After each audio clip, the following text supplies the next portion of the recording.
Фәнис Яруллин «Җилкәннәр җилдә сынала». Укый Фәннур Мөхәммәтҗанов.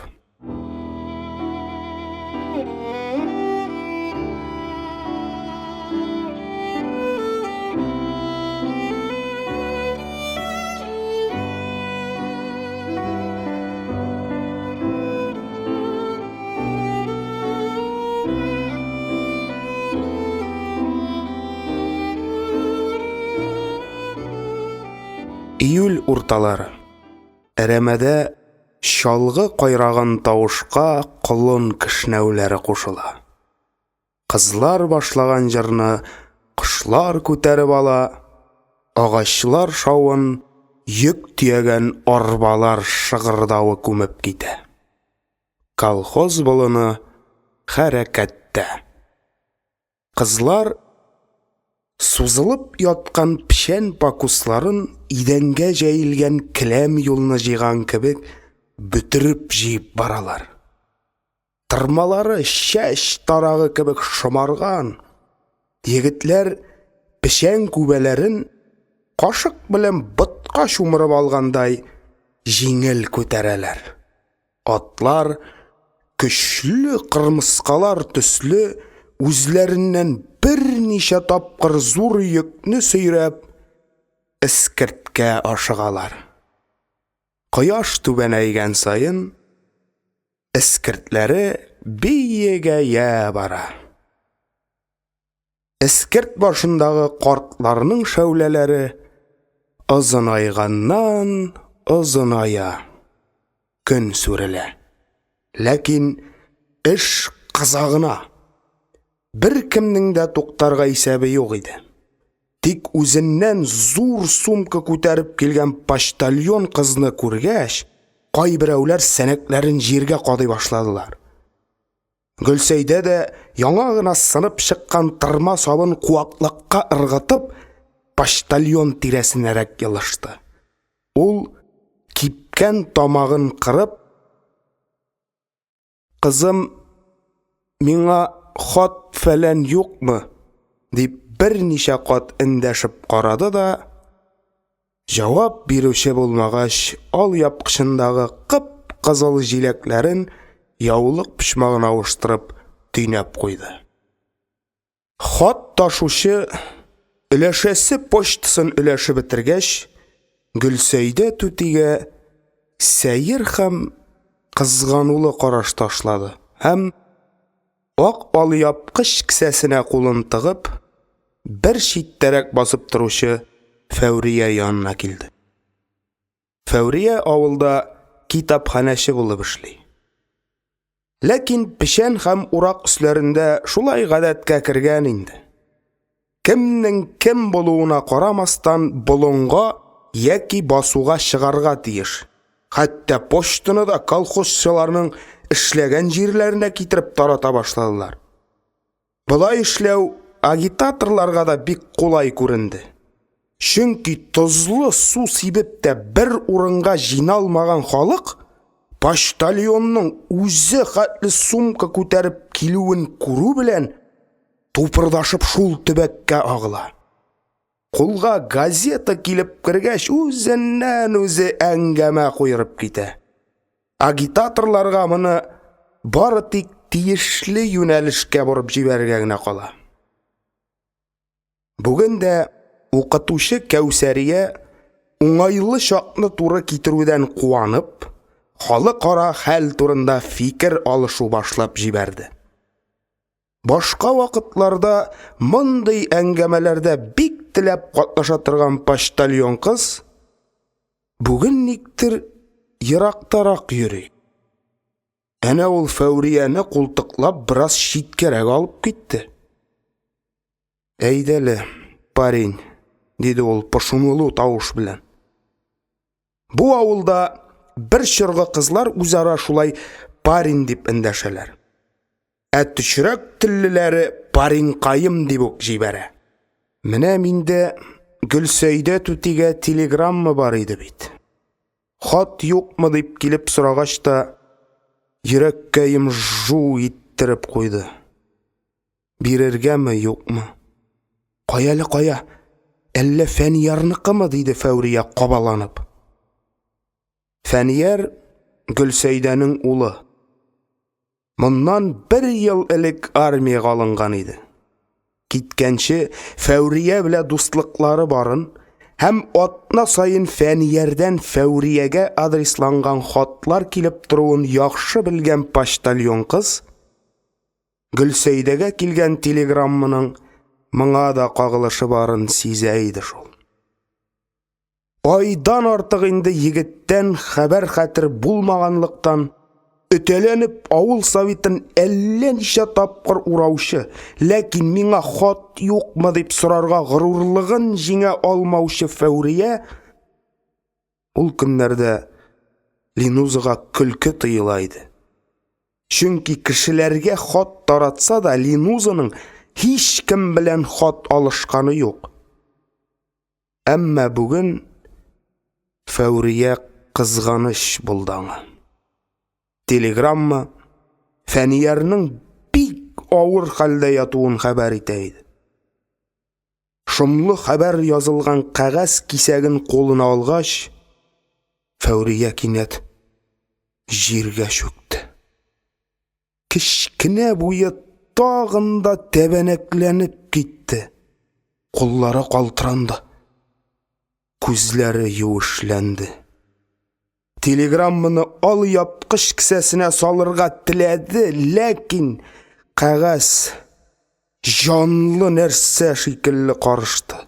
Кисә төбенә кирип ятарга һич кенә дә теләмәде. Кыз үз янына килеп баскан ананы да сизмәде. Әллә малайдан хат бармы? Дигән сүзләргә сискәнеп башын күтәрде. Шунда гына ул калтыранган куллары белән үзенә таба үрелүче Гөлсәйдә түтине күрде. Фәүрия җавап бирергә теләп авызын ачкан иде, әмма сүзләре чыкмады. Берничә кат тамагын кырганнан соң гына: "Юк, Гөлсәйдә түти, хат түгел", дип әйтә алды. Ул арада кыз кулындагы кәгазь кисәге анага күчте. Русчаны укый белмәсә дә телеграмманы күзләренә якынрак китерде. Әйтерсең, бу язуда улының хәсрәтле чырае чагыла иде. "Көттермә, укы", диде Гөлсәйдә кызга буйырган сыман. "Телеграмманы тәккә суктырмыйлар". Фәүрия аның кулындагы язуны кабат үзенә алды. "Ней, Гөлсәйдә апа, ах, бу күз яшен, нишләп соң әле ул калын пәрдә булып күзләрне каплый? Хәрефләр дулкынга ләккән йомышка кисәгедәй тирбәләләр. Кәгазь тоткан кул калтырый". Фәүрия калтырауын сиздермәс өчен телеграмманы тагы да кысыбрак тота, ләкин бу калтырау эштән килгәнлектән аны басу мөмкин түгел. "Ни бит", ди ул барлык көчен туплап. "Фәнияр авыр хәлдә" дигәннәр. Гөлсәйдә шигәсенә сугып җибәргәндәй ыңк итә. Күзләрен сөртергә яулык пычмагын эзли. Шул вакыт яулык пычмагына төнәлгән эре, кып-кызыл җиләкләре яңа гына пешәне чабып алынган җиргә сибеләләр. Бу җиләкләр Фәүриягә ананың җиргә тамган күз яшьләре булып күренә. Язмыш, дип уйлап ала кыз. Үземне кайгыларга салсаң сал, ләкин кешеләргә кайгы хәбәре илтүче итмә. Гөлсәйдә түти ул җиләкләрне улына дип җыйган иде бит. Эшләп йөргәндә җиләклерәк алан күрде исә, тал башына берәр учма пішән бәйләп китәр дә, кешеләр төшке ялга туктагач ипләп кенә барып җыяр. Кайткач җиләкләрне чыпчык чүпләмәсен өчен иләк астына таратып киптерер. Миштә киптергән җиләкнең тәме бетә, ди торганы улы Фәнияр.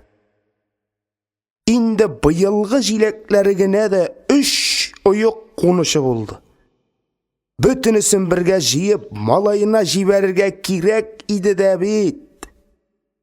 Өйдә ир-ат булмагач, посылка әрҗәсе кадаклар кешедә юк шул. Әрҗә ясатырга дип әзерләп куйган фанерлары да бар югыйсә. Кайгысыннан һәйкәл кебек катып калган Гөлсәйдә түтине Фәүрия юатырга тырышты. Бик бетеренмәле Гөлсәйдә түти. Кеше башына шир килми тормый, терелер. Фәнияр андый-мондый авыруга гына бирешә торган егет түгел. Ие шул. Ие, диде ана. Һәм кызны гомерендә беренче тапкыр күргән шикелле йөзенә текәлде. Бу минутта аңа Фәүрия үтә якын, үтә ягымлы күренде. Кеше кайгысын үз кайгысы кебек кабул иткән һәм бүтән йөрәге белән шул кайгының авырлыгын уртаклашырга әзер торган кадерле җан иясенең үз янәшәсендә булуы сөендерде ананы. Ул бераз тынычланып калды. Гомумән, Гөлсәйдә шатлык килсә дә, кайгы килсә дә артык күтәрелеп бәрелә торганнардан түгел. Бөтенесен эшенә генә салып куя да, кешеләргә сиздермичә кичерә белә. 42нче елны иренең үлүе турында хәбәр алгач та, агарып киткән чәчләрен кешеләр күрмәсеннәр дип, кара шәлен кысып бәйләде дә, сабыр гына бик бер саламмыйча гына эшли бирде. Балалары әтиләренең үлеме хакында озак вакыт үткәч кенә белделәр. Әнисенең тилогрейка кесәсе тузып, хатның пычмагы кесә тишегеннән карап йөри башлагач, өлкән кызы Вәсимә күрде. Яман хәбәр китергән язуны укый белә торганнары укып, белмәгәннәр тотып карап, өй эшләре белән елашып утырганда Гөлсәйдә кайтып керде. Үзенә төбәлгән 6 пар яшьле күзне күргәч, ананың моңарчы ару талу белмәгән буыннары йомшап китте. Ул егылмас өчен ишек яңагына тотынды. Көлтә бәйләп, урак урып, кытыршыланып, сөялләнеп беткән куллары буявы уңа башлаган ишек яңагын шытырдатып кысты. Бу кысудан уч төбендәге сөял шартлап ярылды. 6 бала, 6 язмыш. Иң олысына 12 яшь. Төпчеге әлерәк кенә туган, һәммәсен аякка бастырырга, ашатырга, киендерергә кирәк. Еллары бит нинди, еллары имәндәй ирләрне йыгып салырлык. Әмма хәзер аңа сыгылырга да, йыгылырга да ярамый. Әйе, көчсезләнергә хакы юк. Ул ана. Елашмагыз, балалар, диде Гөлсәйдә көрсенеп. Кем әйтте сезгә атагыз үлде дип? Сез шушы кыягазга шанасызмы, миңамы? Әнә югары Гайшәгә дә андый язу килгән иде. Атна үтмәде, иреннән хат килде. Яраланып яткан булган. Сезнең атагыз үлә торган кеше түгел. Шуны белегез. Гөлсәйдә бу сүзләрне балаларын юатудан бигрәк үз күңелен тынычландырыр өчен әйтте. Аның әлеге яман хәбәрне җаны кабул итә алмый.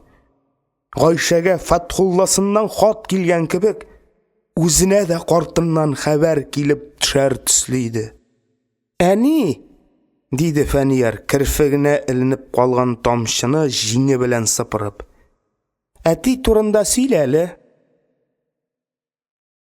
Әтисе киткәндә, Фәниярга ни барысы 3 яшь ярым гына булганга, ул әтисен рәтләп хәтерләми. Тик үсә төшкән сайын аның турында күбрәк беләсе килә иде. «Сөйлә, сөйлә!» диештеләр өлкәннәр дә. Гөлсәйдәнең йөзе яктырып китте. Күзләренә нур йөгерде.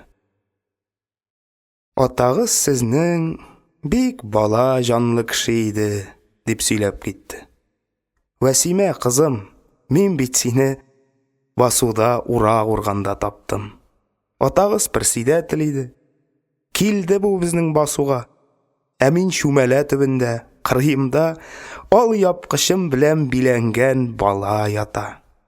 Шул чагында атагыз җәй төсле күзләрен миңа тутырып карады да, «Эйх!» диде. «Кайчаннан бирле мин сиңа эшкә йөрүдән тукта дидем». Миңа эштән туктарга ярамый иде шул. Колхозларның яңа оешкан чагы. Мин председатель хатыны. Эшкә бармый калсам, ни эш ди ул? Атагызның колхоз өчен ничек янып йөрүен күреп торам ләбаса. Аннары шунысы да бар. Мин хәллерәк кеше кызы идем. Атагыз ярлы.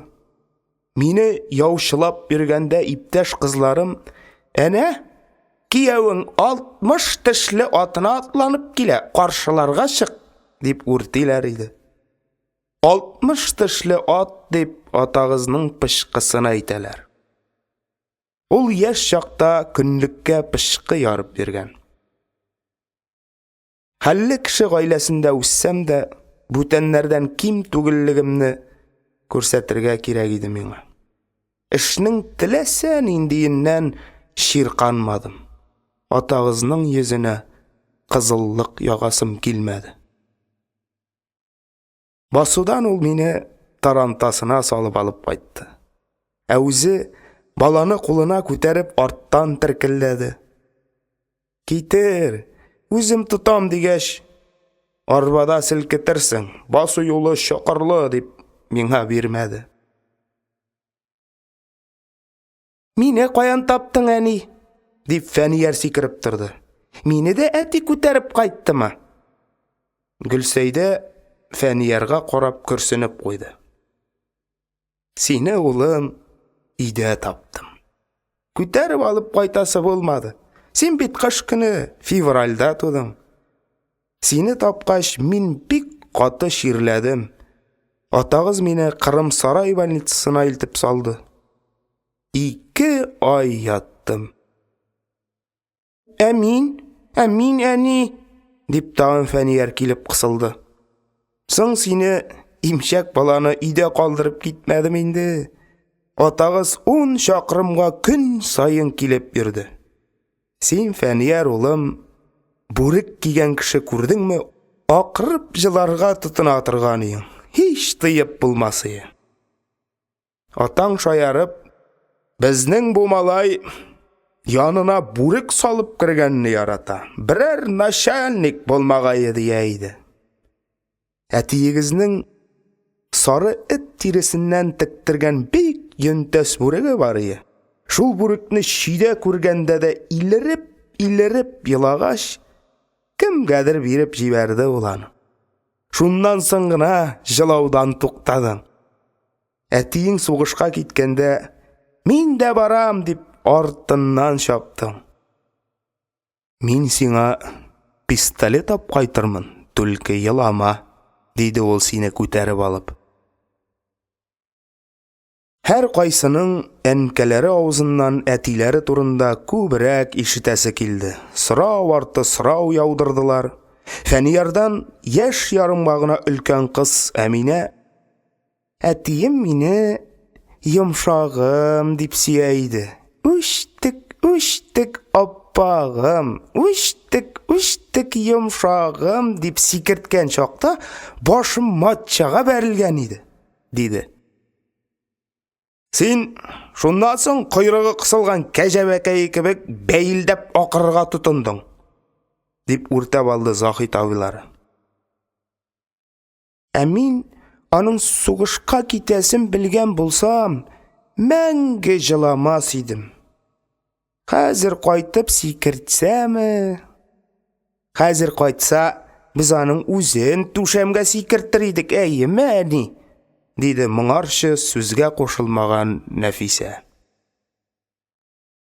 Әткелері турында ұзақ етіп сөйләшіп яттылар. Қайғылы хәбәр китергән қағаз сәке ярығынан қаядыр асқа чүп юғалды. Әр көңілді әтиебіз әлі исәндір деген үміт қабынды.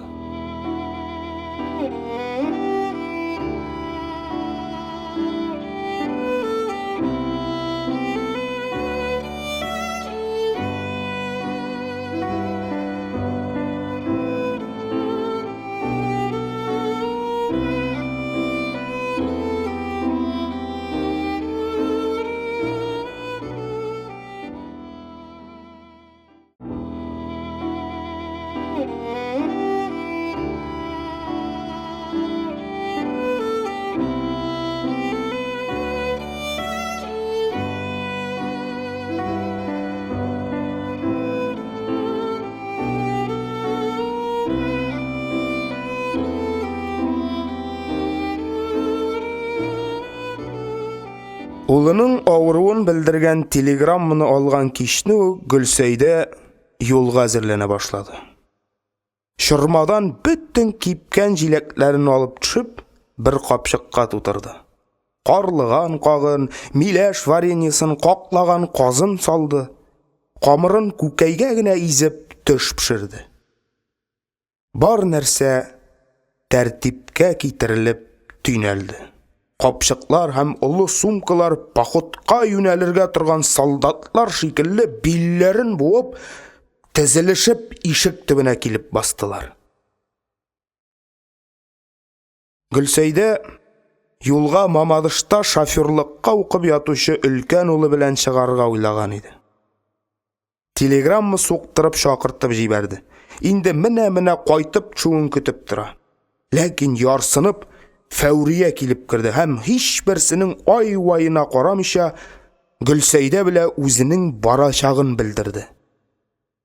Гүлсәйдә моңарчы китапханәче кызны җиңелрәк холыклы, егет җилкенчәкләр белән шытлыкланырга яратучы кешегә санап йөри иде.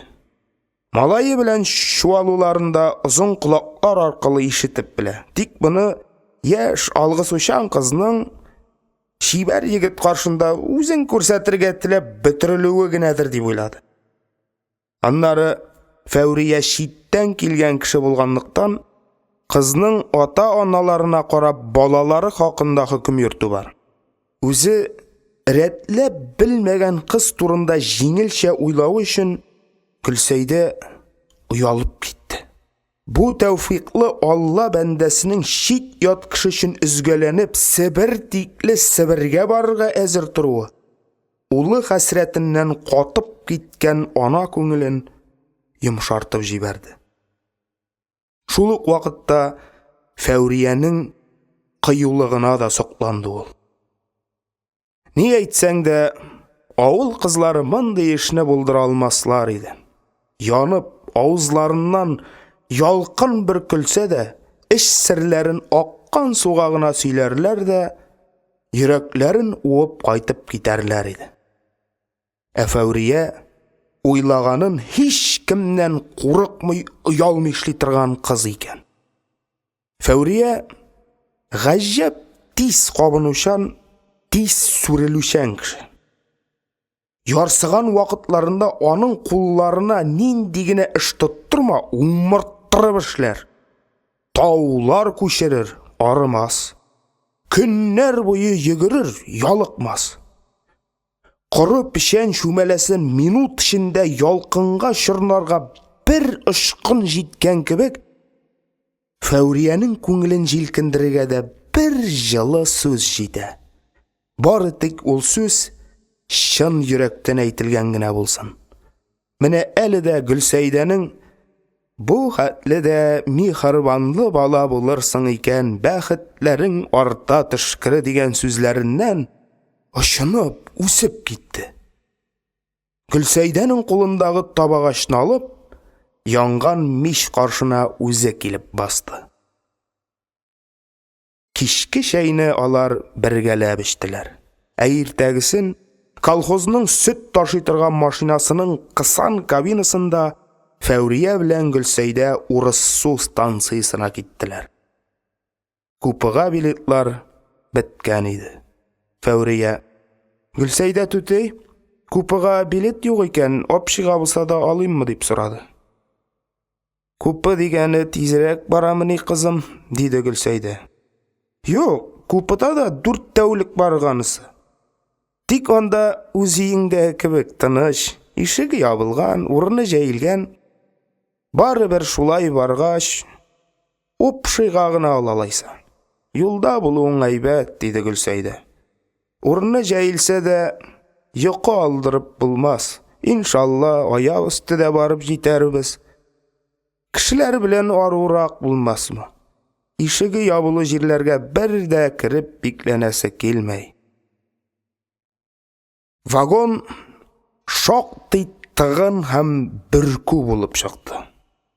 Бер солдат ашык тәрәзә янындагы үз урынын бирмәгән булса, Гөлсәйдәгә авырга килер иде. Кая барсаң да тәүфиклы бәндәләр очрап тора тагын. Юлның башы хәерле башланып китте, ахыры да матур булыр әле, Алла буйырса, дип уйлады Гөлсәйдә. Аяклар арасына төенчекләрен кыстырып, тәрәзә янына әйбәтләп урнашкач. Беренче көнне сиздермәскә тырышып чыдап барса да, иртәгесен Гөлсәйдәнең йөзендә йончу билгеләре күренә башлады. Ул утырган җирендә әз генә йокымсырый да дирт итеп уянып китә. Уянып китә дә тәрәзәгә карый. Вагон тәрәзәсеннән артка йөгереп узган телеграм баганалары, кичкенә станциялар чагыла. Җирләрнең бу кадәр дә зур, илнең иркен булуына хәйран калып барды Гөлсәйдә. Кая карама урман. Әллә соң шуен юлларны юри шулай урман арасыннан салалар микән? Хикмәт, дип уйлады Гөлсәйдә. Җирнең байлыклары бер дә тигез урнашмаган шул. Без гомер вакыена утынга әрәмә талы кистек. Хәер, утынга гынамысың? Ихатаң җимерелсә дә, абзар кураң тусса да, бармак юанлыгы тал кыткарды. Казыялары үрү дисеңме? Бәрәңгесен, чөгендерен ташырга кәрзиннәр ясау дисеңме? Һәммәсе талдан булды. Тал турындагы хатирәләрне аралап, үзеннән үзе күз алдына Фәнияр килеп басты. Әй, ярата торган иде Фәнияр әрәмәләрне. Бәләкәй арба белән утынга яки пишәнгә барсаң, әрәмә арасына чумар иде дә аптыратып бетерер иде. Инде бу адашкандыр, кайтырга юл таба алмыйдыр дип хафаланып торганда, «Ку-ку!» дип әллә каян куак астыннан атылып чыгар иде дә сәбәпсез нисез көләргә тотыныр иде. Әрәмә арасыннан ул һич бер вакыт буш чыкмас. Кулында я берәр кәкре ботак, яки тармаклы тамыр булыр. Әни, кара әле, менә бу тамыр нәрсәгә охшаган? Башымны катырма әле, улым. Тамырга охшар инде ул. Тамыр түгел ул, әни, шүрәле бармаклары. Бер әфсин укып өрсәң, аларга җан керә дә кити-кити уйный башлый. Синең үзеңне әфсин укып бу дөньяга кайтарасы бар, әллә кайда йөрисең? Әнә мин кискән утыннарны арба янына ташырга кирәк. Мен хәзер аларны тылсым белән арба янына китерәм. Китеримме? Һәм ул әнисен ышандырыр өчен авыз эченнән төрле сүзләр пышылдый башлый. Кыланмыйча гына таш улым, тизрәк кайтасы бар. Чыбыкларның бөтенесен бер юлы күтәримме? Әни, шын, мин күтәр алам. Көчәнмә, үзлегерсең.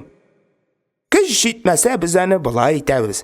Җир, көчең бир, ябагатайның ишен бир, алтын алма төсен бир, 60 арба арыш бир, 60 арба быдай бир, 60 арба бырай бир, 60 атның көчен бир. Хоппа! Менә күрәсеңме, күтәрдем, авыр түгел. Һәм Фәнияр шин урынына ташырга тотына. Кавалана, сөртенә, битләреннән бой тирләр агып төшә. Әмма сәр бирми. Авыз ерак. Арбаны тартып кайтырга чыккачтында берәр нәрсә уйлап таба. Әни, күлмәкне чатыр өстенә тарттырып бәйләп куйыммы?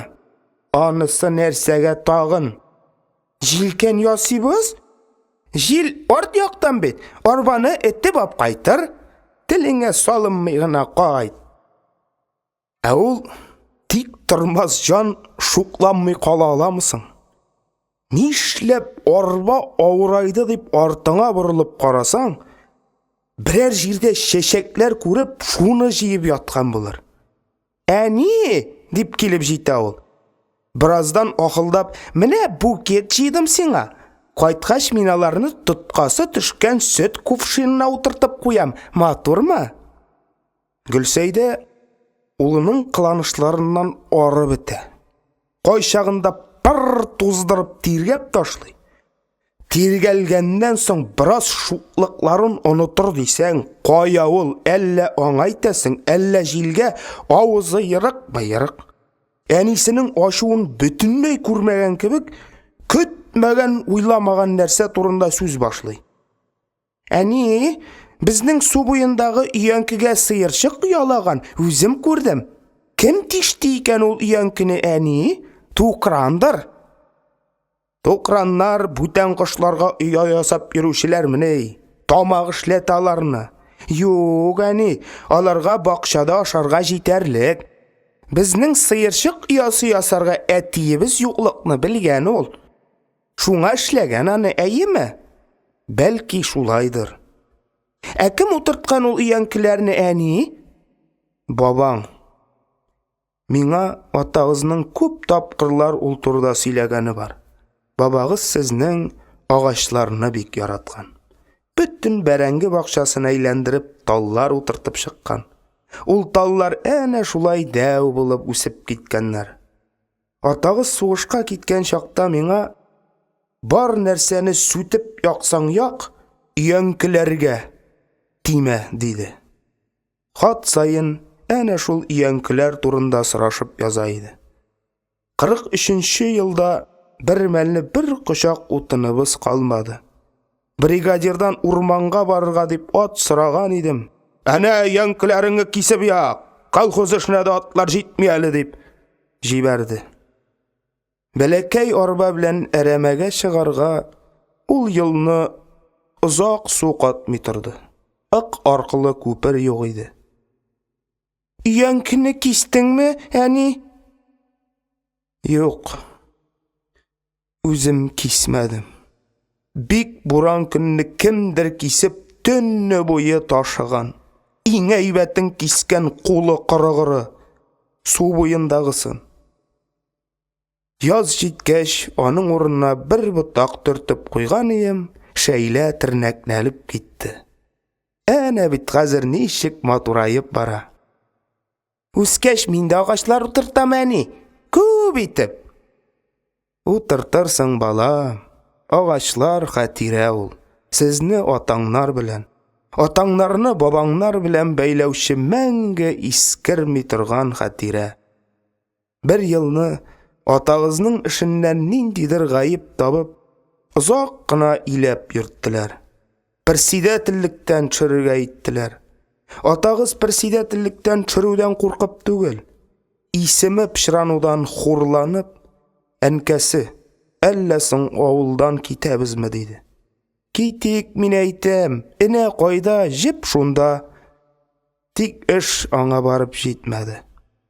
Атагыз әнә шул өянкеләргә карады да, "Юк, мин моннан китә алмыйм" диде. Монда безнең тамырларыбыз бар, әткәләребезнең төсе бар. Без киткәч ул тамырлар өзелер, төсләре югалыр диде.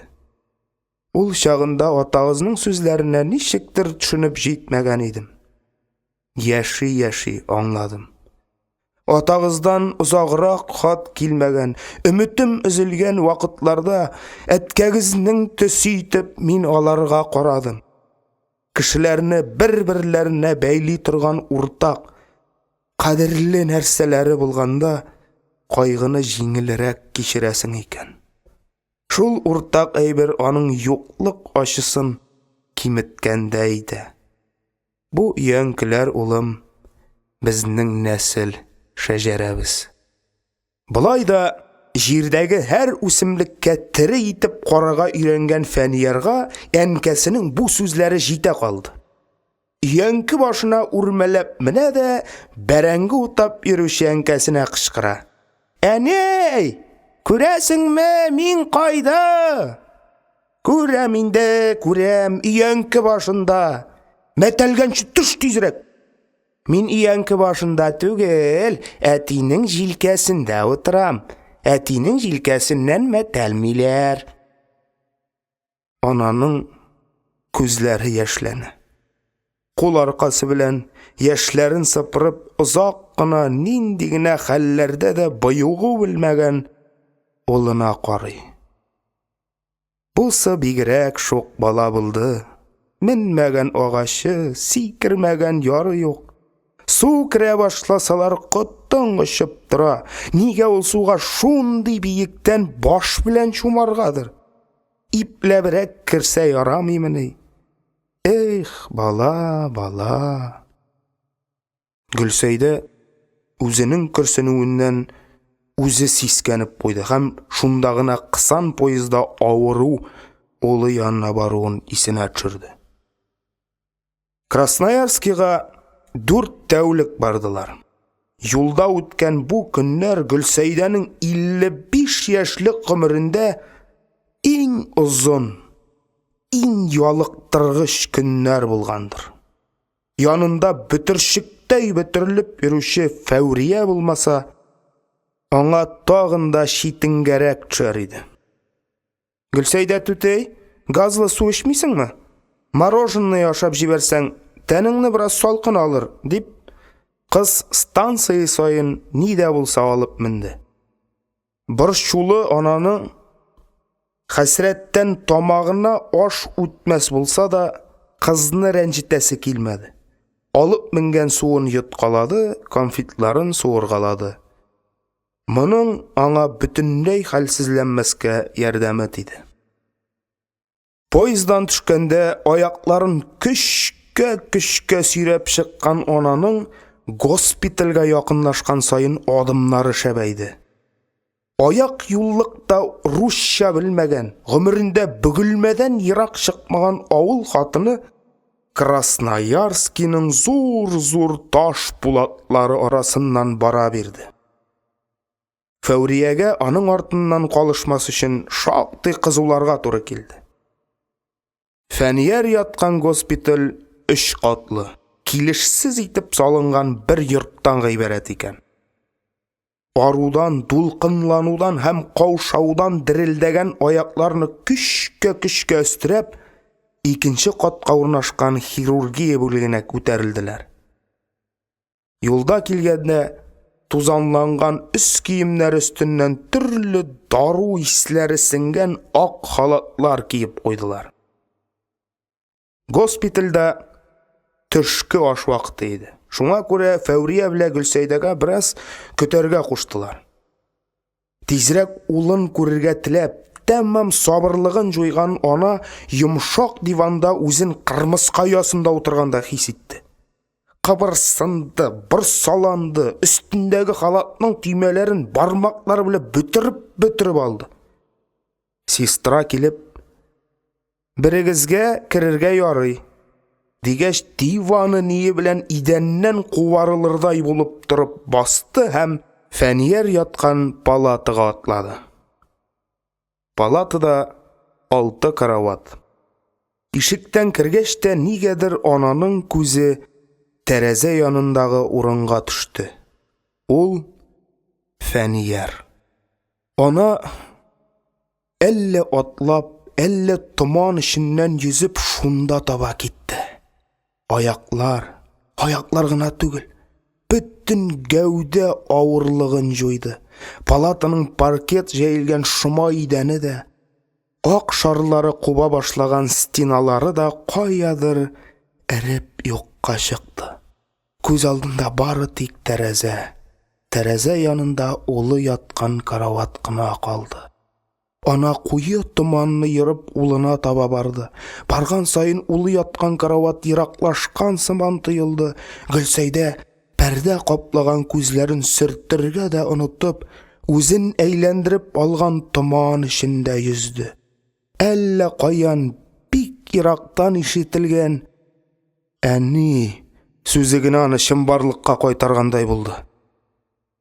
«Улым!» дип пышылдады ул. Ләкин тавышы чыкмады. Теле көрмәкләнде. Сулышны буып бугазга кайнар төер утырды. «Улым!» Ана карават янына килеп тезләнде. Кипшергән иреннәре белән Фәниярның битеннән үпте. Шул вакыт 2 бөртек авыр күз яше Фәниярның иреннәренә тамды. Фәнияр ирексездән ирененә тамган күз яшьләрен теле белән ялап куйды. Алар ачы тозлы иде. «Улым, хәлләрең бик авырмы? Кул-аякларың артык сызламыйлармы? Кая әле чыгар әле кулларыңны әдиял астыннан. Күрешик бер үзебезчә, татарчалап». Гөлсәйдә саклык белән одеял читен күтәрде. Улының кулын тотты. Ләкин улының куллары бу кысуга җавап бирмәделәр. Аларда бер нинди җан әсәре юк иде. Артык ябыкканлыктан бармаклары озын булып күренә. Юан зәңгәр су тамырлары беләккә түгәрәк бау ураган кебек бүлтәеп чыкканнар. Ана йомшак кына итеп Фәниярның кулларын сыйпады. Аякларын ачып карыйсы килгән иде, кыюлыгы җитмәде. Өстән генә күз салды. Бар агзалары да үз урынында бугай, йөзе дә матур күренә. Газап билгеләре белән чуарланмаган, дип уйлады Гөлсәйдә, бераз тынычлана төшеп. Юлда килгәндә малайын тере килеш күрүдән өметен үзә башлаган иде инде. Поездның пыш-пыш итеп пышкыруы үлем түшәгендәге кешенең авыр сулыш шалуы кебек. Тәгәрмәчләрнең тык-тык тыкылдавы ярсып типкән йөрәк шикелле тоелып, ананың тәмам котын алып саташыр дәрәҗәгә җиткерде бит.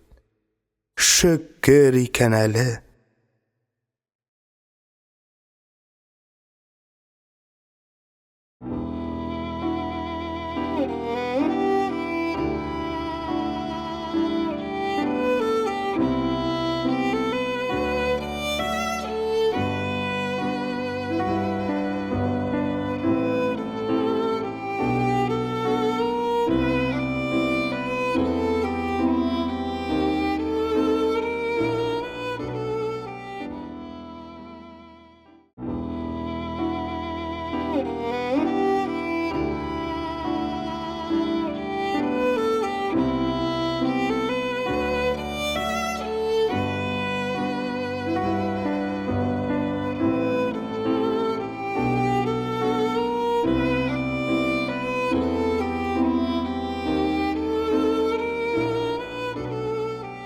Фәнияр әнисен шелтәләп алды. Шушы кадәр еракка нигә килеп йөрергә инде? Телдә белмәгән килеш. Ey балам, ұнытып та жибергенмін, минем білен Фәурияда келді бет, дейді. Аннары палатадан жәһәт кенә шығып кетті де, Фәурияны ертіп кірді. Қызны көргәш, Фәниярның көзләрендә шатлыклы шкыннар барлыкка килде. Караңгы төнгә яктылык сибеп җимелдәгән йолдызлар шикелле, егет күзендәге бу ышкыннар Фәурия күңелен нурландырып җибәрде. Улының җанланып китүенә ана да сөенде. Ярый әле Фәурия килгән дип уйлады ул. Фәурия егетнең әнисе шикелле тартынучанлык күрсәтмәде. Палатадагы берничә пар күзнең кызыксынучан карашына да, сабыр ананың сүзсез генә карават янына йылышырга теләвенә дә игътибар биреп тормастан, Фәниярның иреннәреннән суырып үпте. Одеялын ачып, кулларын кысты. Ләкин егетнең куллары җавап бирмәделәр. Бөтен палатаны бер юлы кочаклап алырга җыенган күк, үзенең хисләренә ирек биргән кыз ананы малаеннан читкәрәк кысырклады. Гөлсәйдә шигенә торгач улының аяк очына ук барып җитте. Яшьләрне оялтмас өчен аларга карамаска тырышты, әмма улының аксыл, кадерле йөзеннән күзләрен ала алмады. Аннары одеял пычмагын сак кына күтәрә төшеп, улының аяк бармакларын тотып карады. Салкынаймаганнармы? Тырнаклары үсәме? Бармаклары жылы, тырнаклары да җиткән, өметле күренәләр. Ләкин нигә соң бер җирендә кымшатмый ята бу бала? Табан астына юри дә кагылыр хәл юк. Кытыкны китерәсең дип буылып көләргә тотыныр иде. Хәзер үзенә тигәнгә хәбәр хәтере булмагандай дөм яту белән ята. Кулларын кыймылдатканы да күренми. Битенә шәчләре төшкән, сыпырып артка җибәрергә кирәк иде. Күзләренә кирүе бар. Фәурия шамалады. Тарак алып шәчләрен тарый башлады. Мондый селкенми ята торган ширне күргәне юк иде ананың. Карап торуга бөтен әгъзалары исән кебек. Кул аяклары да имгәнгәнгә шамый. Тизрәк сорарга, белешергә иде дә бит. Улының шатланып Фәурия белән сөйләшкәнен күргәч, ана алып килгән күчтәнәчләрен палатадагы авыруларга өләшеп бирде. Сестраның кесәсенә дә куш учлап кипкән җиләк салды. Гөлсәйдә русча, тегеләр татарча белмәсәләр дә, үзара тылмашсыз аңлаштылар. Бар да җайга төшеп, күрешү ыгы-зыгысы басылгач, ана Фәурия белән янәшә утырды. Һәм телеграмма килгән көннән бирле үзен туктаусыз борчып, йөрәген тәмам алҗытып бетергән сорауны бирде. Ни булды, балакаем? Нилектән? Бу сорау Фәуриянең дә теленнән ычкынып китәргә тора иде. Шуңа күрә җавап көтеп икәүләп Фәниярга текәлделәр. Фәнияр суга шумарга җыенган кешедәй тирән итеп сулап куйды.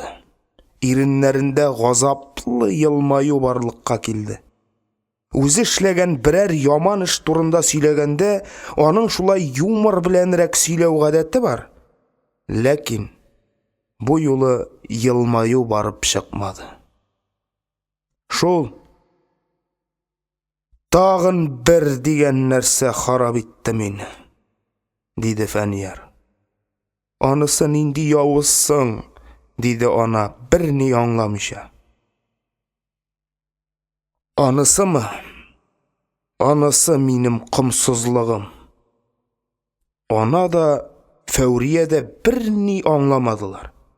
Фәниярга үзенең тагын бире турында да комсызлыгының нәрсәдән гыйбарәт икәнлегендә сөйләп бирергә туры килде. Фәнияр бер вакыт үзләренең өй артларына турник ясады. Моңарчы инде ул мәктәп турнигында уйнап, беләкләрен шактый гына калынайткан иде. Үзендә көч сизгән сайын канатланыбрак уйный башлады Фәнияр. Өй артында үз турнигың булгач, теләгән кадәр уйнап була. Бу күнегүләргә тотынырга иртәрәк әле сезгә, дип шабуыңнан тартып торучы укытучылар юк. Бөтенесе үз иркеңдә. Озак тырышулардан соң ул сальто ясарга өйрәнде. Сальтоны мәктәптәге бер укучының да ясаганы юк иде әле. Шунлыктан иртәгесе көнне һәммә малайны шаккаттырасы килде. Үзенең ярыйсы гына арыганлыгын сизсә дә, бу күнегүне кабат-кабат эшләп карады.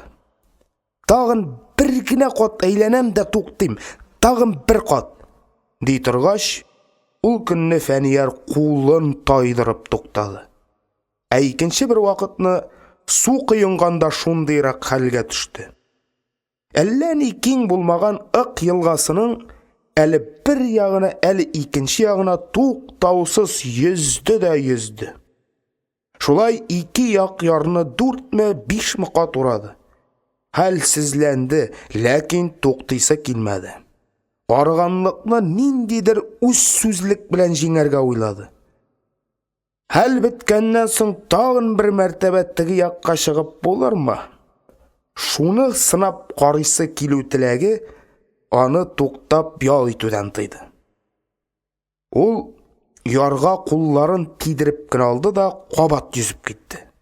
Елга уртасына җитәрәк бөтенләй хәлсезләнде. Батта, калка башлады. Ә инде арып, алҗып каршы як ярдагы талларга килеп тотынгач, ул искиткеч зур җиңү яулаган полководец кебек үз-үзеннән канәгатьләнү һәм горурлык хисе кичерде. Көчсезлекне җиңеп була икән дигән уй башыннан чыкмады. Ләкин кай вакыт үз-үзеңә артык ышану, башкалардан өскәрәк чыгарга тырышу комсызлыгы кешене харап итеп ташлый. Үз көчеңне бәяләп бетермәү саксызлыкка этәрә. Фәнияр бу фаҗигасына да бердән-бер гаепле кеше итеп үзен санады. Укчы радислар мәктәбендәге спортчылар башка хәрби часть белән ярышка хәзерләнәләр иде. Спортчыларны атна-ун көн барлык эшләрдән азат иттеләр. Штангистлар көн сайын мунчага йөреп үзләренең артык авырлыкларыннан арындылар. Йөгерүчеләргә подъемга кадәр үк торырга рөхсәт бирелде. Гимнастлар спортзалдан чыкмыйча катлаулы күнегүләр ясадылар. Тренерларның кычкырудан тамаклары карлыкты.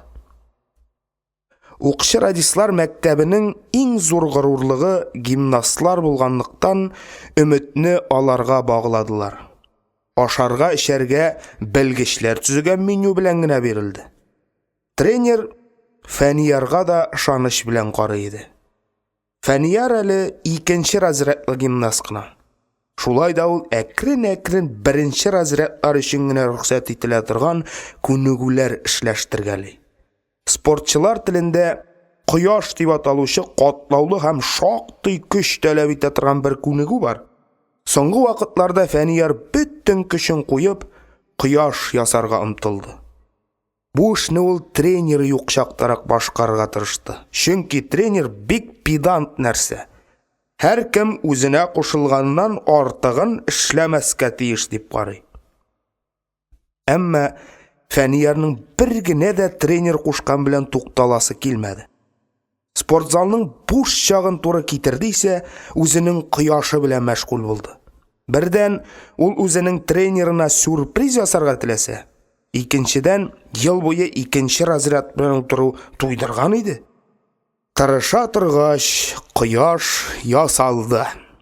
Фәнияр шатлыктан нишләргә белмичә сөялләнеп беткән учларына тикереп, кулларын угалады. Бу минутта спортзалда бер кемнең дә булмавы гына аның сөенечен бераз киметте. Күрсеннәр, соклансыннар иде барсы да. Фәнияр бу күнегү белән озак мавыкты. Бер тапкырда, ике тапкырда әйләнде. Һәр уңышы аңарда ышаныч, хәтта бераз һавалану хисе тудырды. Баштарак турникка кулларын бәйләп, саклык чараларын күреп кенә менсә, соңыннан бәйләнмичә эшли башлады. Куллардагы саклык өчен бәйләнгән кайыш хәрәкәтләнергә комачаулык итәдер кебек тоелды. Тагын бер генә әйләнәм дә туктыйм, дип алҗыганнан соң да турникка күтәрелде. Һәм ягылып төште. Муенын сындырды. Аның тырышып ясаган кояшы сүнде. Барысы да бетте. Иптәшләре аны аңын югалткан хәлдә спортзалдан барып таптылар. Аннары одеялга салып Санческа китерделәр. Фәнияр төнлегенә аңына килде һәм нәрсә булганлыгын аңламыйча янында утыручы няняга карады. Икенче көнне аны самолет белән Красноярскидагы хәрби госпитальгә озаттылар. Менә шуларны сөйләп бирде инде Фәнияр. Фәүрия егетнең башсызлыгы өчен аңа шелтә белдерде.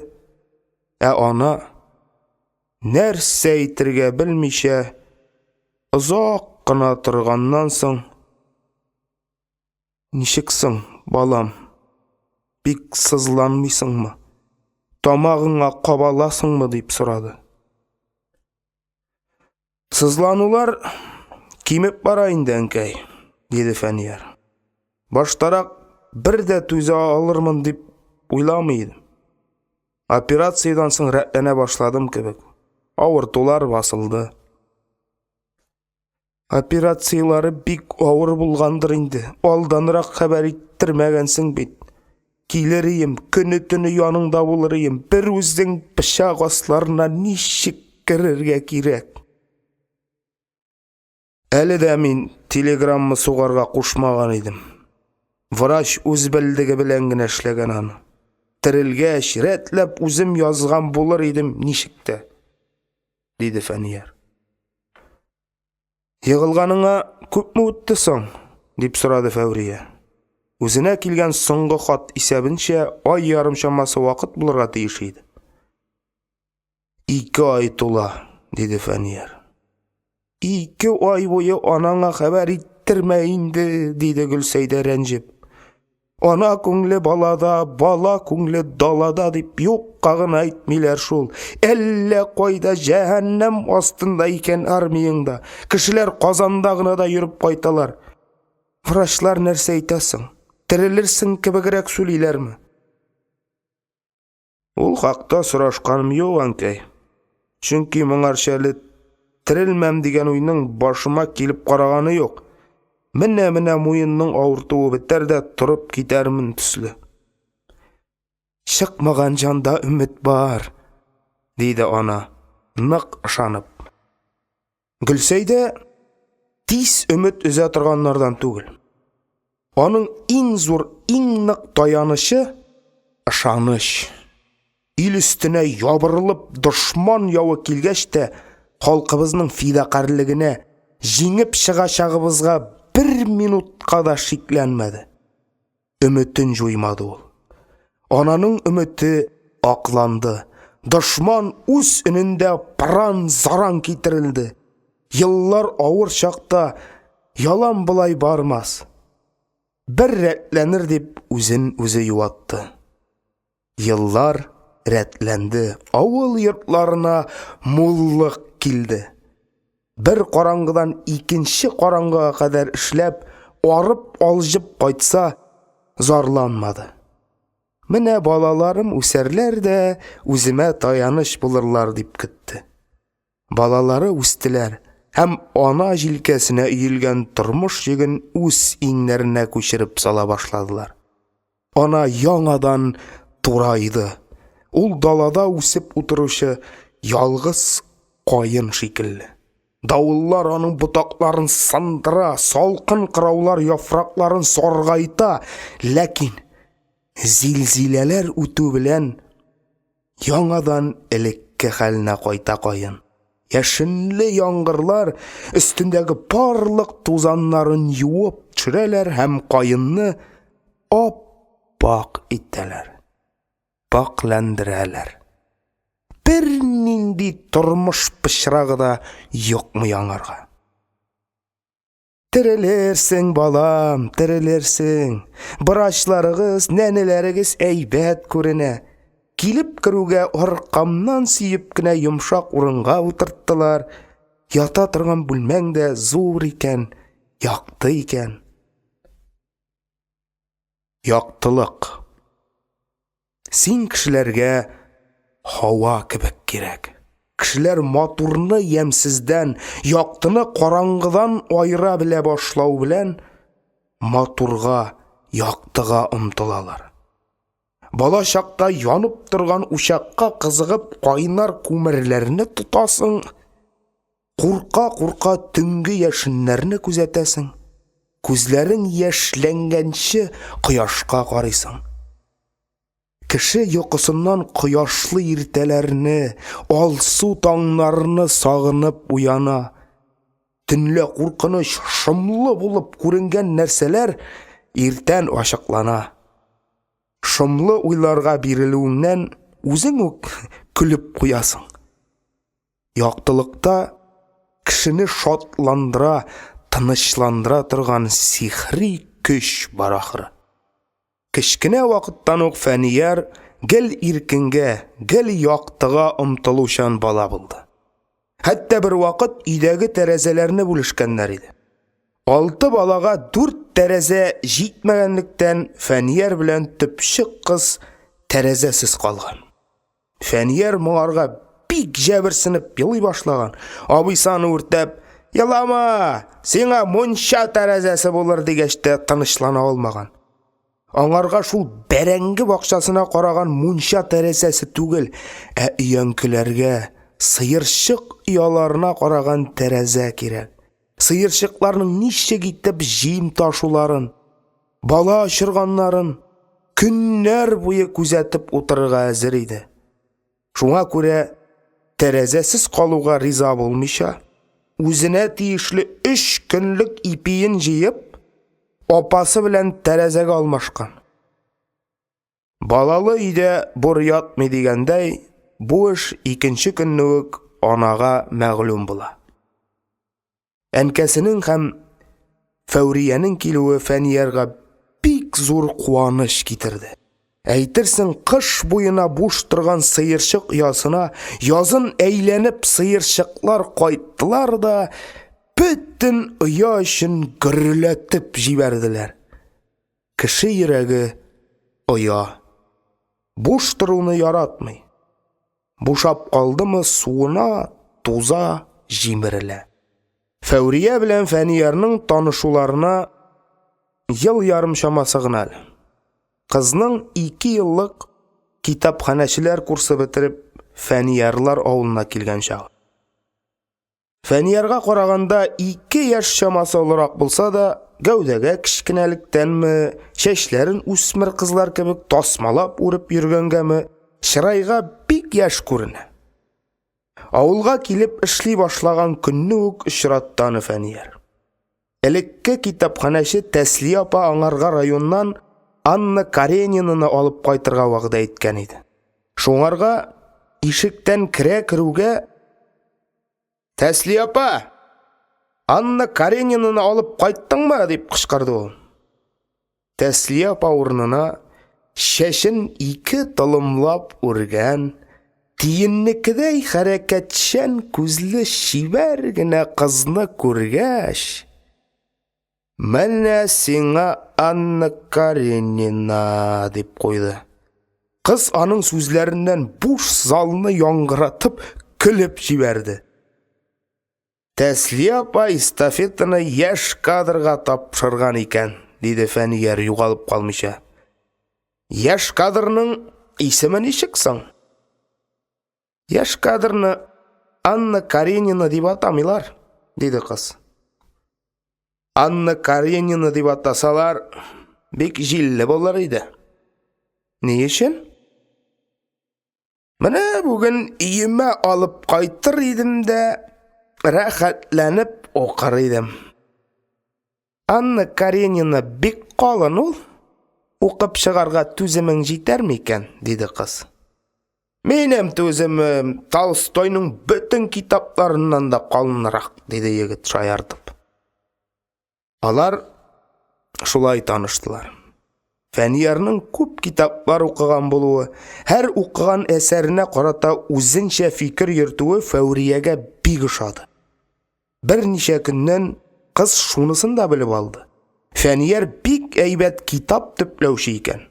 Таралып, һәр бите кисәдәге кулъяулык урынына таушалып беткән кигәүенне өр-яңа китап иттереп китергән бит. Әйтерсең, тылсымлы сүрә укып бергән. Менә монысы шәп булган, дип мактады ул егетне. Булдырабыз инде ансын гына, дигән булды Фәнияр. Ләкин үзе китапханәченең мактауыннан кызарып китте. Һәм сездә бөрку икән дип кепкасы белән җилләнеп алды. Фәүрия үзе китап төпләп мәшәкатьләнергә яратмый. Артык вагыш дип карый. Аңарга тотынган эше минут эчендә эш булсын. Юкса түземе җитми. Башка кызлар кебек тегү, шигү, бәйләм бәйләүгә дә хәвәслеге юк. Хәзер машина заманы. Тавык сыман казынып утыру модада түгел дип кенә җибәрә.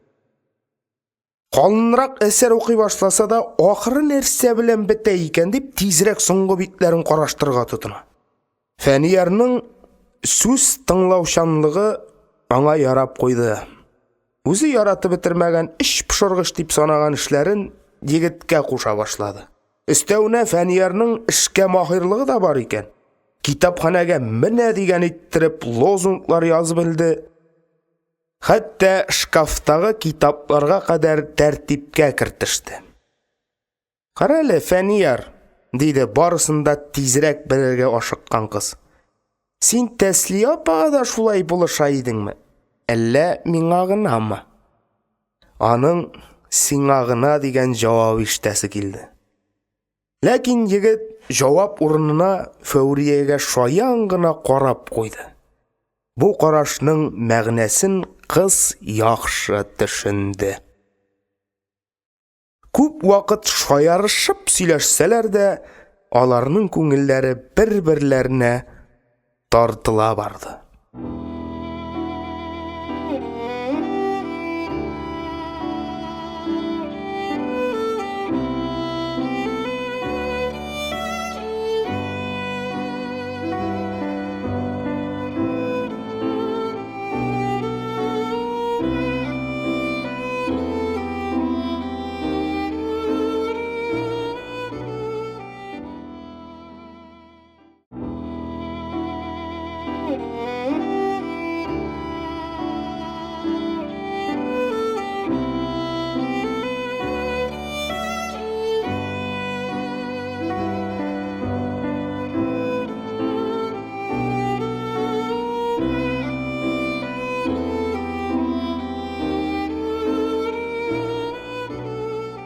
Фәүрия бер көнне Фәниярдан булай дип сорады. Син, Фәнияр, китапларны бик яратасың. Нигә үзең монда эшләргә кермәдең? Эш минем теләктә генә түгел шул, Фәүрия. Хәзер бит үзең беләсең, укымышлылар заманы. Мәктәпләргә педучилище бетереп килүчеләр урынына вуз значогы такканнар килә. Менә Тәслия апа педучилище тәмамлаган, заманында югары классларда укытып йөргән кеше иде. Урынына башка укытучы җибәргәннәр дә. Моны башлангыч класста укытырга күчергәннәр. Тәслия апа кулына каләм дә тута белмәгән, ыбыр-чыбырны өйрәтеп җафаланырга теләмәгән. Шуннан китапханәдә булса да эшлә алайса дип монда куйганнар. Эшлиме, юкмы, анысы әһәмиятле түгел. Кулында дипломы бар. Біздің іші оқыр-оқымас күйі мәктәпні ташлаған ауыл малайы ішінің рәтін білемін. Сен өзіңні артық кемсітіп жібермәлі, дейді Фәурия. Білесің ме, Фәурия, деп давам етті Фәнияр. Мен әллә нинди тұтырықсыз қиялы кіші.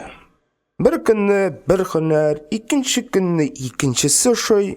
Bik tırışsam, kitapxanasına da kirip bulur idi belki. Lakin hamanda özümnüm nersege seletli ikenimni bile almayayım. Ak kışta işarga da, şurtanda yüzerge de irene almam ahırı. Әлі мен бәлекәй шақта оқ, ауылға электр кіртірге бір мәліне монтерлар келділер. Шын-шынлап ұшларында ұт бейте тұрған егітлер едалар. Ни арада бағаналарын ұтырттылар да, ни арада шыбығын сұздылар. Біреулер аппақ шейнүклеріні біз изоляторларны шулай атыйдық. Бағана башына мінгіріп бұралар, икіншілері үйге шнур қадақлы лампіле. Қорап тұрулар шундай қызық. Біз малайлар аларының артларынан бір тұтамда қалмыша үйден-үйге ерейбіз, шабақтар шабыз. Шул шақ көзім түшті, бірсінің сумкысы тулы лампылар. Шуларның бүттінісін бір юлы яндырып қойсаң, құяш яқтылығы болар едім екен деп, көзлерімні сумкадан ала алмай тұрам. Монтер абай менің қызығып қарап тұруымны көргәш, бірсін алып, жеңі білән әйбәтләп сүртті, һәм менің қолға тұттырды. Бұл үнекәш ғади лампылар түгіл. Ильич лампылары дейді ол. Бұл сөзлер мені әллән ішетіп жіберді. Монтер сумкасындағы лампыларны Ленин бабай өзі тутырып ауылыбызға жібергендер кебек тұйылды. Мұңа қадар мен Ленин бабайның түрлі жерлерде рәсімін көргенім, оның турында шиғырлар ешіткенім, жырлар тыңлағаным бар еді. Ләкин ол жер білән көк арасында кіші кебегерек тұйылайды. Монтер абай сөзлерінен соң ол яқынайып, өз болып кетті. Аны бүттін кішілерге яқтылық үләшуші, юмарт, қайғыртушан кіші етіп көз алдыма кетіре башладым. Ауылыбызға келген монтерлар Ленин тарафынан жіберілгеннердір кебек тұйылды. Мен бұл бәхітлі кішілерінің әр бір харакатіне соқланып, исім кетіп қарап бердім. Электр кірген үйлерде нинди ұлы шатлық болуын сөйлеп тәбире алмайым. Кішілерінің езлері, көзлері, хатта тішлеріне қадар яқты лампа кебек қабынып қалайды. Шул вақыт менің тезірек үсәсім, жилкәлеріме тырнақлар асып, ауыл урамларынан үтәсім, ақ шыбықларны зәңгер хаваға сузып, үйлерге тұташтырасым келді. Фәнияр малай шағына қайтқандай мауғып тәсирленіп сөйледі. Фәурия аны бүлдірмеше тыңлады. Фәниярның сөзі бітмеген екен әлі. Өзі біле болған тағын бір вақиғаны сөйлеп ташлады. Екінші бір вақыт әлмәттен артистлар келді, деп давам етті ол. Бір мыйықлы абыйны бізге фатирға кірттілер. Шуның арқасында бұт бойы шағымда театр қарарға насип болды. Ғалиябануына қойдылар бұлар. Бізге фатирға кірген абый бик нашар кіші болып шықты. Ғалиябану апа біле Халил абыйға гіл ітліклер ішлеп күне тұра. Өзі қымсыз, өзі усал. Бұлай болырын білген болсам, үйі бізге аяқта атлаттырмаған болайдым. Но қайтып юқларға ятқаш, керегін бердім өзінің де. Юрғанын иплеп кіне оштым, ғырылдаған аузына қорап тұрдым, аннары бұрынына шарт резин білән. Резин кім шәп ширттірді ақыры, абайым шунду ғырылдаудан тоқтады. Еткенші секіріп тұрып, менім яқаға ябышты. Нешлейсің үт малайы, дей. Мен данық тұрам. Неге Халил абайны атып өтірдің? Давай пистолетіңі бермесең, милицияға барып айтам дейм. Абайым күлерге де, тергерге де білмей оптырап қалды. Біраз бұрынын уғалап тұрғаннан соң меңа мұның ойыңғына екенлігін, Ғалиябануның да, Халилнің де исән екенін айтты. Bilgili şanmadım. Nişeginde kişi şulay oynay alsın. Klubda oturuşu kişilerin yartısı yıladı bit. Alardan bunun oyunu ikenin bilmediler mikenni? Aldıysan abi deyim. Pistoletindan tütün çıktı bit. Halil'nin ölmegenin bilse Gali Banu apa şul tikli özgelenir idi mi ney? Artist abay aldamagan iken. İkinci günde min Halil abini da Gali Banu apanı da kürdüm. Bizdeki abinin pistoleti da şın tugil. Oyuncak kına iken özüm tutup qaradım. Şol günden soň men artistlikka kızıga başladım. Lakin yavuzlarını көрсәтүче түгел, әйбәт кешеләрне уйнаучы артист булырга иде исәбем. Гел шуны сорармын дип йөрим. Син кем булып эшлисең, Фәнияр? Диде Фәүрия. Егет хыял дөньясыннан айырыласы килмәгәндәй тиз генә җавап бирергә ашыкмады. Кулындагы китабына бармагы белән ширткәләп торды. Аннары мин монтер булып эшлим диде. Алайса, теләгеңә ирешкәнсең икән? Юк, теләккә ирешеп булмады, Фәүрия. Электромонтер түгел, элемтәше генә. Электромонтерлыкка 18 тулмаганнарны алмыйлар иде. 16да районга эш эзләп киттем. Бер җиргә керәм, кечкенә дип бурып чыгаралар, икенче җирдә ука әле дип җавап бирәләр.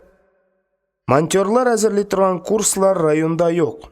Өйрәнчек булып булса да керергә иде исәп. Яшьрәк дип алмадылар. Йөри торгач, элемтә конторасына юлыктым. Монда кичә генә 2 егетне армиягә озатканнар икән. Шулар урынына кеше кирәк диделәр. Багана чакыры казырга ярарсың әле дип, документларны кадрлар бүлегенә тапшырырга куштылар.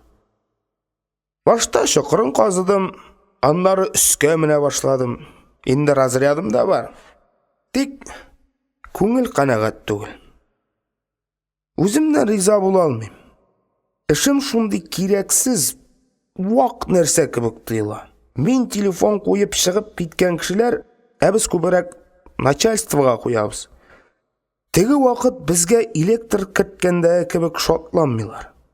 Киресенчә, идән таптап йөрисең шунда дигән сыман, син чыгып киткәнче үк эзләреңне сөртә башлыйлар. Минемчә, эшең кешегә генә түгел, үзеңә дә куаныч бирсә генә күңелле. Әйе, Фәнияр үз теләген тормышка ашты дип әйтә алмый. Ул һаман сайын каядыр ашкына.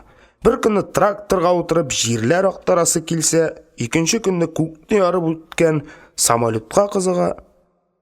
Иң кимендә берәр машина уйлап табарга иде аның исәбе. Җилгә канатлар ясап кыюдан су тарта торган җайланма да корып куйды инде ул. Тик бу бик аз. Күңелне баса алмый. Булардан башка үзеннән дә яшереп йөри торган тагын бер хыялы бар әле Фәниярның. Бу язучы булу.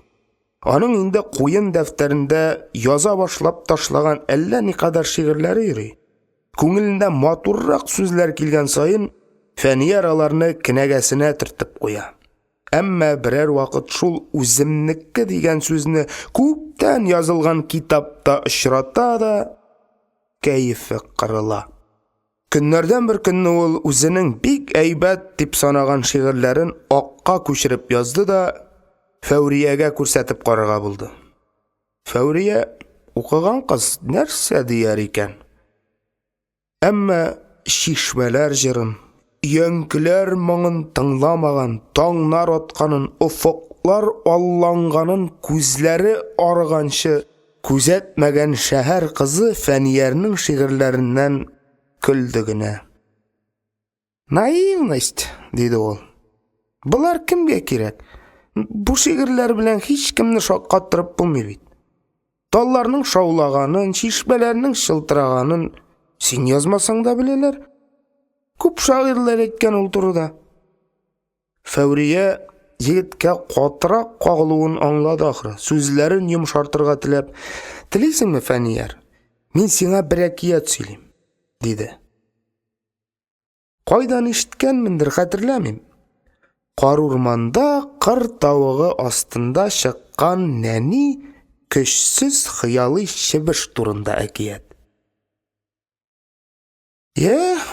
Сөйләп кара, диде Фәнияр, хәтере калуын сиздермәскә теләп. Фәүрия чәчләрен төзәткәләп, тамакларын кыргалап куйды. Китап укучылар конференциясында булсын, сәхнәдән шигырь укыганда булсын, гел шулай башта төзәтенә ул. Тыңлаучысы бер Фәнияр гына булуга карамастан, әле дә сәхнәгә чыгып баскандай бераз поза белән сөйләп китте. Борын заманда, матур яшел аланда, җәйнең аяз көнендә, шәп куаклык төбендә бер чебеш дөньяга килгән. Чыкканда ул йомырканың кабыгын ватып, караган ди бар дөньяга исе китеп, шаклар катып. Бик күп икән иркә урман тавыклары, тиеннәре, куяннар, аюлары һәм урманның бүтән халыклары. Пип, пип дигән чебеш. Аның тавышын кар урман көчәйтеп җибәргән. Җилләр еракка илткән, үз тавышын беренче кат ишеткәнлектән гаҗәп матур, гаҗәп яңгыравык булып тоелган чебешкә. Ул тагында куәтлерәк итеп кычкырган. Яшел урман, син нинди киң, нинди иркен, бу дөньяга килүемә ни барысы әле бер көн, шулай да яраттым мин сине мәңге. Аланнарың шундый ямьле, җиләкләрең шундый тәмле, үләннәрең йомшак синең келәмнәрдәй, чык суларың энҗе мәрҗән. Хыялый чебешнең бу сүзләрен ишеткән дә бер тилгән, очып якынрак килгән, һәм чебешкә булай дигән. Дөнья күргәнең юк синең, мәскән чебеш. Чык сулары энҗе мәрҗән, куаклыклар чытырманлык матур имеш. Синең чебеш очканың, киңлекләрне кочканың юк. Канат җилпеп күккә менсәң, гүзәллекне өстән күрсәң әйтер идең. Кояшны зур алтын диеп, офыкларны ялкын диеп. Без алмас йолдызлар белән туйынабыз, ак болытка сузылып ятып кызынабыз, ут уйнатып яңгыр яуса кыйынабыз. Мин сине чебешкәем бер очыртып карар идем, менә шунда матурлыкны аңлар идең. Юк, сөйләмә, җитәр, дигән аңа чебеш. Син мине һавага күтәр, күрим әле бөтенесен, гомеремдә жәл түгел, гүзәллекне күрер өчен. Тилгән аны төшеп алган. Күтәргән ди зәңгәр күккә, бик биеккә, чебешкәйнең болытларга башы тигән. Чынлап та күк ай матур, сәңгәр офыклар киң, сулышлар киң, тынга иркен. Кошларның бик күп төрлесе шайкан, төркем. Болытларда ефәк шәлен болгыйлар ди. Кошлар аргач болытларга утырып җил тавышын тыңлыйлар ди. Бу зурлыкка, хозурлыкка хайран калып, күкрәгенә бик күп итеп сулыш алып, очып китмәкче булган ди чебеш үзе. Канаты югын онытып, бер талпынган, бер кагынган, тилгән аны шул чак ялгыш ышкындырган. Чебеш мескен бик әз генә очып барган. Шуннан түбәнгә тәгәрәп башын ярган. Әкиятең бик матур, хикмәтле синең, Фәүрия, диде Фәнияр. Өстәвенә әйбәт итеп сөйлисең дә, шушы чебеш кебек канат чыгармаган килеш очарга кызыкмады юңдыр инде. Тик синең әкиятеңнән соң минем киресенчә шул чебеш шикелле буласым килә башлады. Ул ичмасам үзенең тормышы бәрабәренә булса да теләгәненә ирешкән. Күккә күтәрелгән, ачу тәмен татыган, җиргә төшеп башын яруы да шәп, Чөнки бер очып караганнан соң тиресте актарынып яшисе килмәс иде. Фәүрия үзе сөйләгән әкиятның бөтенләй башкача тәэсир итүен күреп куанырга да, ачуланырга да белмәде. Бу егетне аңлап бетерә алмый ул. Һәр нәрсәгә тилеләрчә ышану, сабыйларча бер катлылык һәм үлсә дә үзенекен эшләргә әзер тору көче бар Фәниярда. Комсомолга керергә барганда да шак үлми калган ул. Бу хакта Фәүрия башка кызлардан ишетте.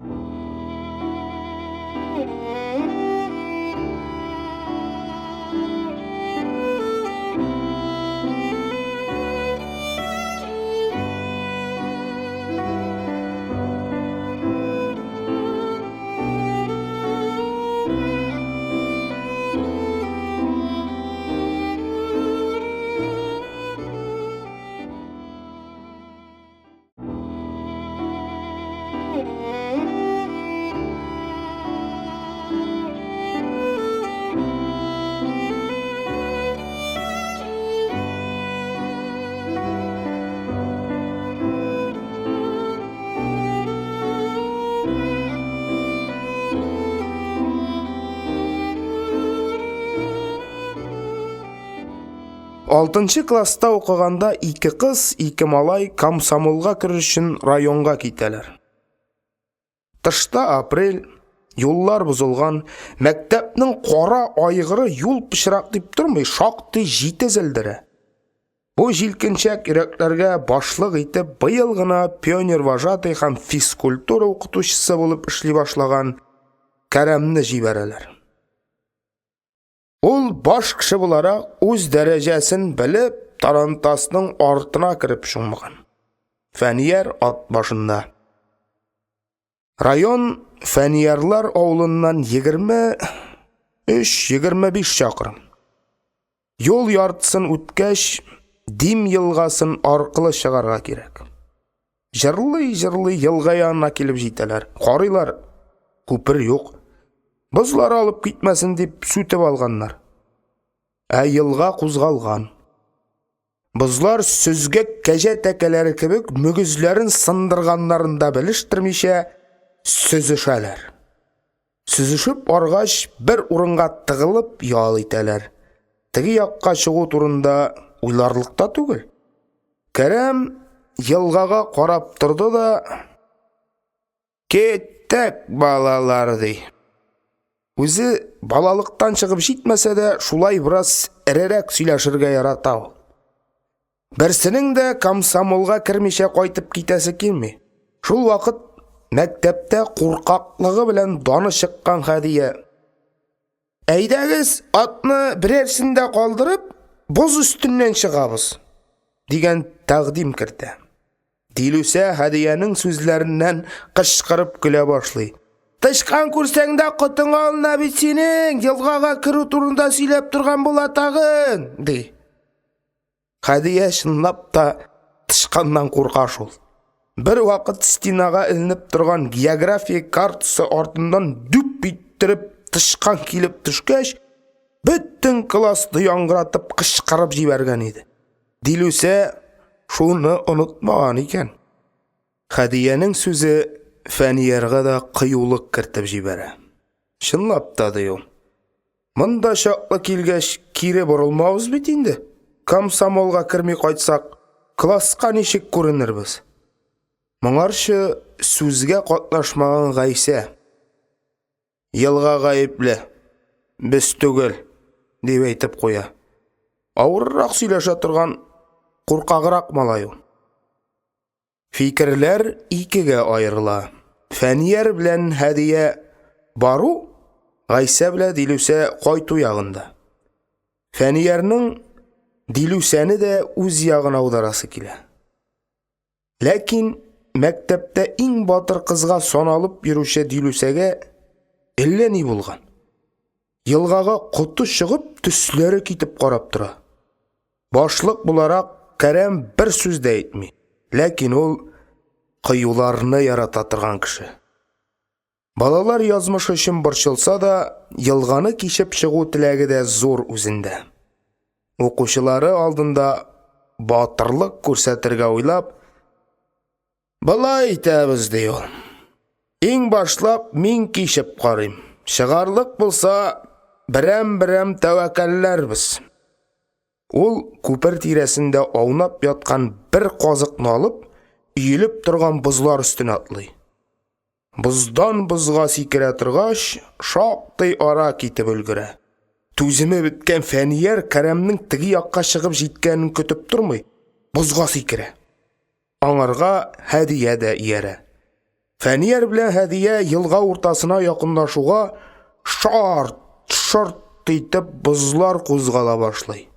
Һәдиянең аягы таеп, ике боз арасына егыла. Моны күргәч, Фәнияр ярдәмгә ашыга. Тегенең якасыннан электреп тарта башлый, ләкин үзе бушлыкка чума. Бу юлы Һәдия аны сөйләп чыгара. Ярның теге ягына чыгып җиткәндә, алар ман-масу булалар. Ләкин яшь чакта моның кебек чылануларга әһәмият бирәсеңмени? Киемең чыланса, өстә тизрәк кибә дип салып тормыйсың, тәнең тырналса, ямау үзендә дип бәйләп маташмыйсың. Каршылыкларны җиңү шатлыгы үзе генә ни тора. Әгәр алар күңелендә бу минутта туган горур куанычны йолдыз итеп күккә чөйсәң, иң якты йолдыз кабыныр. Чәчәкләр итеп җиргә сипсәң, иң матур гөлләр үсәр иде. Яшьлекнең бөтен гүзәллеге кыюлыкта. Дуамал да, тапкыр да, җыр да син яшьлек. Казулыгың, дуамаллыгың аркасында аяк акыл белән эшләп булмастай эшләр башкарып ташлыйсың. Йыгыласың, йыламыйсың. Яшьлек гомернең елмаюы. Яшьлек гомернең җыры. Һәр кем шушы җырны мөмкин кадәр матуррак башкарырга тырыша. Фәнияр белән Һәдия ул көнне комсомолга кирип кайттылар. Кәрәмгә башсызлыгы өчен шелтәнең майлысын шәпәвен, ләкин кешеләрне сөендергән өчен тиргәлү хурлык менә ул. Фәнияр табигатьне бик ярата иде. Кичке уеннарга чыккач, Фәүрияне ул клубка түгел, су буена яшьләр җыела торган җиргә алып китә иде. Алар килгәндә әле уеннар башланмаган булса, Фәүриянең иңенә сыенып утыра да, тавышсыз, тынсыз елганы күзәтә. Кичке елга гаҗәп серле, матур. Таллар арасында өздереп кышлар сайрый. Кышларның сайравыннан көнләшкәндәй, бакалар берән-сәрән тавыш биреп куялар. Тал ботакларына башын салып, җил йоклый. Җилне йокысыннан уятмагайым дип, талгын гына, сак кына елга ага. Каяндыр ерактан, караңгылык эченнән гармун моңы сөзелеп килә. Әйтерсең, гармун моңаймый, елга шулай көй чыгара. Шушы тынлык эчендә гәүдәң эри. Бары тик җаның гына биеклеккә күтәрелүдән рәхәтлек табып талпына.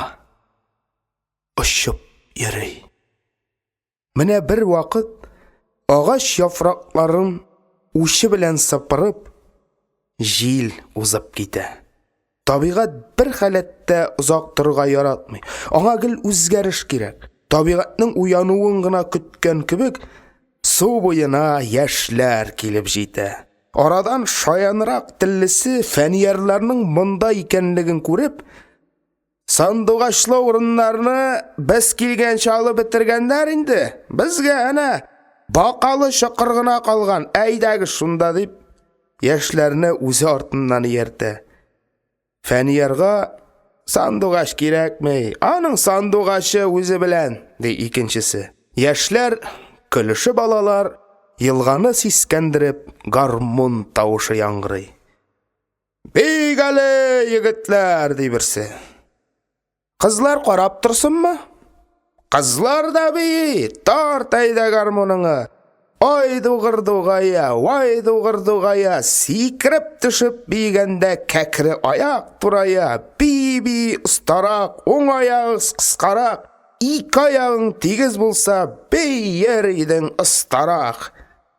Feniyer bilen Fevriye tügerek yanına gile. Fevriyeni biytebiz, Fevriyeni, dip kızlar Fevriyeni tügerek işine kirttiler. Kıstamağız kızlar, min bilmeyim. Bilmesen yüretirbiz, eyde tapırda. Şaya kız Fevriye tiresinde takmak ayta biyi başlay. Oktır kecejinları, küktür kecejinları, kunak kızı qarap tıra biyi hejeyinları. Fevriye haman kuzgalmağaş, ikinci kız bir yerge tutuna. Pirennigi kibitniki, ipi uzi bizniki, nişe tışıp biysek de tepi uzi bizniki. Feniyer, yigit ikensin yigit bol, kızınla biyit. Fevriye, anın uzun biyite, bi kitapxana turasın tap takır iti bitirgen indi. Eyde alaysa, bizge de biyip kurset. Bas eyde, yarma bir şak tügilsin, şakırganda biymeske oksak tügilsin. Feniyer, yalındırmay biyip gite. Tügerekteki yaşlar takmak aytıp tıra. Ateşte de kikirik, tavukta da kikirik, biyüşüge söz etmegiz, uzi tıştı sikirip. Biyüler, bik şiver, biyüşünün kungli bulsun, ey malades, dip jiver. Tıppır birev biyi, ayağında şabata, şabatası da şabata, anı kimler yarata. Feniyer ağrıgan şibiydi. Biraz maşnıy başlagaç tuqtamakşıydı da, "Äle bolsun, özüň üçin gine biýdin, hazır kızıň üçin biýdi" dip, ýaňadan tüwerek işine tartyp kirtdiler. Feniyerniň biýu ýagyna kilgende, älle ni maktanyrlygy ýok. Ämma kıýulyk, jitarlyk. Qarangyda gäwdeň silkinse, aýagyň typırdasa, şonusy bik jitken. Aýrym biýip çykkaş, büten oyunlar başlana. Feniyer zakaz bilen şiir yazı oyununda her vakit tilep katnaşa. Ol özüne berilgen sözlerden tiz arada jırlar çıgara. Baştagı yolları, halık jırları, kalgan yolları özüneki bulaydanın. Garmunça kız Flöraga ol. Ağidil tuğaygına, yüzerge uŋaygına, senin kibik sayırı yala, havada turgaygına, digen kuplet çıgardı. Onun şulay jır oylarga äwäsligin bilgen yaşlar türlü ýaktan türlü sözler ýawdyralar. Neşkebil sözün kirtip şiir şigarga kuşa bir sılwy. Feniyer özü bilen birge okugan, lakin elleni arada şul tiklim sılulanyp ülgürgen kızga qarap jyry aýta. Bileň nişke, kıssaň uşqa syýarlyk, nişke bilin qamış itip, külge qodap kuyarlık. Kızlarga gına dimegen, bizge atapta jır çıgar, niler yigitler. Feniyer şuvar yürekli İbrahimga tırttırıp kili başlay. Tıppır biygende şavattaların tuza, özüne tin yar tapmışa, gümürkeylerin uza. Jırga up kelamiler. Gümümen, awul yaşlar arasında bir-birine tırttırıp silew hup görüle. Şayanlık, tapkırlık, barlık sifatlardan üstün sanala. Şuna köredir ahırı, Feniyerni özünden ülkenrekler de işiteler. Fevriye, yigitnin kişiler bilen tis aralaşıp gitüğüne gajeplenip bitalmy. Nişik sen şulay her kim bilen urtak til tabalasın diyor. Min kitapxanaga kilgen yaşlarga da isenmisiz, sağ bolağızdan başka süs tapmym. Qaşağında kızıklı bahaslarına bik koşulup gitesim kile, lakin koşula almym, nersedir tıyıp qala. Eğer öpkelemesen, nerse tıyıp qalganını aytam. Әйт, Фәнияр, үпкәләмим. Ғарурлығың тыйып қала Фәурия. Әйе, син ауыл яшьләренә біраз түбәнәйтеп қарыйсың. Сүзләренә қошылып китсәм, аларға артық зор бүләк булыр дип қорқасың. Алар бит үзләре дә минем белән эш серләрен уртаклашырга атлыгып тормыйлар, ди кыз үпкәсен белгертеп.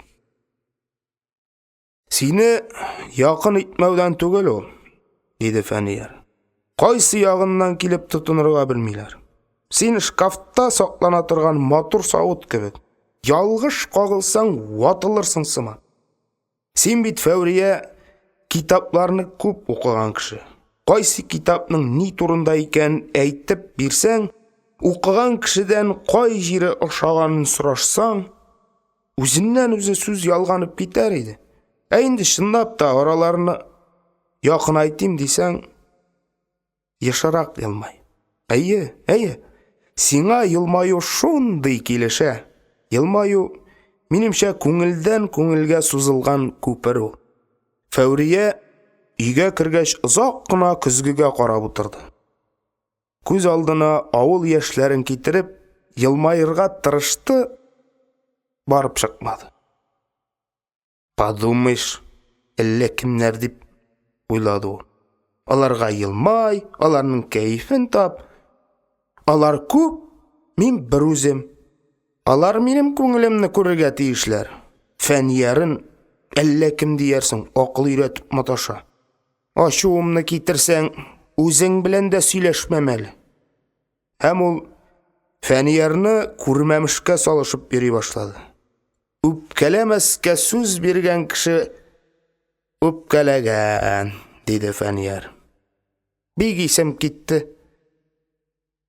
Беләсеңме, үпкәләгән кешене бездә нишләтәләр? Нишләтәләр? Сарык үпкәсе ашаталар.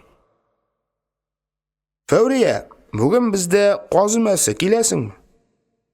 Нишләтәләр соң ул казларны? Диде каз. Каз өмәсе турында бөтенләй хәбәре юк кеше кебек. Суялар да, үпкәсен синдәй үпкәчел кызларга ашаталар. Эчәгеләреннән бавышып, дуслык җипләре өзелә башлаган кешеләрне мәңге аерыла алмаслык итеп бәйләп җибәрәләр. Мамыгыннан кәләш мендәре ясыйлар. Миннән башка гына ясарсыз инде. Анысы инде билгеле, йолкымый чыгарып атмаслар. Тик менә бер кешенең Фәурия атлы кыз йолкыган мамык мендәргә башын куеп, һәр көн сайын тылсымлы йокы патшалыгына китәсе килә икән. Их, дип әйтә икән шул егет, Фәурия атлы кызның куллары мамык кебек йомшактыр. Шул йомшак кулларның рәхәтлеген тыяр өчен битләремне ул тутырган мендәрдән алмас идем. Бәлки, ул мендәр әкияттәге тылсымлы, келәм төсле мине бәхетле төшләр дөньясына алып менеп китәр иде, дип әйтәди. Я, Фәурия, бу кешегә нәрсә дип җавап бирәбез инде, ә? Аның куллары чынлап та артык йомшак икән, каз йолкырга яраксызлар икән, дияргә туры килер. Фәурияны каз өмәсенә килми калыр дип һич уйламаган иде Фәнияр. Хәтта бер мәлгә шаянлыгы югалды. Аптыраудан урындык аркасына эленгән кепкасын кулына алып, бөтергәләргә кереште. Аннары капыл урыныннан торып, ярар алайса, шулай дип әйтермен, дип чыгып китте. Егет дулап чыгып киткәч, Фәурия кычкырып көләргә тотынды. Менә хәкәмәт, Фәнияр да үпкәли белә икән. Кызның көлүе озакка бармады. Аңа кинәт ямансу булып китте. Фәниярның хәтерен калдырасы килмәгән иде. Киресенчә, үзенең үпкәләгәнлеген күрсәтеп, егетне үз тирәсендә бөтерелдертрәсе, күңелен таптырасы килгән иде. Әллә ничек чыкты. Хәзер менә беренче булып килешү юлын эзләргә кирәк инде. Ә моңа Фәурияның горурлыгы комачаулаячак.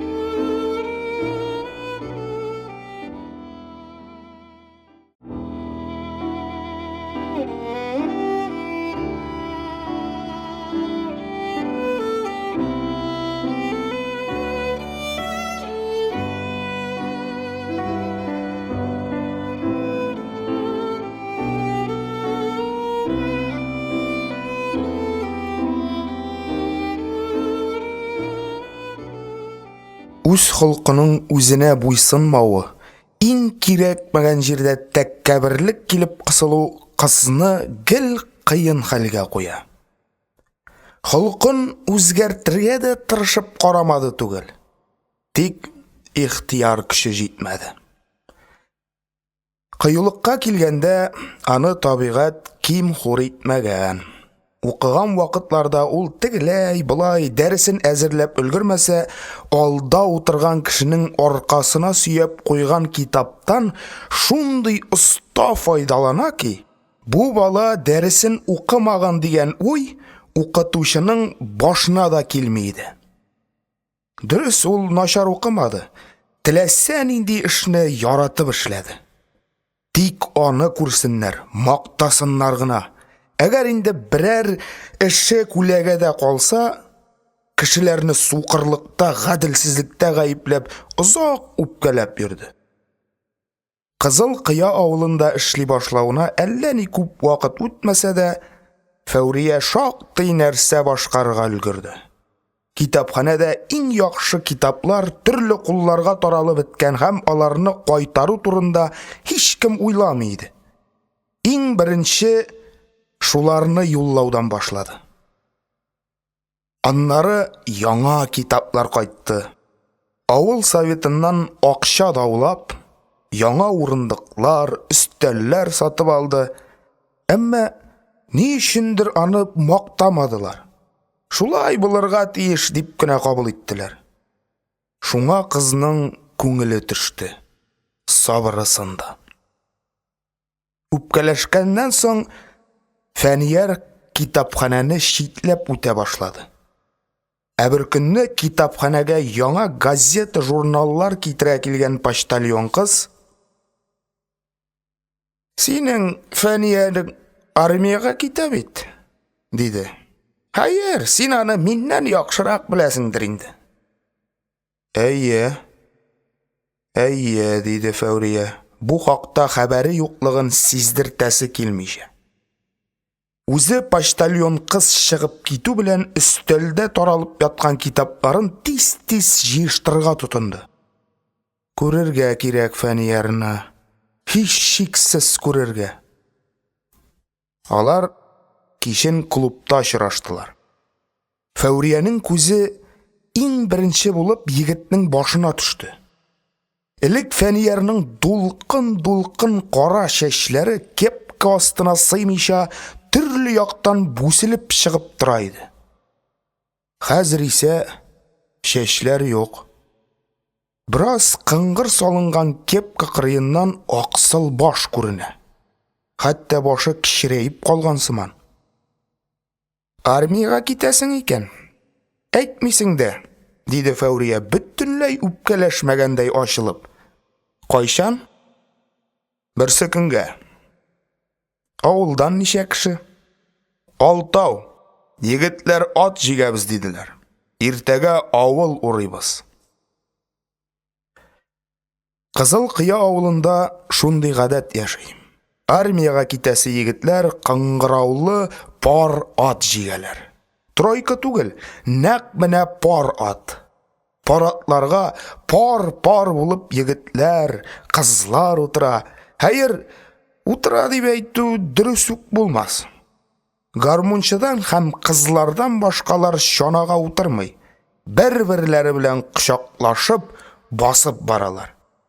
Әгәр инде арба җигелә икән, утыручыларга утырып, аяк өсте баручыларга басар өчен арба үрәчәсенә киң такта кадаклана. Билгеле, атларны кайыш чуклар, җиз тимәләр төзелгән шлиялар белән матурлап бизиләр. Кыңгырауның иң моңлы тавышлысы сайлап алына. Шыңы ераккарак ишетелсен өчен ул бик шәп итеп ялтыратып, чистартылып куелган була. Армияга китүчеләр күбрәк икән, паратлар күбрәк җигелә. Кызыл Кыя авылы зур авыл. Кай вакыт яшьләр 6 паратка төялеп авыл әйләнәләр. Һәр чанада гармунчы. Егетләр бүгіле сығыла жырлап бара, иң башта матурырақ тавышлысы. Китәм инде, қаласың, мин киткәчтен кем иркәләр, син сандуғаш баласын, дип башлап җибәрә. Урам ураушы яшьләрне күрер өчен карт-корылар капка төбенә чыгалар. Капка төбендә берәр кеше күренүгә, анда атлар килеп туктый. Шунда сау буллашу китә. Өйгә кирип тору юк. Атлар кузгалуга тагын җыр башлана. Айдылның суларына җибәр үрдәкләреңне, айрылганда әйткән сүзең өзәр үзәкләремне. Шулай берничә мәртәбә авылны ураганчы барлык кешеләр белән диярлек саубуллашып бетелә. Кайберәүләр китүче яшьләрне өйләренә алып кирип чәй, кайнар коймак белән сыйлап чыгара. Һәркем изге теләк тели. Карчык-корчыклар яшерен яулык почмаклары белән күзләрен сөртә. Авылда фәнияр яшендәгеләр аз булганлыктан ике генә парад җигелде. Фәүриянең моңа тиклем кыңгыраулап җигелгән атка утырып йөргәне юк иде. Ул сабан туйларда беренче тапкыр катнашучы чабышкы ат сыман ярсыды, дулкынланды. Бер елыйсы, бер җырлыйсы килде. Жаны басу өстендәге тургайдай талпынды. Талпыну. Нинди рәхәт, нинди татлы хис. Әйтерсең, күңел диңгезендә давыл кузгала да, тау дулкыннар җилләргә каршы чаба башлый. Ул дулкыннар билгесез ярларга ашкына. Юлларында нәни утраулар күрсә күмеп китә. Талпынган, ярсыган чакларында кешенең бөтен нәрсәгә көче, кыюлыгы җитә. Фәүриянең гомерендә кычкырып җырлаганы юк иде. Бүген күңеленнән үзе җыр ургылып чыкты. Өй түрендә гөлебез, гел янында йөрибез, хатлар белән сөйләшергә калыр микән көнебез.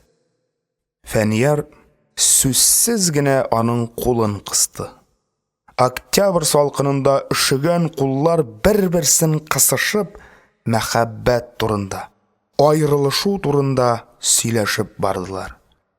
Телләр җыр сузды, куллар мәңге ташлашмаска, гел хатлар язып торырга вәгъдә биреште. Атлар, фәниярлар капка төбенә килеп җитте. Бию башланды. Көзнең тиз төшә торган караңгылыгы да яшьләрне җырдан, биюдән туктата алмады. Киресенчә, яктыда тартынып, кыенсынып торучыларга жан кирде. Һәркем аягы талганчы биеде, тамагы карлыкканчы җырлады. Иртәгесен фәниярлар кузгалганда таң атмаган иде әле. Районгалар машина белән киттеләр. Улым, диде Гөлсәйдә озатырга чыккач. Менә бу ипине бер кабып бир әле. Гөлсәйдә фәниярга бер телем ипи сузды. Атагыз киткәндә башыма килмәде. Тартып кайтарырга ризыгы булмагандыр. Кайта алмады. Соң әнкәй, мин бит сугышка китмим. 3 ел үтәр дә китәр. Менә күрерсез. Ефрейтор погоны тагып шалт итеп кайтып төшәрмен. Әйе, Аллага шөкер, сугышка китмисең. Еллар имин торганда 3 ел озак вакыт түгел. Шулай да тешләп бир әле, улым. Гөлсәйдә ипиен улына тоттырды. Фәнияр ипине бер тешләп әнкәсенә бирде һәм күңеле тула башлавын сиздермәскә тырышып, үзен көтүче иптәшләренә таба йөгерде. Машина кузгалып китте. Армияда авиация мәктәбенә эләкте Фәнияр. Ерак Себергә һава укчы радистлар хәзерли торган хәрби мәктәпкә алдылар аны. Моңа кадәр Фәниярга самолетка утырып карарга туры килмәде. Чөнки ул Бөгелмә, Әлмәт ише шәһәрләрдән ары бармады. Укырга зур кеше булырга иде исәбе. Әмма тормыш үз шартларын китереп куйды. Абыйсын армияга алдылар. Апалары бер атлы кияүгә чыгып бетте. Йортлары да тузып килә иде. 8 классны тәмамлаганнан соң әнисе: "Әллә улым, эшкә керәсеңме соң?" диде. "Паспорт алырга яшең җитте. Район тирәсендә берәр акчалы эш тапсаң, йортны рәтләп булмасмы?" Фәнияр әнкәсенең сүзенә каршы килмәде. Эшли башлады. Иптәшләре районнан мәктәп портфеле күтәреп кайтканда, ул иңенә монтер кирәк яраклары салынган брезент сумка асып йөрде. Акчасын әнкәсенә кайтарып биргән чакларда: "Тотып бетермә, әни, өй салырбыз" дия иде. "Ярар, улым" дип килешә әнисе аның белән. Тик озак та үтми я Фәниярга, я сеңлесенә берәр әйбер алып кайта. Акча бетә. Түләвенә, займына кирәк. Бер кешенең эшләгәнен ничек җиткерәсен? "Кайгырма, әни" дип юата Фәнияр әнисен. "Өйне барыбер салабыз аны. Әле армияга киткәнче вакыт күп. Аңынчы өй салырлык кына акча җыярбыз." Әмма яшьлектәге 3 ел вакыт 3 тапкыр күз ачып йому кебек кенә икән. Бер акча алган көнне Фәнияр: "Кибеттә шундый шәп велосипедлар саталар әнкәй" дип кайтты. "Безнең өй бик үк ярамаслык түгел бит. Әнә Мөгелсемәттәйләрнең өйнең пишмаклары кайгайып беткән. Алай да торалар. Безнекенең түбәсен түл белән ябып җибәрсәң, өр-яңа була." "Әйе шул", диде Гөлсәйдә. "Велосипед сиңа кирәк. Синең кебек чакта йөрмәсәң, картайгач кызыгы юк. Алып кайт велосипедыңны, балам." Фәнияр канатланып кибеткә чапты. Авылда алар очында бер малайның велосипеды бар. Шуның велосипедында Фәнияр ярыйсы гына йөрергә өйрәнгән иде. Арт урамга чирәмлеккә чыгып өйрәнделәр алар. Беренче атланган чагында велосипед кулга ияләшмәгән тайдан ким түгел икән. Гел теләмәгән җиргә алып кирип китә. Я берәрсенең бәрәңге бакчасын уратып алган читән өстенә килеп менәсең, я читләтеп үтәргә теләгән чокырга мәтәләсең. Фәнияр тышаулаган кәҗә белән сүзеште. Чирәм утлап йөрүче тышаулы кәҗәне башта гел абайламаган иде. Абайлагач кырыйлап үтәргә тырышты. Әмма күпме бырма руль нәкъ шул кәҗә өстенә кайырды. Туктатып та булмый каһәрне. Әйтерсең сихерләнгән бер нәрсә. Кәҗәнең күзләре ныграк ялтыраган саен ныграк кайырды велосипед. Кәҗә шактый батырлар нәселеннән булып чыкты. Велосипед өстеннән Фәниярны әллеп кенә алды. Әллә каушаудан, әллә кызулыктан бер җир авыртмады Фәниярны. Бары тик велосипедның алдагы калайы кыйшайган иде. Җыйнаулашып маташа торгач, анысын да турайтып куйдылар. Хәзер менә Фәниярның үз велосипеды бар. Теләсә кайчан атланасың да чабасың, рәхәт. Бигрәк тә эштә уңайлы. Аларның элемтә конторалары нефтчыларга буйсынганлыктан күп вакыт буравойдан буравойга йөрергә туры килә. Аралары ерак, машиналар сирәк очрый. Фәнияр кебек каны кайнап торган яшь кешегә велосипедтан да шәп машина юк. Әллә ни арада эштән кайтып үстем башын алмашып өлгерә, әллә ни арада яңадан чыгып чаба. Армияга китәсе елны Сабан туенда да ярышты Фәнияр.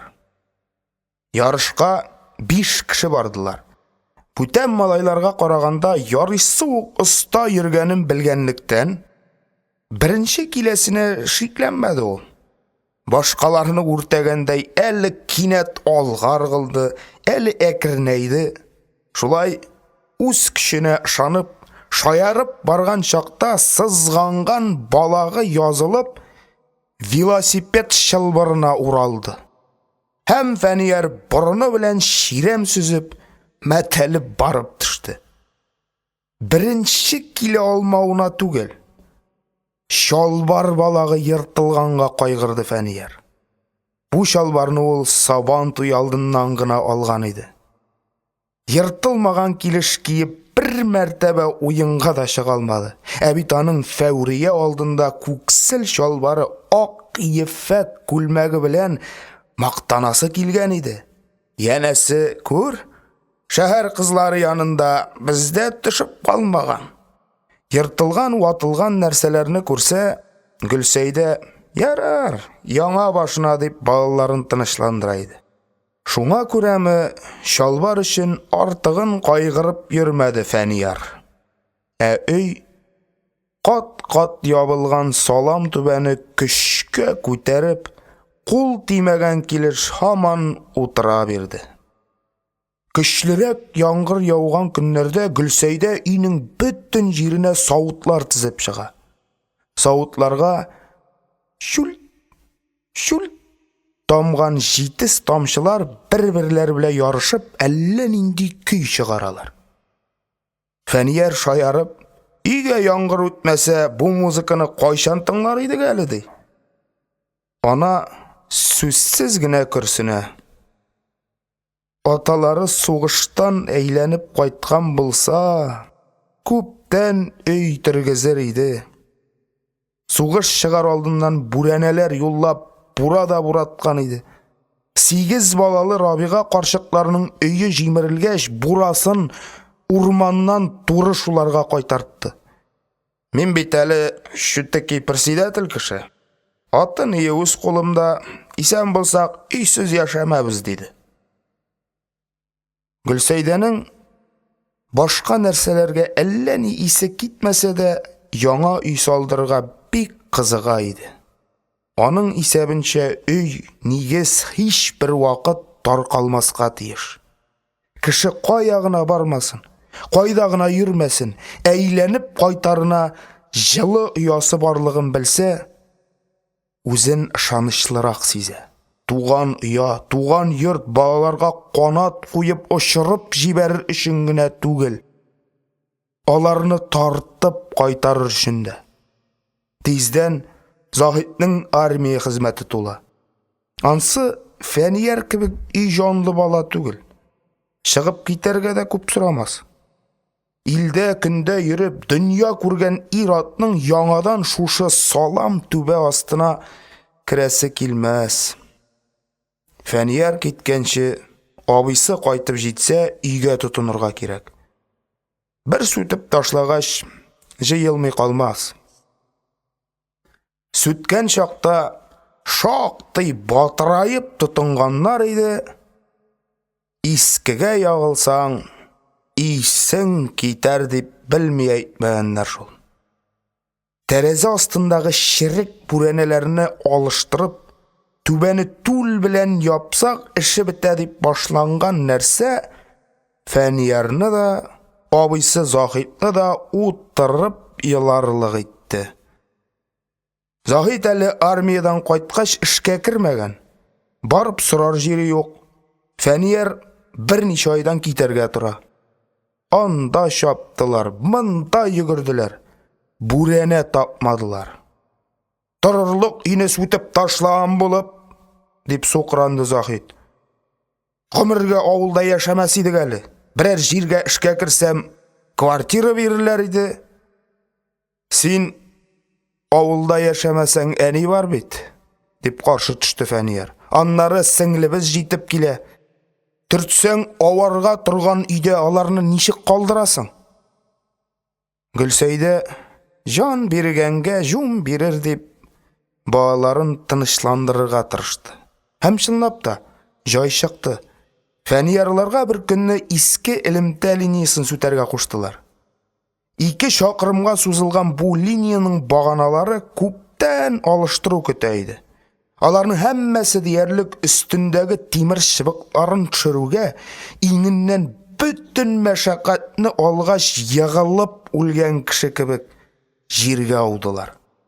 Төпләре шәрәсә дә баганаларның өске ягы нык иде. Гадәттә мондый баганаларны монтёрларга утынга бирәләр. Әмма Фәнияр начальникка да иптәшләренә дә алдан ук әйтеп куйды. Баганалар миңа, тиешле акчасын тотып калырсыз. Ничек итсәләр иттеләр, Фәнияр армияга киткәнче өйне яңартып керделәр. Шерегән ниргәләрне алыштырып, каралганнарын эшен-тышын кыргычлап җибәргәч, өй менә дигән булды. Фәниярның иптәшләре: "Син өйләнергә җыенасың ахры", дип шаярттылар. "Илән, юкса шәһәр кызларына ышаныч бәләкәй. 3 ел буе армияда хезмәт иткәнне көтеп ятмаслар, кияүгә сыптырырлар."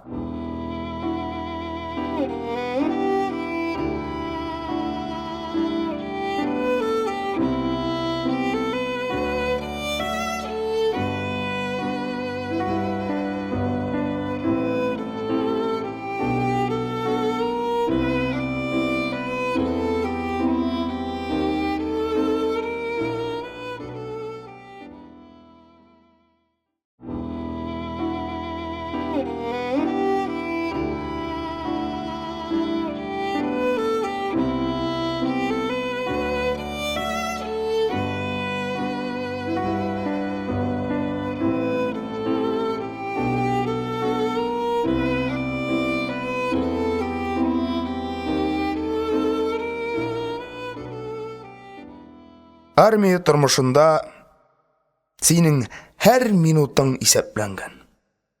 Иртәнге 6-да подъем белән сикереп торасың. 45 секунд эчендә бер рота кеше йокыдан торып, киенеп, сафка тезелеп өлгерә аладыр дип башына да китермәйде Фәнияр. Өйрәтәләр икән. Әгәр берәрсе билгеләнгән вакытка сыеша алмаса, өр-яңадан отбой ясап урыннарга яткыралар. Бер кеше өчен йөзләгән кешенең 2-3 тапкыр шишенеп, 2-3 тапкыр киенәсе килми.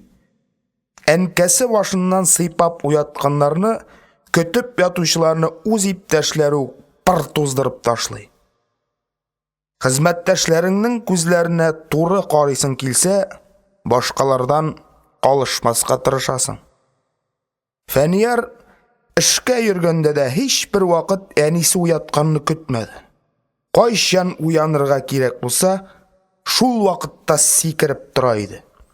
Шуңа күрәме биредә аңа иртән тору түгел, кичтән йоклап китү кыенрак. Теллисеңме, теләмисеңме, кичке 10-да яткыралар. Авылда ул тавыкта кунакламас бурын ятарга мин әллә балачагамы дияр иде. Монда карыша алмыйсың. Хәтта сөйләшеп ятарга да рөхсәт ителми. Фәниярның әйтерсең телен кытыклыйлар. Сөйләшәсе килә.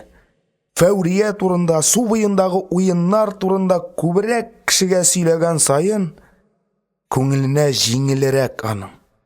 Фәүрияның исемен телгә алганда иреннәре үзеннән үзе елмая. Йөрәген аккыш каурые белән сыпыргандай рәхәтлек кичерә. Фәүрияне еш кына төшендә күрә. Менә ул кызны велосипедына утырткан да асылмалы күпер аша Ык елгасын чыгып бара. Күпер дер-дер селкенә. аста шаулап елгага. Түбәнгә карасаң баш әйләнә. Фәүрия куркып Фәниярга дәшә. Икәүләп түбәнгә чабыз, Фәнияр, кире китик. Юк, Фәүрия. Тар басмада велосипед белән борылып булмый. Без бары тик алга гына барырга тиеш. Куркам, Фәнияр, мин куркам, упкынга чарбыз сыман. Син миңа тотын. Фәүрия. Мин бүген алып батырдай көчле. Алып батыр чабата тузанын каккан җирдә тау барлыкка килгән. Ә мин елгага чыбык белән суксам, елганы агудан туктатам. Син янымда булганда, мин әллә нинди кудрәтләргә ия. Ә мин һәр вакыт синең яныңда, Фәнияр. Һәм Фәүрия йомшак куллары белән егетнең муеныннан кочып ала. Фәнияр алдагы юлны күрми, әмма егылып төшмәс өчен һаман велосипедын әйләндерә. Басманың аргы ягына чыгып җиткәч караса, Фәүрия юк.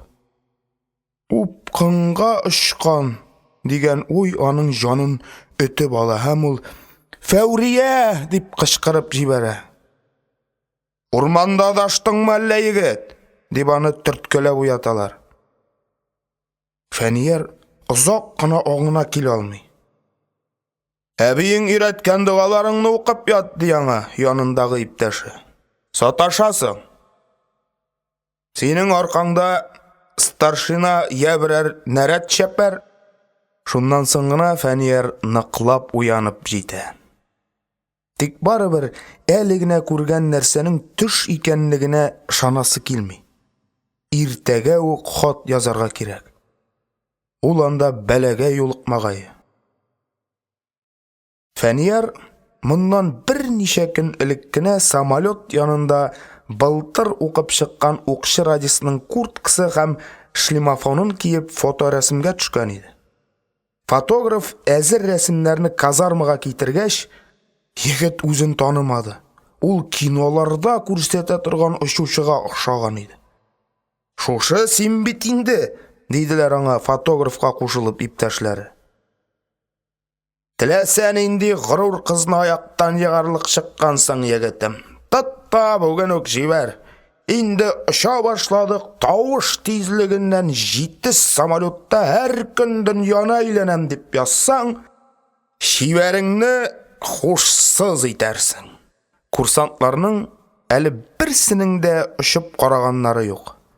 Хәрби ант кабул иткәч каравылга йөртә башламасалар, самолетларны якыннан күрмәсләр дә иде. Бәхетләренә каршы каравылга аэродромга йөрттеләр. Шунда самолетларны каплап куелган чехол аша гына булса да сыйпап карый алдылар. Ә моторы алынган бер самолет аларның мәктәп ишек алдында тора иде. Шуның буенча курсантлар нинди приборның кайда урнашканлыгын өйрәнергә тиешләр. Ләкин ул бәхетле көннәр килеп җиткәнен ничек көтеп торасың?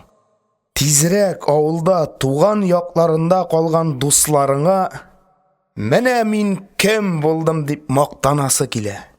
Һәм курсантлар өйләренә җибәрер өчен әнә шул самолет янында рәсемгә төшәләр иде. Фәнияр өенә дә, Фәүриягә дә шул рәсемне салды.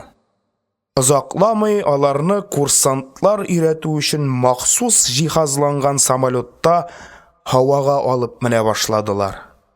Беренче күтәрелеш алдыннан инструктор былай сөйләде.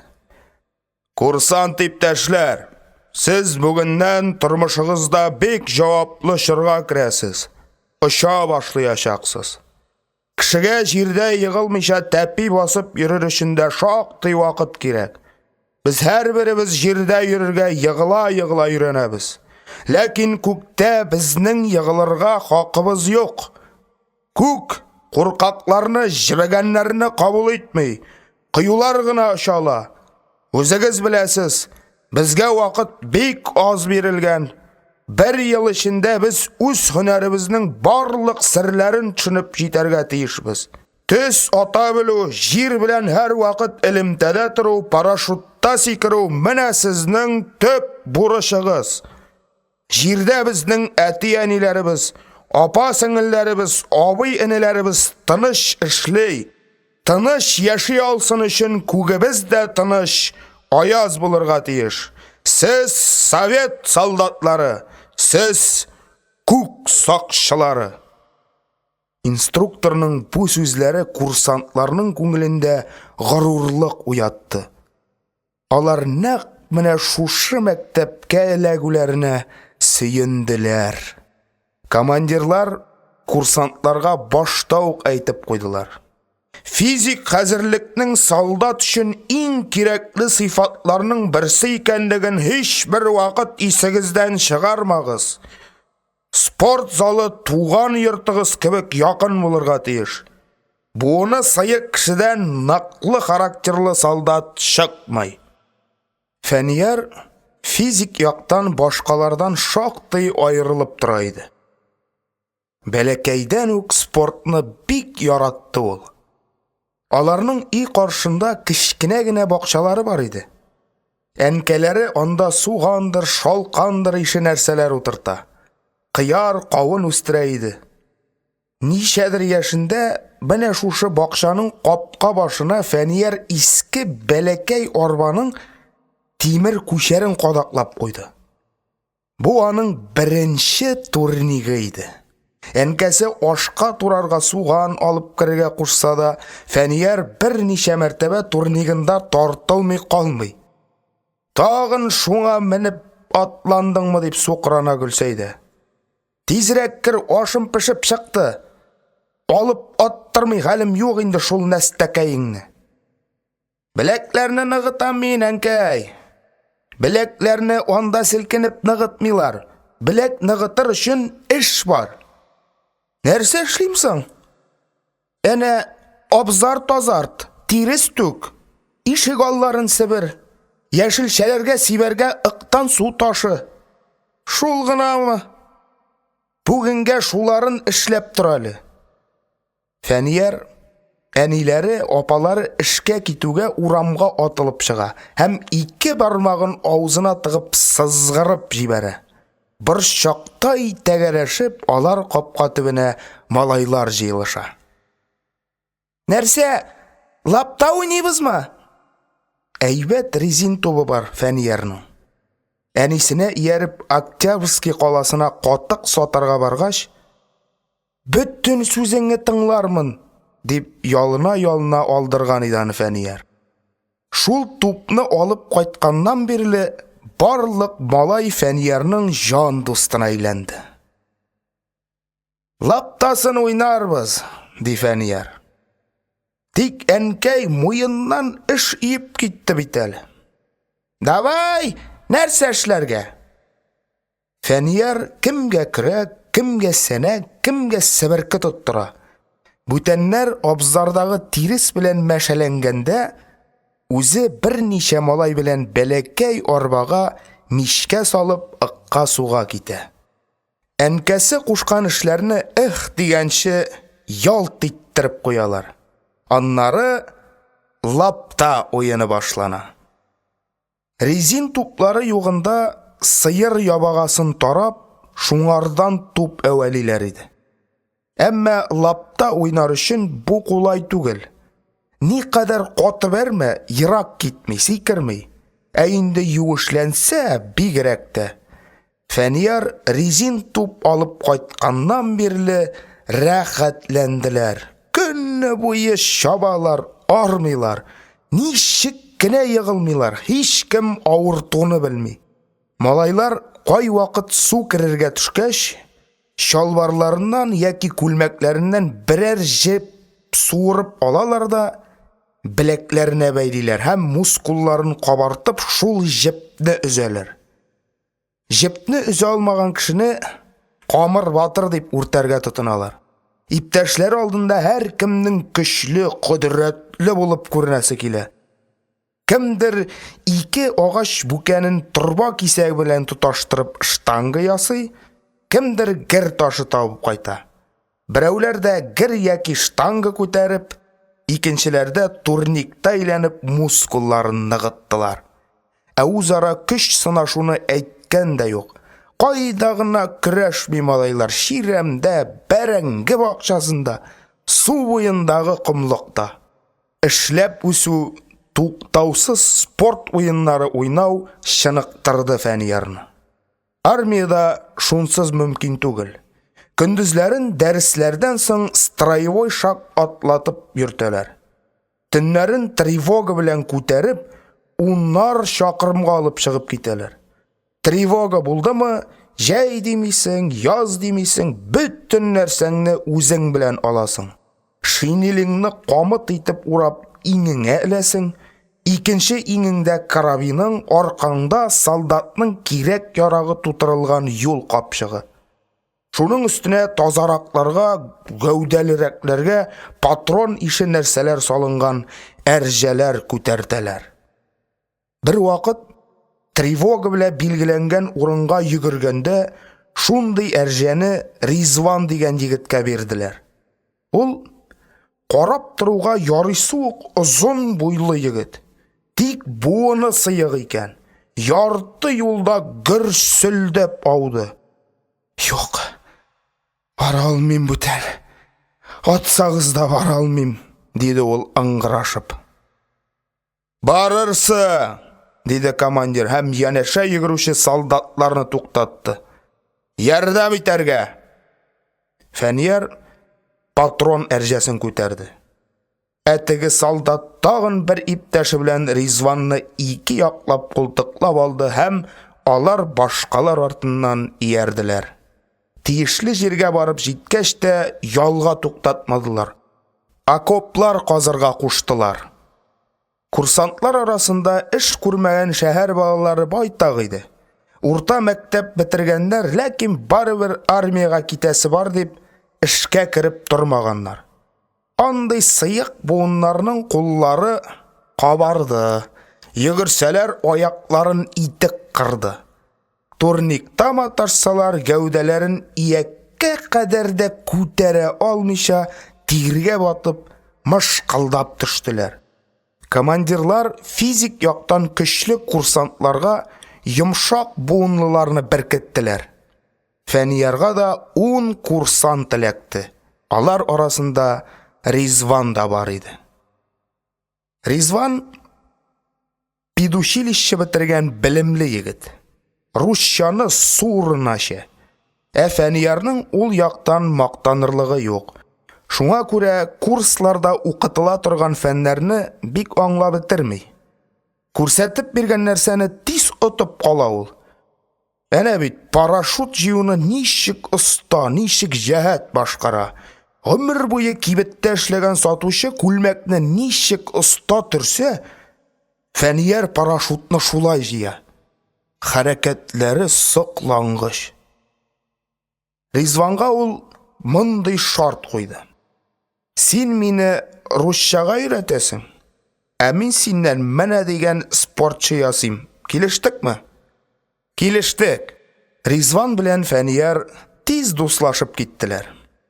Икесенең бер максатка омтылуы якынайттымы, хыялыйлыкларымы? Әйтүе кыен. Әмма алар уй теләкләрен яшермәс булдылар. Өйрәнү очышларына йөргәндә дә ике дус бер группага туры килде. Ризван яшерен серен чишкәндәй, күкне ярата башладым бит мин, малай, диде. Юкка гына икар кояшка менергә теләп канатын яндырмаган икән. Без бит күп нәрсәгә соңлап төшенәбез. Нигә миңа педучилищеда 4 елымны әрәм итәргә иде? 10-ны тәмамлап очучылыкка укырга киткән булсам, хәзер мин бетереп чыгар идем. Әле соң түгел, диде Фәнияр дустын юатырга теләп. Командирлар уку башлануга ук әйтеп куйдылар бит. Кемдә кем укчы радислар мәктәбен отличныга бетерә, шуларны очучылыкка укырга җибәрәбез, диделәр. Ул училищега иң беренче сине алачаклар инде. Укуң әйбәт, белемең җитәрлек. Анысы шулай. Тик менә һаман вакыт үтә. Мин болай да синнән 2 яшькә олы. Аннары спортка минем бер дә күңел тартмый. Тартыр. Әзрәк булдыра башлагач, үзеннән үзе тарта башлый ул. Әле синең шәкерт шулпасы чыгып җитмәгән. Көн сайын спортзалда 1-2 сәгать тирләп мышкылдасаң, кәҗә кебек җитез булырсың. Менә күрерсең. Син әле мине узып китәчәксең. Узарсың сине. Син кулны кыссаң да бармакларны берсенә-берсен ябыштырып котырасың. Мин армияга киткәнче 3 елдан артык монтер булып эшләдем. Һәр көн карга бурны кысып, уч төпләре сөялләнеп бетә иде. Шуннан ул. Белмим инде, нәрсәдәндер. Ничек син шул кадәр турникларда әйләнә аласыңдыр? Мин самолетта да ул кадәр курыкмыйм. Анда ничектер приборлар каршына килеп утыргач, тынычланып каласың. Җир белән элемтәгә кереп, астагы дусларың белән сөйләшә башладыңмы, самолетта икәнеңне бөтенләй онытасың. Ә менә турник янына килә башласам, буыннарым калтырарга тотына. Кайгырма, ныгытабыз әле синең буыннарыңны. Типсәң тимер, бассаң бакыр изәрлек егет ясыйбыз. Һәм Фәнияр шаярып дустының тез астына төртте. Ризван авып төшүдән чак тыелып кала. Көрмәкләшү китә. Старшинаның «Отставить!» дигәнен ишеткәч шым булалар. Әмма соң инде. Яшьлеген дәхшәтле сугыш утларында яндырып кырысланган старшина 2 дустның икесенә дә чиратсыз берәр нәрәт биреп өлгерә. Фәниярлар чиратсыз нәрәтнең ни икәнлеген яхшы беләләр. Башкалар тәмле төшләр күрә-күрә йоклаганда казарма идәнен юасың, бәдерәф чистартасың. Монда сезнең артыгыздан җыештырырга ниегез юк, диде старшина. Һәммәсен үзегез эшлисез. Солдат булдыра алмыйм, теләмим дигән сүзне онытырга тиеш.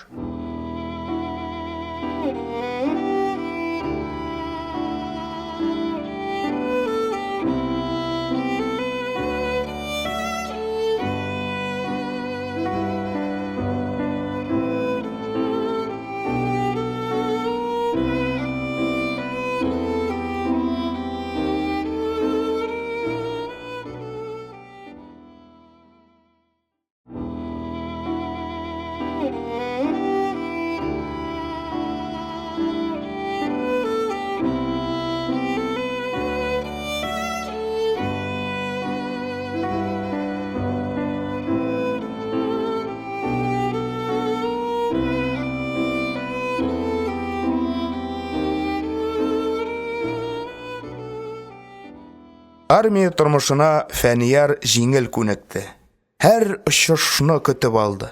Әгъләмгә җирнең беренче ясалма иярчене җибәрелү турында ишеткәч, һава укчы радислар мәктәбендә укып ятучылар гыж итте. Үзләренең укуларына вакыт үткәрү дип карап, койрыкта сөйрәлүчеләрдә күңелләрендә җаваплылык тойгысы уянуны сизделәр.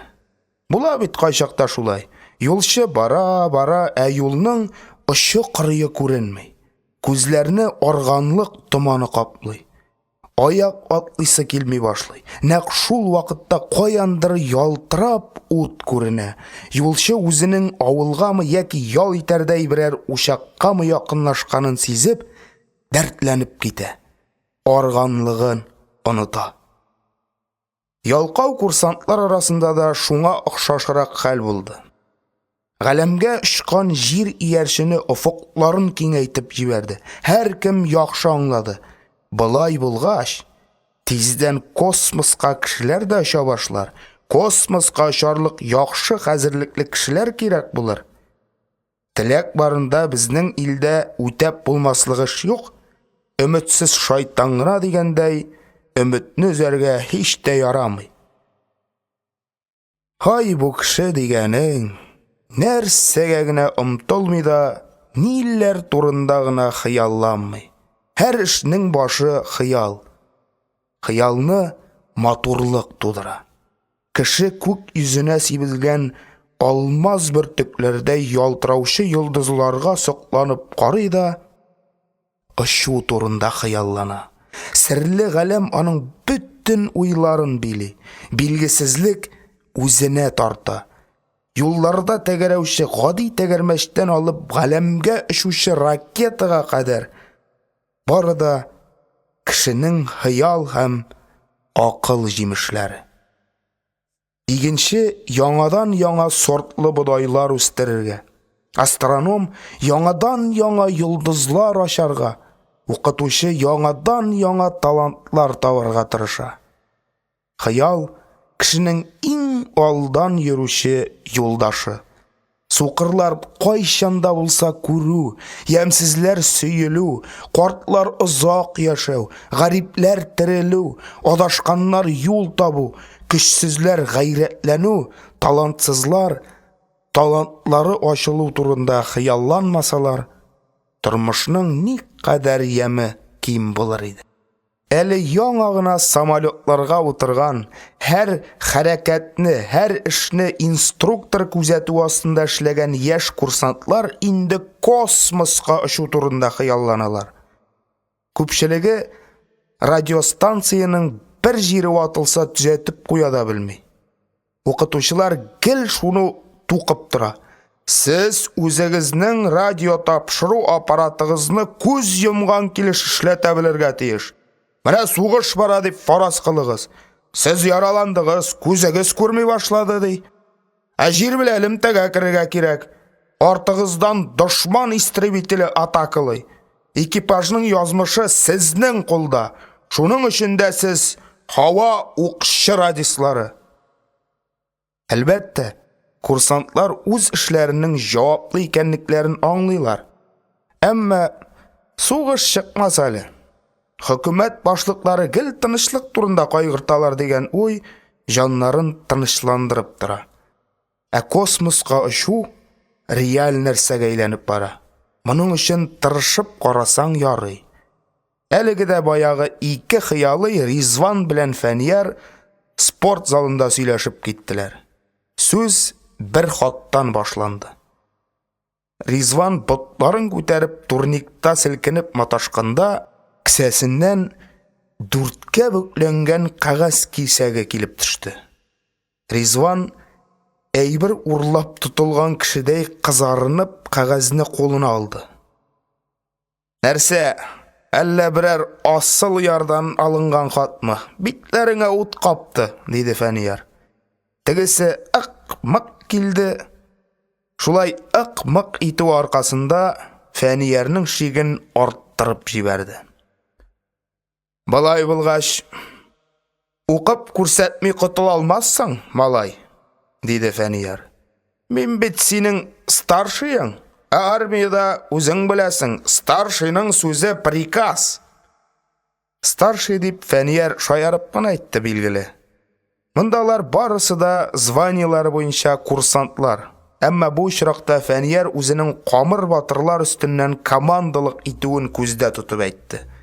Камыр батырлар дип үз гәүдәләрен үзләре күтәрә алмыйча спорт снарядларына менү белән изрәп төшкәннәрне атый ул. Ризван старшыйдан әмер алынганга түгел, ә кемгә сөйләргә белмичә эче ачытып йөргәнгә хатның нәрсә турында икәнлеген Фәниярга сөйләргә булды. Дус кеше, диде ул. Бу хатның әле адресы юк. Язуын яздым. Кая җибәргә белмичә аптырап йөрим. Авылга, бабайга Константин Макаровичка дип яз, диде Фәнияр шаярып. Син шаярма. Бу бик җитди хат, диде Ризван. Тирләп чыккан маңгаен май китәге белән сөртеп. Алар хатны бергәләп укыдылар. Хөрмәтле галимнәр, дип башланган иде ул. Җирнең тарту көчен җиңеп космоска чыккан спутник мине бик куандырды. Шатлыгымнан әллә ничә көн йокламый йөрдем. Киләчәктәге очышлар өчен бәлки сезгә кешеләр кирәк булыр. Андый очракта аптырап калмагыз, туры миңа хәбәр итегез. Зур ачышларга гомеремне кызганмам. Яңа ракеталар сынарга мин һәр вакыт әзер. Әлегә мин һава укчы радистлар мәктәбендә генә укыйм. Bütün фәннәрдән дә отлично өлгереп барам. Тик менә физик хәзерлегем шәптән түгел. Әллә кайчаннан бирле Камыр батырлар командасында йөрим. Әмма ләкин бер дә шикләнмәгез. Монда да сынатмам. Иң алдынгы курсантларны куып җитәрмен.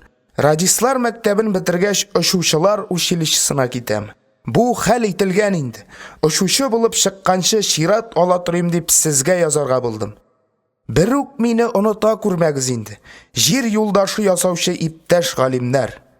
Космоска кеше җибәрергә уйласагыз, кораблыгызга мине дә радис итеп ала күрегез. Морзе алфавитын шәп беләм, кулымны шомартудан һаман туктаганым юк.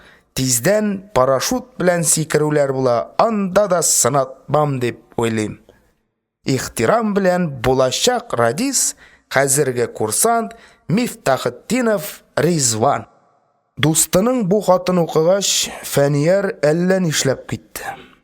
Әйтерсең, тегесе инде космоска очкан. Камыр батыр дигән булып мыскыл итеп йөр инде моннан соң. Борынына шиертте бит Фәниярның. Әйе, нык шиертү белән шиертте.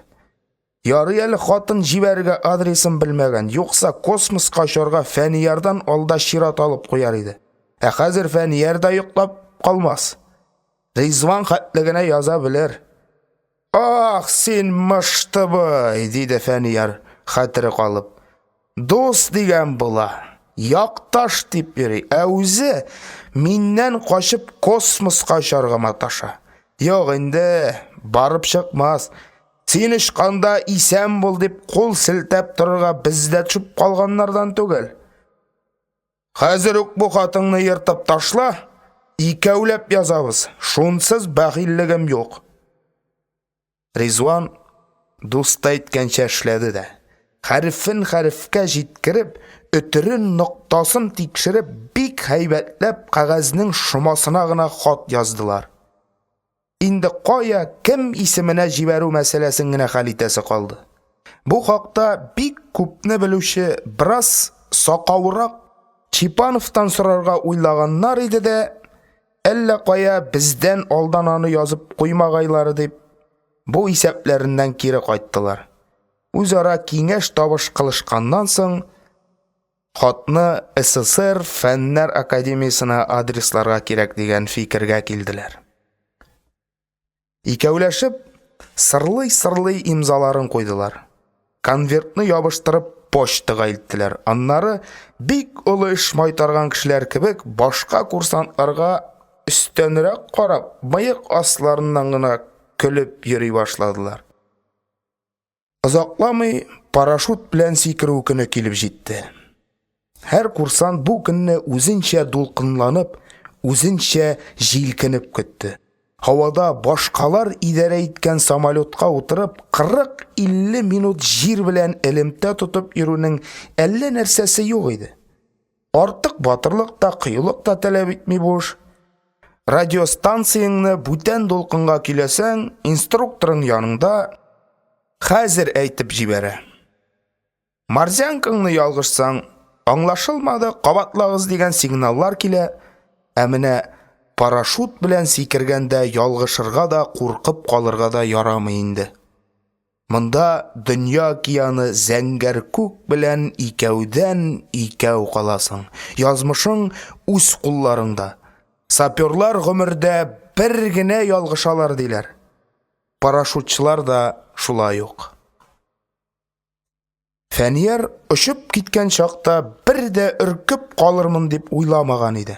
Әмма самолет тиешле биеклеккә күтәрелеп, хәзерләнергә дигән команда ишеткәч, ашкыну каядыр юкка чыккандай булды.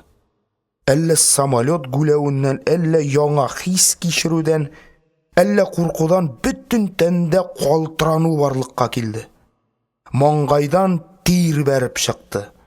Аяклар авырайдылар. Мотор тавышымы, йөрәкме дөп типте. Аякларны шулдырсаң түбән очасың.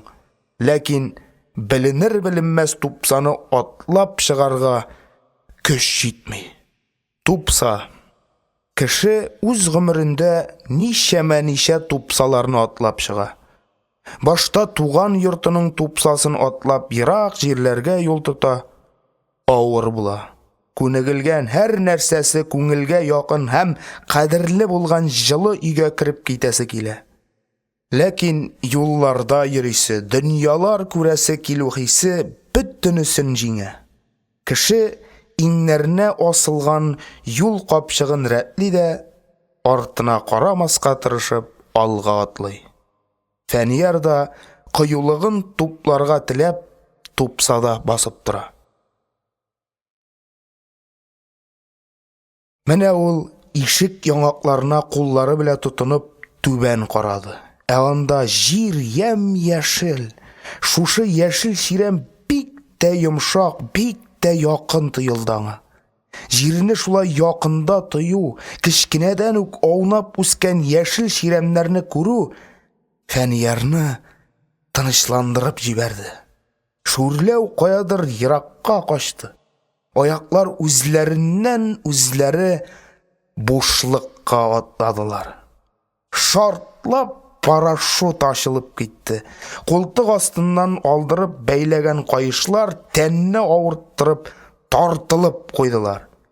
Фәнияр ап-пак парашютында чайкалып, зәңгәр күктә ялгызы калды. Үзен канатлы итеп, кыю итеп тою шатлыгыннан ул сул аягының итеге салынып, үзеннән алда җиргә төшеп утырганында, аяк чылгавы сүтелеп, җил белән еракка очканында сизмәде. Аңарга гомердә булмагандай рәхәт иде. Шунда ул үзенең бары тик очар өчен генә яратылуын, моңарчы яшәгән 20 еллык гомернең шушы очыш өчен хәзерлек икәнлеген аңлады. Үзеңне тапкан көн кеше гомерендә иң бәхетле көннәрнең берсе буладыр. Казармага кайтуга аны Фәүриядән килгән хат көтеп тора иде. Дөрес, кызның беренче хаты гына түгел бу. Кайчакта көненә 2 хат язып сала иде Фәүрия. Әмма бүгенге хат бүтәннәренә бөтенләй охшамаган булып чыкты.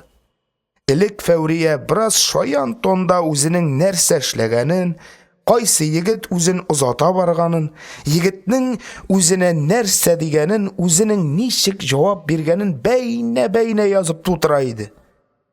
Бүген кызны алыштырганнар диярсең. Дон Кихотым минем, дип язган иде Фәүрия. Анда нинди җил тегермәннәре белән сугышып йөрисең икән? Күрәсе иде. Җибәргән фотоңны алдым, чын егеткә үрелгәнсең, карап торырлык. Син армияга киткәнче кырынмы идең бугай? Рәсемеңдә мыек сызылып киткән. Мыек үсәрлек вакыт үттеме инде? Әллә миңа ошарга тырышып, ясалма мыек ябыштырып фотога төштеңме? Әгәр шулай икән, юкка. Мин мыеклы егетләрне яратмыйм.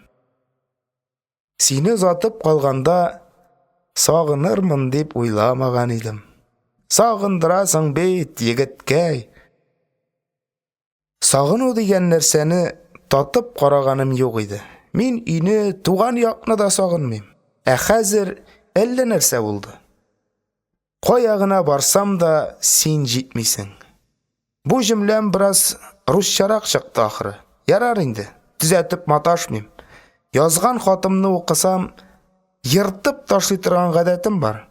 Язасы сүзләр күп әле. Иң беренче мактанудан башларга кирәктер.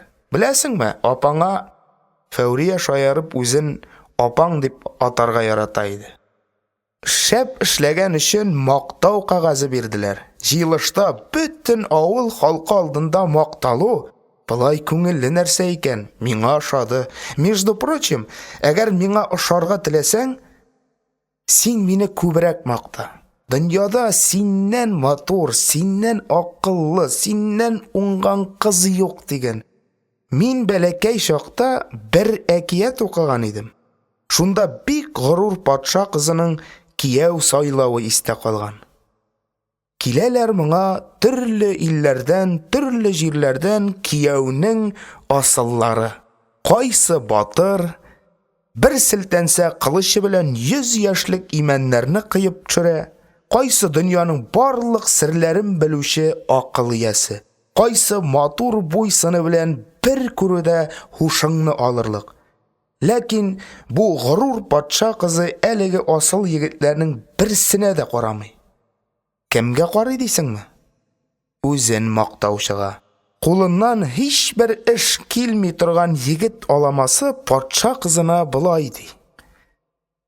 Бу егетләр нишләп йөргән булалар инде? Аларның бит иң акыллысы да синнән акыллы түгел. Иң шибәре дә синнән шибәрлек белән ярыша алмый. Иң батыры да синең карашыңнан курка. Әйе шул, ди патша кызы. Сүзең хак. Миндә акыл, батырлык һәм матурлык җитәрлек. Миңа хәзер гомер буе акылымны, матурлыгымны мактап торучы гына кирәк. Ә син, егетем, мактый беләсең төсле. Шулай итеп, ғорур патша кызыбыз әлеге егеткә кияүгә чыга. Һәм алар бик бәхетле яшиләр. Мин бу патша кызын аңлыйм, Фәнияр. Без хатын-кыз затлары мактау дигән нәрсәгә айруча сизгер. Безнең үзебезнең генә түгел, яңа күлмәгебезне дә мактатасыбыз килә. Ә син күбрәк мине тәнкыйтьләргә яратасың, Фәнияр. Я, ярар инде. Бүгенгә мин сиңа ачуланмыйм. Нигә дисәң, кәефем бик шәп. Беләсеңме?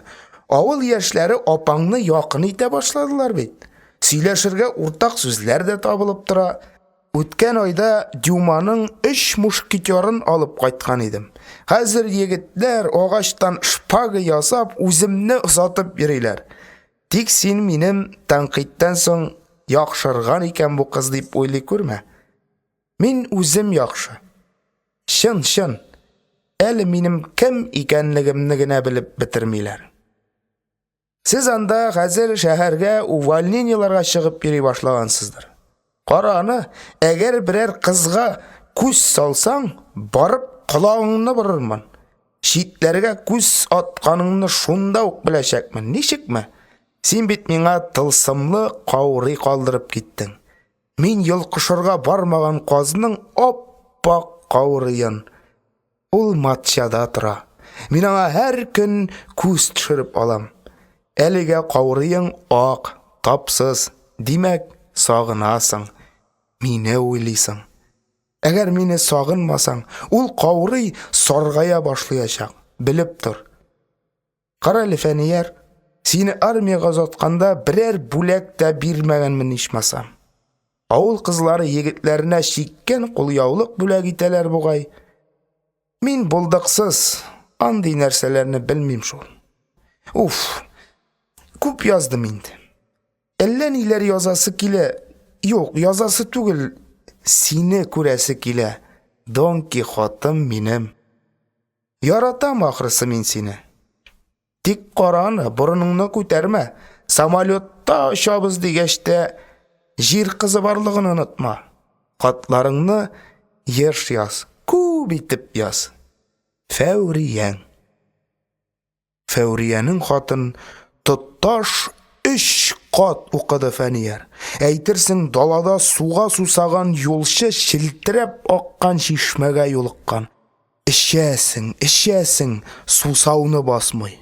Егет күңеле мәхәббәткә, назга нык сусаган булган икән. Бу сусауны хәрби хезмәтнең санап бетергесез мәшәкатьләре белән генә күмеп бетереп булмый. Хәер, ургып аккан чишмәгә учлап күпме ком ыргытма, агуыннан туктата алмыйсың. Фәнияр күңелендәге ашкыну, яшьлек җилкенүе дә ургып аккан чишмә кебек бит. Юлында ташлар очраса, тәгәрәтеп алып китәрлек. Таулар аркылы ятса, астан бәреп чыгарлык.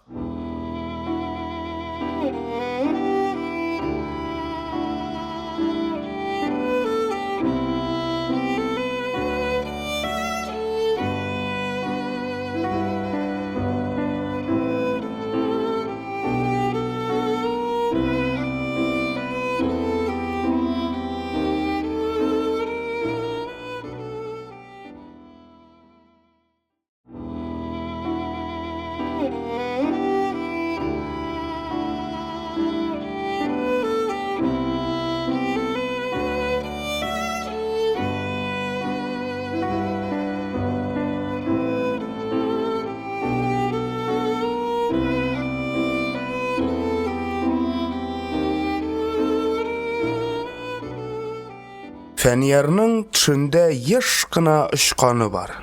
Кулларын канат итеп як-якка җәя дә, салмак кына көчәнмичә генә биеккә күтәрелә.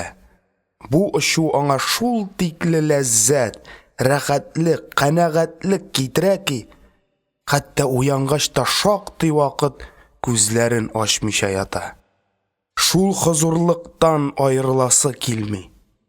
Фәүриянең наз һәм иркә тулы хатын укыгач та, ул шуңа охшашлырак хис кичерде.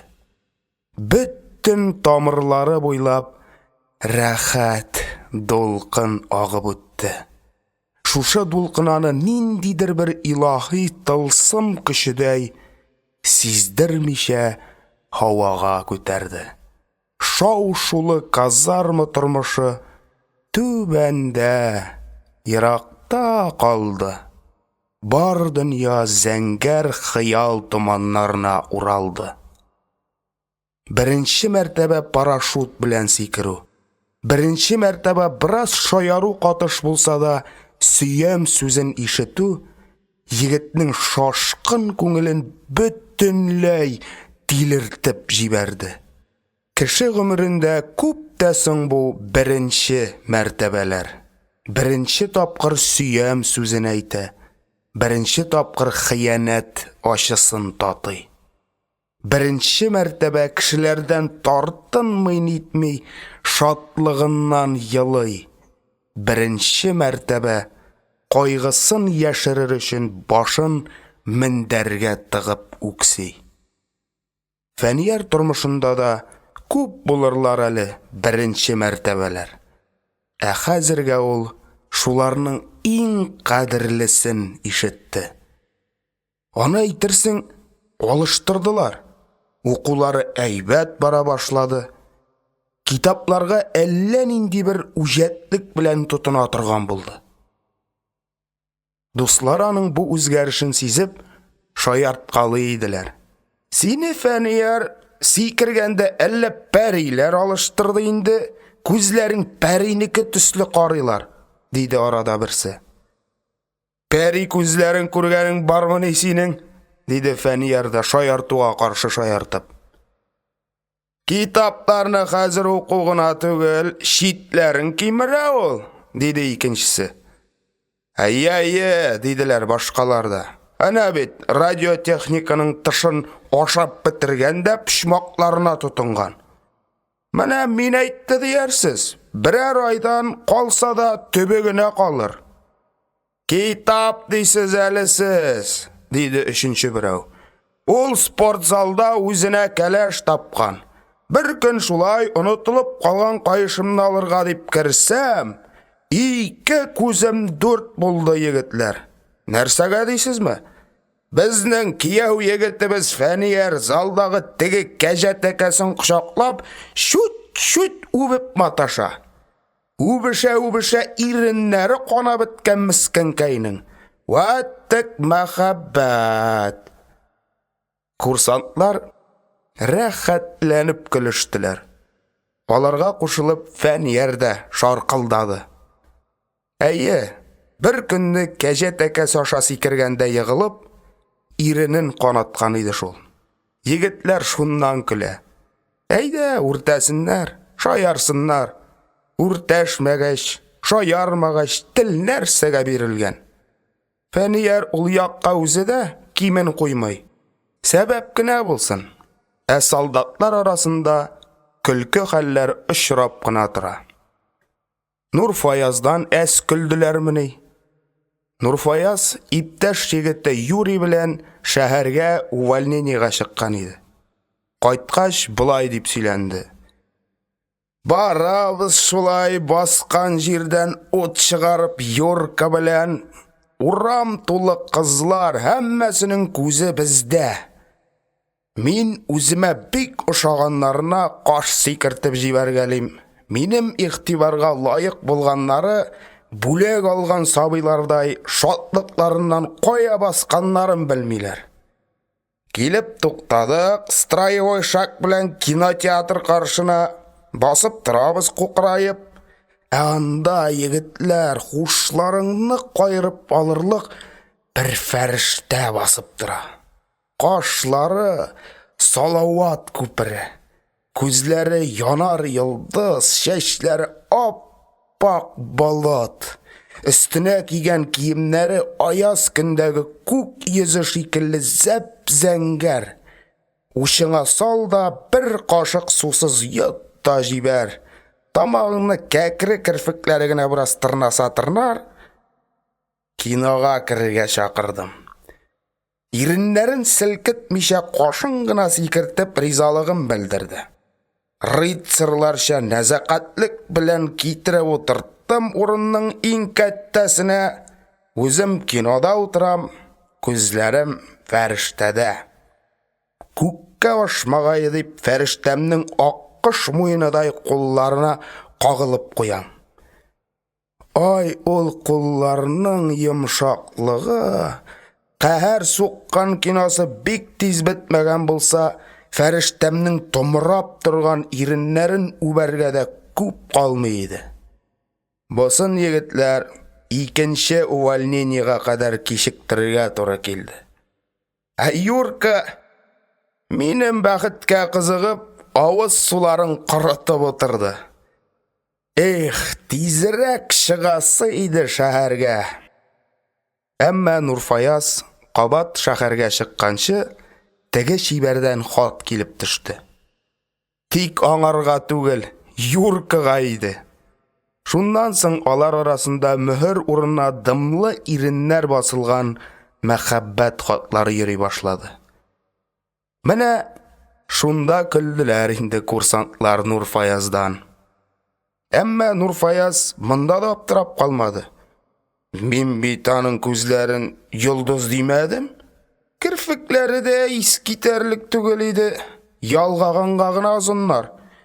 Буянып йөргәнгә генә кеше рәтенә керерлек нәрсә ул. Бизәнмәсә рәте шираты юк, дип котылырга тырышты.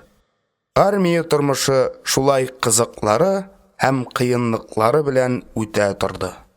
Фәниярның укчы радислар мәктәбендә укый башлауына шактый булды. Тиздән имтиханнар җитә.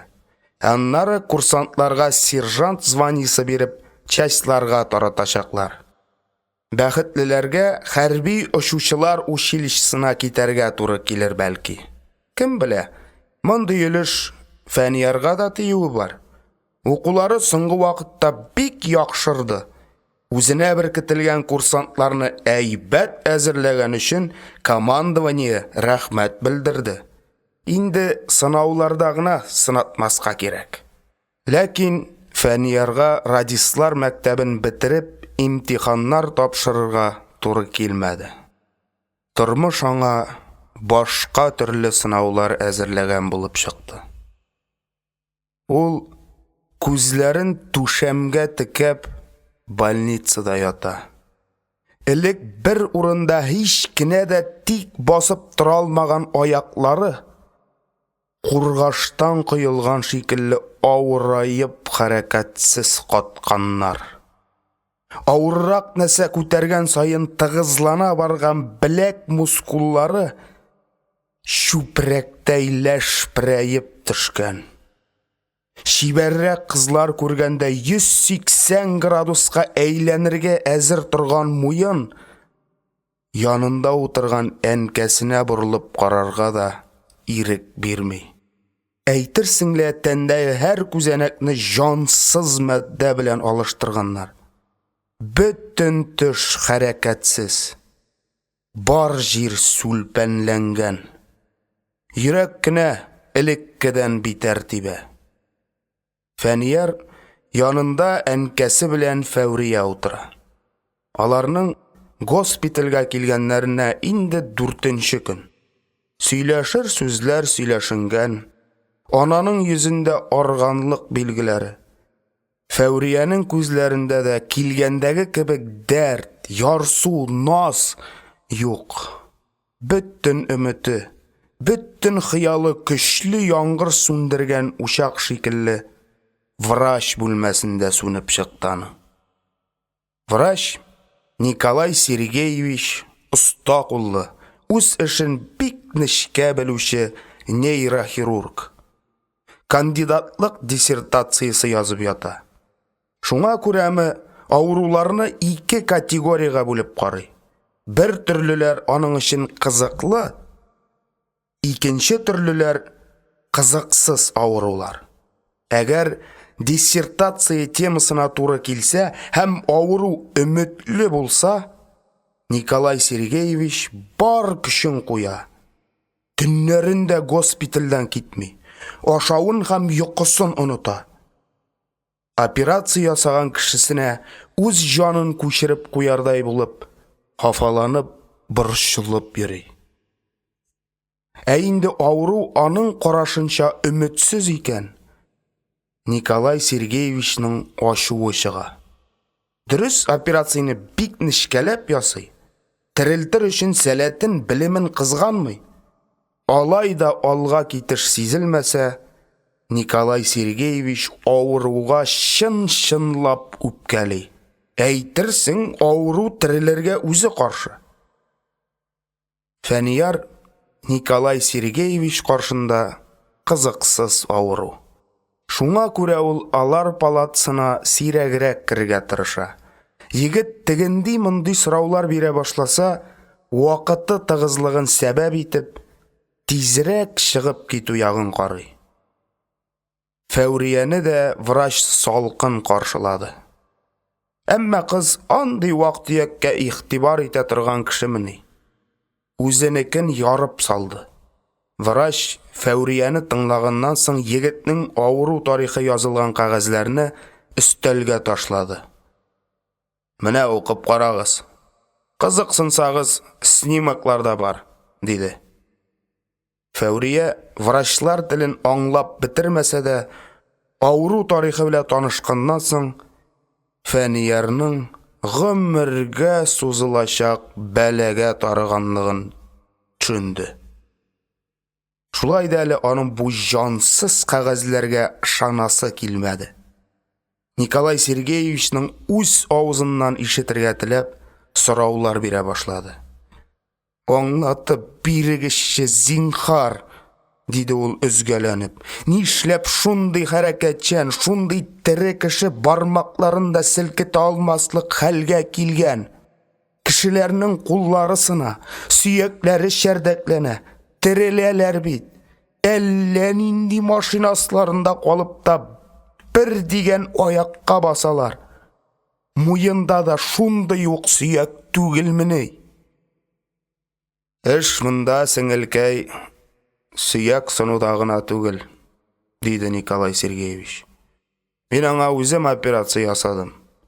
Сөяк кенә сынса ялгап булыр иде. Хирургия йөрәккә үтеп керә хәзер. Әмма өзелгән нервларны ялгаучы кеше барын ишеткәнем юк әле минем. Фәүриягә аның тавышы баздан ишетелгәндәй тонык һәм ямьсез булып тоелды. Врач та, вакыт та авыруның рухи ныклыгы да төзәтә алмасмыни, дип сорады Фәүрия. Әйе, вакыт күбрәк үткән саен терелергә шанс азая. Әгәр арка миендәге өзеклек булмаса, 2-3 елга кадәр өметне өзмәскә, төрле чаралар белән давалап карарга мөмкин булыр иде әле. Әмма сүзен әйтеп бетермичә туктап калды Николай Сергеевич. Үзенең көчсезлегенә, хәлне бер ничек тә төзәтә алмаганлыгына ачуы чыкты. Фәниярга операция ясаган көннән башлап кәефенә килә алмый йөрде инде ул. Фәниярның үзе түгел, авыруы ошамый аңар. Фәнияр молодец егет. Операцияны да гомуми наркоздан башка ясатты. Кычкырмаска тырышып ята торгач, ике тешен сындырып чыгарган. Хәле җиңеләя төшкәч кенә сызлаган тешләрен суыртырга врач чакыртты. Мондый авыруларга ихтирам белән караса да, дөреслекне Фәүриядән яшерергә кирәк тапмады Николай Сергеевич. Үзенең көчсезлегенә кыз гаепле сыман сүзләрен кисеп төрле яклап төшерелгән снимокларга күрсәтә сөйләде ул. Сез, сеңелкәй, Гатауллинның кәләше булсагыз кирәк. Әмма сезгә аның хатыны булырга мөгаен туры килмәс, дип сүзен тәмамлады. Фәүрияне әйтерсең бик авыр, бик пычрак әйбер белән бастырып куйдылар. Кузгала да, сөйләшә дә алмас хәлгә килде. Кай вакыт куркыныч кинофильмнар караганнан соң шулай саташулы төшләр күреп интегә иде. Юрганына җәһәннәмнең бөтен җемпәриләре менеп утыргандай авырая, кычкырга тели, өне чыкмый. Кузгалмакчы була, көче җитми.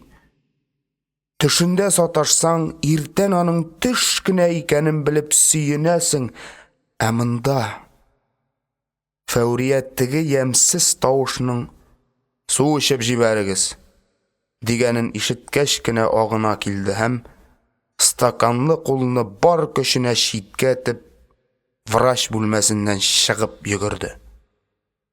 Бар да бетте. Бөтенесе җимерелде. Кемгә үпкәләргә, кемнән үч алырга, кемнән ярдәм сорарга? Мең төрле сораулар миен кимерә. Хакыйкать кытыршы теле белән авырттырып йөрәкне ялый. Сулыш урынына үпкәләргә ялкын керә. Кан урынына тамырлардан эрегән кургаш ага.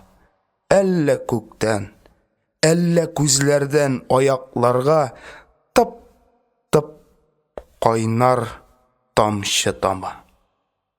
Ах, тормышның беренче кайгылары бигрәк авыр, бигрәк ышангыч икән. Кызның кеп-кечкенә гәүдәсенә шул кадәрле нәрсә йөргәсең. Калын китап укып чыгарга да түземе җитмәгән кешенең сабырлыгын, ныклыгын шул чаклы котышкыч сынаулар белән сыныйлар бини. Нигә соң бу тормыш һәр кемгә үзе күтәрерлеген генә бирми? Нигә яңа кабынып килә торган мәхәббәт утын рәхимсез җилләр өреп сүндерә? Нигә? Фәүрия Красноярск урамнарында озак йөрде. Актык куышын яшен суккан фәкыйр шикелле мескен кызганыч иде ул. Кыз бигрәк үзен кызганды. Фәнияр инде аның өчен бөтенләйгә тормыш арбасыннан төшеп калган. Егет басулар өстендәге рәшә кебек ерактан гына күренә торган хыял томанына әйләнгән. Бу аксыл томанны җилләр тиз тарата алырлармы? Әллә ул гомер буена күз алдыннан китмичә үткәннәрне искә төшереп торырмы? Хәзергә әле бу сорауларга җавап биреп булмый. Вакыт бөтенесен ачыклар, бөтенесенә җавап бирер. Фәниярның әнисе Гөлсәйдә Фәүрия белгәннәрне белми әле. Аның үз шөгыле. Ул Фәниярны үзләре белән алып кайтырга, ничек тә авылга якынрак больниска салырга тели. Кызым, ди ул, син сөйләшергә оста кеше. Урысчасын да шәп беләсең. Бер үк хирурглары белән кирип сөйләш инде. Малайны үзебезнең больниска кайтарырга кирәк диң. Монда ни, тегендә ни, авыру кешене чарауна давалыйлар диң. Ичмасам диң, үзебезгә якын булса, көндә янына йөрербез диң. Фәүрия Гөлсәйдәнең сүзләрен врачка җиткерде. Врач тегеләй булай каршы килеп маташмады. Фәниярны район больницасына күчерергә ризалыгын белдерде. Тиешле операция ясалган, сынган урыны ялганган, калганын вакыт үзе эшләр. Анасы, туганнары кырыенда чирле кешегә начар булмас. Мондыйларны һәр минут сайын карарга кирәк, дип уйлады ул. Язу-сызу эшләре озакка бармады. Бер көндә һәммәсен әзерләп, җыясын җыеп, төйнәсен төйнәп куйдылар да, икенче көнне юлга чыктылар. Озатырга бер медсестра барды.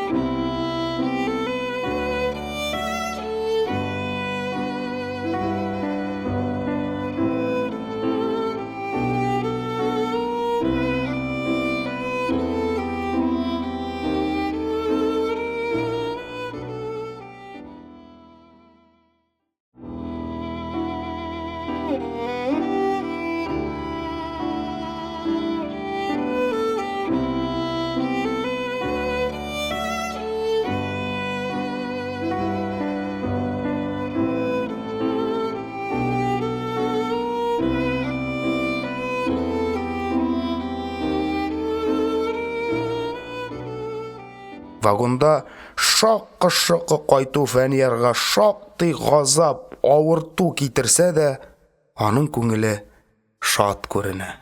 2 ай буена бер кая чыкмыйча аппак түшәмгә генә карап яткан күзләр өчен офык киңәйде. Урманрак урынга килеп җитә башласалар, сестра башны бераз калкыт әле, дип Фәнияр үзен югарырак күтәртә торган булды. Поезд үткән җилдән чайкалып калучы каеннар да, юлның буеннан буена сузылган тимер чыбыклар да, ерак-еракка җәелүче офык та шундый сагындырган. Ак каеннарны якын дус итеп кычасы, кара урманнарга кирип көчле тавыш белән кычкырасы, бәпкә үләннәре өстенә ятып аунысы килә. Поезд шундый тиз бара, юл буендагы бөтен нәрсә чуар бер тулкыма булып күзгә чалына.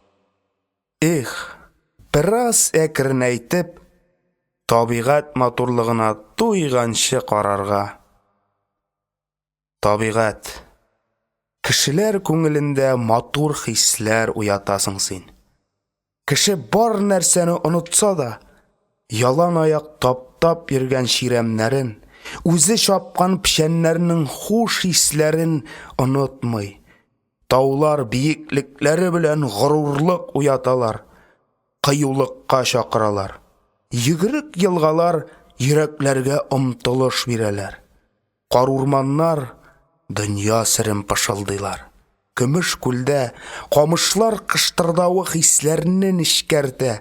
Җирдән күтәрелгән җылы пар икмәгисен искә төшерә. Зәңгәр һава мәхәббәт сафлыгын хәтерләтә. Назлы җилләр дустың кочагыда йомшак. Ярсу дулкыннар тиле яшьлектәй дуамал була. Кеше белән табигать гел бергә. Кеше табигатьтән кыюлыкка, батырлыкка, сабырлыкка өйрәнә. Кеше табигатьне, табигать кешене бизи. Бер-берләрен тулыландыручы бу ике көчне айырып карап булмый. Кеше табигать матурлыкларыннан кыска гына вакытка айырылып торса да, ямансылый, сагына башлый. Фәнияр кебек авылда үскән егет өчен бу бигрәк тә шулай. Ул җирдәге һәр нәрсәгә элек тә сокланып туймый иде. Госпитальдә яту дәврендә бу тойгы тагын да нишкәргән булып чыкты. Күзләре яшьләнеп китте. Аның Фәүрия белән икәүдән икәү каласы, тыш хозурлыгына бергәләп шатланасы килә. Ләкин кызга нидер булган. Башында гомердә булмаган таушалган яулык, күзләре арыган, кызарган. Егеткә гел карамаска тырыша. Бірде бұлай итмейді бит. Нәрсеге болса үпкелесе, минем үпкелеуімні көр, деген шикілі ирінлерін турсайтып тырт-пырт еререйді. Бүгін янда бүтінлей башқа Фәурия утыра. Бірішкен, бітірішкен, дүниядан соғынған. Нихаят, Гүлсәйдә белән сестра купадан шығып киттеләр. Фәурия, яныма утыр әле, диде егет. Қолларым исән чакта мин сине құшаклый да алмый калдым. Яратышуыбызны да мин армияга киткәч кенә белдек бит. Ну ничего, Фәурия, тазарырмын да кабыргаларың шытырдаганчы құшаклармын әле үзеңне. Кайда гына булмый, ниләр генә күрмей ир егеткәй белән ат башы, дип җырлыйлар башкортлар. Кыз мышкылтап елап җибәрде. Үзенең нинди ширгә тарганын белми шул Фәнияр һаман төшенкелеккә бирелмәскә тырыша. Элекке шуклыгы бетмәгән. Фәнияр бер дә кешене юата белми иде. Кызның елаганын күреп тә аптырап калды. Кырыена утырып иңнәреннән алыр иде. Куллар тыңламый. Шәшеннән сыйпар, бер дә булмаса муеныннан кытыклар иде. Фәурия шулай кәефсезләнгән чакта үлән белән муенын кытыклый башласаң, һич тә түз алмый шаркылдый башлый. Фәнияр аны яңадан турсаймам дигәнче көлдерә иде. Ә хәзер ул бөтенләй шарасыз. Фәнияр теләгән сөйләшү барып чыкмады. Поезд Уфага якынлашты. Уфада Фәниярларга төшеп, башка поездга утырга кирәк булганга, купада җыену ыгы-зыгысы башланды. Әйберләр тутырылган чемоданнар кабат-кабат тотып каралдылар. Уфа вокзалын Фәнияр күрә дә алмый калды. Килеп токтау белән ике санитар кирип, егетне икенче поездга күчереп куйдылар. Поезд Уфада озак тормады. Тизрәк, тизрәк дигән төсле кыска гудоклар биреп китеп барды. Поезд кузгалып киткәч кенә үзләре арасында Фәуриянең юклыгы беленде. Барысыннан да бигрәк Фәнияр пошынды. Әнкәй, сестра, Фәурия утыра алмый калган бит, диде ул ачыргаланып. Әллә проводникка әйтеп поездны туктатыргамы? Нишләп соң берегез дә җавап бирмисез? Ашыгырга кирәк ләбаса. Балам, без нишләйек соң, диде ана. Поездның киткәнен абайламагандыр. Сабыррак бул, сабыррак. Бүтән вагонга утыру да бар. Менә терә күрми дә калырсың, куар да җитәр әле. Ай, әнкәй, башка поездга утырып адашып кына йөрмәсә ярар иде. Юл йөргән кешеме ул? Ана төрлечә улын юатырга теләде. Сүзләрнең иң йомшагын, иң үтемлесен сайларга тырышты. Әмма улыннан да ким хафаланмаган ана теленә кирәкле сүзләр килмәде. Була бит шулай. Кешеләр артык дулкынланганда, хәүфләнгәндә бер сүз әйтергә телләрен әйләндерә алмыйлар. Акылны кайгы томаны каплый да, юату сүзләре барлыгын онытасың. Гөлсәйдә дә шундый хәл кичерде. Ул ана сизгерлеге белән Фәуриянең поезддан былай гына төшеп калмавын сизенә иде. Госпитальгә килгәннең 3нче көнендә үк кызның канатлары өтелде. Янган урман өстеннән очканда канатларына ут капкан кош шикелле бәргәләнде, ашыргаланды. Дөрләгән ялкынны кызулык белән сүндереп ташларга теләде, тик кабаланган сайын утка ныграк чорнала барды. Менә хәзер инде аның очарга көче җитмичә җиргә килеп төшүе бик ихтимал. Моның шулай икәнлеген сестра гына белде. Чөнки киткән чакта Фәурия сестрага ачыктан ачык сөйләде. Сез Фәниярга үзегез җайлап әйтерсез. Аның өчен мин башка бер ни дә эшли алмыйм. Күзләренә карарга батырчылыгым җитми, чәчләреннән сыйпарга кулларым күтәрелми, сөйләшергә телем әйләнми, диде. Сестра үзе дә бала анасы. Үзе дә кайчандыр якын кешесен югалту ачысын татыган хатын булганлыктан, Фәниярга да, әнисенә дә хакыйкатьне ачып сала алмады. Әйдә, өметләнсеннәр, көтсеннәр, килер дип ышансыннар. Өметләнү алар файдасына. Әллә ничә тәүлек йокы күрмәгән ана һәм бала булай да йончыганнар, Фәүриянең сүзләрен әйтеп, әрнегән күңелне әрнетүнең кирәге булмас. Сестраның бит әле ауруны исән-имин килеш район больницасына кайтарып тапшырасы да бар. Фәнияр бик озак Фәүриянең бөтенләй ташлап китүенә ышанмый яшәде. Поезда барганда һәр тукталыш сайын менә утырыр дип көтте. Ләкин кыз күренмәде. Поезд ажгырып алга барды.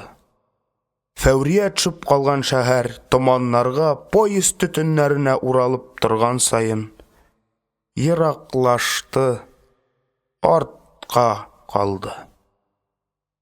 Фәнияр соңыннан гына ишетте. Фәүрия документларын алырга да авылга кайтып тормаган. Почта белән генә соратып җибәргән. Район больницасында егет өчен иң авыр, иң газаплы көннәр башланды. Ашауның тәме, яшәүнең яме бетте. Больницадагы сестралар, врачлар ниндидер исемсез шәүләләр шикелле күренде аңа. Ул шәүләләр вакыт-вакыт аның янына килделәр, авызына кайнар аш салдылар. Йотасыңмы, шәйнисеңме, анысын тикшермәделәр. Ашаттылар, яраларын бәйләделәр, яшәтергә теләделәр. Егет ябыкты, суырылды. Әйтерсеңлә әкияттәге убырлы карчык һәр көн килеп аның канын эчте. Түгәрәк гәүдәсе үсмер малайларныкы кебек кечерәйде, шандырланды. Элегрәк урыннарын алыштырып җәйгәндә 2 санитар көчкә күтәрә иде. Хәзер карт нянялар ялгыз килештә бер урыннан икенче урынга күчереп йөрттеләр. Ваннага алып барырга да, перевязкалар ясарга да җиңеллек туды. Малай бетә бит, дип ачынды Гөлсәйдә. Нишләргә, нинди духтырларга күрсәтеп карарга? Бу сорауга Гөлсәйдә генә түгел, врачлар үзләре дә җавап эзлиләр иде. Чынлап та, ничек егет күңелендә өмет уты кабызырга? Күңел уты, өмет уты, учактагы ут түгел. Бер шырпы төртеп кенә кабызып булмый. Тереләсең, озакламый аякка басасың дисәң, бәлки яшәү дәрте уяныр иде. Ләкин алдарга ярамый. Соңыннан авырга төшәчәк. Ә егетнең бар уе үлем турында. Янына врачлар кергән сайын, бирегез зинһар бер укол, дип тәңкәләренә тия. Дөньяда минем кебек кешеләр кемгә кирәк? Алай димә, дип каршы төшәләр врачлар. Тормышта һәр кемнең үз урыны бар. Кешегә бәлә килми тормый. Без Гиппократ анты кабул иткән кешеләр. Мондый эшкә безнең антыбыз да, вижданыбыз да ирек куймас. Сезнеңчә, менә мондый кешеләрне яшәтү шәфкатьлелекмени? Яки тумыштан ук акылсыз туган балалар бар. Аларга бер кайчан акыл кермәячәген һәр кем белә. Әнә ничә көн инде шундый бер баланы әҗәл тырнагыннан тартып алыр өчен тырышып йөрисез. Ул бала кемгә хаҗәт? Ата-анасынамы, илгәме? Кирәкми ул бер кешегә дә. Ата-аналары барыбер аны бер заман юләрләр йортына тапшырачак. Анысы синең эш түгел, дип тиргәп ташлыйлар егетне. Бәлки берәр вакыт кешеләрнең акылын, сәламәтлеген ана карынында ук белә башларлар. Андый баланы табу, тапмауны ана үзе хәл итәр. Хәзергә безгә чын барлык белән килешергә туры килә. Ярар, бәхәсләшмим. Шулай булсын. Әмма мин үз гомеремә үзем хуҗадыр бит. Юк, бездә ятасың икән. Синең гомерең өчен без җаваплы. Без сиңа үләргә юл куймабыз. Син әле ул бала хәлендә түгел. Акылың бар. Кешелекнең миллион еллар буена тупланган иң зур байлыгы акыл. Шуны онытма, егеткәй. Фәнияр бәхәстән хәлсезләнеп ястыгына сеңә. Сестралар аңа авыртуны баса торган укол кадыйлар. Егет оеп, саташып йокыга китә. Әз генә йокласа да әллә нинди төшләр күрә. Төш Фәнияр өчен икенче бер дөньяга әверелеп бара. Төшендә ул һәр вакыт аяк өстендә, сикерә, чаба, велосипедта йөрий. Менә әле дә күзләре йомылуга ык буена килеп чыкты. «Исәнме, ыгым!» дип кычкырды егет. «Мин кайттым, ерак җирләрдә йөрдем, елгалар кичтем, тик синең кебек елга күрмәдем. Синең дулкыннарың сөйгәнем кулыда йомшак, агышың иң матур, иң моңлы җырларга биргесез. Суыңның төсе мин очкан күктән мең кат зәңгәррәк. Ярларыңа тезелеп үскән зифаталлар, камышлар, шибәр кызлар керфегедәй күркәм. Суларыңда сикерешеп уйнаган балыкларың йөзек кашындагы кыйммәтле ташлар кебек тирә-якка кояш нурлары тараталар. Ыгым, йомшак бишегем минем. Син үзеңнең дулкын бишегеңдә минем әтиемне тирбәткәнсең. Миңа әти кочагында иркәләнергә, аның көчле кулларында сикерергә туры килмәде. Әмма мин әти кулларының нинди көчле икәнлеген беләм.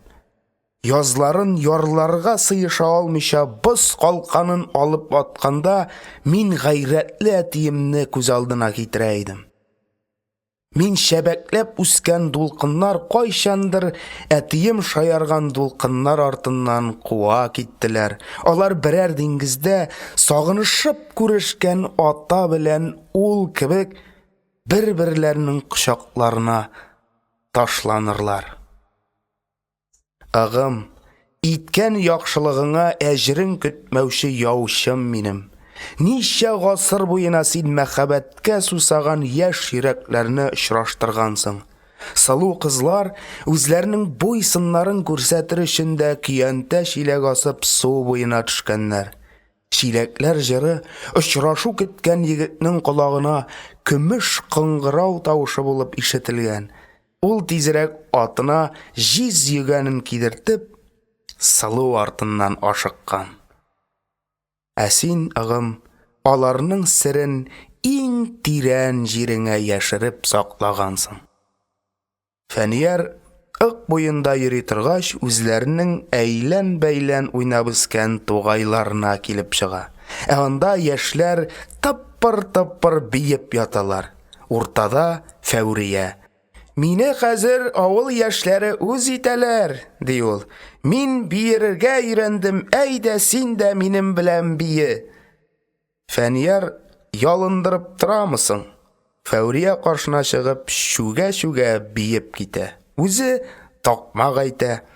«Башыңдагы яулыгыңны караватка кырырлык, кашың кара, буең зифа, карап кына торырлык.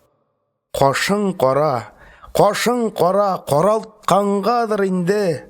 Карыйм, карап туймыйм, яраткангадыр инде». Бии-бии арый Фәнияр. Әмма туктыйсы килми. Фәүрия миннән бүтән булмый, хәлем бетте дип яшьләр арасына кереп югала. Гармун һаман сайын ярсыбырак уйный. Уртага Фәнияр каршысына әле бер кыз, әле икенче кыз чыга. Уенның иң кызган чагында болытларны яшен кылычлары кискәләргә тотына. Дөп бер шатыр күк күкри. Коеп яңгыр ява. Фәнияр манма була. Һәм ул тирләп, юешләнеп уянып китә. Күзләрне ачып җибәрүгә аны тагын больница палатасының таш стеналары урап ала. Кысып торган күлмәкне умырып аткан кебек палатаның таш стеналарын читкәрәк этәсе, ятакны киңәйтәсе килә. Фәнияр күкрәген тутырып һава сулый да, гайрәтләнеп кулларын як-якка җәеп җибәрмәкче була. Кишәнүдән беләкләргә кас тәне чыга, маңгайдагы тир борчагы мендәргә тәгәри. Тик куллар кузгалмый. Арка кайнар калай өстендә яткан төсле кызыша, сызлый. Ләкин кымшанып яки борылып ятып аркага ял бирергә мөмкинлек юк. Үз гомерендә ялкау атка да сүгенмәгән Фәниярның үзен шушы хәлгә калдырган ширне, бу шир каршысында көчсез врачларны, усал язмышны эт итеп сүгәсе килә. Әмма сүгенерлек тә хәле юк. Дөнья Фәнияр өчен төссез, җансыз бушлыкка әйләнде.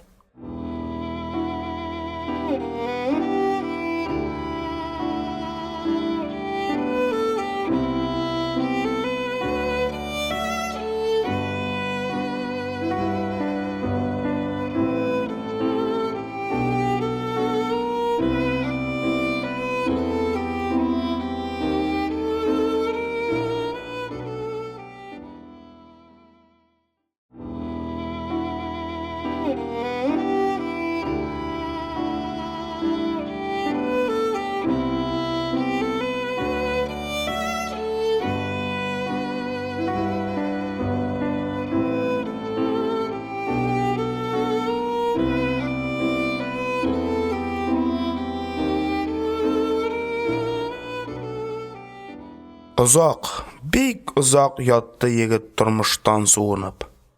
Башка вакытта кешеләрнең исемен бер ишетүдә отып, мәңге онытмый торган Фәнияр район больницасында бер еллап ятуга карамастан, һич кемнең диярлек исемен белмәде. Авызына салмасалар ашамады, дару бирмәсәләр йокламады. Монда аның иң беренче ачылып сөйләшкән кешесе хәтерсез Нәсимә булды. Яңа гына медучилище бетереп килгән яшь, ямьсезрәк кыз иде Нәсимә. Ак яулыгын маңгайына чаклы төшереп бәйләр, яулык астыннан бер генә чәч бөртеге дә күренмәс. Ябык булгангамы, җилкәләре күтәрелебрәк торыр. Йөзе озынча, аксыл, әмма шунысы шәп. Куллары искиткеч йомшак. Массаж ясый башласа, тырпайып торган сөякләрен иреп юкка чыккандай була. Бөршкән тәннәрен языла, авырткан тишең басыла, оешкан каннарың тарала. Мондый матур, мондый йомшак куллар тагын кемдә генә бар икән. Гадәттә, кайбер кызлар үзләренең матур җирләрен күрсәтергәрәк тырышалар. Елмаюлары сөйкемле икән, яшырак елмаерга, гәүдәләре сылу булса, басыбрак торырга карыйлар. Ә Нәсимә ямьсез кешегә мондый матур куллар бирелгәнгә оялгандай, аларны күп вакыт тирән халат кесәсенә яшереп йөртә. Бик хәтерсез иде шул Нәсимә. Массаж ясаганда талькан берәр палатада онытып калдыра да, менә эзли яннары. Кай вакыт Фәниярга иртән массаж ясап китә дә, смена бітер алдынан тағын кіріп ясарға тұтына. Егет, меңа ертен ясаған едің бет, дейсе қызарып, ұялып, асқа қарай. Ей, ұнытып жибәргенмін екен, ну башлағаш ташламым инде, деп ақырға қәтлішлей. Яки бірер ауру янына кіріп ұтыра да, тегінің тұрмышы, хәл әхвәлләре турында сұрашып, түшкі ашын ашарға аныта. Башқа сестралар аның бу хәленнән көләләр. Шуңарға қызға хәтерсіз қушаматы тағып үлгіргеннәр. Күлсәләр дә, хәтере қалмый өзінің. Башқаларға қушылып бір күлә дә, бітә. Бір күнні Нәсимә Фәниярлар палатасына халатсыз нисіз атылып кірді. Битләре қышқы суықтан қызарған, маңғайына түшіп тұрған шешлеріне бәс қонған. Өзі еш-еш сулый, әйтерсің кімдір артынан қуа келген. Ей, шул хәтерсізлікләрім арқасында бүтінләй ұнытып жибәрә язғанмын бит, дейді ол. Нәрсәні? Деп сұрады Фәнияр. Бүгін сенің іш күнің түгел еді бұғай. Іш күні түгел, анысын білем. Сенің туған күнің бит бүгін, Фәнияр. Құтлыйм өзіңні. Фәнияр әллән ишләп кетті. Шатланды, дулқынланды, тамағына қойнар түйір отырды. Гел шулай. Бірәрсе өзіне қарата яқшылық ішләді ise көзләріне яш, тамағына түйір отыраның. Нәсимә аның хәлін күрмәгәндәй кішкене сумкасыннан үзенең бите кебек қып-қызыл алмалар шығарып қойды. Күштәнәшләр китергәннән Фәниярның уңайсызлануын күргәч, «Үзебезнең бакчаны қалар, сатып алмадым», дип акланырга кереште. Палатадағы ауруларға конфетлар өләште, палата бәйрәм төсен алды. Шаулаштылар, көлештеләр. Һәр кемнең тумбышкысыннан нинди дә булса тәмле әйбер чыкты.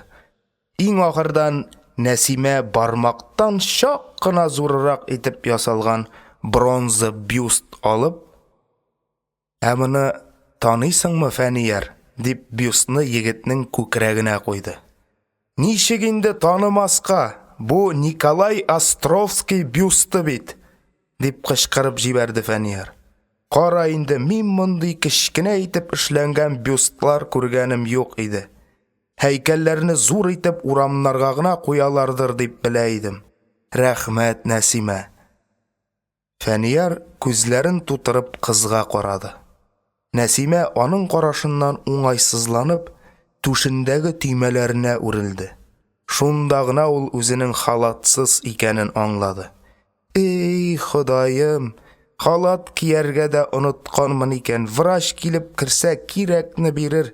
Тизрәк халат алып керим әле». «Кирәкми, Нәсимә. Халат кимә. Хәзер үзең беләсең, бер нинди врачлар йөри торган вакыт түгел. Чакырсаң да ашыгырга тормаслар. Ә минем синең мондый чагыңны күргәнем юк иде. Бүген әллә нишләгәнсең, матурайгансың. Чәчләреңне дә күргәнем юк иде. Карлыгач канатлары да икән. Нигә син аларны гел яшереп йөрисең? Тылымнарыңны чыгарып сал». «Мин эштә бит», диде кыз уңайсызланып. Шулай да ул маңгай чәчен бер кадәр яулык астыннан чыгарып калдыра торган булды. Нәсимә китергән бюст Фәнияр тумбышкысы өстенә озакка менеп кунаклады. Николай Островскийның «Корыш ничек чыныктысын» укып, Павка Корчагинның батырлыкларына сокланып үскән малай бит ул. Павка кебек кыю булырга, буржуйларны кырырга ашкынып йөргән чаклар артта калды. Ә хәзер Фәниярны Павка түгел, китап авторы үзе ныграк кызыксындырды. Островскийның «Кешенең иң кадерле нәрсәсе тормышы. Тормыш аңа бары тик бер генә мәртәбә бирелә.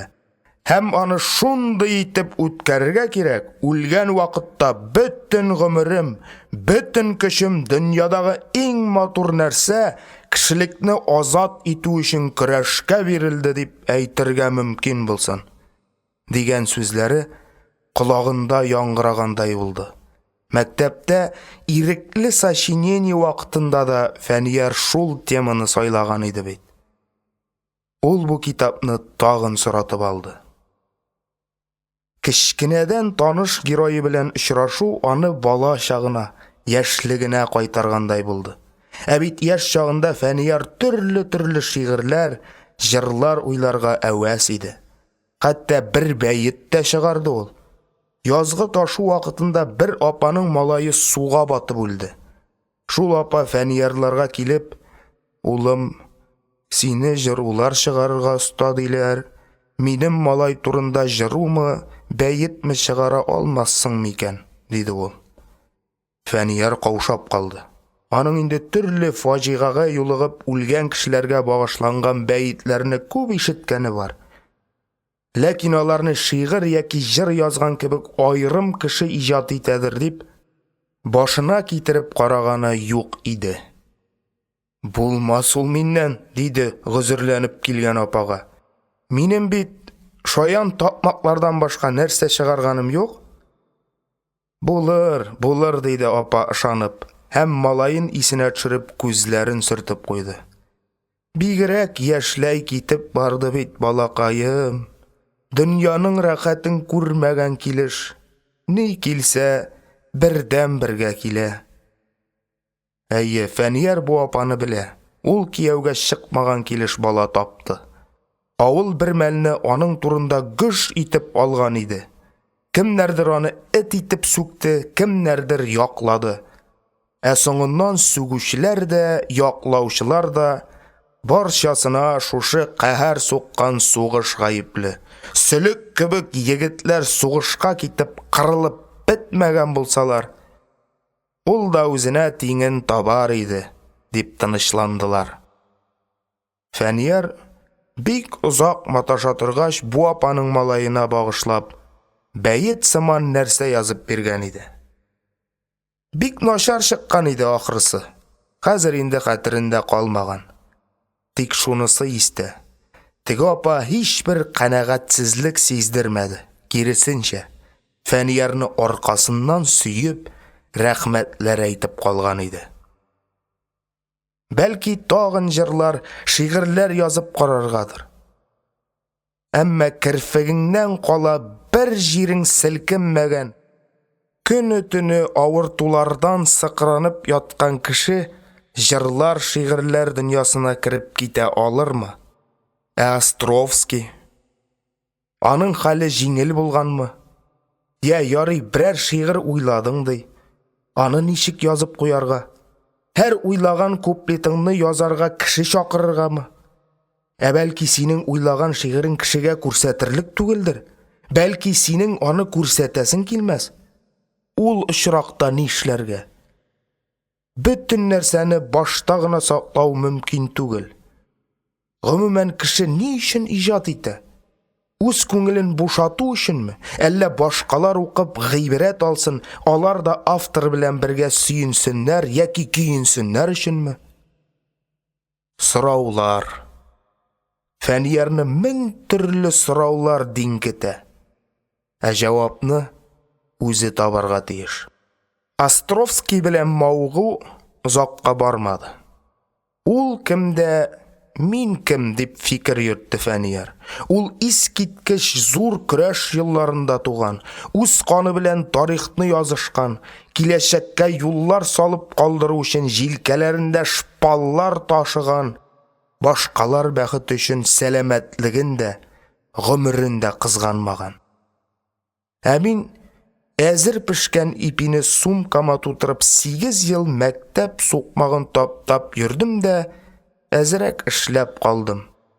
Аннары армия. Нәрсә күрдем дә, нәрсә белдем соң мин? Кешеләрне я белемең, я тормышың, я батырлыгың белән сокландырырлык булмагач, ни турыда язмак кирәк? Язучылык таланты һәр кемгә дә бирелмәгән. Островский кебек сукраючылар, түшәккә егылучылар күптер. Шуларның башкасын тагын кем белә? Ах, бигрәк гади шул минем тормыш. Дошман белән бугазга бугаз килеп көрәшкәндә яраланган булсам да, үкенмәс идем. Фәнияр Корчагин турындагы уйлардан арынырга тели. Тик тумбочка өстендәге кечкенә бюст күзне йомсаң да, күз алдыннан китми. Бер генә кул эшләсә дә үзенә шөгыль табар иде Фәнияр. Радио яки сәгать төзәтер иде. Радиотехникадан армияда да әйбәт укыды. Укытучылар курсантларның белемен сынар өчен булай эшлиләр иде.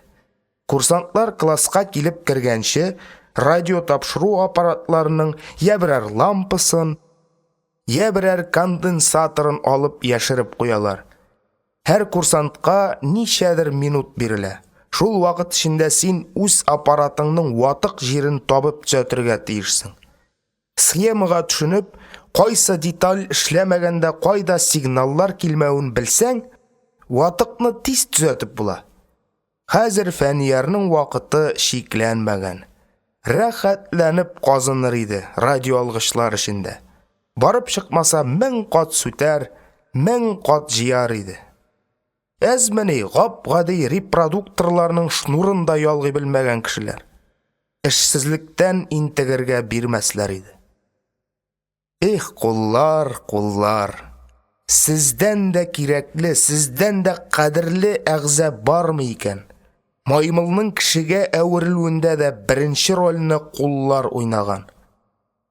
Кешенең гап-гади таякны эш коралы итеп, шуның белән үзенә ризык табып, шуның белән дошманнарыннан сакланып яши башлауына ничәмә миллион еллар үткән. Кеше куллары устарганнан устара барган. Куллар агач сука ясап иген чәчкәннәр. Куллар ташны ташка бәреп ут чыгарган. Куллар җир астындагы яшерен байлыкларны өскә калкыткан. Кеше кулларында корыш эрегән, ташлар уалган. Кеше куллары тигән җирләр чәчәккә күмелгән, муллыкка чумган. Елгаларның агымнарын кирәкле якка боручы, океан диңгезләрдә йөзәргә кораблар коручы, шулай ук куллар. Җир йөзендәге барлык гүзәл нәрсәләрне кеше кулы тудырган. Дустыңны сыйпарга да, дошманыңны кыйнарга да куллар кирәк. Кешене кеше иткәндә, кешене көчле иткәндә куллар. Фәнияр куллары белән кашык та тута алмый. Шундый хәлдә нәрсә дә булса эшләргә хыялланып яту көлке түгелмени? Юк бар уйларны баштан чыгарып ташларга, күңелне ымсындырып, үз-үзеңне нигә җәзаларга? Ләкин уйлар абзардагы тирес түгел шул. Кирәкми дип аларны көрәп чыгарып булмый. Егет тормыш турында, киләчәк турында исәп йөртмәскә ныклы карарга килсә дә, һаман хәүфләнде, борчылды, уйланды. Бер көнне аның тормышына яктылык сирпүче вакыйга булды. Шулай гадәттәгечә Нәсимә массаж ясый иде. Фәнияр сул кулында ниндидер хәрәкәт барлыкка килүен сизде. Шатланырга да, кешеләргә әйтергә дә куркып, янә кулын селкетте. Көчәнүдән маңгайына тир бәреп чыкты. Йөрәк кысылды. Сулыш ешайды. Әллә берәр җирең авыртамы? Дип сорады Нәсимә. Фәнияр үзенә ят тавыш белән: Минем бер кул селкенергә маташа, Нәсимә, диде. Аның пышылдап әйткән тавышын бөтен палата ишетте. Авырулар аның тирәсенә җыелдылар. Нәсимә Фәниярның җанланган кулын учына салып сыйпады да сыйпады. Аннары ул язгы ташуда ярсыган күңелен басар өченме, күзләрен халат пичмагына сөртеп, палатадан чыгып китте. Врачлар, сестралар өелешеп кирде. Һәммәсе куанышты. Шаянрак телле авырулар Қолың ауызыңа қадар көтерілгеш, аштан өлмейсің инде, Фәнияр, деп шаярышып алдылар. Әзірәк хәрәкәтләнә башлагач, Фәнияр қолына һич тыңғылык бирмәде. Я терсәге белән стенадағы кнопкага китереп басты, я кырыена килгән сестраларга, няняларга үрелде. Берничә айдан кул шактый көчәйде. Хәзер инде Фәнияр борынына килеп кунган шибеннәрне элекке кебек өрүп кенә куркытмый, аюга селтәнгән шикелле нык селтәнеп куа башлады. Бармаклары эшләмәсә дә кулның күтәрелүе зур файда булды. Фәнияр ашлы тәлинкәне түшенә куеп үзе ашарга өйрәнде. Моның өчен ул тимер кашыгының сабын тиштереп, резина тарттырды. Кашыкка бәйләнгән резинаны кулга кидерәләр дә рәхәтләнеп ашагына. Дөрес, кул калтырап китеп кайнар аш муенга да түгелә. Өскә ябынган одеялларны да чылата. Әмма анысы зур бәла түгел. Үз кулларың белән ашаган ашның тәме бөтенесен оныттыра. Фәниярдагы алга китешкә хәтерсез Нәсимә бар кешедән ныграк шатланучы булгандыр. Ул егеткә һич тыңгылык бирмәде. Массажын, физкультурасын ясатып җан тирләрен чыгартты. Әйдә, озак ялкауланып яттык, хәзер шуны кайтарырга кирәк, дип яңадан күнегүләр уйлап тапты. Фәнияр йөри торган кулы белән икенчесен дә кузгаткаларга кереште. Ләкин уң кул гел күтәреп йөртергә өйрәткән баладай эшләп китәргә ашыкмады. Тик Фәнияр булмады инде, дип кул селти торганнардан түгел шул. Аның күңеленә өмет кенә ояласын. Бер шырпы белән учак кабызасың, учак бөтен өйне җылыта, йөрәктәге өмет тә шулай ук. Көндез генә вакыты җитмәгәч, Фәнияр төннәрен дә күнегүләр ясый башлады. Арып талып йоклап китсә, җилкәсендә әллә нинди авыр бүрәнәләр ташыганын күреп, шабыр тиргә батып уянды. Әгәр бер кулын йөртер өчен агызган тирләрен бергә җыйсаң, бәләкәй генә күл булыр иде. Кайларга гына таммый маңгай тире.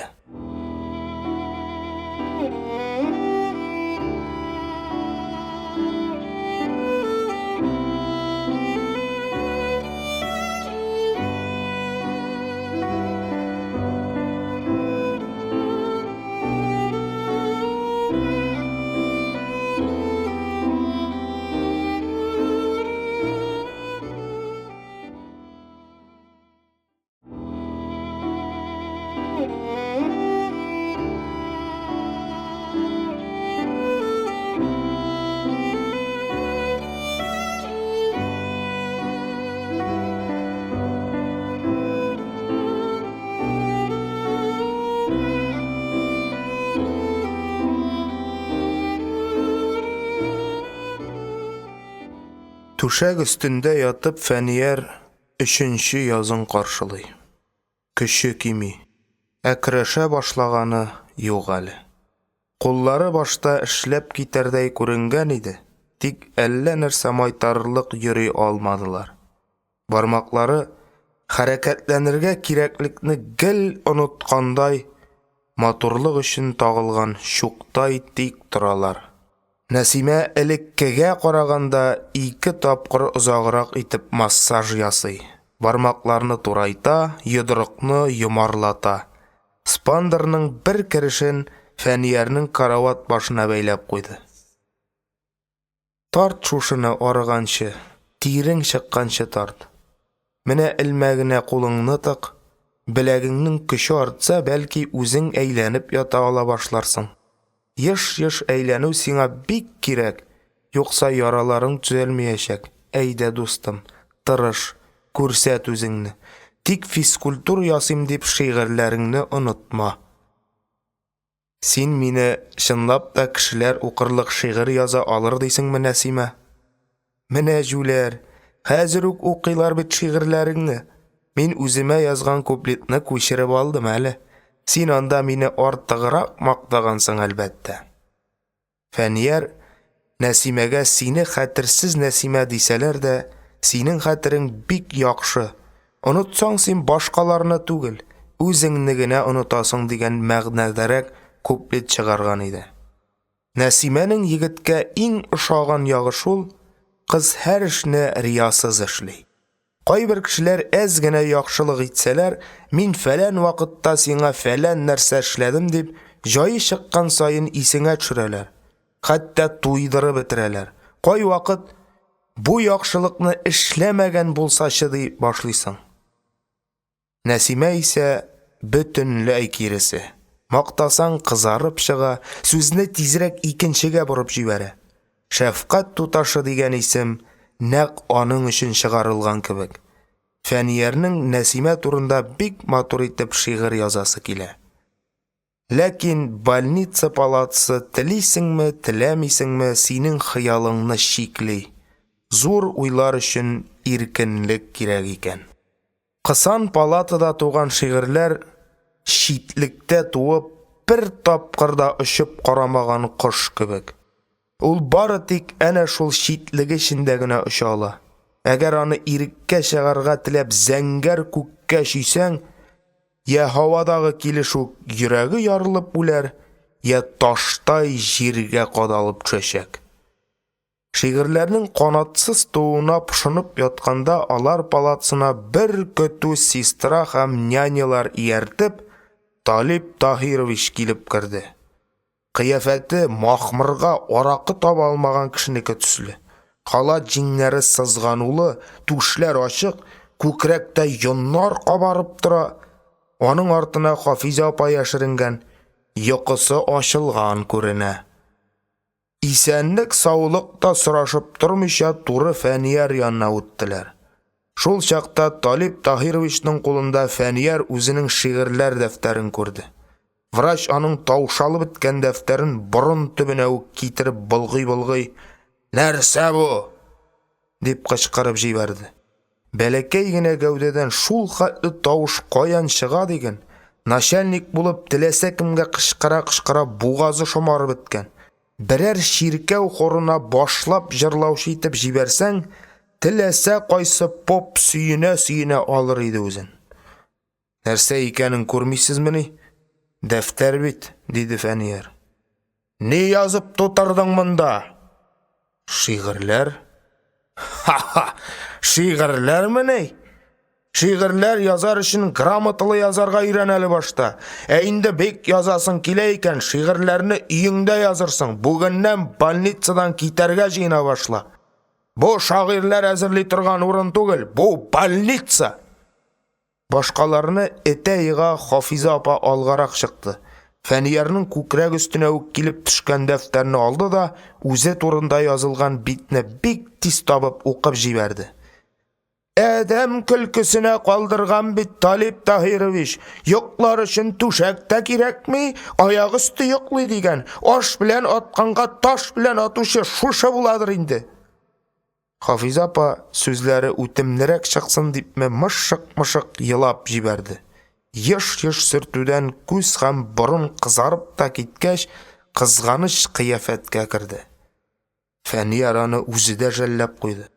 Хафиза апаның елап бетерүендә көтмичә, нечкә шеше авызыннан чыккандай нәзик тавышлы слесарьның шәрелдәве ишетелде.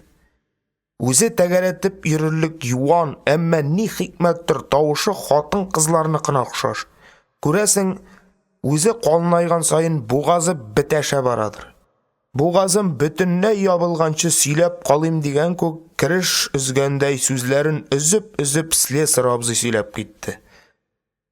Талип Таһирович минем турда ул менә нәмәстә дигән. Батарейгә пар килми, моның өчен слесарьның үзен парлыйсы бар дигән. Вәт җүнсез, вәт әкәмәт. Слесарь тагын нидер әйтмәкче иде бугай, ләкин палатада шау-шу купты. Кемнәрдер Фәниярны яклап маташты, ләкин яклаучыга караганда аңа ташланучылар күбрәк иде бугай. Һәр хәлдә Фәнияргә шулай тоелды. Фәниярны иң ғажапландырганы, иң хәтері қалдырғаны шул булды. Кайчан гына әле больницадағы кимчелекләр турында яз дип йөрүчеләр һәм Фәнияр алар сүзенә бирелеп әлеге куплетларны язгач, «Менә молодец!» дип хоплаучылар бүген врач һәм сестраларга кушылып Фәниярны сүктеләр. Ашаган табагына төкергән нәрсә, бүре баласын бүреккә салсаң да урманга карый ди. Ит яхшылык, көт явызлык. Фәниярның мондый ук 200лелек белән очрашканы юк иде. Җаны әрнеде. Кешеләр нишләп шул тиклем түбәнлеккә төшәләр? Нәрсә мәҗбүр итә? Фәниярны тәпәләшкән өчен врачлар аларга яхшырак дару бирәләрме? Әллә кешеләр бер-берләрен рәнҗетүдән тәм табалармы? Эй, тормыш, тормыш. Тавың белән упкыннарың бер үк офыкка сыйган кебек, түбәнлек белән биеклекләрең дә бер үк күңелгә сыямыни синең. Фәнияр кешеләргә бик рәнҗеде. Бу минутта ул вакыйгаларга дөрес бәя бирерлек, үзенең дә тәртәне артык бөгеп ташлавын аңлар хәлдә түгел иде. Ашу аның акылын томалады. Соңрак бу вакыйгага яңадан әйләнеп кайта гына ул шигъри сүзләрдә никадәр көч яшеренеп ятканын һәм алар белән саграк эш итәргә кирәген аңлады. Фәнияр өчен бар да бетте. Дөнья караңгыланды. Әйтерсең кемдер алама бишмәт белән кояшны каплап төште. Күзен ачып карыйсы, авызын ачып сөйләшәсе килмәде. Палатадан кешеләр чыгып беткәч, Фәнияр баш очындагы бер блокнотын алды. Ул блокнотының тышы бумажник кебек итеп эшләнгән. Төрле әйберләр салып куярга җайлы иде. Фәниярның шунда яшерен склады бар. Дарулар җыеп бара уланда. Төннәрен начар йоклагач, аңа люминар, барбамел ише йокы дарулар бирә башлаганнар иде. Ничектер бер вакыт шаярган булып Фәнияр сестрага әйтеп куйды. Эчүен эчәм инде мин бу йоклаткыч нәрсәләрне. Бөтенләйгә үк йоклап китмәммисең? Эй, диде сестра. Кешене бөтенләй йоклатыр өчен 50 таблетка кирәк. 50 таблетка сүзе аның күңеленә кереп утырды гына бит. Бигрәк тә кәефе начар, дөньядан туйган көннәрдә бу сүз хәтергә еш килә башлады. Һәм Фәнияр үзенә төнгелеккә биргән даруларны кешегә сиздерми генә блокнотының яшерен кисәсенә җыярга кереште. Кай көннәрне сестралар таблетканы үзләре чирәләр, ә кай көннәрне кулына салып чыгып китәләр. Шул кадәр таблетка җыяр өчен күп көн кирәк.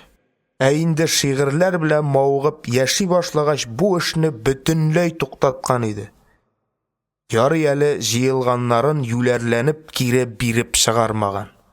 Фәниярның исәбенчә барлыгы 30лап таблетка булырга тиеш. Аның кебек күләгәгә шунысы да бик җиткән инде. Йокларга. Мәңгегә күзләрне йомарга. Тәрәзәләргә кагылып тормыш матурлыгы турында пышылдаучы шаган агачлары. Хушыгыз. Таң җилләренә кушылып никадәр пышылдасагыз да Фәниярны уята алмассыз. Эй болытлар, бер генә минутка кояшны капламагыз. Соңгы мәртәбә күзләрдән яшь чыкканчы якты кояшка карасын. Җилләр, палатага күбрәк саф һава кертегез. Кырлардан таныш арыш исләре алып килегез. Хуш, тормыш, газапларыңны Фәнияр иңнәренә күбрәк, ныграк өй, үзе белән бөтенесен алып китсен. Ул даруларын җәймә өстенә бушатып салды. Алар борчак шикелле. Кичкенә вакытта куырган борчакны бик ярата иде Фәнияр. Табадан алу белән кисәгә тутрасың да урамга атыласың. Кисәдәге кайнар борчаклар ботны пешерә. Суынып өлгергәнче бер көтү малай кисәне бушатып та куя. Таблеткалар кайнар түгел. Әмма алар да Фәниярның кулын пешергән кебек тоела. Ул аларны берәмләп авызына сала һәм салганын берсен шытырдатып шәйни башлады. Буларны бу кадәр дә ачыдыр дип белми иде ул. Әйтерсең, кайгылы кешенең күз яшеннән ясаганнар. Телне, аңкауны өтеп ала. Сусыз берсен дә йотып булмый. Су кирәк. Су. Больницада көндезге йокы вакыты. Шуңа күрә палатадагы авырулар һәммәсе йоклый. Сестралар һәм нянялар да кирип комачауламый. Иң уңайлы чак. Ә тумбочкада графин белән су тора. Фәнияр калтыранган куллары белән графинга үрелде. Кул графинга җитте. Ләкин бармаклар шома пыяланы эләктерә алмадылар. Графинның муены буенча шуыштылар гына. Фәнияр иреннәрен тешләде. Каһәр төшкән шир, хәтта кешегә шушы мөмкинчелектән файдаланырга да ирек бирмисең. Кемнәрнеңдер бик газиз бердән-бер балаларына әҗәл килә. Ә монданы тартып та китереп булмый. Фәниярның җан ачулары чыкты. Ул ниндидер бер китапта кеше бик теләгәндә, кинәт шатлык яки борчу кичергәндә, хәтта урыныннан торып базарга мөмкин дигән сүзләр укыган иде. Фәнияр графинны алырга теләмимени? Аның бөтен киләчәген аяк астына салып, кинәт кайгы диңгезенә ыргытмадылармыни? Нигә соң ул торып басу түгел, шушы графинны да күтәреп ала алмый? Эх! Ул актык көчен җыеп, ике куллап графинга үрелде. Һәм шома балыктай салкын тәнле графинны эләктереп алды. Сулы графинны түшенә утыртып куйгач, ул бер мизгелгә икеләнеп калды. Йылмайып, Нәсимә килеп кермәсме дип ишеккә карады. Юк, ишек ачылмады. Фәнияр белән янәшә ятучы авырулар мыш-мыш йоклыйлар иде. Егет шәч төпләренә кадәр юешләнүен сизде. Тормыштан айырылу җиңел түгел икән. Тәне дер-дер калтырый. Түштәге графин авып китәм дигәндәй сулы шалган сайын селкенә. Юк, вакытны сузарга ярамый. Китәргә булгач, китәргә. Егет түшенә утырткан графинны күтәреп алмакчы булды, тик кинәт әллә кулларының хәле бетте, әллә графин артык шома иде. Авызга китереп җиткердем дигәндә генә кулдан ычкынды да, Фәнияр өчен шул кадәр кирәкле, шул кадәр кадерле суын караватка түгә идәнгә тәгәрәде. Фәнияр үзе дә аңын югалтып, башы белән караватка барып бәрелде. Тавышка йоклап ятучы авырулар уяндылар. Тизрәк сестраларны алып кергә чыгып чаптылар. Сестра белән яңарак эшли башлаган врач Зарипов килеп керде. Ул авыруның пульсын тыңлап карады. Аннары сестрага ачыгыш рәвештә күрсәтмәләр бирә башлады. Сестра укол ясар өчен Фәниярның одеялын ачып җибәрде. Шул вакыт бер чактай ап-пак дарулар идәнгә сибелделәр. Бу нәрсә? Дип сорады Зарипов. Белмим, диде сестра. Безнең авырулар кулына бер вакытта да дарулар биргәнебез юк, каян алгандыр? Хәзер үк идәннән җыеп алыгыз, нәрсә икәнен ачыкларга кирәк. Озакламый Фәнияр аңына килде. Ул нервлары артык киеренке хәлгә килүдән хушын җыйган иде. Нәрсә эчтең? Дип сорады аңардан врач.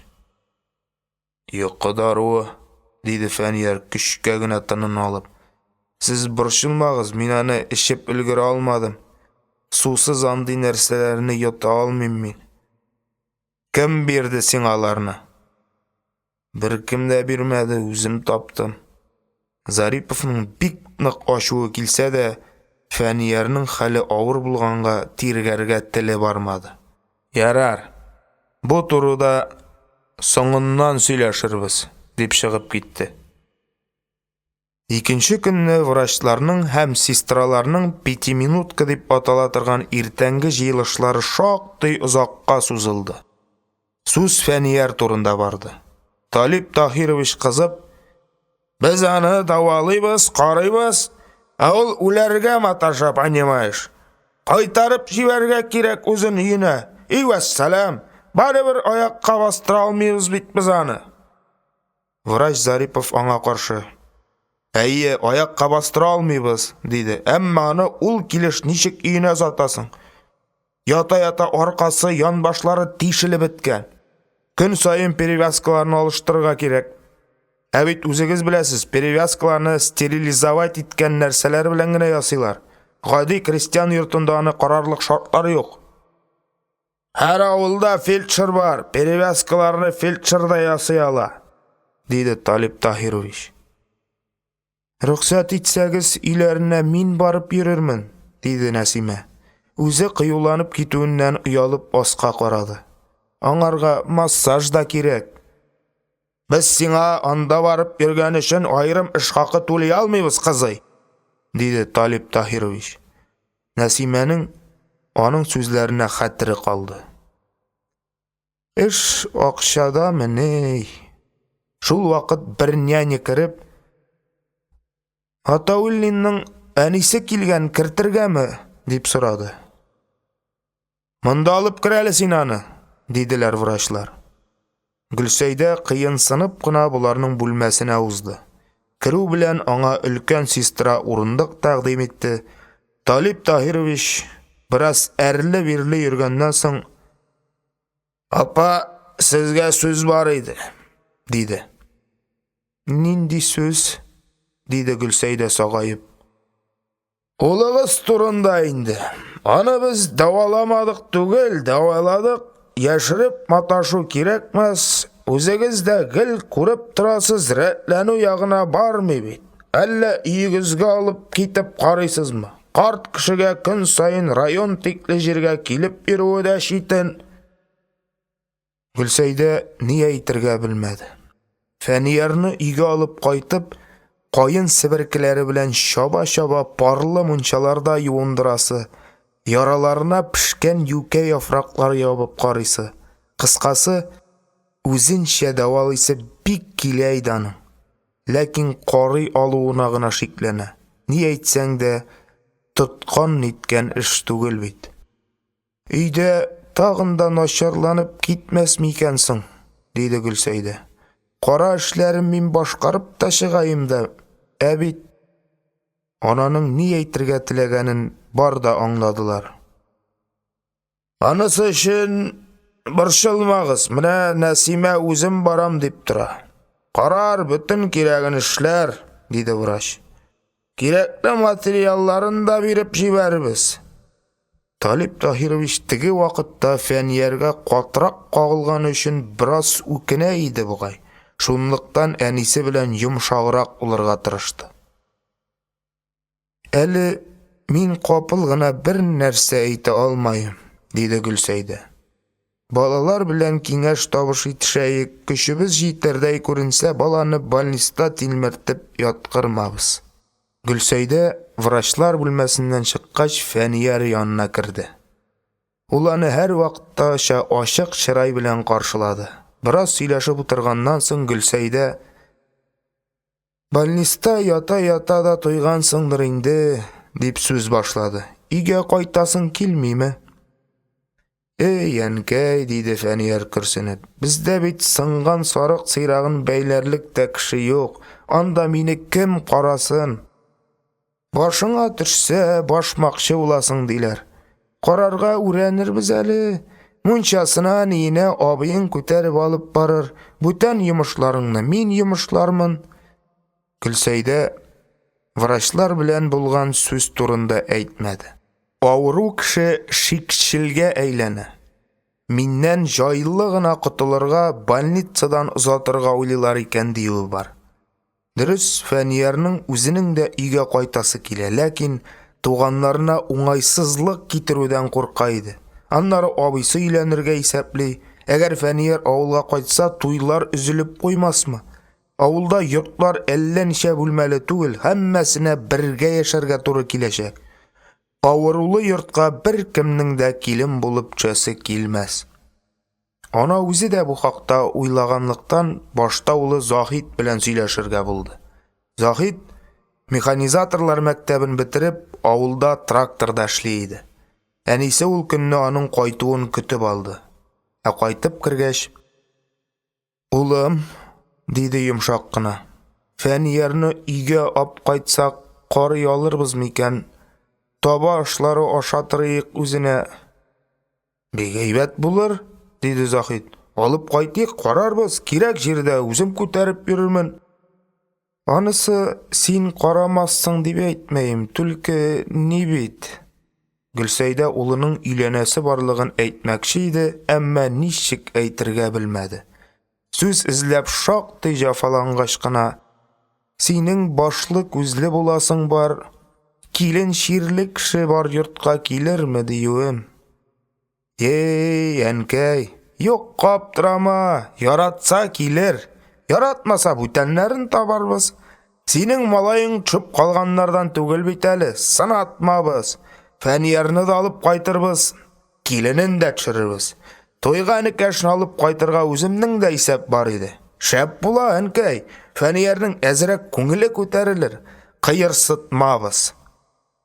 Ананың өстеннән тау төште диярсең, җиңеләеп, тынычланып калды. Бераздан алар Фәниярны алып кайтырга хәзерләнә башладылар. Гөлсәйдә бик тырышып мичен акшарлады.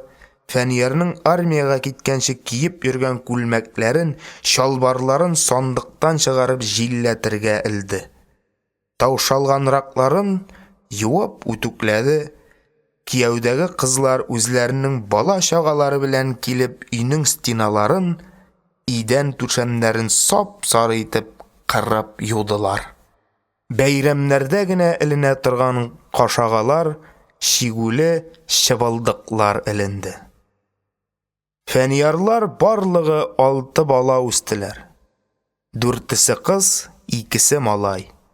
Кызлар инде барчасы үз уяларын курдылар. Шулай да Фәниярны алып кайтасы булгач, бөтенесе сүз куешкандай җыйналып төп йортка килделәр. Гөлсәйдәнең олы кызы Вәсимә: «Беләсезме, туганнар», диде. «Фәнияр кайтуга берәр бүләк хәзерләргә иде безгә». «Нәрсә бүләк итәргә соң аңарга?» диештеләр башкалар. «Телевизор алсак шәп булыр, минемчә», диде Заһид. Барысы да Заһидка борылдылар. Мондый зур әйберлек акча берсендә дә юк иде. «Акча дисеңме?» диде Заһид. «Акча бар ул». «Кайда? Кемдә?» «Соң мин бит өйләнергә җыенып йөрим түгелме? Шулай булгач, туйлык акча бар, телевизорга җитәр дип уйлыйм». Туй? Бу сорауны Гөлсәйдә бирде. «Соң, әнкәй, анысын бераз соңлап та була бит инде. Әзрәк баш күз алгач, мая туплагачрак өйләнермен». Фәнияр үзенә мондый корбан бирүне белсә, беребезне дә кичермәс, диде уртанчы кыз. Ул бик горур кеше. Иң яхшысы без булай итик, бөтенебез җыйнаулашып алыйк. 5 семьядан бер телевизорлык кына байлык табылмый калмас. Туйда кичектерелмәс, Фәнияр дә шатланыр. Чынлап торып еласаң, сукыр күздән яшь чыга дигәннәр бер катлар. Туганнары тәки бер телевизорлык акча җыйдылар, хәтта бурычка да кермәделәр. Фәнияр кайтканда өй курчак өйдә җыештырылган, почмакта Енисей дигән телевизор тора иде. Фәнияр моңарга барысыннан да ныграк сөенде. Район больницасында аның ише нәрсә юк иде. Монда дөньясы киңәеп киткәндәй булды. Телевизорны ул хикмәтле тәрәзә дип атады. Тапшырулар башланыр вакыт җитте исә, әнкәй теге хикмәтле тәрәзәне ачып җибәр әле, дип әйтә торган булды. Бу тәрәзәдән ишек алдын урамны гына түгел, бөтен дөньяны күрәсең. Мәскәү урамнары буйлап сәяхәт итәсең, Африка джунглиларына барып чыгасың, диңгез дулкыннарының ярларны кыйнавын күзәтәсең. Фәнияр кайтып озак та үтмәде, Заһит абыйсы өйләнеп җибәрде. Киленне сата килүче кызлар Фәниярлар өендәге бөтен әйберләрне алып, үзләренекен элделәр. Иң матур чәчәкле чыбылдык белән Фәнияр караватын әйләндереп алдылар. Туйлар күңелле үтте. Җиңги тиешле кеше киң күңелле һәм тыныч табигатьле иде. Беренче көннән үк кирәк очракта Фәниярны караудан тартынып тормады. Әмма Фәнияр үзе генә җиңгәсенә эш кушарга ояла иде. Фәнияр өйдә карый алмаслар дип курыккан иде. Яраларын бәйләргә Нәсимә килгәләп йөрүен, ләкин кеше дигәнең никадәр авыр ятмасын, һич нинди хәрәкәтсез тора алмый. Кымшана, селкенгәли, шул кымшанган арада Нәсимәнең яңа гына ябыштырып киткән марлеларда кубып төшкәли. Аның өчен генә авылның икенче очындагы фельдшерга бармассың бит. Тота да ана үзе бәйлей. Баштарак Гөлсәйдә мондый очракларда аптырабрак кала иде. Ләкин тормыш батырайтты аны. Тегендә больницада чакта врачлар, сестралар инфекция эләкмәсен дип ярага яба торган салфеткаларны пинцет белән генә тотып маташалар иде. Гөлсәйдә авыл хатыннарына гына хас бер катлылык белән судан да чиста нәмәстә юк дип кулын сабынлап юып җибәрә дә рәхәтләнеп тотып ябыштыра да куя. Мунчага алып барсалар ләүкәгә яткырып йомшак итеп пешерелгән кайын себеркесе белән бөтен җирен бик каты чаба. Тирең чыксын, тирең белән ширең дә чыгар ди ул. Фәниярның ян башындагы яралары кай вакыт канап чыга. Монда да ана аптырап калмый. Бозык каның акса тизрәк савыгырсың ди. Фәнияр көзән җыерулардан бик нык җафалана иде. Кискенрәк хәрәкәт ясаса да, көчәнебрәк әйбер күтәрсә дә, кинәт бөтен тәнен куырып алганда итеп көзән җыера башлый. Кай вакыт өстенә ябынган юрганы шуып төшә дә, шуны тартып алым дип кымшанды исә, куырыла да ката. Врачлар телендә моны спастика диләр. Больницаларда ятканда тартышуларны басар өчен Фәниярга еш кына дарулар бирәләр иде. Ләкин алар да вакытлыча гына тынычландыра.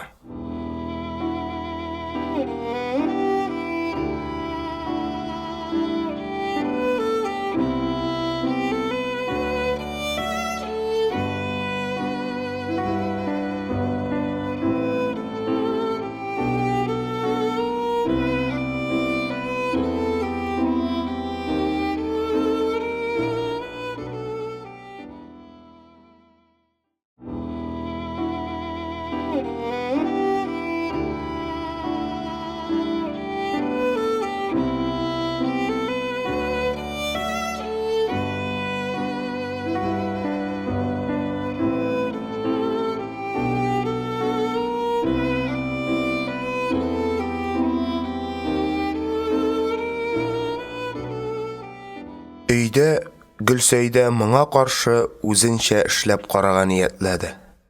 Көннең иң озын вакытларында ул һәр елны дару үләннәре җыеп, чормада киптерә иде. Шул күптән җыелып килгән үләннәрен кайнар суда парландырып, Фәниярны көн аралаш суга кертә башлады. Моның өчен Заһит агачтан улак ясап бирде. Фәнияр әнкәсенең бу мәшәкатьләнеп йөрүләренә каршы: "Юкка маташасың, әнкәй, мин аның ише ырымларга ышанмыйм", диде. "Сине аның ырымларга да, сихерләргә дә җыенмый, үлән белән борын-борыннан дәваланганнар", диде Гөлсәйдә ачуланып. Һәм авылда фәлән кешенең шулардан файда күрүен, хәзер җен кебек эшләп йөрүен сөйләп алды. Фәниярның мондый эшләргә күңеле ятмаса да, Жанын бирергә йөргән әнкәсен рәнҗетәсе килмәде. Сыкрап ризалашты. Гөлсәйдә үз белдеге белепме, кешеләрдән ишетепме, улын күбрәк ромашка суына кертте. Ананың мәшәкатьләнүләре бушка китмәде. Фәниярның көзән җыерулары кимеде. Ни хикмәттер, ян баштагы 3 ел шиләнеп интектергән яралары да шактый бетеште. Гөлсәйдә улы ваннадан чыгу белән яраларына бал сөртеп куя торган булды. Больницада Вишневский мазе дип аталган начар исле бер дару сөртеп бәйлиләр иде. Озак вакыт аның исен иснәү Фәниярны шул тикле туйдырды, исе борынына керсә дә күңелен болгата башлады. Аннары аның исе бөтен өйгә тарала. Янына кергән кешеләрнең борыннарын тотып утырулары кемнең кәефен кырмасын. Балның ичмасам, исе тәмле. Чәчәкләр арасында яткандай тоясың үзеңне. Еш әйләндереп яткырулар файда иткәндерме? Әнкәсенең мунчалары, үләннәридерме? Әллә балмы? Фәниярның яралары төзәлде. Яра урыннарында шома кызыллык кына калды. Егетнең яралары беткәч, Нәсимә хәтта күңелсезләнгәндәй күренде. Хәзер миңа эш тә калмады инде, диде ул төшенке генә. Эшләргә генә димәгән, син кунакка кил, Нәсимә, диде Гөлсәйдә кызның аркасыннан сөеп. Әйе, дип өстәде Фәнияр да, кунакка кил. Бер көн буларга врач Зарипов килеп керде. Аңа Нәсимә Фәниярның яралары ябылуын әйткән икән. Врач шулар белән кызыксынды. Нәрсәләр кулландыгыз? Ничә көн сайын перевязкалар ясадыгыз? Кыен булмаса барысын да сөйләгез әле, диде ул Гөлсәйдәгә мөрәҗәгать итеп. Дөресен әйтим, мин шундый яраларның ябылуына ышанмаган идем. Врач Фәниярны баштан аяк карап чыкты. Гөлсәйдә эшкә оста булса да, сөйләргә дигәч авызын яулык чите белән ябып сүзсез калды. Аны кем сәгатьләп, көнләп караган инде, диде ул бераз торгач. Ромашкасы белән әреме, кычытканы да кирип киткәндер. Бәйләвен дә көнләп түгел, купкан сайын ябыштыра тордык.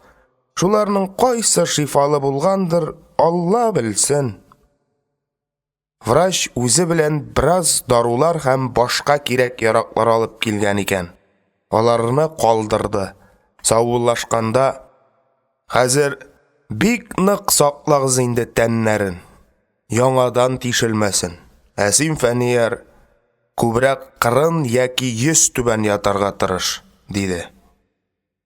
Яз җитеп, тәрәзәдән җилләр өрми башлагач, Фәнияр үзенең элекке яраткан тәрәзәсе янына ятты. Моннан өянкедәге сыерчык оясы да, бакчада яхшы күренә.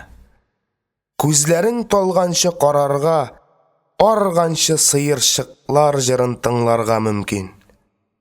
Хәзер барлык кошларның оя кырып, тормышларын көйләргә җан фәрман тырышып йөргән чаклары.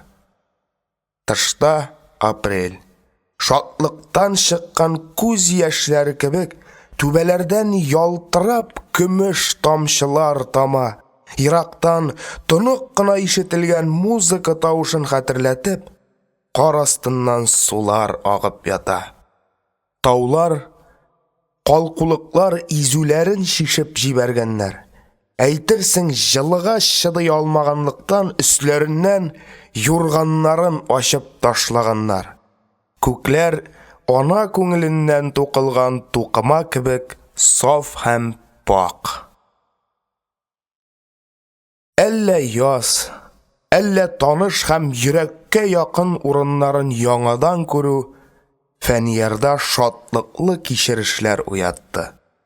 Салкын булуга карамастан тәрәзәләрне ачып җибәрергә кушты. Төрле тавышлар тыштан ургылып кирде. Язның исәткеч музыкасын тыңлап туйганнан соң ул үзенең кечкенә транзисторын ачып җибәрде.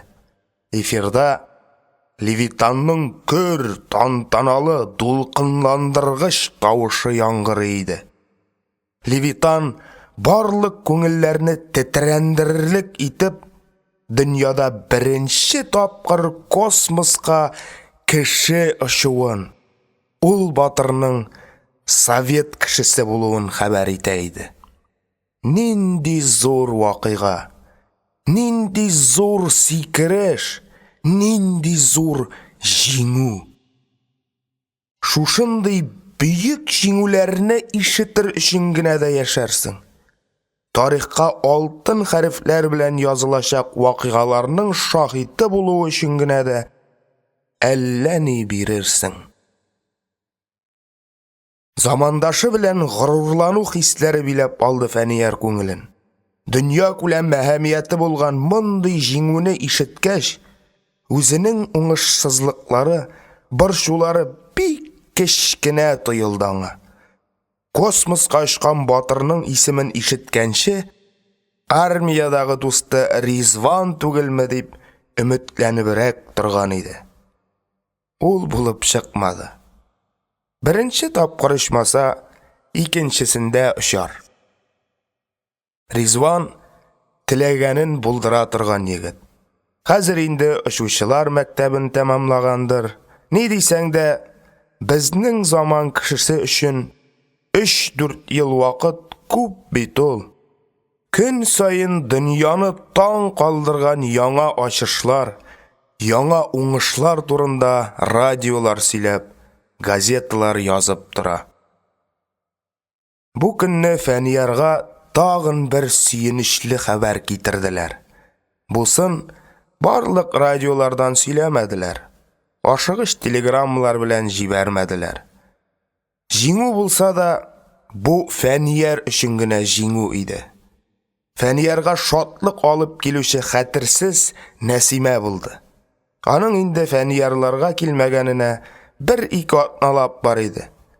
Кыз бик дулкынланган, шатланган, шатлыгы никадәр яшерергә тырышса да, иреннәре үзләреннән үзләре елмаялар. Космоска очканнарын ишеткәнсеңдер инде, Фәнияр. Башта сине шул җиңү белән котлыйм, диде ул һәм егетнең кулын кысты. Рәхмәт, диде егет. Кызның үзен дә тәбрикләде.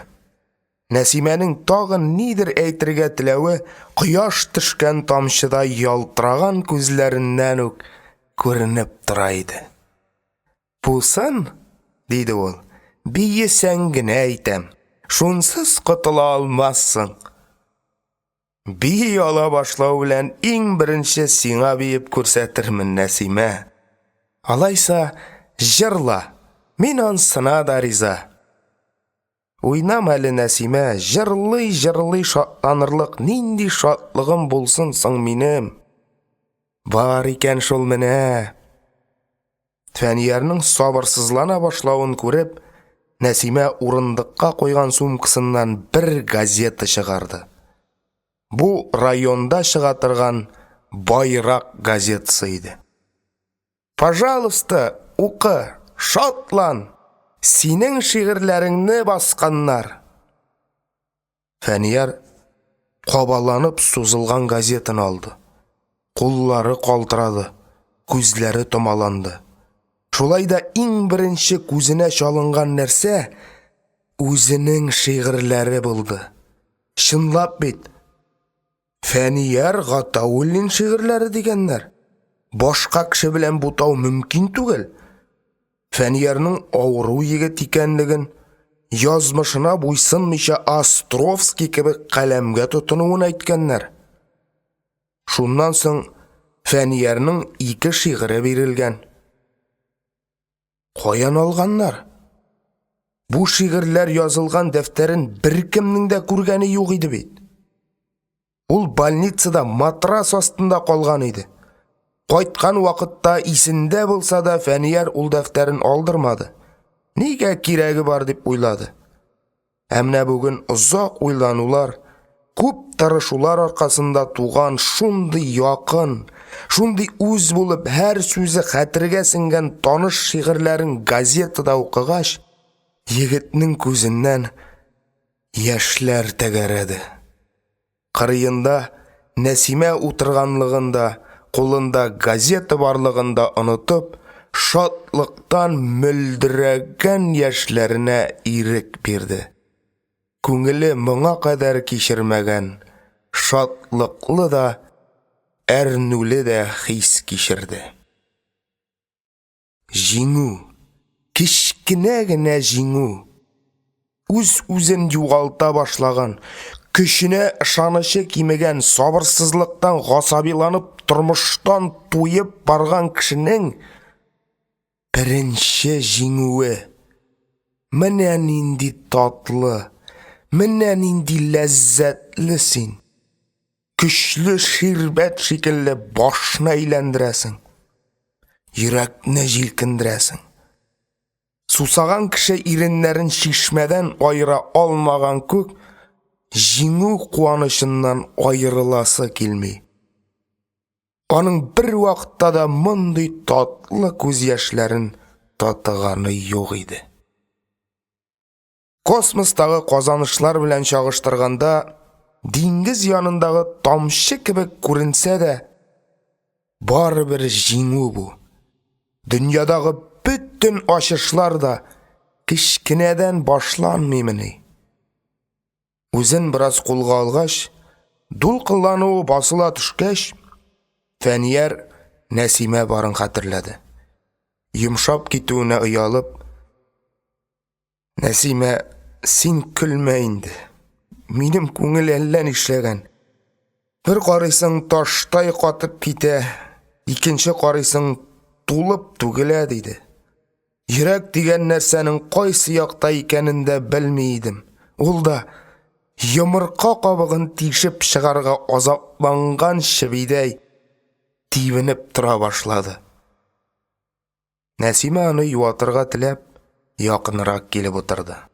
Бу кыңгырт күзле, озак ятуга карамастан бер дә төс куймаган шибәр егетне никтер беренче көнне үк якын итте ул. Шуңарга нинди дә булса бер яхшылык эшлисе генә килеп тора.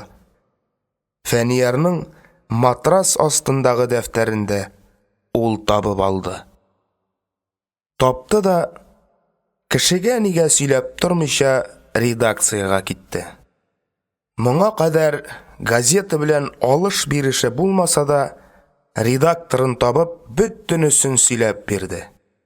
Менә, диде, бездә шундый егет ятты.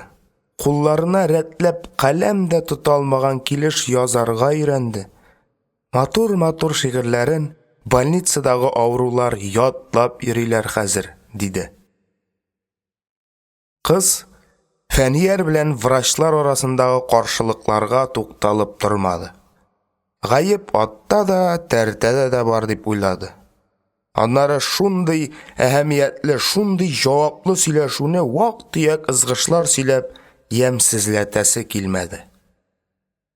Карале, Нәсимә, диде Фәнияр, минем бу шигырьләрне редакциягә кем җибәргәндә авыру икәнлегемне каян белгәннәр? Нәсимә бер сүз дә әйтми аска йелде. Әгәр Фәнияр кызга төбәп караган булса, тегенең йөзендәге үзгәрешне күрер дә, бу эштә аның катнашы барын аңлар иде. Ләкин кеше бәхетле чакта үзен бәхетле итүче турында аз уйлаучан була шул. Фәниярның фикерләре еракта, хыяллары биектә булганлыктан кат-кат төпченеп маташмады. Кем илтсә дә барыбер түгелмени. Шигырьләре газетада басылып, берничә көн үткәч, Фәниярга хатлар килә башлады. Хатларны күпчелек кызлар яза. Кызлар көңілі қылдан ішке, қылыштан өткен шол. Не керегін хәзір тұйып ала, юатырға ашыға. Хатларның көбісінде егітнің батырлығы білән соқлану білдірілген. Батырлық. Нәрсе соң ул батырлық? Газинурлар, матросовлар шикелле күкрәгең белән дошман амбразурысын каплаумы? Әллә үзең аш чакта соңгы сынык икмәгең белән бүлешүме? Кешеләр төрле булган кебек, батырлык та күп төрле шул. Берәүләрне тормыш гомергә бер тапкыр сыный.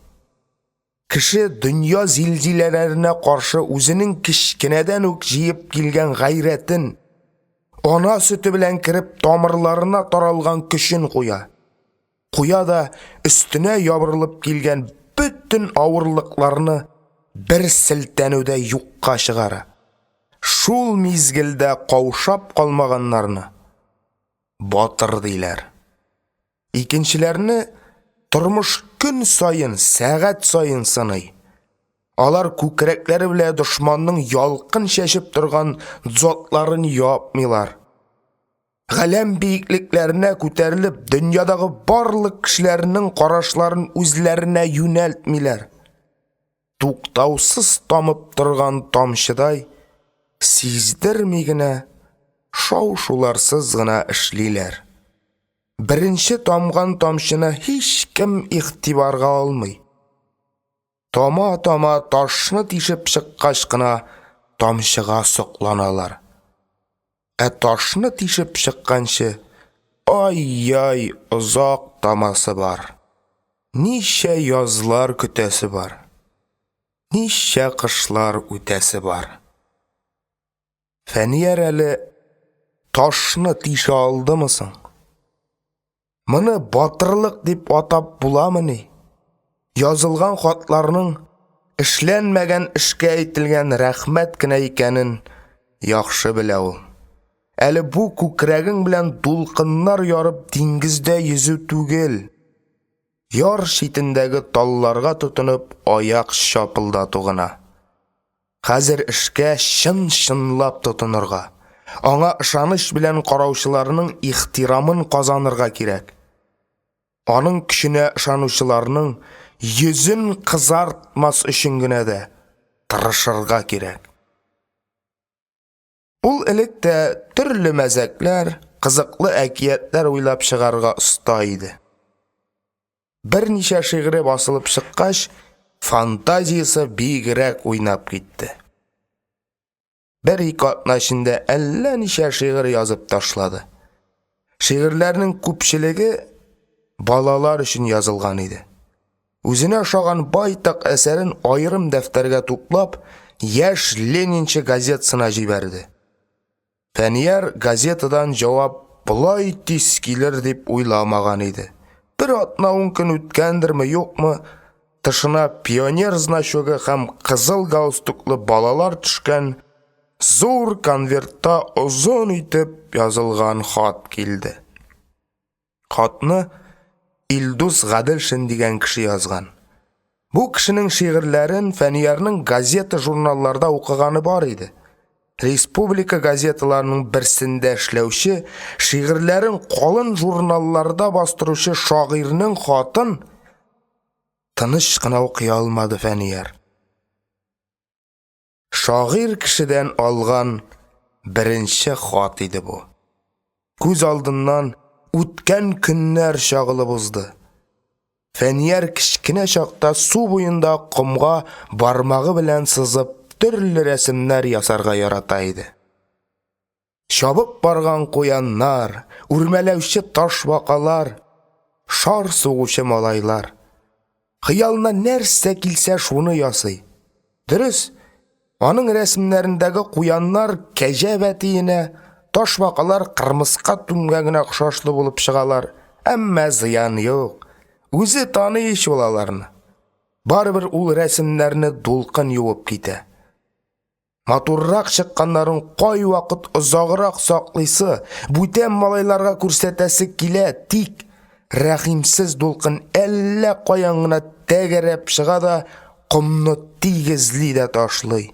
Фәнияр елгага йодрык яный, үз сүзләнеп тагын юылган рәсемне сызмакчы була, ләкин яңадан ясаганда элеккесе кебек шәп чыкмый.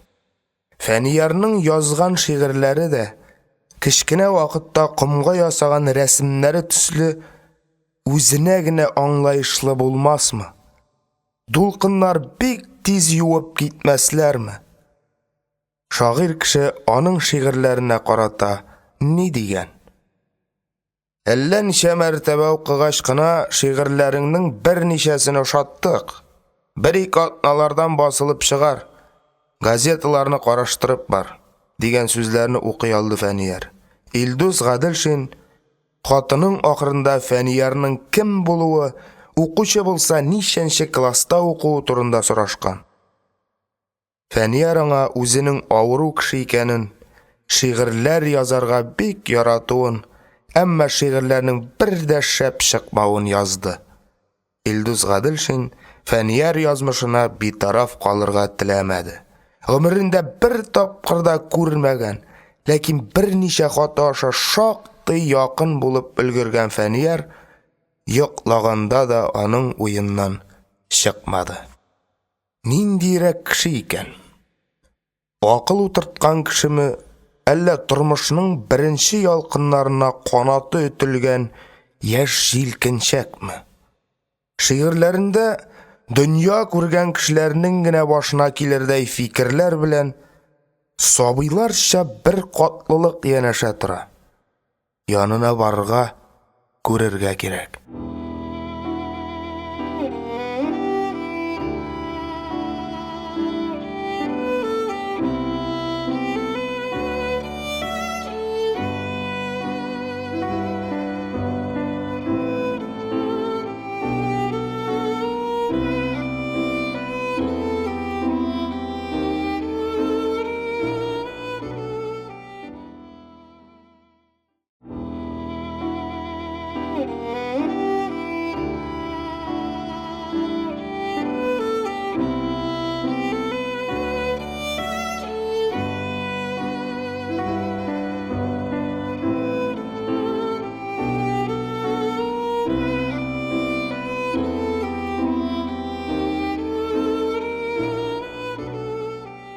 Илдус Гаделшин редакциядән 3 көнлек командировка алып, Фәнияр яшәгән якка юл тотты.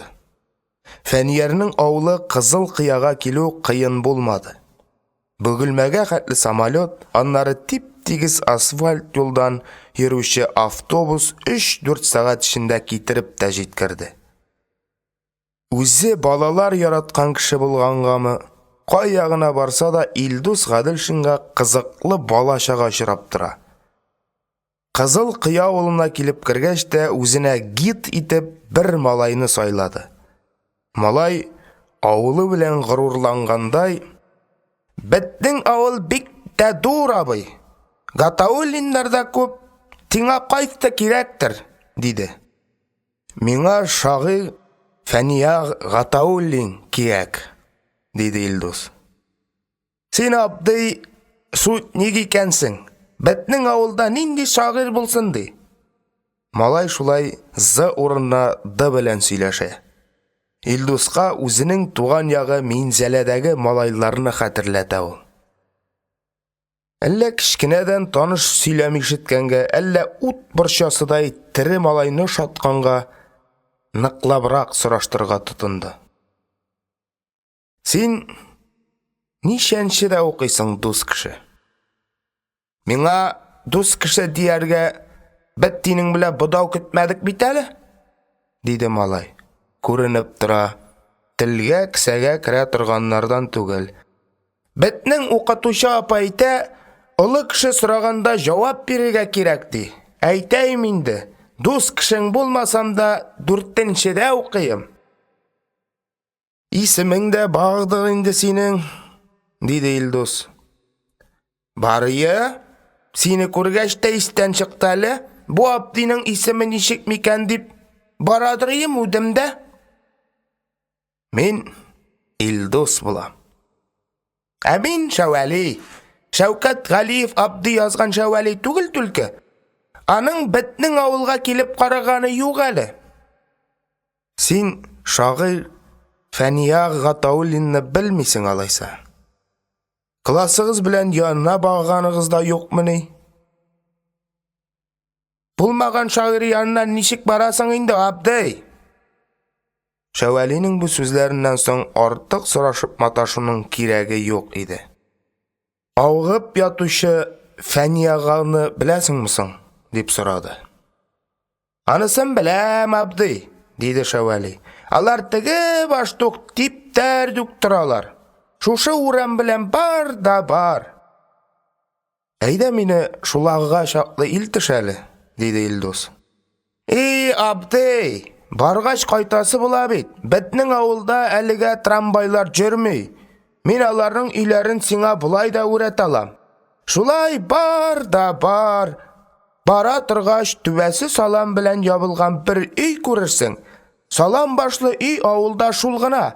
Ул өйнең ишек алдында бик җилле бура торыр. Ват шул өйдән соң бер шифр түбә үтәсең, шифрдан соң 3 түл түбәрәттән китә. Уртадагысына керсәң, Фәнияр Абдиларныкы булыр. Илдус Гаделшин Шәвәлинең өйрәтүе буенча килеп, Фәниярларның өен җайлы тапты. Шәвәли бик күзәтүчән малай икән. Һәммәсен дөрес тасвирлаган. Илдус килеп кергәндә Фәнияр укып ята иде. Ят кешене күргәч китабын караватына куйды. Ике таныш түгел кеше бик кыска гына вакыт эчендә бер-берләренең күзләренә карашып алдылар. Фәниярның күзләре искиткеч тереләр. Әйтерсең, бөтен хәрәкәте күзләренә күчкән. Ябык кулларын күрмәсәң, Фәниярны ял итәргә генә яткандыр дип уйларга мөмкин. Фәнияр Казан тикле җирдән үзе янына шагыйрь килүенә ышанып җитмәгәндәй, күзләрен Илдус Гаделшиннан алмады. Илдус Гаделшин бик гади. Сөйләшүе дә мәзәгрәк. Хәрефен әйтеп бетерә алмый. Яшкә Фәниярдан 5 яшкә генә зур икән. Шулай булса да, чәчләре шактый сирәкләнгән. Чалара башлаган урыннары да күренгәли. Күрәсең, шигырь язу бик җиңел түгелдер. Чәчләренә шал керсә дә, ачык чырайлы булгангамы, йөзе яшь. Алар бер-берләрен күптән белгән кешеләр кебек син дип сөйләштеләр. Илдусның кулында шома папка. Сөйләшеп, хәл-әхвәл сорашулар беткәч, шул папкасындагы кәгазьләр арасыннан яшь Ленинче газетасы табып алды. Көткән кешегә озак тыелгандыр. Бер-ике атнадан шигырьләреңне басагыбыз дигән идек. Менә ташка басылгач ничегрәк булган, укып кага, дип газетаны Фәниярга бирде. Мин элегрәк тә килергә уйлаган идем. Шигырьләрең басылсын инде дидем. Кылы кул белән багасы килмәде. Ә мин, Илдус абый, син безгә килерсең дип башыма да кертеп карамадым. Язучы кешеләрне бөтенләй башка төслеләрдер дип уйлый идем. Илдус аның сүзләренә каршы: язучыга да безнең кебек үк кешеләр ансы. Ләкин мин үземне хәзергә язучы дип саный алмыйм әле. Ул бик зур исем, туганкай. Ну, Илдус абый, диде Фәнияр, синең шигырьләрең өлкә газета журналларында еш басыла бит. Китабың да бардыр инде. Анысы чыгып җитмәде шул әле. Шушы көннәрдә чыгып җитәр дип өметләнеп йөрим. Фәнияр китапларның, газета журналларның ничек басылуларын сорашты. Илдус бер дә иренмичә белгәннәрен сөйләде. Фәнияр Гаделшинның сүзләрен әкият тыңлаган баладай кызыксынып тыңлады. Барлык язучыларны күреп белгән, шулар белән бергәләп очрашулар үткәргән Гаделшинга кызыгып һәм сокланып карады ул. Илдусның Казан каласыннан үзенең улы янына килгән олы кунак икәнен белгәч, Гөлсәйдә дә бик куанды.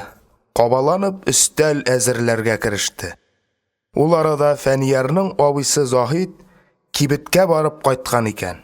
Күкәйләп кыздырылган балык янына ак түбәтәйле, нәскәй билле шешә килеп кунаклады. Илдус шишенеп өстәл янына килеп утыргач, «Сез, агай-энеләр, минем өчен генә булса, моны ачып маташмагыз. Андый нәрсәләр белән дуслыгым юк», дип шешәне ачтырмады. «Син юлдан килгән кеше бит, җылынырсың, әз-мәз генә мишәйт итмәс», дип кыстасалар да, Гаделшин нык торды.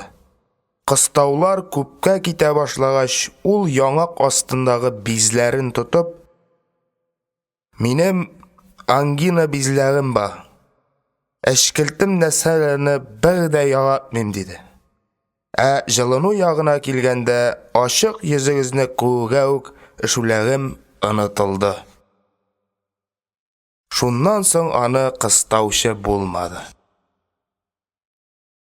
Ашап эчеп алгач, Илдус Гаделшин Фәниярның шигырь дәфтәрләрен сорап алды. Илдус бик туры сүзле кеше икән. Начар язылган шигырьләрне күрсә, синең дәфтәреңдә ята бирсеннәр. Аларны кешеләр укымаганнан һич ни югалтмаслар дип, ул битләрне тизрәк актарып үтәргә тырышты.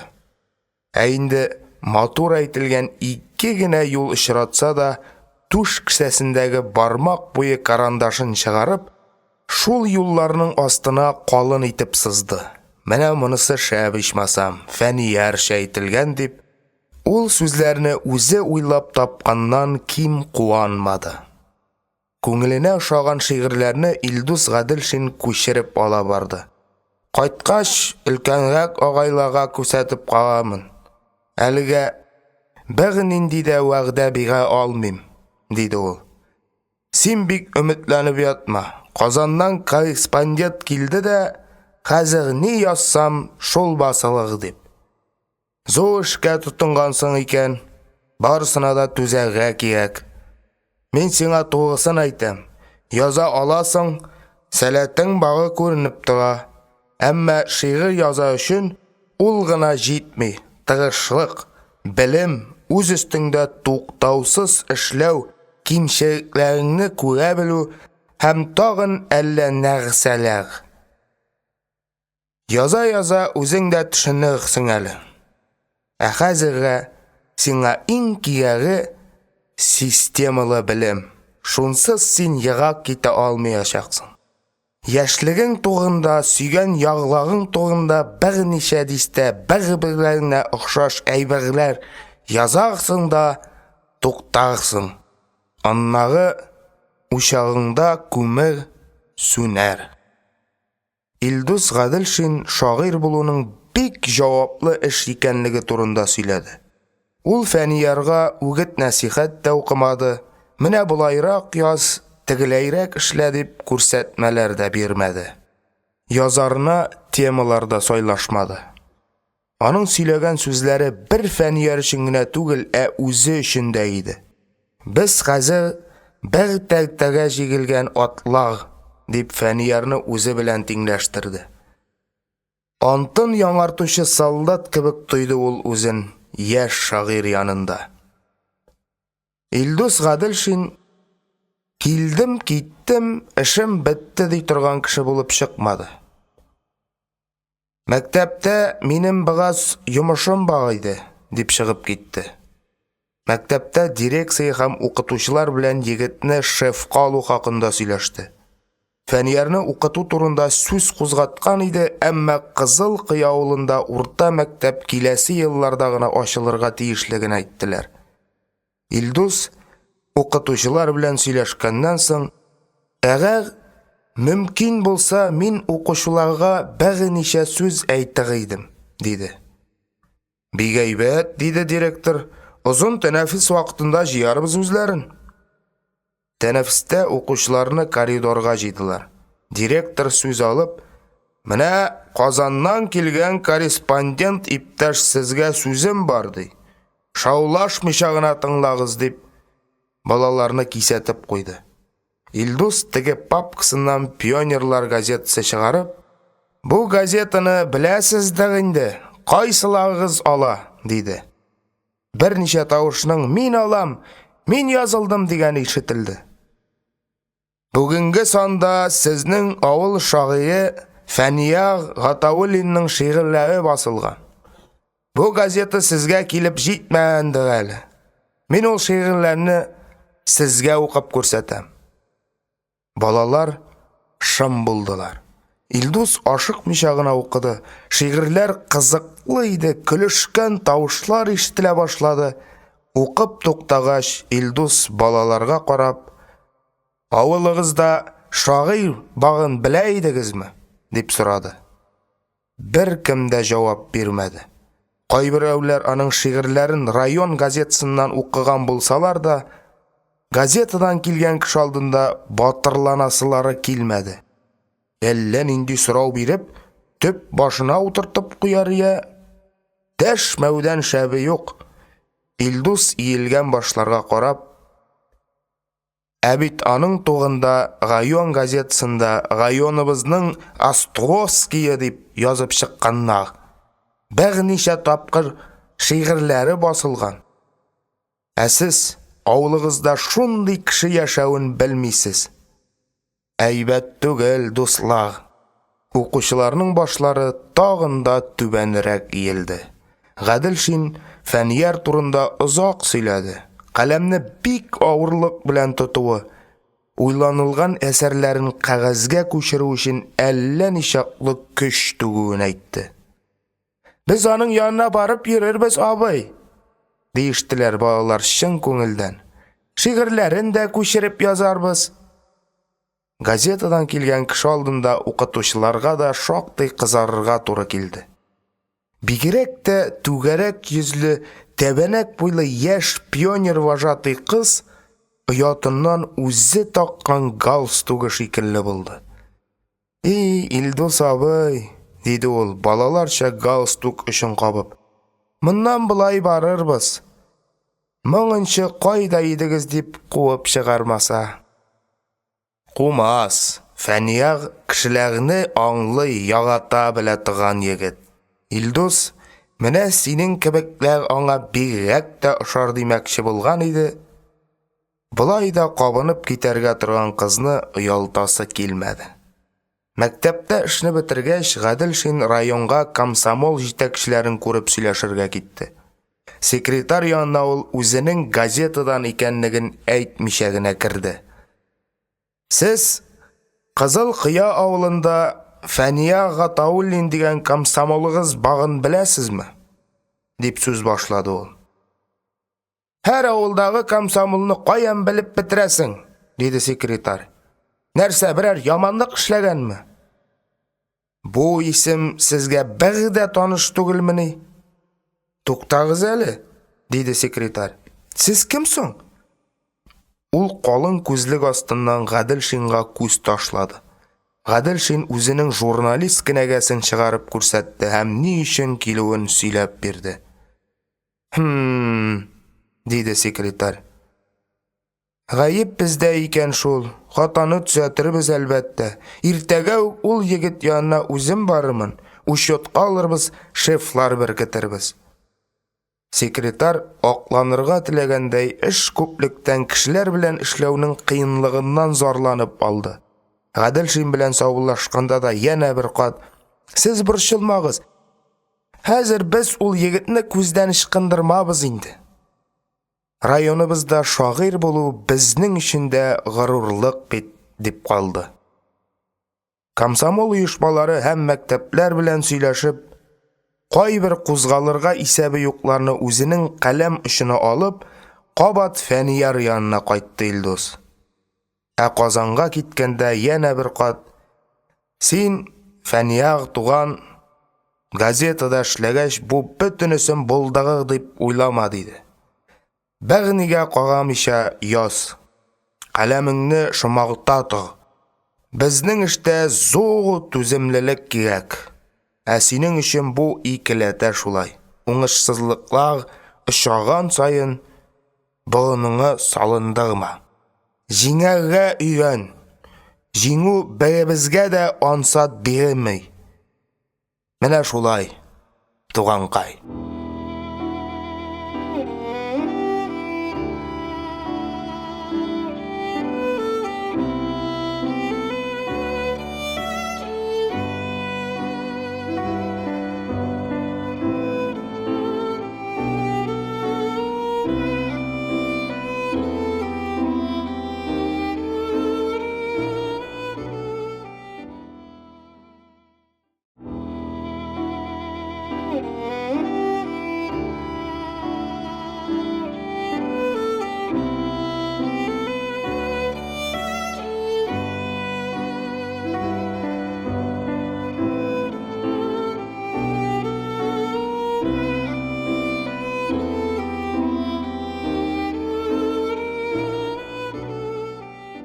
Зур вәгъдәләр биреп китмәгәч, Фәнияр бу абый китәр дә онытыр дип уйлаган иде.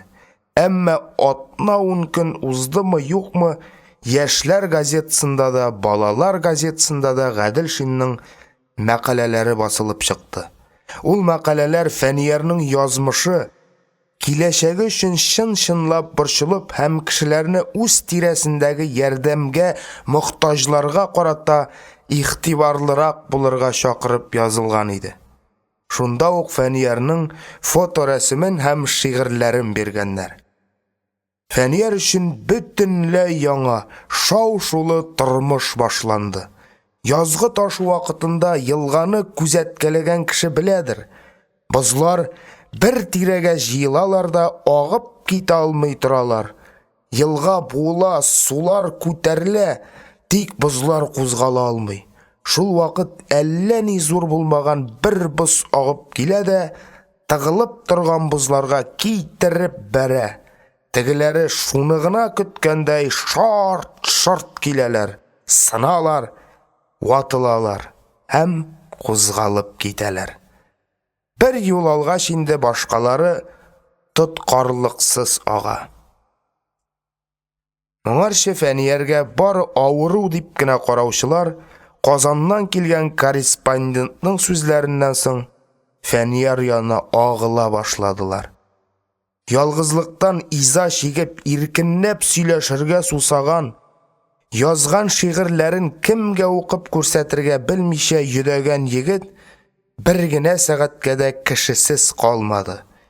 Я гитараларын күтәреп комсомоллар килде, я Стена газетасына берәр шигырь әмәлләп бирмәссеңме дип, авыл яшьләре кирип тулдылар. Фәнияр озак вакытлар караңгыда торып, кинәт яктыга чыккан кешедәй хис итте үзен.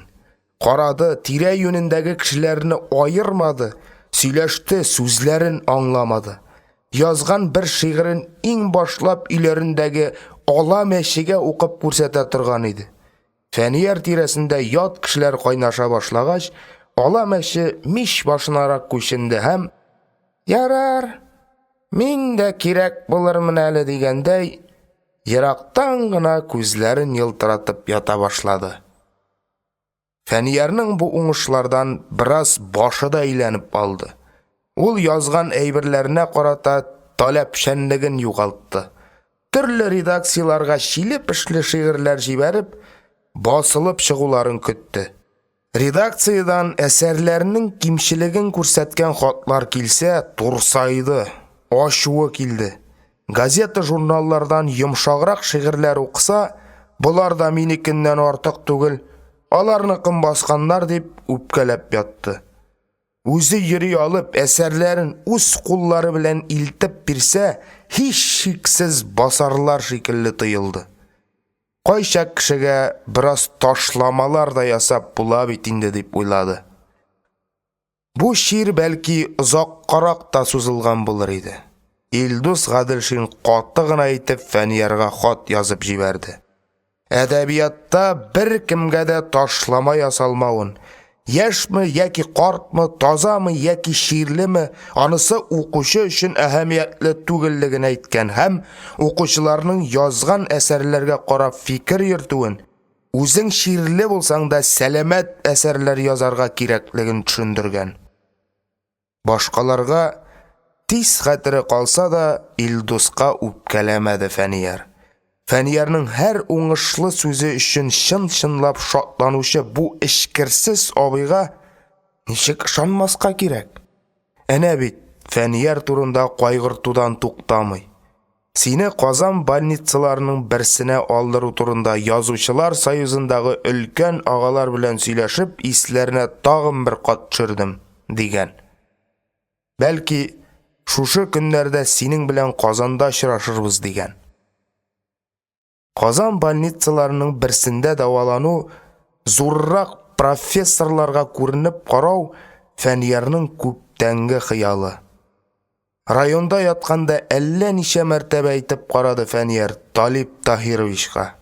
Тыңларга да теләмәде тегесе. Бездә бөтен больницаларда да бер үк метод белән дәвалыйлар, диде. Ә инде үзе турындагы шигырьләрне укыгач, бу турыда авыз ачып карарга да мөмкин булмады. Ләкин Фәниярның өмете киселеп бетмәгән иде әле. Өмет дигәнең җиргә күмелгән орлык шикелле бит ул. Уңайлы вакытны көтеп кенә ята. Кайчак орлыкны да бит инде тикшелеп чыкмастыр, корып һәлак булырдыр дисең. Ә ул бер җылы яңгыр яуып үттеме, катып беткән җирне нәп-нәзек борны белән тишә дә чыга. Ә бер төртеп чыккач, кояш нурларына тотынып үсә, ныгый, шәбәя. Фәнияр да 3 ел ятуга карамастан терелүдән өметен үзгәне юк. Аңа калса бик белдекле, бик оста врач кулына гына ләгергә кирәк. Кабат операциясында ясар, тиешле даруларын да табар. Нәп-нәзек нервларны ялгау нәрсә тора? Заманасы нинди бит, заманасы? Өметләнмәслекмени? Космоска очалар, тавыш тизлегеннән зур тизлекле самолетлар уйлап табалар. Элек еллар буе быраулап та төшеп җитә алмаган диван катламнарына 10 көндә труба сузалар. Гектарыннан тартып, сузып 8-9 центнер арыш алган басулардан 20-30 центнер уңыш кайыралар. Кичә әкият дип сөйләнелгән нәрсәләр бүген уйланып табыла. Шундый заманда ничек инде өметеңне өзәсең? Ә көннәрдән бер көнне Фәниярга телеграмма китереп тоттырдылар.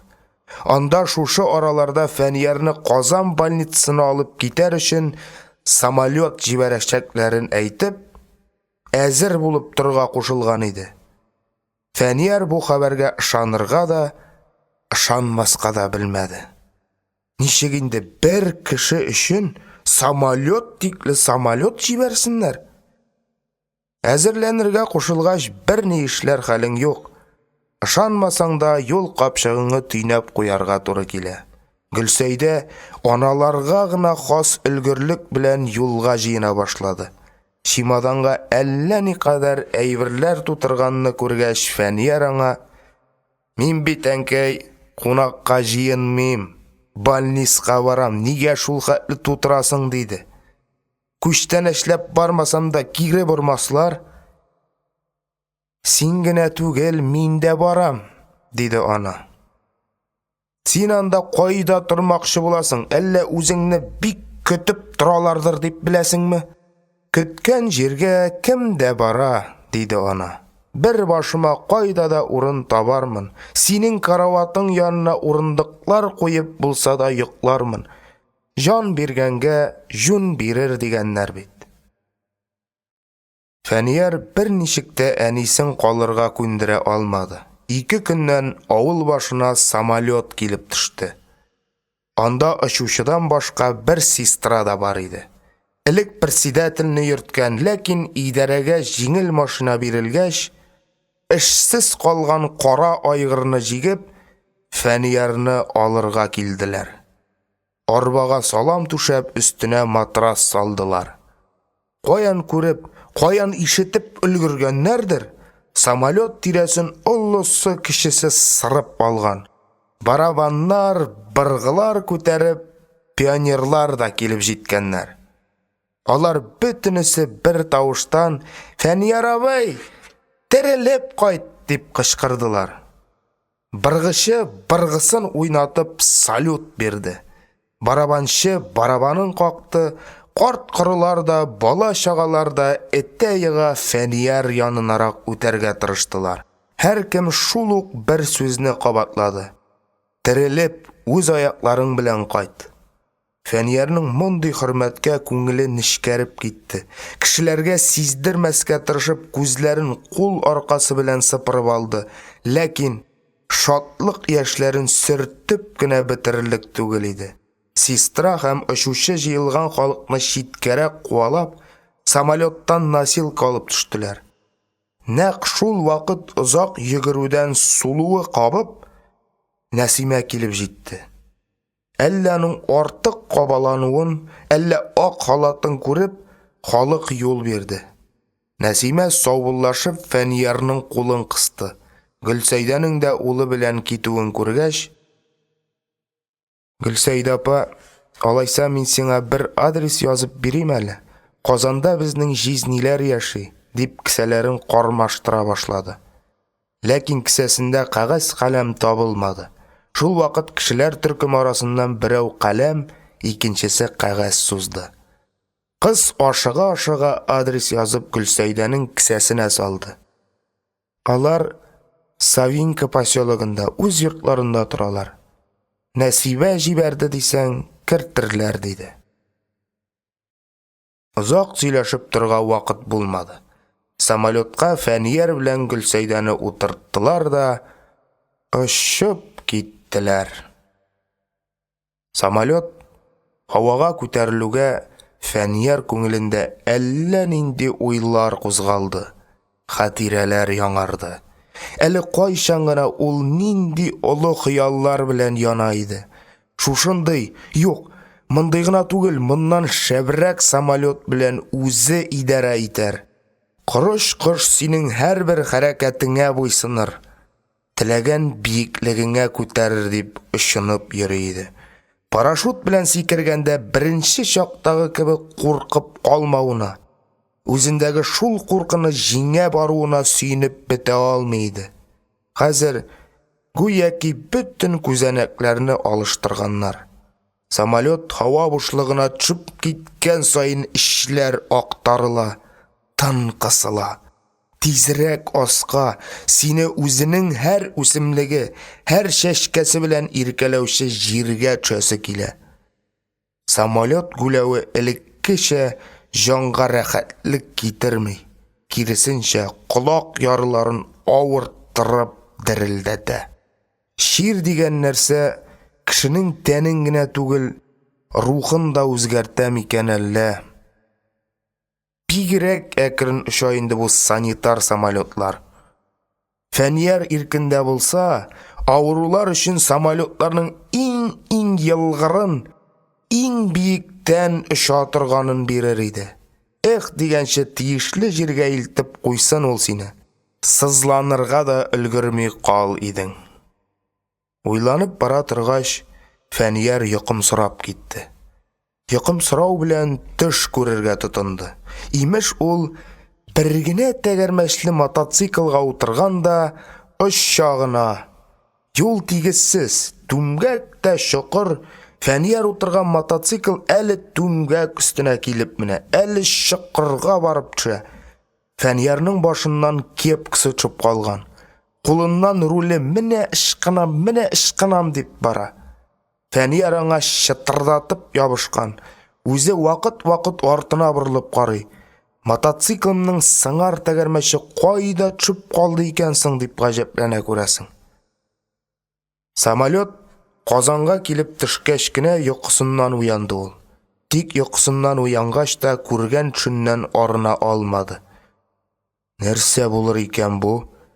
Кешенең үз киләчәген төсмерләвеме, яки язмышның берәр нәрсәгә ишарәләвеме? Дөрес, төшләрнең һәммәсе туры килеп бетми. Төштә күргәнем раст килде дип сөйләүчеләр тормышта шундый нәрсәгә юлыкканнан соң гына кайчандыр күргән төшләрен исләренә төшерәләр. Һәм тормыштагы хәлләрдән күргән төшләренә охшашлык эзлиләр. Әзләгәндә охшашлыкны бик күп нәрсәләрдән табып була. Кеше күрәзәлек кылырга ярата. Бу нәрсә кешегә үз язмышыннан әз генә булса да өстен торганлыгын раслау өчен, һич югы киләчәктәге бәрелү сугылуларга үзеңне хәзерләү өчен кирәктер күрәсең. Һәр хәлдә Фәнияр моны тормышның кисәтүе кебегрәк кабул итте. Һәм гомер юлының бик күп сикәлтәләрен, чокыр-чокырларын үтәргә үзен әзер тотарга тырышты. Район больницаларында ятып шактый туйган булуга карамастан, Фәнияр Казанга күтәренке күңел белән килде.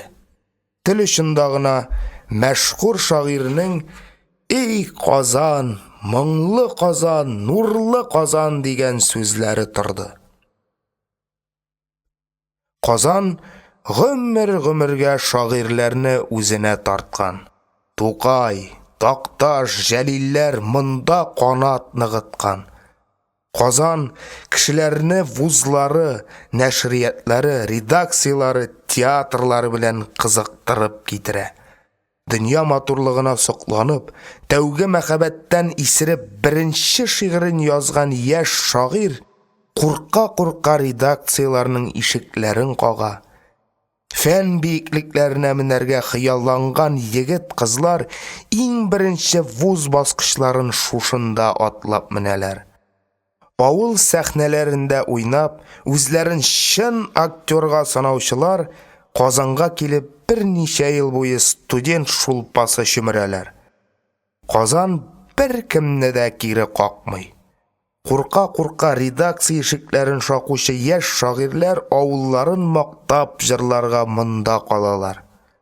Кайчандыр вуз баскычларын биек тау дип исәпләүче ябык студентлар үзләре галим булып вузларда укыта башлыйлар. Казан берәүләрне сәхнә йолдызы итеп күккә чөя, икенчеләрне яктылык өләшүче иттереп авылларына кайтара.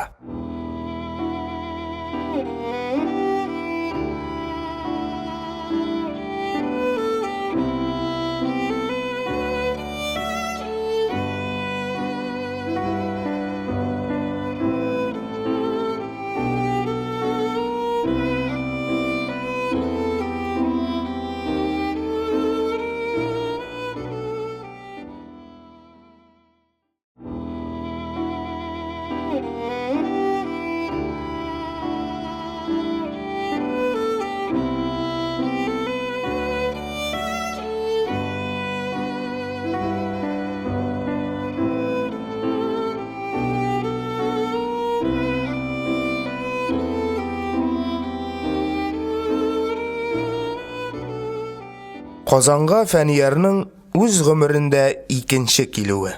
Беренче тапкыр моннан 4 ел элек армияга киткәндә булды. Татвоенкоматта 5 көн буе яткан иде ул. Шул вакыт аның хәтереннән бер күңелле вакыйга калкып чыкты. Таныш җирләргә килү таныш хатирәләрне искә төшерүчән була. Бу хатирәне Фәниярның бөтенләй онытып бетергәне дә юк. Татвоенкомат ишек алды. Үзе шикелле йөзләгән такыр башлар арасында Фәнияр да бар. Һәр вакыт кая булса да чабарга, йөгерергә күнеккән аяклар тик кенә торырга теләмиләр. Капканың теге ягына чыгып китәсе. Арып егылганчы шәһәр урамнарында йөрисе килә. Ләкин капкада сакчы тора. Кертми дә, чыгармый да. Кайчан соң инде Фәниярлар шул солдат шикелле кулларына карабин алырлар, өсләренә шинель киярләр. Күңелләре сабан туйларында чабышырга әзерләнгән ат сыман ярсына билгесезлек алҗыта. Яшь каннары кайный. Кайчан алып китәселәрен, нинди часка эләгәчәкләрен һич кем белми.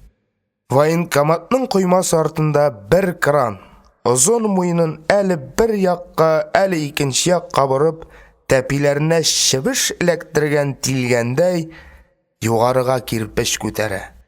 Кран кабинасындагы кызның яшел яулыгы гына күренә. Бер төркем такыр башлар койманың бу ягыннан кранның эшләвен күзәтәләр.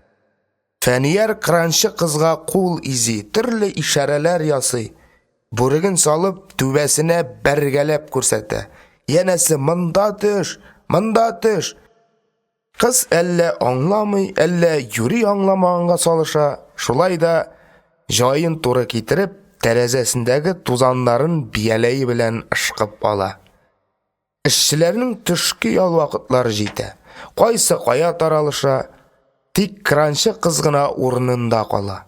Ул тәхеткә менеп утырган королева шикелле түбәндәгеләргә горур караш ташлый. Шул чак егетләр кычкыра башлыйлар. Давай, чибәркәй! Краның белән безне теге якка күтәреп ташла. Армиядан кайткач, бушлай кинога йөртербез. Бәләкәй буйлы, шәрелдек тавышлы берсе: "Үзеңне кәләшлеккә алырмын!" дип кычкыргач, төркемдәгеләр шаулашып, көлешеп алдылар. Кеше көлдермәле, кырмыска, шәһәр кызлары синең кебек авыл кырмыскасына тормышка чыгарга торалар ди. Тот капчыгыңны. Гәүдәңне кешеләр күрмәсен өчен койма ярыгынарак кысылып тор ичмасам. Сине күрсә ул кыз кранын ташлап качар, диләр аңа. Кранчы кыз якын тирәдә прораб, бригадир ише кешеләрнең юклыгын күргәч, кранының стреласын военкомат ишек алдына бора да, кирпечләр тии торган кичкенә мәйданчыгын түбән төшерә. Ех дигәнче бер көтү такырбаш төялеп өскә менеп китә.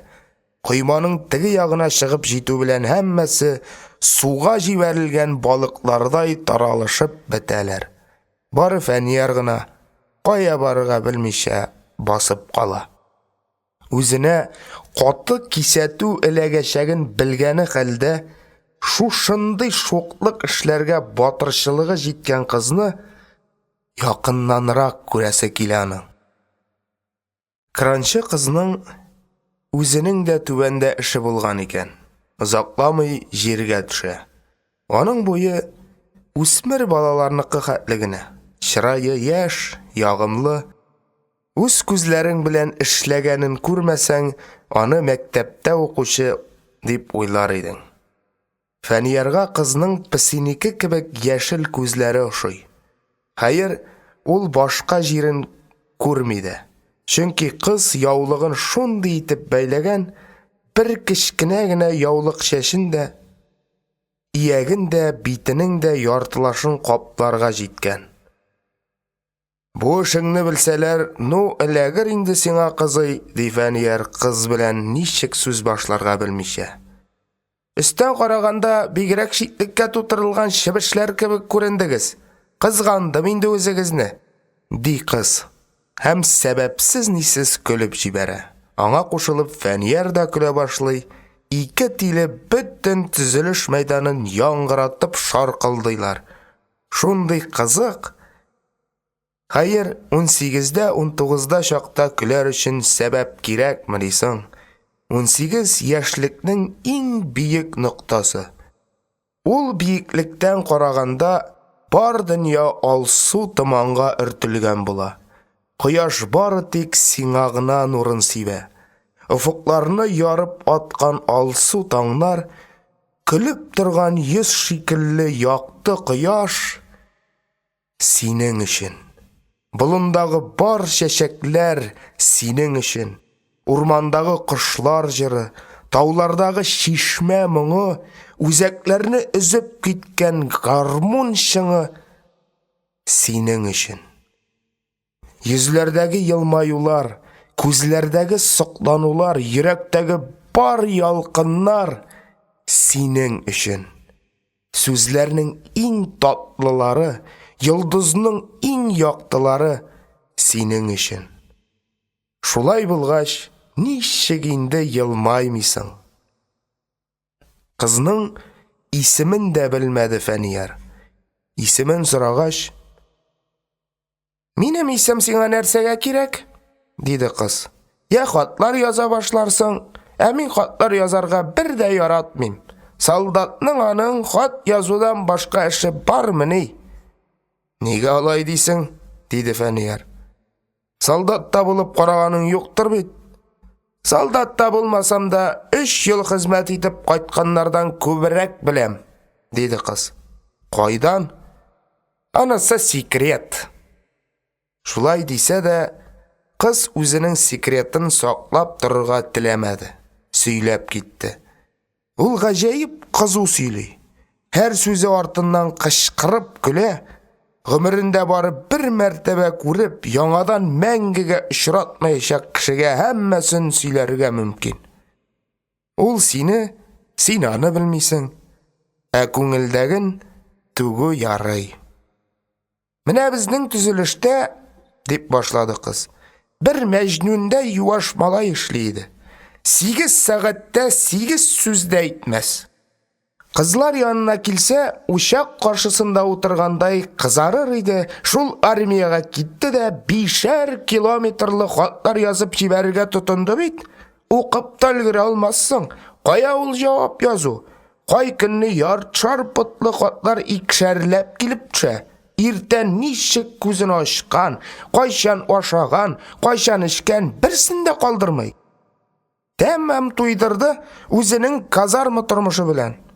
Телеграммаларын, открыткаларын шутламый да бер вагон кагаз җыелды инде.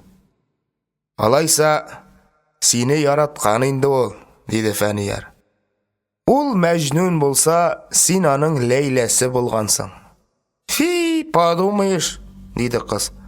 Яраткан кешене шулай чүп-чар язып интектермиләр. Аның ничә секундта киенүе миңа нигә кирәк? Фәнияр һәм кранчы кыз яраткан кешең белән нәрсә сөйләшергә яраганлыгы, нәрсә ярамаганлыгы хакында бәхәсләшеп киттеләр. Ни егет, ни кыз бу турыда ачык белмәгәнлектән аларның бәхәсләре бер-берләренең сүзләрен кире кагудан гыйбарәт булды. Төшкелекне ашап килүче төзүчеләр эш урынына җыела башлагач кына Фәнияр үзенең шәһәр күрергә чыгуын исенә төшерде. «Хей, яшел күз», диде ул. «Мин бит Казан урамнарында йөрергә дип чыккан идем. Кызлар күрсәм, онытылам да китәм. Башым әйләнә башлый. Юл күрсәтмәссең микән миңа? Бер әби әйткән имеш. Минем кызым кияү күргән кешемени дип. Шуның кызы сыман мин шәһәр күргән кешемени». «Казан урман түгел, адашмассың», диде кыз. «Адашсаң сорарсың, телең бик шома күренә. Үзең Казан кызыдырсың әле, шәһәрегез белән мактанырга теләмисең. Авылдан бер такыр баш килгән дип, бөтен эшемне ташлап йөгерергә торам», диде кыз. Бераз мыскыллы тон белән һәм кранына менеп китте. Фәнияр берничә көннән инде Себергә шугучы поезда тәгәрмәчләрнең бер ритм белән тыкылдауларына йокым сорап бара иде. Һәр вакыт исендә тормаса да, вакыт-вакыт Фәнияр шушы кыз турында уйлаштыргалый торган булды. Казанда Фәниярлар палатасының врачы яшь кенә кыз иде. Үзе бик яшь булуга карамастан, өлкәннәрнең ихтирамын казанып өлгергән. Һәр кем аны олылап Галина Измайловна дип кенә дәшә. Ауруларның караңгы чырайлары Галина Измайловна килеп керсә, яктырып китә. Ләкин нәкъ менә шушы яшьлек өчен Фәниярга ошамады ул. Яңа гына институт бетереп килгән кыз нәрсә белә инде дип уйлады Фәнияр. Өлкәнрәк яшьтәге тәҗрибә туплаганрак кешегә эләкмәүне ашыргаланды. Шактый вакыт врач белән Фәнияр арасында салкын мөнәсәбәт сакланды. Галина Измайловна төскә биткә татар кешесенә бик охшаган. Шем кара күзләр, Түгәрәк йөз һәм түбәгә иелгән кара толымнар барысы да татарныкы. Фәнияр аны институт бетергәч исемен алыштырган мөгаен. Галина да Измайловна да түгел. Берәр Галия Исмагыйловнадыр дип уйлап ятты. Бер көнне ул Галина Измайловнаның сорауларына татарча җавап биреп врачны аптыратып бетерде. Галина Измайловна чыгып киткәч, палатадагы авырулар моның өчен бик шәпләп кыздырып алдылар. 5-6 шигырь язып бастырдым дигәч тә үзеңне генийга саныйсың. Кеше белән сөйләшергә иренәсең, диделәр. Рәтле врач төс түгел сиңа. Шул район больницагыздагы Талип Тахировичларыгыз бик яраган инде, дип битәрләделәр. Шуннан соң гына Фәниярның кикриге шинде. Ул үзенең кыланышлары өчен Галина Измайловнадан гафу үтенде. Гафу үтенмәскә дә тарткалашкан иде. Авырулар: "Гафу үтенмәсәң, синең белән беребез дә сөйләшмәячәкбез", диделәр. Фәнияр мәҗбүр булды. Галина Измайловна Фәниярдан бөтенесен төпшенде. Үз авыруы турында кешеләргә сөйләп туйы беткән иде инде. Чөнки яңа больницага күчсәң дә, палатага башка бер авыру кертсәләр дә, һәммәсенә бер үк әйберләрне кабатларга кирәк. Ләкин Галина Измайловна белән сөйләшү ничектер җиңел булып чыкты. Ул Фәнияргә тиешсез сораулар биреп, диңкетеп бетермәде. Әкренләп, җайлап сөйләтте. Фәниярның шигырьләре белән кызыксынды. "Татарча белсәм, шигырьләрегезне укыр идем", диде. Шулай да укып карагыз әле, татарча шигырь ничегрәк яңгырый икән. "Сезгә мине тыңлау бик күңелсез булыр", диде Фәнияр. "Мин матур итеп укый да белмим". Фәнияр үзенең берничә шигырен укып күрсәтте. Бу шигырьләр яз һәм мәхәббәт турында иделәр. Шигырьләрне сүзен сүзгә тәрҗемә итеп соңыннан Галина Измайловнага төшендерделәр. Фәнияр үзе генә сүз таба алмый торса, палатадагы башка авырулар ярдәмгә килделәр. Галина Измайловнага бу шигырьләр бик ошады. "Буларны русчага тәрҗемә иттерергә иде", диде ул. "Сәләтем булса, үзем үк тотыныр идем. Беләсезме, минем бер танышым бар, филология факультетында укый. Кайча булса үзе дә язгалый бугай, берничә шигыреңне аңа бирсәк тәрҗемә итмәс микән? Ул татарчада ярыйсы гына сукалый". "Эй, Галина Измайловна", диде Фәнияр оялып. "Кай әле миңа тәрҗемә турында уйлау. Татарчасын язып бастыра алсам бик шөкер инде". Шулай дигәч, врач аны кабат кыстамады. Менә шушы сөйләшүдән соң Галина Измайловна Фәниярга якынайды да кит. Ул аңа үзенең бөтен тормышын, кичерешләрен, борчуларын сөйләде. Бер көнне Фәнияр: "Галина Измайловна, сез ничек исәплисез? Минем хәлдәге кешегә нинди дә булса алга китеш турында уйларга өмет бармы?" дип сорады. "Сез үзегезнең авыру тарихыгызны беләсездер дип уйлыйм", диде врач. "Укырга туры килде. Ул нәрсә безнең кулга бирелмәсә дә җаен табасың инде", диде Фәнияр. "Әйе", диде Галина Измайловна, үз-үзенә әйткәндәй. "Сезнең белән ачыктан-ачык сөйләшсәк, икебез өчен дә файдалы булыр. Госпитальдән җибәрелгән авыру тарихында 4-5 муен умырткаларының кушылган урынында арка мие өзелгән", диелә. "Хәзер мин сезгә карыйм да, бу диагнозның дөрестлегенә шикләнеп куям. Ул турыдан арка мие өзелеп чыкса, кулларда хәрәкәт башланмас иде". "Димәк, бөтенесе дә югалмаган әле", диде Фәнияр кабаланып. "Ашыкмагыз", диде врач. "Мин сезне юк бар нәрсәләр белән юатырга теләмим. Бу әле минем үземнең уем гына. Мин Үзегез күреп торасыз, яңа эшли башлаган тәҗрибәсез кеше. Зуррак, тәҗрибәлерәк белгечләр белән киңәшеп карау кирәк булыр. Безнең үзебезнең больницаның профессоры Рәшит Шамилович мондый авыруларны бик нечкәләп тикшергән кеше. Ләкин әле ул үзе авырып ята. Аның өенә барып булса да консилиум җыйганда ачык фикергә килеп булыр иде. Мин бу мәсьәләне үзем генә хәл итә алмыйм. Баш врач һәм башкалар белән киңәшербез. Хәзергә мин сезгә менә нәрсә әйтергә телим. Мөмкин кадәр физик күнегүләр эшләргә, хәрәкәтләнергә кирәк.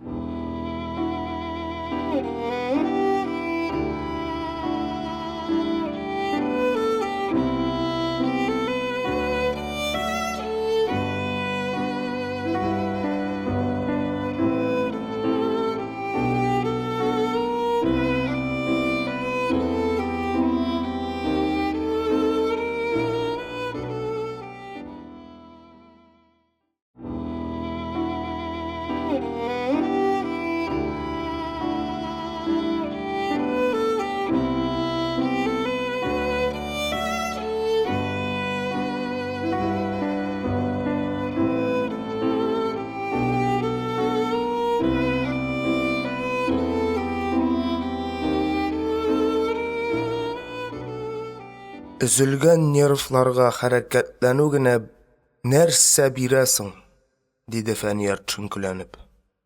Хәрәкәттән туктау мондый авыруларга иң куркынычы, диде врач. Күңелеңнән бер туктаусыз йөрергә омтылырга. Безнеңчә әйтсәк, баш миеннән импульслар җибәреп торырга кирәк. Менә шул вакытта исән калган бер нерв күзәнәге ике күзәнәк башкарган кадәр эшли ала. Кулга гер күтәреп, маңгайдан тир тамызуны гына физик эшкә санамагыз. Менә шушы импульсларның сезгә ныграк ярдәме тиюе мөмкин. Врач чыгып киткәч, Фәнияр чынлап та шулай эшләп карады. Бармакларын хәрәкәтләндерергә тырышып, тиреләп чыкты. Әмма өзелгән чыбык аша электр тогы үтмәгән кебек, өзелгән нервлар аркылы да баш җибәргән сигналлар аякларга барып җитмәде. Шулай да Фәнияр мондый күнегүләрне үзенең көндәлек режимына кертте. Галина Измайловна Фәниярның язмышы өчен нык борчылды. Шәһәрдәге танылган белгечләр һәм нейрохирурглар белән киңәште. Башка больницада эшли торган Шубин фамилиялы бер нейрохирург Фәнияр турында ишеткәч, ул егетне килеп карарга булды. Озак та үтмәде, бу хирург Галина Измайловна белән Фәнияр янына килеп тә җитте. Бик ныклап, җентекләп тикшерде Шубин. Һәм ул да арка мие бөтенләй өзелеп чыкмаган булырга тиеш дигән нәтиҗәгә килде. Берничә көннән врачлар профессор Рәшит Шамиловичның өенә җыелдылар. Аларның кулында Фәниярның авыру тарихы да, госпитальдә һәм монда төшерелгән рентген снимоклар да бар иде. Профессор аларны күңелсез каршылады. Дөрес, ул инде Фәнияр турында ишеткән иде. Врачларны бергәләшеп өенә килергә дә үзе чакырды. Ләкин соңгы вакытларда үзенең моңарчы гел яклап килгән дәвалау методына шикләнеп карый башлады ул. Сез, коллегалар, миннән нинди дә булса яңа сүз көтәсездер инде, диде ул, авыру тарихы белән танышканнан соң. Күрәсең, күпме хезмәтләр язылган. Ул китап киштәләренә күрсәтте. Диссертациялар якланган. Мондый авыруларны дәвалауга аерым метод тудырдык. Аларны клиникага китерү белән төрле хәрәкәтләрдән тыябыз, янәсе сынган умырткалар урыннан кузгалмасын. Сөяк ялганганчы авыру кеше битараф хәлдә ята. Ул арада исән калган нерв күзәнәкләре дә үзләренең функцияларын оныта башлыйлар. Пассивлашалар яки бөтенләй үләләр. Минемчә, мондый авыруларга беренче көннән үк тыңгылык бирергә ярамый. Актив хәрәкәтләр ясый алмый икән, пассивларын ясатырга кирәк. Исән калган бер генә күзәнәктә эшсез ятмасын. Профессор кемгәдер ачулангандай кызып сөйләде. Аның сүзе беткәннән соң Галина Измайловна: «Гатауллин белән хәзер нишләргә киңәш итәсез соң?» дип сорады. Рәшит Шамилович озак кына уйланып утырды. Сорауны ишетмәде ахры дип, Галина Измайловна кабатлап сорады. Шул вакыт нейрохирург түземсезләнеп сикереп торды. Мин аңа кабат операция ясау ягында, арка миен басып торучы кимерчәкләрне кырып ташларга һәм исән калган җепселләрне кысанлыктан коткарырга кирәк. Операция дисезме? Диде Рәшит Шамилович. Миңа күптән түгел Мәскәүдә профессор Вишневский янда булырга туры килде. Беләсезме, коллегалар? Ул яңа нәрсә уйлап тапкан. Арка мие зарарланган урынга 5 тиен акча зурлыгындагы пластинка куела. Батареялардан килгән ток пластинкага җибәрелә. Һәм шуның нәтиҗәсендә ясалма импульслар барлыкка килә. Искиткеч шәп бу, диде Шубин. Ләкин, дип дәвам итте профессор, шуны онытмаска кирәк. Операция тылсым ярдәмендә түгел, пычак белән ясала. Пычакның нервларны кисү ихтималы бар. Сез Гатауллинның куллары эшли башлаган дисез. Безгә аның кулларын сакларга кирәк. Вишневскийның тәҗрибәләре шактый уңышлы чыга, ләкин операцияны имгәнгәннең 2нче көнендә үк ясаган очракта гына. Вакыт күбрәк үткән саен үзәк нерв системасы үз эшчәнлеген оныта бара. Ясалма импульсларның да файдасы тими башлый. Гатауллин күпме ята инде? 4 ел, диде Галина Измайловна төшенке тавыш белән. Күп шул, диде профессор. Операция көткән нәтиҗәне бирмәс дип куркам. Аннары бик ябык дисез. Гадәттә мондый авырулар симезлектән җафаланалар. Аның эчке әгъзаларында үзгәреш юкмы икән? Ничек кеше шул кадәр ябыгырга мөмкин? Имгәнгәннән соң аның бөтен тәне шешенгән, аннан соң тишелеп ага башлаган, диде Галина Измайловна. Эчке органнарының параличлануы нәтиҗәсендә бүленеп чыгарга тиешле сыекчалар тире аркылы чыгып, тукымаларны таркатканнар. Аннары госпитальдә ятканда үпкәләре ялкынсынган. Мөмкин хәл түгел, диде Рәшит Шамилович. Ничек инде больницада моңа юл куйсыннар? Булган инде, диде Галина Измайловна. Мунчага 2 санитарка алып төшкән. Анда су юк икән. Егетне душ астындагы скамьяга салганнар да үзләре котельнига су белешергә киткәннәр. Алар чыгып китүгә үк душтан салкын су Гатауллинның күкрәгенә коя башлаган. Санитаркалар килеп өлгергәнче салкын тигән. Моңа профессорның исе китте. Чөнки үзәк нервлары зарарланган кешеләрнең тәннәре салкынга да, җылыга да тиз бирешүчән була. Ул әрле-бирле йөргәләнде. Ләкин хәзер Гатауллинга нинди дәва кулланып карарга белмәде. Санаторийга, курортка җибәрергә кирәк. Күкертле сулар, ләмнәр бәлки файда бирер, диде ул соңыннан. Хәзергә менә бу күнегүләрне ясарга тырышсын. Ул үзе төзегән күнегүләр комплексын бирде. Икенче көнне Галина Измайловна Фәниярга профессор белән булган әңгәмәне сөйләде. Арка мие өзелеп чыкмаган, ниндидер җепселләр калган, диде ул. Моны снимокларда раслый, һәм профессор да шундый фикердә. Ләкин имгәнгәннән соң озак вакыт үткән. Шунлыктан исән калган нерв күзәнәкләрен кабат эшләтә башлау өчен күп тырышлык куярга кирәк булачак. Әгәр дә тырышлык һәм сез биргән күнегүләр белән генә аякка басып булса, мин төн йокламаска әзер, диде Фәнияр. Аякка басар дәрәҗәгә килеп җитәрсез дип гарантия биреп булмый, әлбәттә.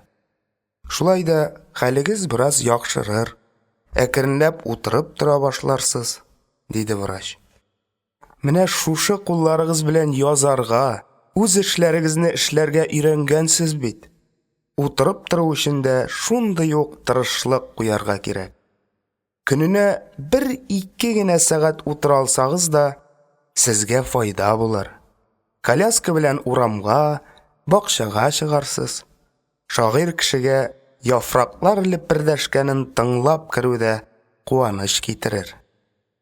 Фәнияр көрсенеп куйды. Аның көрсенүенә Галина Измайловна: "Нишлисең бит?" диде. "Хәзергә безнең көч җитмәгән нәрсәләр күп шул әле." Бераз вакыттан соң Рәшит Шамилович Фәниярны үзе килеп карады. Ләкин яңа бер ни дә әйтә алмады. Ул Фәниярның ябык һәм бик хәрәкәтчән кулларына карап исе китте. Фәниярдан язу яздырып карады, төрлечә күтәртте, төшертте, энәсе белән баштан аяк төрткәләп чыкты. Аркадагы яра эзләрен әледән-әле камфоралы спирт белән сөртергә кушты. Курортка, путевка юлларга киңәш бирде. Фәниярны әкренләп утырткалый башладылар. Аның күз аллары караңгыланды, башы әйләнде. 2-3 минуттан артык түзә алмады. Ләкин тора бара хәл бераз үзгәрде. Баш әйләнү кимәде, ул инде яртышар сәгать утыра башлады. Аны коляскага утыртып, һава суларга чыгаргаладылар. Әмма Фәнияр бу коляска дигән нәрсәне беренче көннән үк яратмады. Ул аның кешелек горурлыгын кимсетәдер кебек тоелды. Бер бармагыңда өзелмәгән килеш, ниндидер күзгә күренмәгән нерв җепләренең чыдамсызлыгы аркасында 2 адым ара үтәр өчен дә артыңнан кемнеңдер килеп өтүен көтәргә кирәк. Урамга чыкса, шитлеккә ябылган маймылга карагандай, бар да аңа карыйдыр кебек. Урыныңнан кузгалмый ятудан да яхшысы юк, дип уйлады ул. Һәм утырып торулардан гомумән баш тартты. Врач аның белән ничек сөйләшергә белмәде. Фәнияр Галина Измайловнаның дәлилләренә каршы: "Үзең йөри алмагач, карашкыдай урамга чыгып утыруның нәрсә файдасы бар?" дип җавап бирде. "Урында ятканда кимчелекләрең әзрәк күренә. Урын өстендә бар кешедә бер төсле була. Мин дә үземне кешечәрәк сизәм. Кырыйма килүчеләргә дә артык кызганыч күренмим. Тирене төртеп торган сөякләремне тырпайтып ишек алдына чыгасым юк. Кыстамагыз." Кешеләр бөтен нәрсәгә күнегә алалар, ләкин үзләренең физик кимчелекләренә күнегә алмыйлар. Чөнки ул минут сайын үзен сиздереп тора. Башкалар күзендә чагылган кызгану билгесендә саксыз әйтелгән сүзне дә алар үзләренә әйтелгән итеп кабул итәләр. Фәнияр өчен мискин булып күренүдән дә хурлыклырак нәрсә юк. Ул үзенең ябык беләкләрен яшерер өчен гел озын җиңле күлмәк кия. Мөмкин кадәр пөхтәрәк ятарга тырыша. Һәр көн сайын кырына, 4-5 көн сайын юындыруларын таләп итеп, ваннада эшләүче санитаркаларның тәңкәләренә тия. Һичбер вакыт аның өстендә таушалган яки кирләнгән кием күрмәссең. Аның һәр җире кунак көтүче хуҗа кешенекедәй җыйнак һәм пөхтә булыр. Гөлсәйдә Нәсимә биргән адрес белән әллә кайда Савинка поселогында яшәүчеләрне эзләп йөрмәде. Больница коридорындагы диванда йоклады. Врачлар: "Апа, сез кайтып китегез, йончып бетәсез бит", дип карасалар да, ул аларның сүзен тыңламады. Монда ширлеләр әллә ничә, караучылар әз. Ничек барысына да җитешсеннәр алар? Үз малаемны үзем карыйм мин, дип җавап бирде. Төннәрен аяк очларына гына басып, улы янына кирип чыкты. Юрганы шуып төшеп, өшеп ятмыймы? Әйләндерергә кирәкмиме? Урыны җайсыз җәелеп, йокы алдыра алмый азапланмыймы? Гөлсәйдә бу палатада ятучы башка авырулардан да ширканып тормады. Һәр берсенә кулыннан килгән ярдәмне күрсәтергә тырышты. Иртән җыештыручылар кергәнче ялт иттереп палатаны юып чыгарды. Тәрәзә төпләренең, тумбочкаларның тузанын сөртте. Графиндагы суларны алыштырды. Түгәсе нәрсәләр булса чыгарып түкте. Авырулар да, нянялар да аны бик тиз үз иттеләр, яраттылар. Кайбер нянялар үзләренә кунарга барга кыстадылар. Әмма ана башкага тыңлаучан булса да, мондан нык торды. Улын ташлап китәргә теләмәде.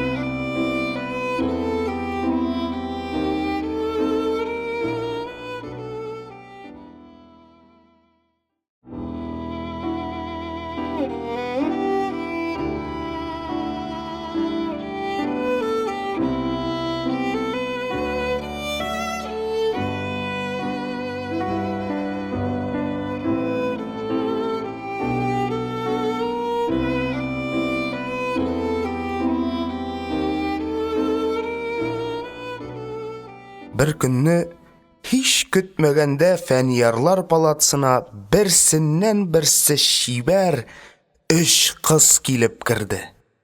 Без җитен комбинатыннан таныш булыйк. Мин Ләбибә, менә бу ак йөзлесе Рәҗибә, әтеге сөйкемле сөяк Хаҗия булыр. Кызлар өчесе дә бер бүлмәдә яшиләр. Өчесе бер цехта эшлиләр икән. Мине сез каян белдегез соң? Диде Фәнияр гаҗәпләнеп. О, хәзер сезне белмәгән кеше юк, диде Ләбибә. Портретыгыз белән шигырьләрегез газетада басылгач, киосклардагы бер газетаны калдырмыйча сатып алып бетердек, диде Хаҗия. Тулай торактагы бөтен кызлар сезгә гашыйк, диде Рәҗибә. Шаяртмагыз инде. Мин кемгә хаҗәт, диде Фәнияр.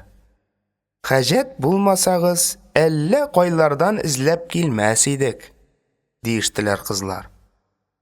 Алар Фәниярның кайда яшәгәнлеген сорап, газетага хат язганнар икән. Редакция аның шушы көннәрдә генә Казанга китерелүен, һәм кайсы больницада ятуын хәбәр иткән. Кызлар озак уйлап тормастан тотканнар да килгәннәр. Сезнең янга безнең тулай торактан тагын бик күп кызлар килмәкчеләр иде. Барыбызны бер юлы кертмәсләр дип тегеләрдән качып кына киттек, диделәр кызлар. Егет буларга нинди рәхмәтләр укырга да белмәде. Кызлар шундый ачыклар, әйтерсең Фәнияр белән бергә уйнап үскәннәр. Шәшрәп торалар. Нәрсә ашыйсың килә, ни китерик дип Фәниярны аптыратып бетерделәр.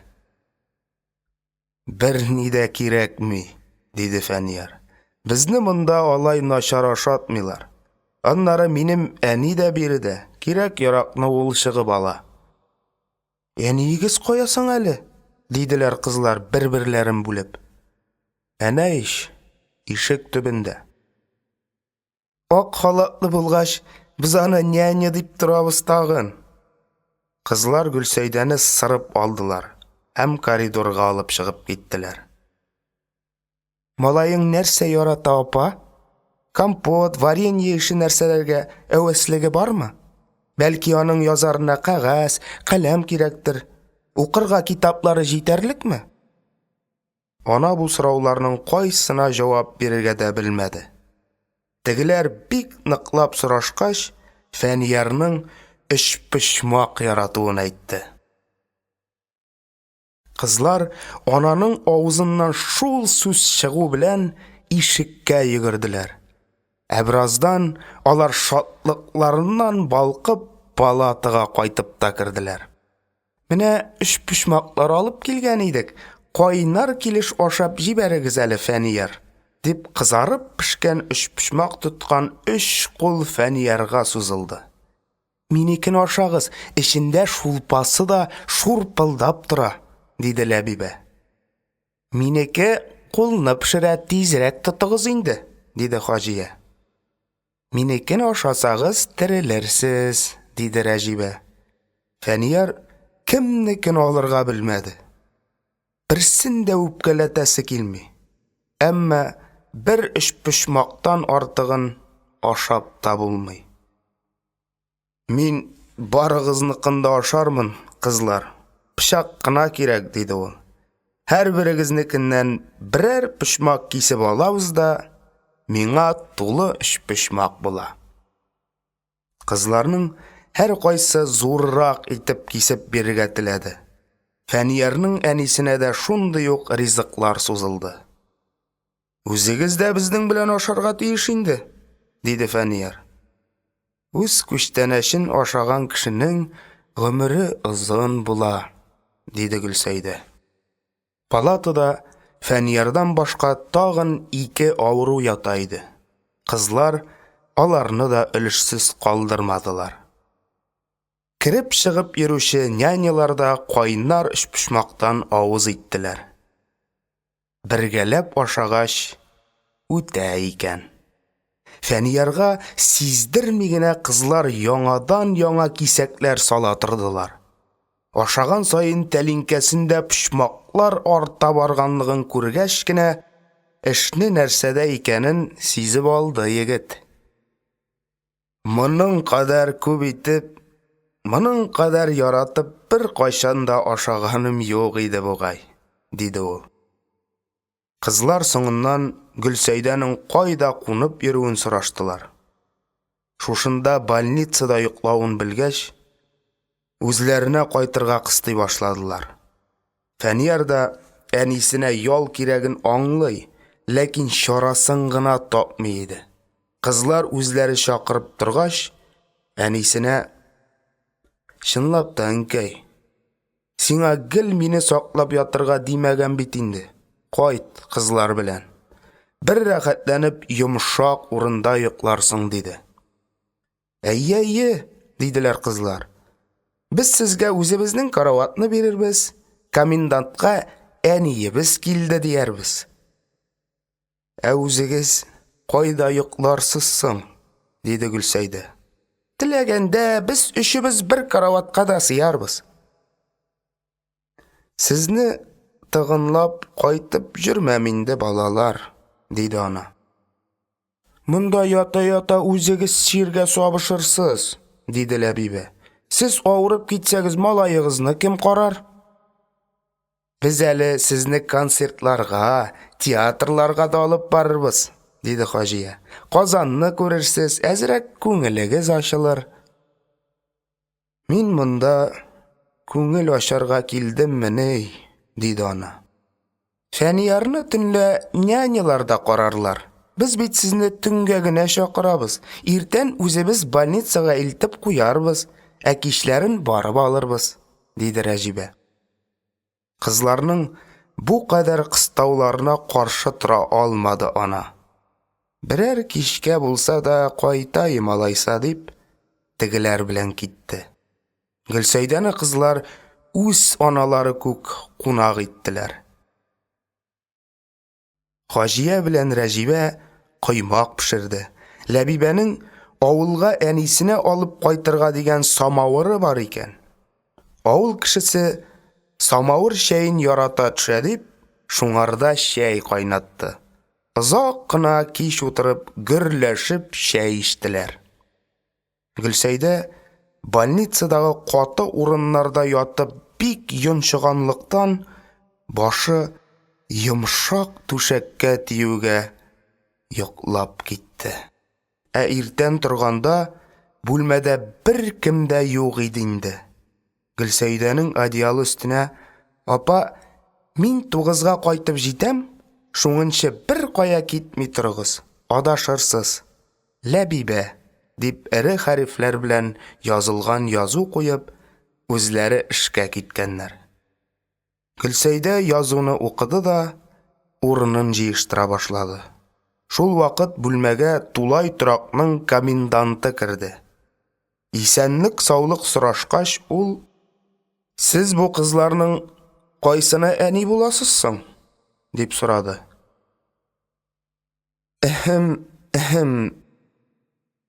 Ләбибә минем кызым, диде аптырап кына ана. Үзем дә шулайдыр дип уйлаган идем, диде комендант. Күзләрегез, кашларыгыз ошаган. Юлда килгәндә бик алҗытмадымы соң? Юк, диде Гөлсәйдә. Самолет бик уңай нәрсә бит ул. Сезгә шулай самолетта оча башладымыни? Диде комендант. Рәхмәт төшкерләре, авылга самолет җибәргәннәр. Икебезне тиң утыртып ап китте, диде Гөлсәйдә, кем белән сөйләшүен онытып. Ничек икегезгә? Кем белән килдегез соң сез? Ана үзенең ялгышлык җибәрүен аңлап алды, ләкин хатаны төзәтү чарасын белмәде.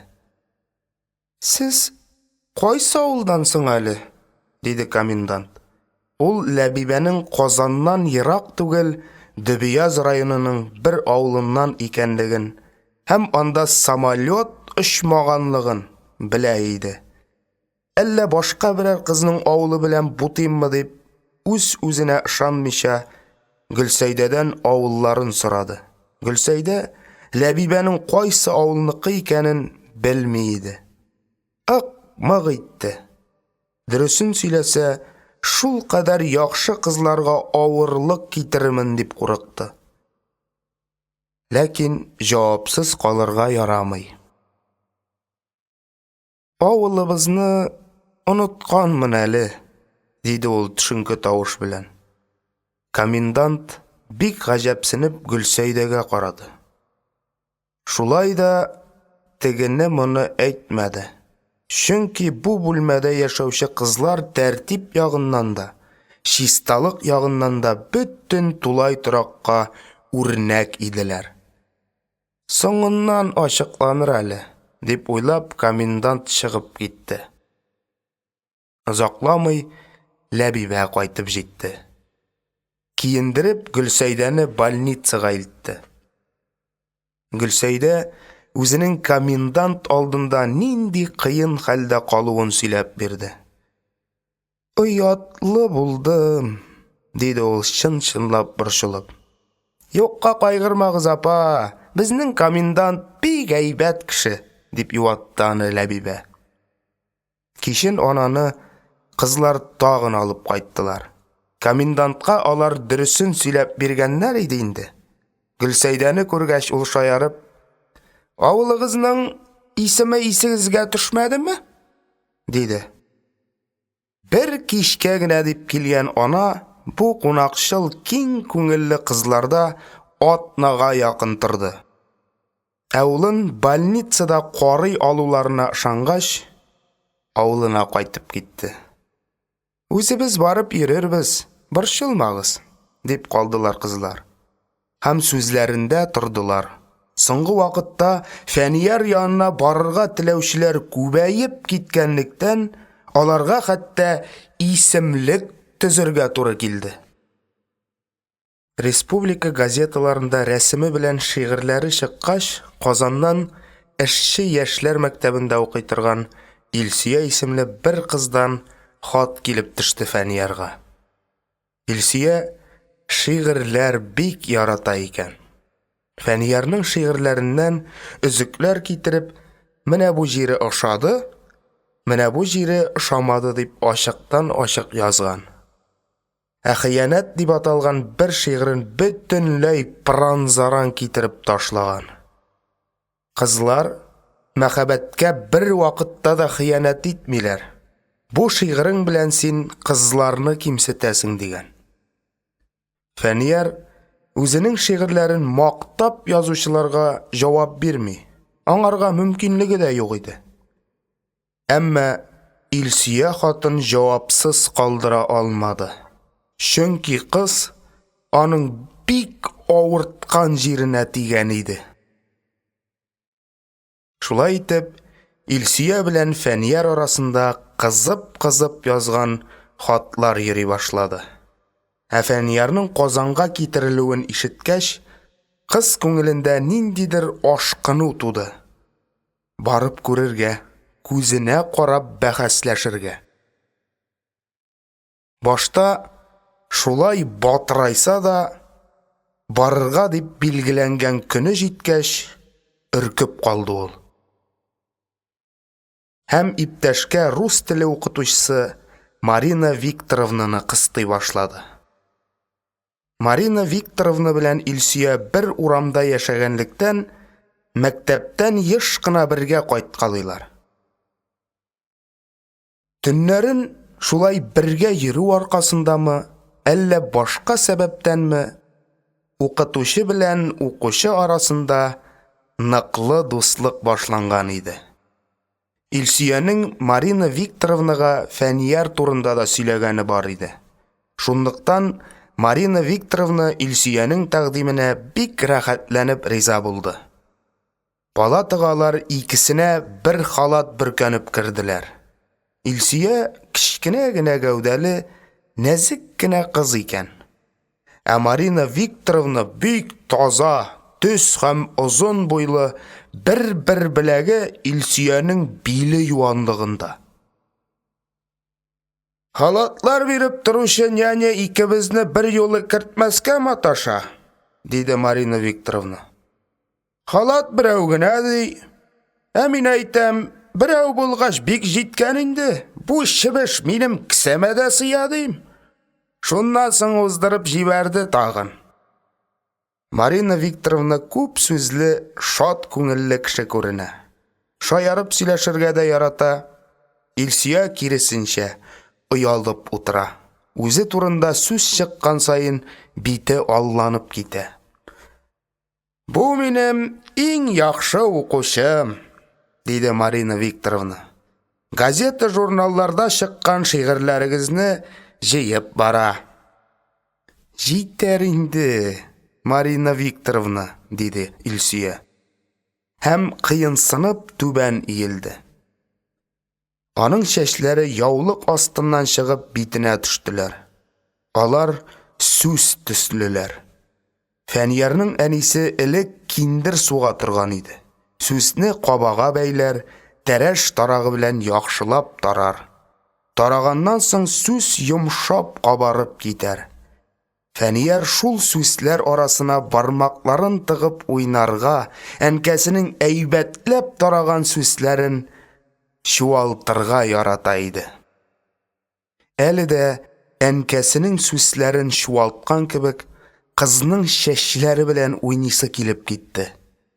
Әгәр кыз шул вакыт күтәрелеп карамаган булса, бәлки ул Илсөянең башыннан сыйпап та алган булыр иде. Ләкин кыз башын күтәрде. Фәниярга карады. Фәнияр сихерләнгән кебек аның күзләренә текәлде. Бу күзләр аңа таныш төсле тоелдылар. Илсөянең күзләре яшел соргылт сызыклар белән чуарланган. Ул сызыклар көзгегә төшеп таралган нурлар шикелле күз карасыннан читкә сибелгәннәр. Кайда күргәне бар иде соң Фәниярның бу күзләрне? Ул берничек тә исенә төшерә алмады. Ә Марина Викторовна туктаусыз сөйләнә. Фикер тупларга ирек бирми. Фәниярдан ул: "Карагыз әле, сез ничә класс тәмамладыгыз?" дип сорады. "8-не генә", диде Фәнияр бик уңайсызланып. Белеме турында сорашсалар, Фәнияр әйтергә кыенсына. 8 класс белемең белән шигырьләр язып маташасың, диярләр кебек тоела. "Укуыгызны дәвам итәргә исәбегез юкмы соң?" диде Марина Викторовна. "Кая инде хәзер миңа уку", диде Фәнияр. "Үзең больницада ят, 3-4 куплетлы шигырьне язганчы да тирләп чык. Ничек укымак кирәк? Аннары мин теләгәнгә карап кына барып чыга торган эш түгел бит ул. Үзегез күрәсез иш. Мәктәпкә бара алмыйм." "Теләк булганда мәктәпкә бармыйча да укырга мөмкин", диде Марина Викторовна. "Сез бара алмасагыз, укытучылар үзләре килерләр." "Белмим шул", диде Фәнияр. "Кем генә больницага йөреп, дәрес бирергә ашкынып торыр икән?" "Менә мин рус телләрен укытырмын", диде Марина Викторовна. "Онытылганнарны искә төшерергә Илсөя ярдәм итәр. Шулай бит, Илсөя?" Илсөя сүзсез калды. Ул Фәниярны болай юктыр дип күз алдына китерми иде. Дөрес, газетага аның хәле авыр дип язылган, ләкин газеталарда кай вакыт арттырып җибәргәлиләр. Фәниярны 24-25 яшьлек егет диярлек түгел. Гәүдәсе үсмер малайларныкы кебек кенә.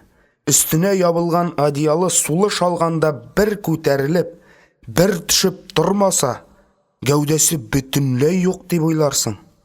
Ябык кулларын баш астына салган. Нәкъ Тукайның үләр алдыннан больницада төшкән рәсемендәгечә. Төсләрендә дә ниндидер охшашлык бар сыман.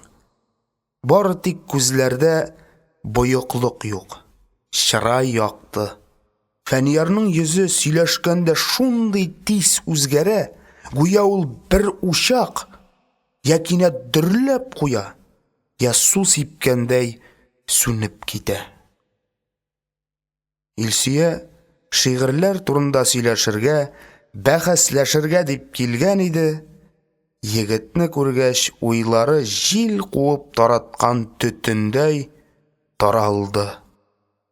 Әллә Фәниярны кызганудан, әллә шундый хәлдә дә елмайырлык, юк, елмайырлык кына түгел, башкаларны елмайтырлык, моңайтырлык шигырьләр яза алган егетнең язмышын артык якын кабул итүдән кыз әллә ничек тетрәп китте. Ярый әле Марина Викторовна белә килгән. Юкса бөтенләй югалып калыр иде. Ә Марина Викторовна дөньяны күргән кеше. Һичбер очракта аптырап кала торганнардан түгел. Аның сизгер карашы Илсөя күңелендәге үзгәрешләрне тиз тотып алды һәм кызны бу хәлдән коткару өчен: "Безнең Илсөя ул молодец кыз", дип сөйләнде. "Дәресләрен калдырмый, укуы әйбәт". Марина Викторовнаның бу сүзләре кызны тагын да ныграк кызартты гына. Ул кечкенә сумкасыннан кулъяулык чыгарып, бераз җилләнеп алды. Алар белән саубуллашкан чакта Фәнияр: "Уку миңа бик кирәк тә бит. Белмим шул, ничек булыр, укытучылар килер микән соң", диде.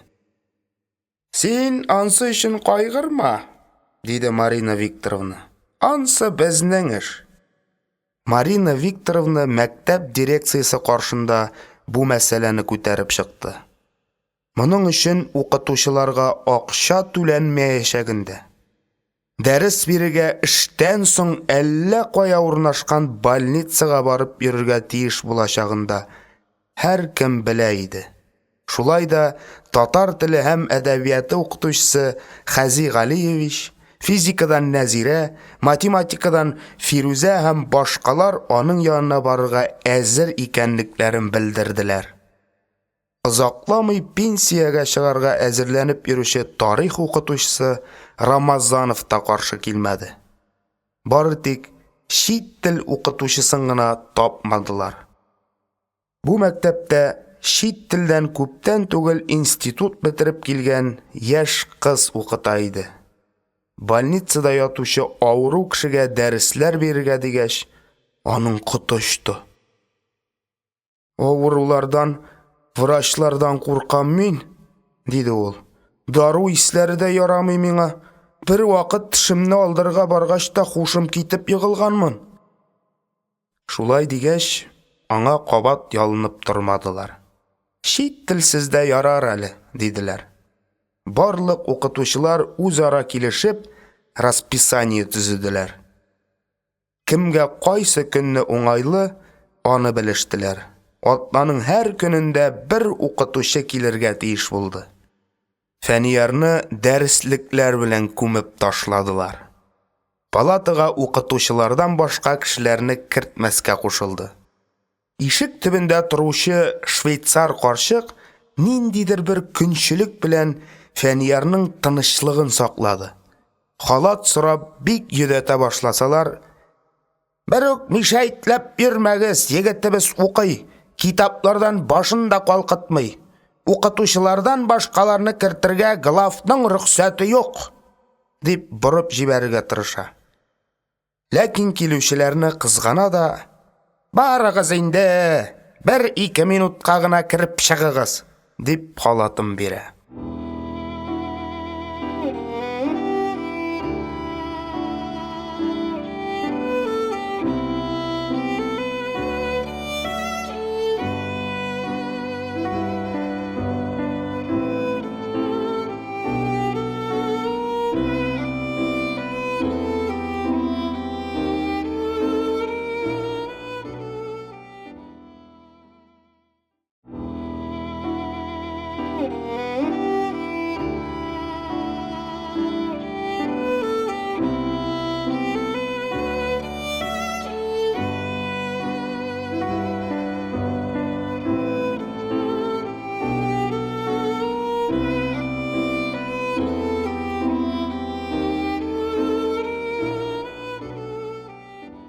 Фәнияр Казан больницасында ярты ел ята инде. Сәламәтлегендә әллә ни үзгәреш булмаса да, бирегә килү зыян итмәде. Күп кенә язучылар белән танышты, иң әһәмиятлесе шушы ярты ел эчендә 9нчы класс программасын тулаем үзләштерде. Укытучылар: "Хәзер иркенләп ял ит. Киләсе елда без тагын килербез. Урта мәктәпне тәмамларсың", дигәннәр иде, ләкин Фәнияр вакытны әрәм үткәрергә теләмәде. "Көз җитсә, 10нчыны да быел бетермәкче идем мин", диде ул. "Авырга килер бит", диделәр укытучылар. Bir нәрсә дә җиңел генә бирелми инде. Һәр көн сайын минем янга килеп йөрү сезгә дә җиңел түгелдер, диде Фәнияр. Үзенә 10-15 көнлек каникул ясап алганнан соң, Фәнияр тагын укырга кереште. Аңарга шул ук укытучылар дәрес бирделәр. Берсе дә авырсынмады. Барыннан да бигрәк Марина Викторовна якын итте. Палатага килеп керүгә башта шаяртып ала. Җитәр инде, ялкауланып күп яттың, аягыңа басарга вакыт. Озаграк күрешми торырга туры килсә, Фәниярның маңгаеннан үбеп исәнләшә. Мине укучыларым басып каршылалар. Син кайчан басып каршылыйсың инде? Дип көрсенеп куя. Марина Викторовна һәр вакыт диярлек үзе белән диафильмнар алып килә. Больницада врачлар юграк чакка туры килсә, палата сайын кереп, урыннарыннан тора алмаган авыруларга шул диафильмнарны күрсәтеп йөри. Аңарга тыңлаучы гына булсын. Сөйләргә вакытын кызганмый. Илсия дә больницага еш килеп йөри хәзер. Үзе дә 10нчы класста укыганлыктан күп вакыт дәресләрен Фәнияр белән бергә хәзерлиләр. Ул булганда Фәниярга рәхәт. Ничектер егет күңеленә тиз кирип урнашты Илсия. Була бит шулай. Хәтта гомереңдә бер тапкыр күрмәгән кешене дә хыялыңда тудырасың. Төсен, битен, холкын, фигылен, сөйләшүен, көлүен күз алдына китерәсең. Хыял тарафыннан тудырылган бу кешенең кайчан да булса очраячагына ышана башлыйсың. Сиңа очраган, бигрәк тә авыр чакта дуслык кулы сузган кешеләрдән хыялың тудырган кешенең билгеләрен эзлисең. Ә Илсиянең күңеле сизгер. Егетнең үзен көтеп алганлыгын аңлый, ярдәм итәргә ничек тә бер яхшылык эшләргә тели. Ул бер көнне Фәниярларның врачы Галина Измайловна янына кереп, «Миңа Фәнияр турында сөйләгез әле», диде. «Аңарга нинди ярдәм кирәк?» «Сезнең килеп йөрүегез аның өчен зур ярдәм инде», диде Галина Измайловна. Ул бирегә килгәндә ничектер кешеләргә ышанмыйчарак карый иде. Баштарак мин аның белән рәтләп сөйләшә дә алмадым. Ә хәзер бөтенләй башка. Шундый хирыслык белән укып ята, киләчәккә өмете уянган. Менә шуны сүндермәскә кирәк безгә. Аңарга кан җибәреп булмыймы? Дип сорады Илсия. Мин үземнең канымны бирер идем.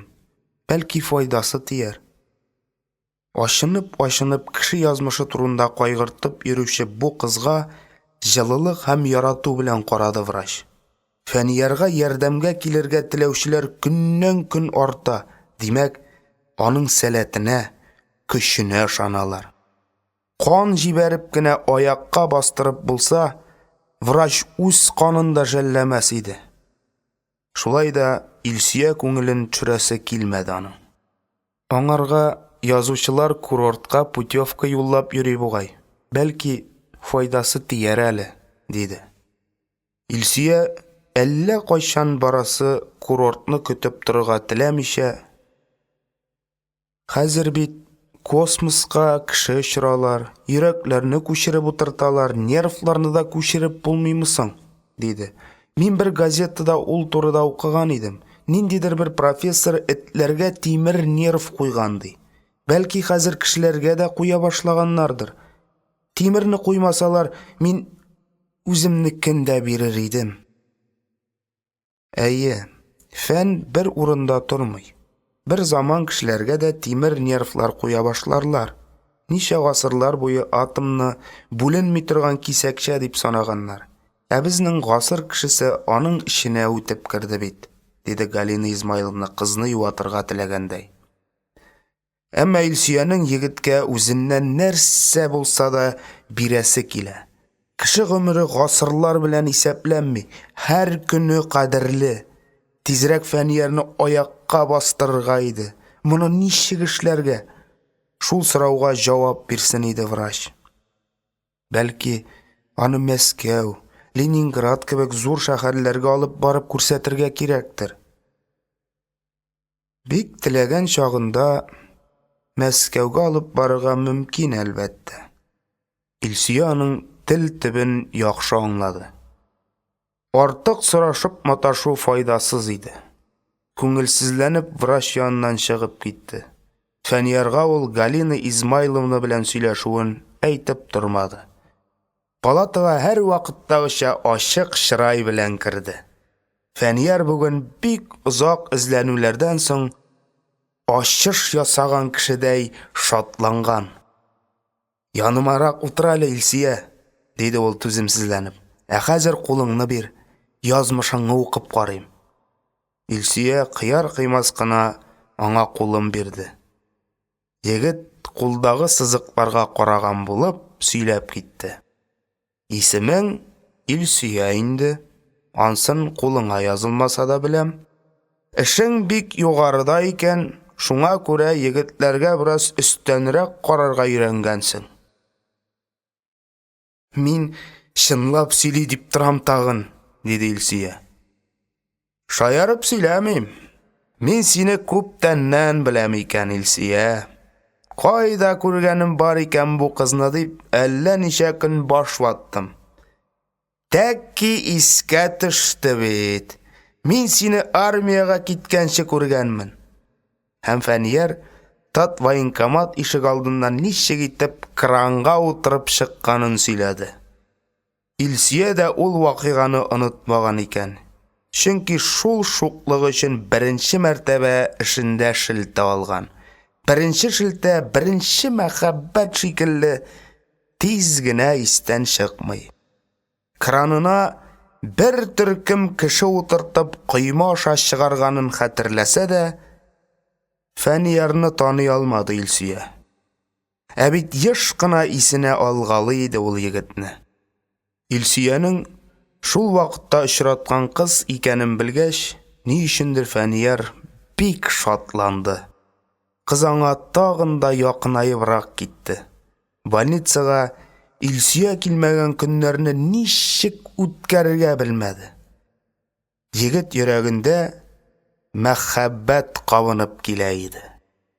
Мәхәббәт үтеп кирә алмаган киртәләре юк.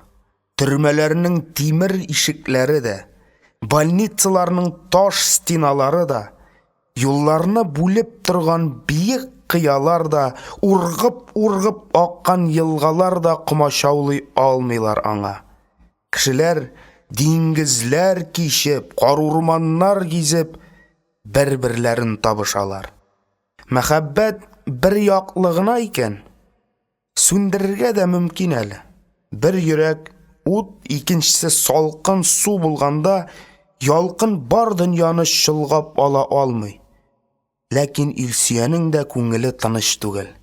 Мендәргә башын төртүгә йоклап китә иде. Хәзер сәгать 2-ләргә кадәр урын өстендә әйләнә. Күзләрдән йокы, күңелдән тынычлык качты. Йокласаң төшкә керә, күзләрне йомсаң күз алдына килә. Эштән туктасаң уйларны биләп ала Фәнияр. Нәрсәгә шулай якынсың ул? Шибәр егетләр артыннан өерләре белән йөргәндә дә сөйләшеп тормыйча кирип китә иде бит Илсөя. Ә Фәнияр аның дулкынланып торган кара чәчләрен сыйпыйсы, хәрәкәтчән коңгырт күзләренә туйганчы карыйсы килә. Ул күзләр Илсөя килеп керү белән шул кадәр җанланалар, ялкынланалар. Әйтерсең, әйбәтләп эшкәртелгән алмаз бөртегенә төрле яктан яктылык юнәлдерәләр. Илсөя гадәттә кичләрен килә Фәнияр янына. Шуңа күрә шаярып Фәнияр бер көн булай диде. Минем хәзер 2 кояшым бар, Илсөя. Берсе аның иртәнге 6-ларда тәрәзәдән төшә, икенчесе кичке 6-ларда ишектән керә. Ишектән кергән кояшны күргәнем юк әле минем, dedi Илсия. Хәзер кичке 6 бит инде, каясың ул кояшың? Менә иш, кырыемда утыра, dedi егет Илсиянең кулларын үзенең бите буйлап йөртеп. Фәниярның сүзләреннән Илсия кызарды. Битендәге ялкын чәчләренә кабар төсле тоелды. Алай әйтмә, Фәнияр, диде ул. Мин нинди кояш булыйм? Төзелештә эшләүче бер кранчы кисәге генә бит мин. Әле дә инде иптәш кызлар үртәп туймыйлар. Сиңа шагыйрь ошап китте. Больницадан кайтып та кермисең диләр. Җитмәсә, химия китабына шигырь язып җибәргәнсең. Аны үземә чаклы иптәш кызларым күреп алганнар. Химия китабы дигән идек, әдәбият икән бу. Әнә шигырьләр язылган диләр. Ачып карасам, исләрем китте. Әйе, Фәнияр ул шигырьне яхшы хәтерли. Чыкырлы ияккәем, сөйкемле сөяккәем, сине бер көн күрми торсам, өзелә үзәккәем, диелгән иде анда. Нишлисең бит? Яхшымы, яманмы Фәнияр шагыйрь кисәге. Күңелендәген дә шигырьләр белән аңлатырга тырыша. Тазамы син, авырумы, яшьлек үзенекен итә. Үбешү тәмен татып карамаган иреннәр назга сусаган. Кызлар кулы сарылмаган иннәр шул кулларның йомшаклыгын тоярга тели. Татлы мәхәббәт сүзләре ишетмәгән колаклар шул сихри сүзләрне ишетергә ашыга.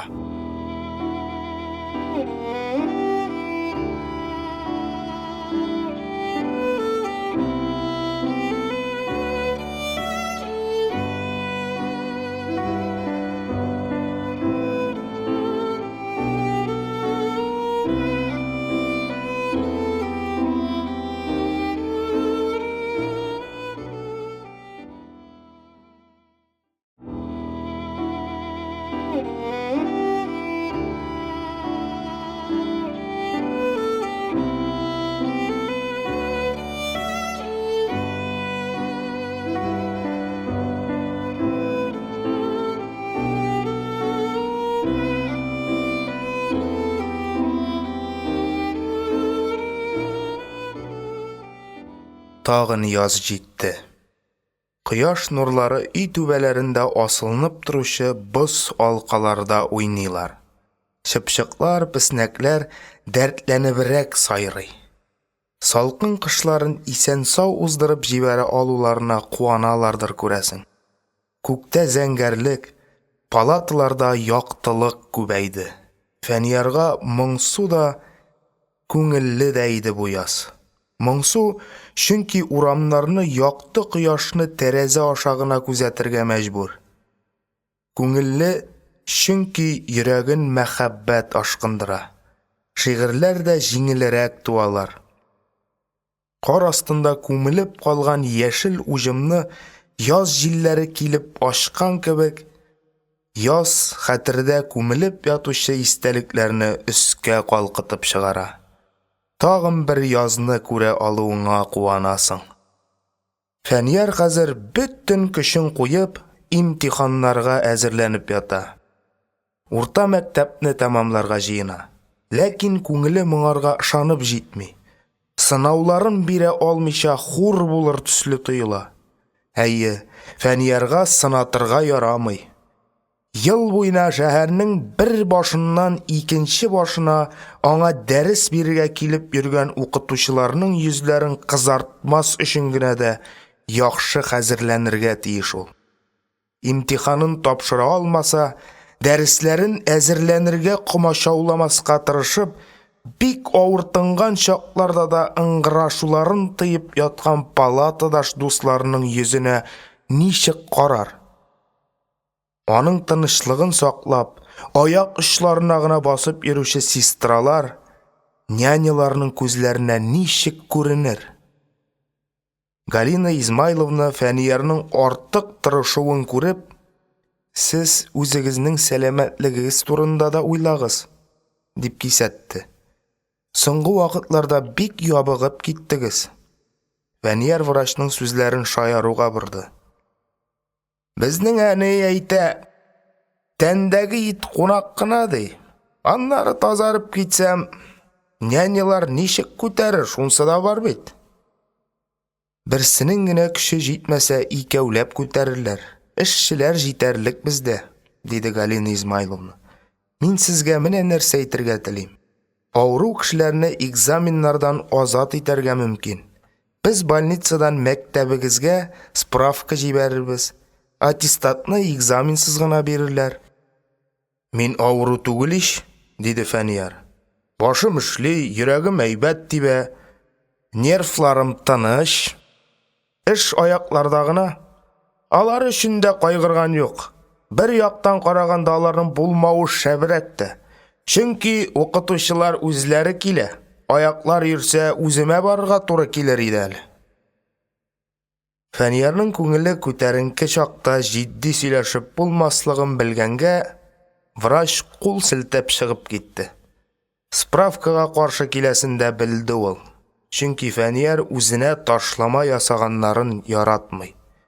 Башка укучыларга нинди таләпләр куелса, аңарга да шундый ук таләпләр куелсын. Юкса чын-чынлап үпкәли. Алай гына да түгел, хәтта кимсенә.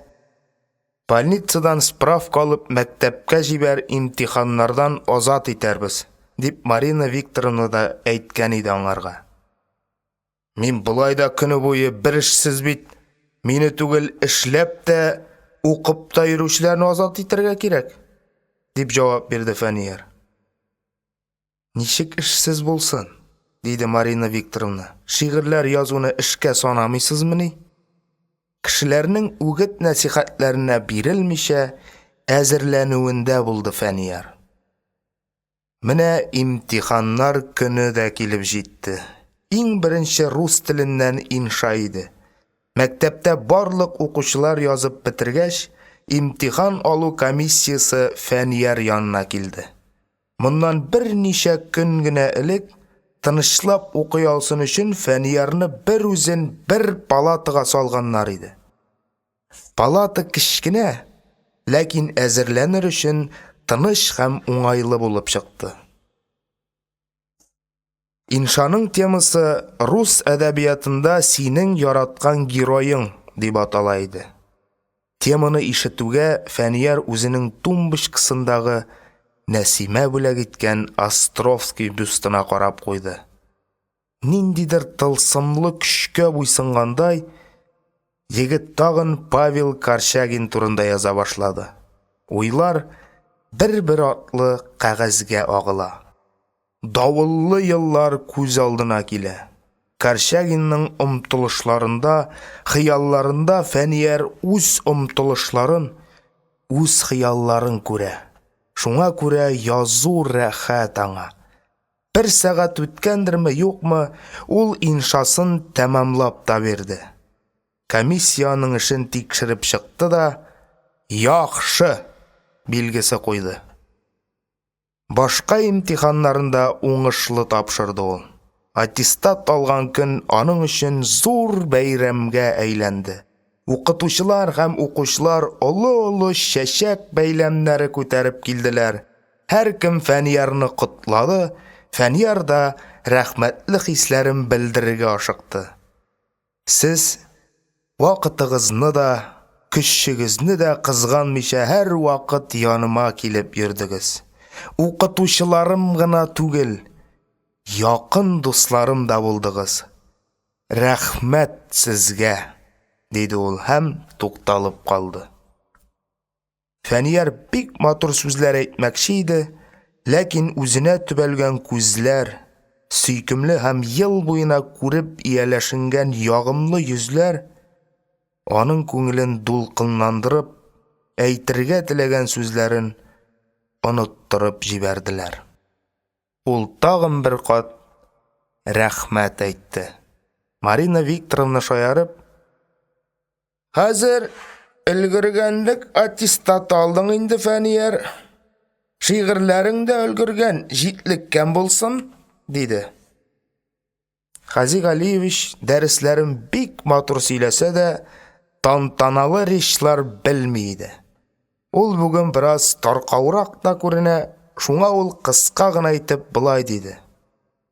Менә монда синең больницаң белән янәшә генә университет, Фәнияр туган. Шунда кереп зур галимнәрдән белем алуыңны телим. Рәхмәт, Хази Галиевич. Палатада тавышлар күбәйде, җанлылык артты. Укытучылар Фәниярның бу тикле зур эшне йырып чыга алуына егетнең үзеннән ныграк шатланганнар иде күрәсең. Бер-берләрен бүлдерә-бүлдерә сөйләштеләр. Фәниярның кайчандыр әйткән кызык җавапларын искә төшереп көлештеләр. Гомуми шау-шу вакытында палатага тагын бер кеше, хәтерсез Нәсимәнең килеп керүен беркем сизмәде. Нәсимә исә бу олы шатлыкны бүлдерә күрмим тагы дигәндәй, тавышсыз-тынсыз ишек төбендә басып торды. Фәнияр өчен сөенечтән аның күзләреннән яшь акты. Ул яшьләр яңак буйлап тәгәрәп иреннәргә төштеләр. Нәсимә үзе дә сизмәстән аларны теле белән ялап алды. Аның бөтен күңелен якын кешесе өчен куану биләде. Хәтерсез Нәсимә дип йөртсәләр дә, ул бит Фәниярга кагылышлы бер генә нәрсәне дә оныта алмады. Егетнең район больницасына килгән чактагы өметсезлеге, яшисе килми бәргәләнүләре, кулындагы хәрәкәт билгеләре сизелгәч, бөтен дөньяны бер юлы куенына сыйдырырга теләгәндәй, кылач җәюләре, һәммәсе Нәсимә бәгыренә тирән эзләр салып уйла бардылар. Башкалар җиңүе өчен сөенә алу бәхете һәр кемгә дә бирелмәгән. Нәсимә талант кебек, кешеләргә сирәк эләгә торган шушы сыйфатка ия якты җанлыларның берсе иде. Фәнияр Казан больницасына киткәч тә ул аңа хатлар язып торды. Үз чиратында Фәнияр кызга Казан турында, яңа дуслары, яңа танышлары хакында сөйләде. Бигрәк тә Илсөя дигән исем аның хатларында еш чагыла иде. Бу исемнең торган сайын ешрак кабатлануы тикмәгә генә түгеллеген аңлый иде Нәсимә. Фәниярдан хат алган сайын Илсөяне күз алдына китерергә тырышты. Җанының кайсыдыр почмагында көнләшүгә охшаш хисләр дә баш калкытып куйгалады. Ниндирәк икән ул Илсөя? Нишләп Фәниярның күңелен шулай тиз яулый алган? Шушы уйлар аны Казанга алып килде. Төннәрен дежурда торып җыйган ялын Фәнияр янында үткәрмен дип уйлады. Егеткә бүләк итәр өчен аппак кагаздан ясалган яшел тышлы көндәлек дәфтәре сатып алды. Фәнияр һәр нәрсәдә аклыкны, паклыкны ярата. Язсын аппак уйларын ак кагазгә. Хыял карабына утырып йөзсен ак диңгездә. Палатага килеп керү белән Нәсимә Фәниярның бәхетле икәнен аңлады. Егетне урап алган кешеләр никадәр күп булмасын, Илсөяне таныды ул. Чөнки Илсөягә караган вакытта Фәнияр бөтенләй үзгәрә. Кояш нуры төшкән асыл таштай балкый.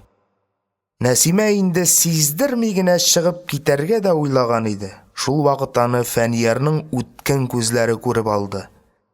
Нәсимә, диде Фәнияр торырга омтылыш ясагандай. Әйдә якынрак кил. Барча йөзләр Нәсимәгә таба борылды.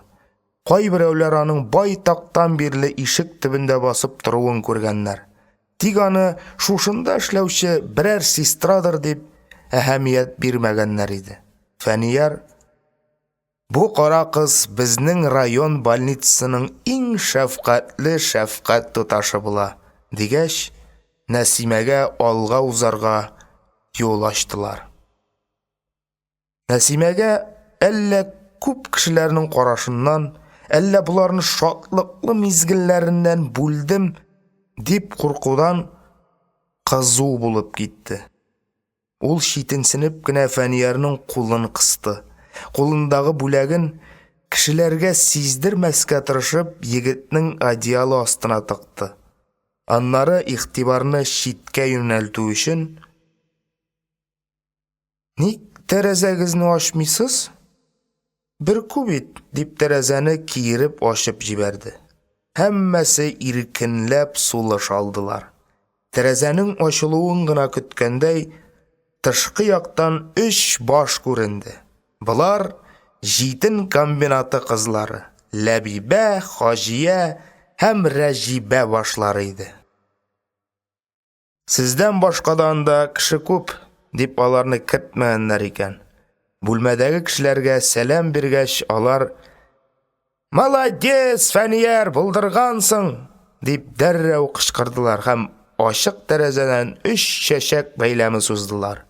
Егет аларга рәхмәт әйтергә дә өлгерә алмады. "Без киттек, хушыгыз", диделәр дә юк булдылар. Башкалар да: "Сине ардырдык бугай", дип кузгалыша башладылар. Фәнияр яшертен генә Илсөягә карады. Нәсимәнең Фәнияр янында иркенләп сөйләшеп утырасы килә иде. Озакламый бүлмәдә Нәсимә белән Илсөя генә калды. Тынлык урнашты.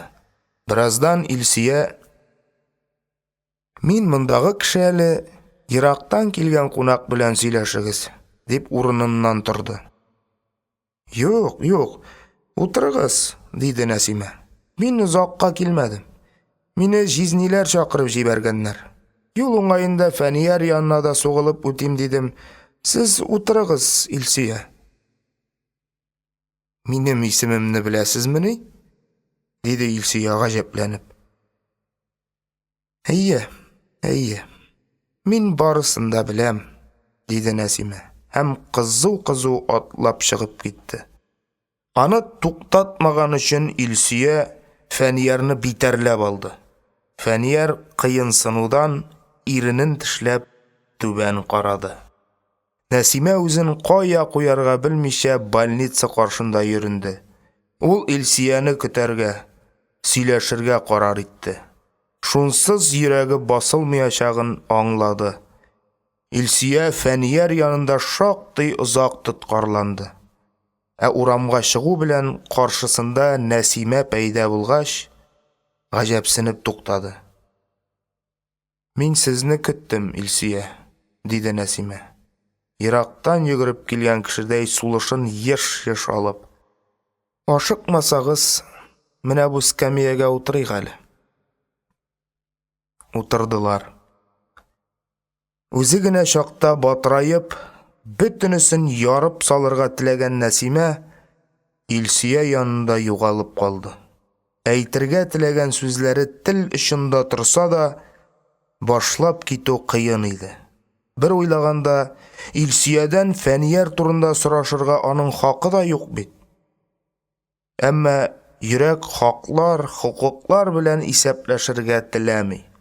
Үз хокукын, үз мәхәббәтен даулый. "Илсөя", диде Нәсимә, ниһаять үзен кулга алып. "Сез Фәниярны яратасызмы?" Илсөя үзенә мондый сорау бирерләр дип уйламаган иде. Аның тупас итеп: "Сезнең миннән сорау алырга ни хакыгыз бар?" диясе килде. Тик Нәсимәнең үз-үзен тотышы, кыенсынып, кызарып, көч-хәл белән сорашуы аны тыеп калды. Чынлап та, Фәниярны яратамысың, Илсөя? Аның күз алдыннан Фәниярның елмаюлы йөзе, Илсөя килеп кергәч шатлыктан балкучы күзләре чагылып исенә төште. Бу сорау артык катлаулы шул. "Фәнияр яратмаслык егет түгел", диде Илсөя туры җавап бирмичә. Siz Фәниярны күптәннән беләсезме? Армияга киткәндә танышкан идек. Нәсимә бу кадәр өсөн көтмәгән иде. Ул кинәт эскәмиягә сеңде. Аннан соң ашыгып сөйли башлады. Әйе, Фәнияр да сезне ярата. Мин аңа карап тордым. Ул күзләрен гел сездән алмады. Мин аның бер вакытта да шундый өмет, ышаныч, нәрсәдер көтү белә караган күзләрен күргәнем юк иде. Ул күзләрне әле дә күрәм кебек. Ә миңа бит аның һич кайчан да алай караганы булмады. Әйе, ул сезне ярата. Сез генә аны бәхетле итә аласыз. Мин аңа бары медсестра гына идем. Нәсимә үз янәшәсендә сүзсез утыручы Илсөя барлыгында онытты. Ә бит ул юләрләнеп Казанга эшкә күчәргә, Фәниярга якынрак булырга теләгән иде. Фәнияр аның ярдәменә мохтаҗдыр, көтәдер, сагынадыр дип уйлаган иде. Барысы да буш хыял. Нәсимә үзе уйлап чыгарган нәрсә генә булган икән. Фәнияр янында кешеләр кайнап тора. Укый, яза, сөя, сөелә. Тормышы бөтен, бәхете түгәрәк. Нәсимәнең комачаулап йөрүе кирәкми. Ул, жизниләр мине көтеп арыганнардыр, дип ашыгып китеп барды. Якындагы киоскадан конверт һәм кәгазь алып, Фәниярга кыска гына хат язып салды.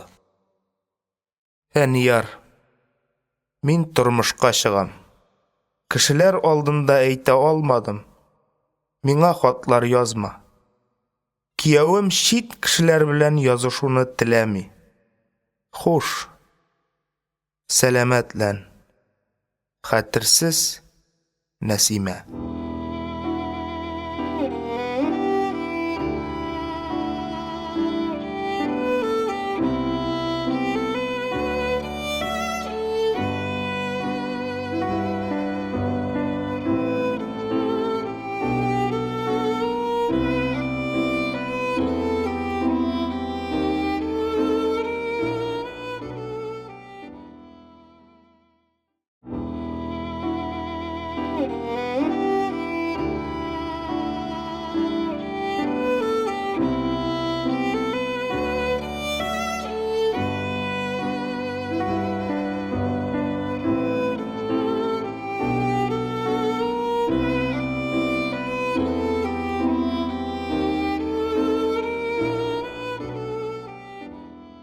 Язучылар һәм Фәниярның дуслары аңа күптәннән курортка путевка юллап йөриләр. Фәниярның инде төшләренә диңгез, җимештән сыгылып төшкән агачлар керә. Аның бер вакытта да көньякны күргәне юк. Җырларда җырланган кипаристлар ниндиләр икән? Ык буенда үскән талларга, зирекләргә охшаш микән? Диңгезнең шаулавын тыңлау күңелдә бәлки яңа хисләр уятыр. Яңа шигырьләр туар. Курортта давалану ягына килгәндә, Фәнияр зур нәрсә өмет итми. 4 ел урын өстендә ятып, хәрәкәтләнергә тиешлеген оныткан әгъзаларны ниндидер күкертле сулар яки кайнар ләмнәр генә дәвалый алмас. Хәзер сәламәтлекнең калганын югалтмаска һәм әз генә хәрәкәтләнә ала торган төшне дә ныклап эшкә җигәргә кирәк. Ә иң мөһиме уйлаудан, эзләнүдән, язудан туктамаска. Тәнең өчен акылың хәрәкәт итсен. Аяклар урынына хыяллар йөрсен. Башка чара юк. Көньякка китәргә өметләнеп ятса да, Фәниярга путевка бирмәделәр. Ерак җиргә җибәрү куркыныч. Беренчедән, озаклап утырып тора алмыйсың. Икенчедән, бик кызу вакыт. Климат ярамас, диделәр. Көн яктагы су кебек күкертле сулар белән дәвалый торган курорт Татарстанның үзендә дә бар икән. Фәниярны шунда җибәрделәр. Бар яктан да татар авыллары белән чолганып алынган. Күкертле күл курортын Фәнияр бик ошатты. Табигать, саф һава, яшел чирәм шундый сагындырган. Утырган коляскаңа әйләнеп тә карамыйча, ялан аяк яшел чирәмнән йөгерәсе килә. Нишләптер Фәниярда йөрисе килү теләге табигать белән икәүдән икәү калган очракта көчәя. Ул кечкенә чакта күккә ак юл сызып узган самолетларга, урамдагы каз бәбкәләрен куркытып, выжлап үткән машиналарга соклана иде. Ә хәзер җиргә дөп басып йөргән кешеләргә кызыга. Бу кызыгу элекке шикелле хыялый, ашкындыргыч түгел, ә йөрәкне кыса, әрнетә торган кызыгу. Сабый чакта синең бөтен тормышың алда була. Шуңа күрә һәрбер теләгеңнең тормышка ашачагына ышанасың. Ә хәзер ул ак каеннар тезелеп утырган аллеялар буйлап йөри алмаячагын белә. Шул нәрсәнең бәгырен үтмәс пычак белән туктаусыз кискәләп тора.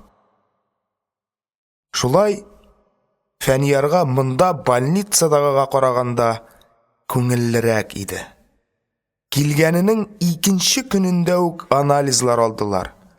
Һәм егетне яңача дәвалый башладылар. Бер көнне күкертле ваннага чумдыралар, икенче көнне ләмгә күмәләр.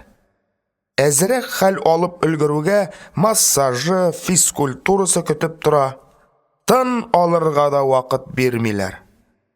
Дәвалау физкультурасы белән шөгыльләнүче кыз Асия Фәниярга бигрәк ныклап тотынды. Физкультура кабинетына күтәреп кертеп сала да, әйдә, шуыш, үрмәлә, 7 кат тирең чыксын. Бүтәнгә файдасы тимәсә, ашау үтәргә әйбәт булыр. Юкса ашауының рәте шираты юк. Шып-шык хәтледә ашамыйсың, ди. Ә беләсезме, ди Фәнияр. Шып-шыклар көненә үз авырлыкларыннан күбрәк азык ашыйлар икән. Физ кабинетның бөтен идәнен каплап, калын матрас җәелгән. Бер башында үлчәү тора. Фәнияр шул үлчәүне немец танкысы итеп күз алдына китерә. Үзенчә шуны шартлатырга тырыша. Ләкин 4-5 адым озынлыгындагы идәннең бер башыннан икенче башына шуышыр өчен көнне буе таш кискән кадәр көч сарыф итә. Алай да үлчәүгә барып җитә алмый. Аякларыннан меңләгән җимпәриләр тарта диярсең. Шул кадәр авыр. Ә Асия ял бирергә уйламый да. Идәнгә бер кап шырпы таратып ташлый. Һәм шуларны берәмләп җыярга куша. Һәр көн шулай дәвам итә. Фәниярның шигырьләр язуын, курортта дәваланып ятуын каян ишеткәннәрдер. Бер көнне аның янына укучылар килделәр. Фәнияр энем, диде укытучылары, без сезнең хәлегезне белергә, яраса әзрәк концерт күрсәтергә килдек. Ләкин без бик күп бүлмәгезгә генә сыймабыз. Ә мин үзем чыгармын, диде Фәнияр шатланып. Нянялар аны киендереп, коляскага утырттылар һәм тышка һавага чыгардылар. Балалар Фәниярның газета журналларда басылган шигырьләрен ятлап килгәннәр икән. Һәр берсе сөйләп күрсәтте. Аннары бер малай баянын тартып жиберді. Ул үзе дә баян кадәр генә. Ләкин бармаклары төймәләр өстендә җитез йөгерә. Гармунчы бию көен уйный башлауга, ике кыз тупырдашып биергә тотынды. Сәхнәдәге кебек, алдан кемнең ни башкарачагын әйтеп торучы да булмады. Һәммәсе бик табигый һәм күңелле чыкты. Соңыннан хор белән җырладылар. Пионерларның ду барып бер кешегә концерт куюларын күреп, курорттагы башка авырулар да шул төбәккә җыелдылар. Ни өчен бу егеткә шундый почет? Кем ул? Диештеләр. Аларның сорауларына җавап биргәндәй, укучылар бер тавыштан: "Фәнияр абый, безгә яңа шигырьләрегезне укыгыз әле", диделәр. Фәнияр ялындырып тормады. Тамагы карлыкканчы шигырьләр укыды. Пионерларның сораулары бик күп иде. Тиз генә таралырга теләмәделәр. Сорау арты сорау яудырдылар. "Шигырь ничек языла ул?" дип сорады бер кыюы.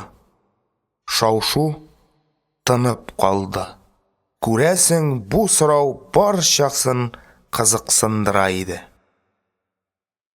"Бик кыен сорау бирдегез әле сез, дуслар", диде Фәнияр.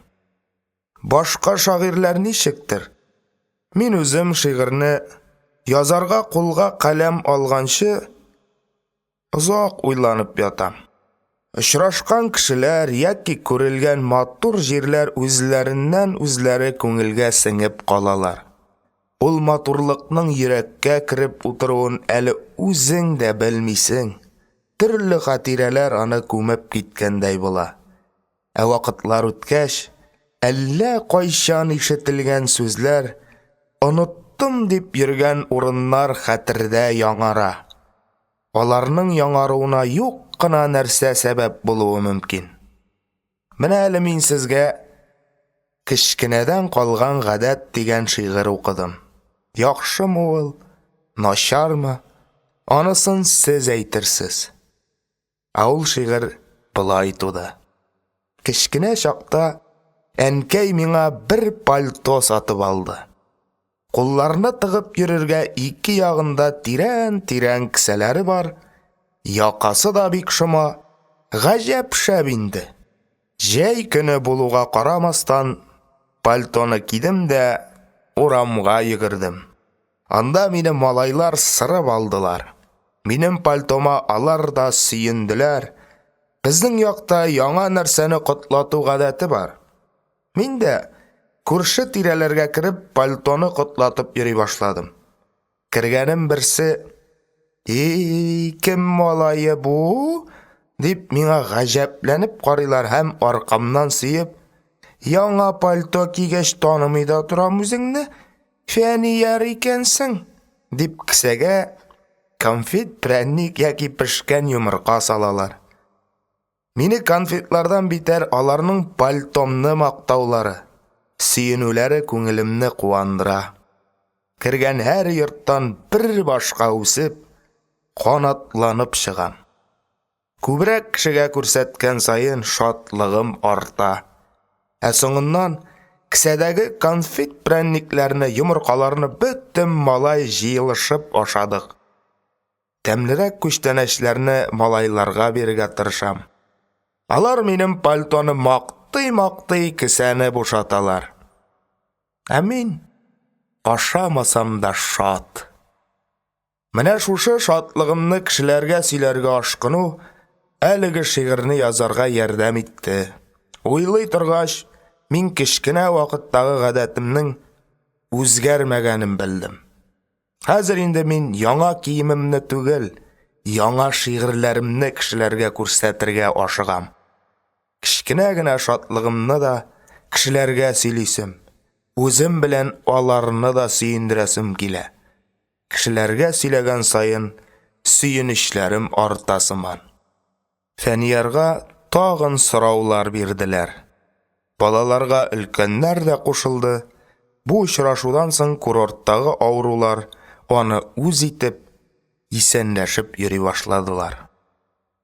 Фәниярның курорттан китәр көннәре дә якынлашып килә. Ләкин кая барырга? Казанда торыр урыны юк. Ел буе ятып, тәмам туйдырган больницаны исенә төшерсә дә калтырана башлый. Авылга китсә, бөтенесе юкка чыга. Ә бит аның хыяллары зур. Югары мәктәп тәмамлап, кешеләр алдында кызармаслык әсәрләр иҗат итү. Авылда институтлар да, язучылар да юк. Ул Казан больницасына килү белән шәһәрдән үзенә берәр бүлмә бирүләрен сорап гариза язган иде. Аннан соң 1 ел вакыт үтте. Ә бүлмә һаман булырга охшамый. Нишләргә? Кемнән киңәш сорарга? Илдус Гаделшинны да туйдырып бетергәндер инде. Алар үзләре дә бер бүлмәдә дүртәү яшиләр.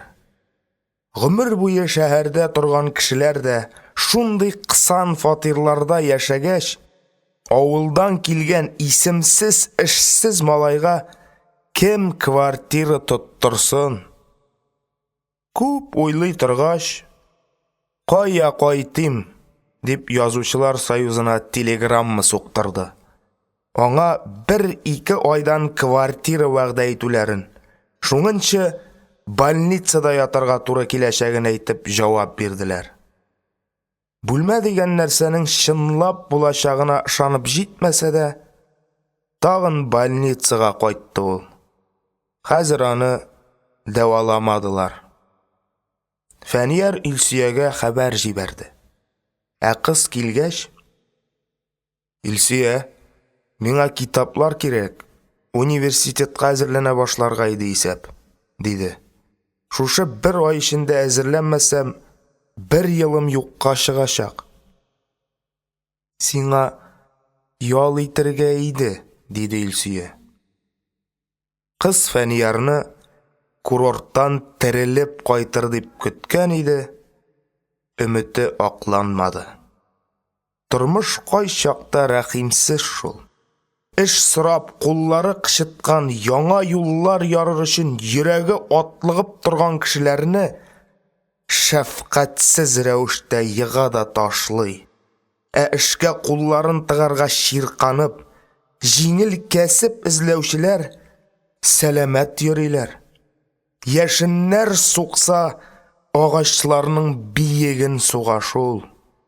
Һәр җил искән саен бөгелеп, яшенле яңгырлар вакытында зур агачлар ышыгына яшеренгән сыйык үсентеләргә берни тими. Ә Фәнияр авыруына үч иткәндәй, һаман бернигә карамыйча алдына куйган максатына баруын дәвам итә. Тормышка теше тырнагы белән ябышкан. Кешеләр ярдәменнән башка әйләнеп тә ята алмаган килеш университетта уку турында хыяллана. Булдыра алырмы? Хәлсезләнеп, түземе җитмичә кире бөгелмәсме? Университетка керү имтиханнарын больницада тапшырырга туры килер дип ята иде Фәнияр. Көтмәгәндә Илдус Гаделшин аңа шатлыклы хәбәр китерде. Давай, Фәнияр туган, миңа паспортыңны бир. Ышаныч кәгазе яз. Бүлмәңә ордер алырга барам, диде ул. Фәнияр шатлыгыннан сикереп торырдай булды. Ләкин иртәрәк сөенгән икән. Үзенең паспорты юклыгы исенә төште. Ә минем паспорт юк, Илдус абый. Армияга киткәндә военкоматта алып калганнар иде. Паспортыңны тапшырганда бергә справка биргәннәрдер бит. Биргәннәр иде. Югалмаган булса, авылдадыр. Алайса, хәзер үк авылга телеграмма сугага кирәк. Бөтен документларыңны җыеп, әниең килсен. Квартирада син ялгызың гына яши алмыйсың бит инде. Шул көнне хәлне аңлатып, авылга телеграмма җибәрделәр. Улым кайда, урыным шунда дип өйрәнгән Гөлсәйдә 2 көннән килеп тә җитте. Ләкин көтелгән документлар гына булмады. Справка каядыр юкка чыккан. Гомер буе авылда көн күргән Гөлсәйдәнең шулай ук бернинди документы юк иде. Улы белән икесенә Фәниярның метрикасыннан башка һич нинди язу фәлән тапмадылар. Илдус ни булса булыр дип Фәниярдан ышаныч кәгазе яздырып алып, больницада раслатты да, үз паспортын тотып, шәһәр башкарма комитетына китте. Анда артык төпшенмәделәр тагын. Ордерны биреп җибәрделәр. Кулына ордер һәм квартира ачкычы бирелгәч, Фәниярның бер генә көндә больницада ятасы килмәде. Әйдә, алып кайтыгыз мине, диде ул әнисенә. Анда бер ни дә юк бит әле балам, диде Гөлсәйдә. Миңа бер нәрсә дә кирәкми, бер карават, бер мендәр булса җитә. Кухнясына газ кермәгән, ванна куелмаган. Анда кайтып нишләмәкче буласың? Диде Илсөя дә ананы яклап. Юасы, җыештырасы бар. Яңа йортның нәрсәсен юасың, нәрсәсен җыештырасың аның, диде Фәнияр. Тагын берничә көн түзәргә Фәниярны күндерделәр. Илсөя үзенең 2 иптәш кызы белән яңа квартираны җыештырырга килде. Алар төзелештә эшләп, һәммәсен өйрәнеп беткәннәр. Гөлсәйдәнең кулына чүпрәк тә тоттырмадылар. Кырдылар, юдылар, агарттылар. Ә Гөлсәйдә кулына эш тапмыйча, тәүфикларыгыз арткыры, мин нишләйем соң, дип кызларга карады. Ияләшкән авыл өендә булса, һәммәсен белеп сыдырып эшләр иде. Әмма монда су кранын ачарга да курка ул. Ә үзе иченнән генә, Худайга шөкер, газы юк. Анысына ничек тотынырың, дип йөри. Син алайса, безгә квас алып кайт, диделәр кызлар. Илсөя юлны өйрәтте. Юл буенда олы арбага салынган шан булыр. Шанга сары хәрефләр белән квас дип язылып куелган. Гөлсәйдәнең андый шан салынган арбаларны күргәне бар иде. Илсөя алып килгән бидонны күтәреп, җәһәт чыгып китте. Кызлар кызу эшләп сусаганнар иде. Гөлсәйдәне түземсезлек белән көтеп алдылар. Илсөя хәтта пошынып та өлгерде. Әллә адаштым икән? Адашмас, бик алай төшеп калганга охшамый, диделәр кызлар. Ниһаять, Гөлсәйдә тирләп пешеп кайтып керде. Кеше шундый күп, бөтенесе ир-атлар. Эшәләр дә китәләр. Анда 2 арба икән. Берсендә кеше фәлән юк иде. Бусыныкы тәмлерәктер дип, кешеләр алган җирдән алдым, дип сөйләнде ул. Өйдә чынаяк ише нәрсә булмаганлыктан күтәреп кенә эчәргә калды. Иң беренче Илсөя эчте. Эш, әллә нинди тәмсез квас бу, дип кычкырды ул бар көченә. Теге кызлар да эчеп карадылар һәм икесе бер юлы квас түгел, сыра бит бу, диделәр. Өчәүләп идәндә тәгәри көлделәр. Кызлар әрләмәгәч, Гөлсәйдә җиңел сулап куйды. Бүлмәне кызлар әйбәтләп чистарттылар. Илсөя Гөлсәйдәне үзләренә кунарга алып китте. Гөлсәйдә идәндә дә йоклармын, бармам инде дип маташкан иде, әмма Илсөя аның ай-ваена карамады. Синең идәндә йоклар чагың үткән инде, диде.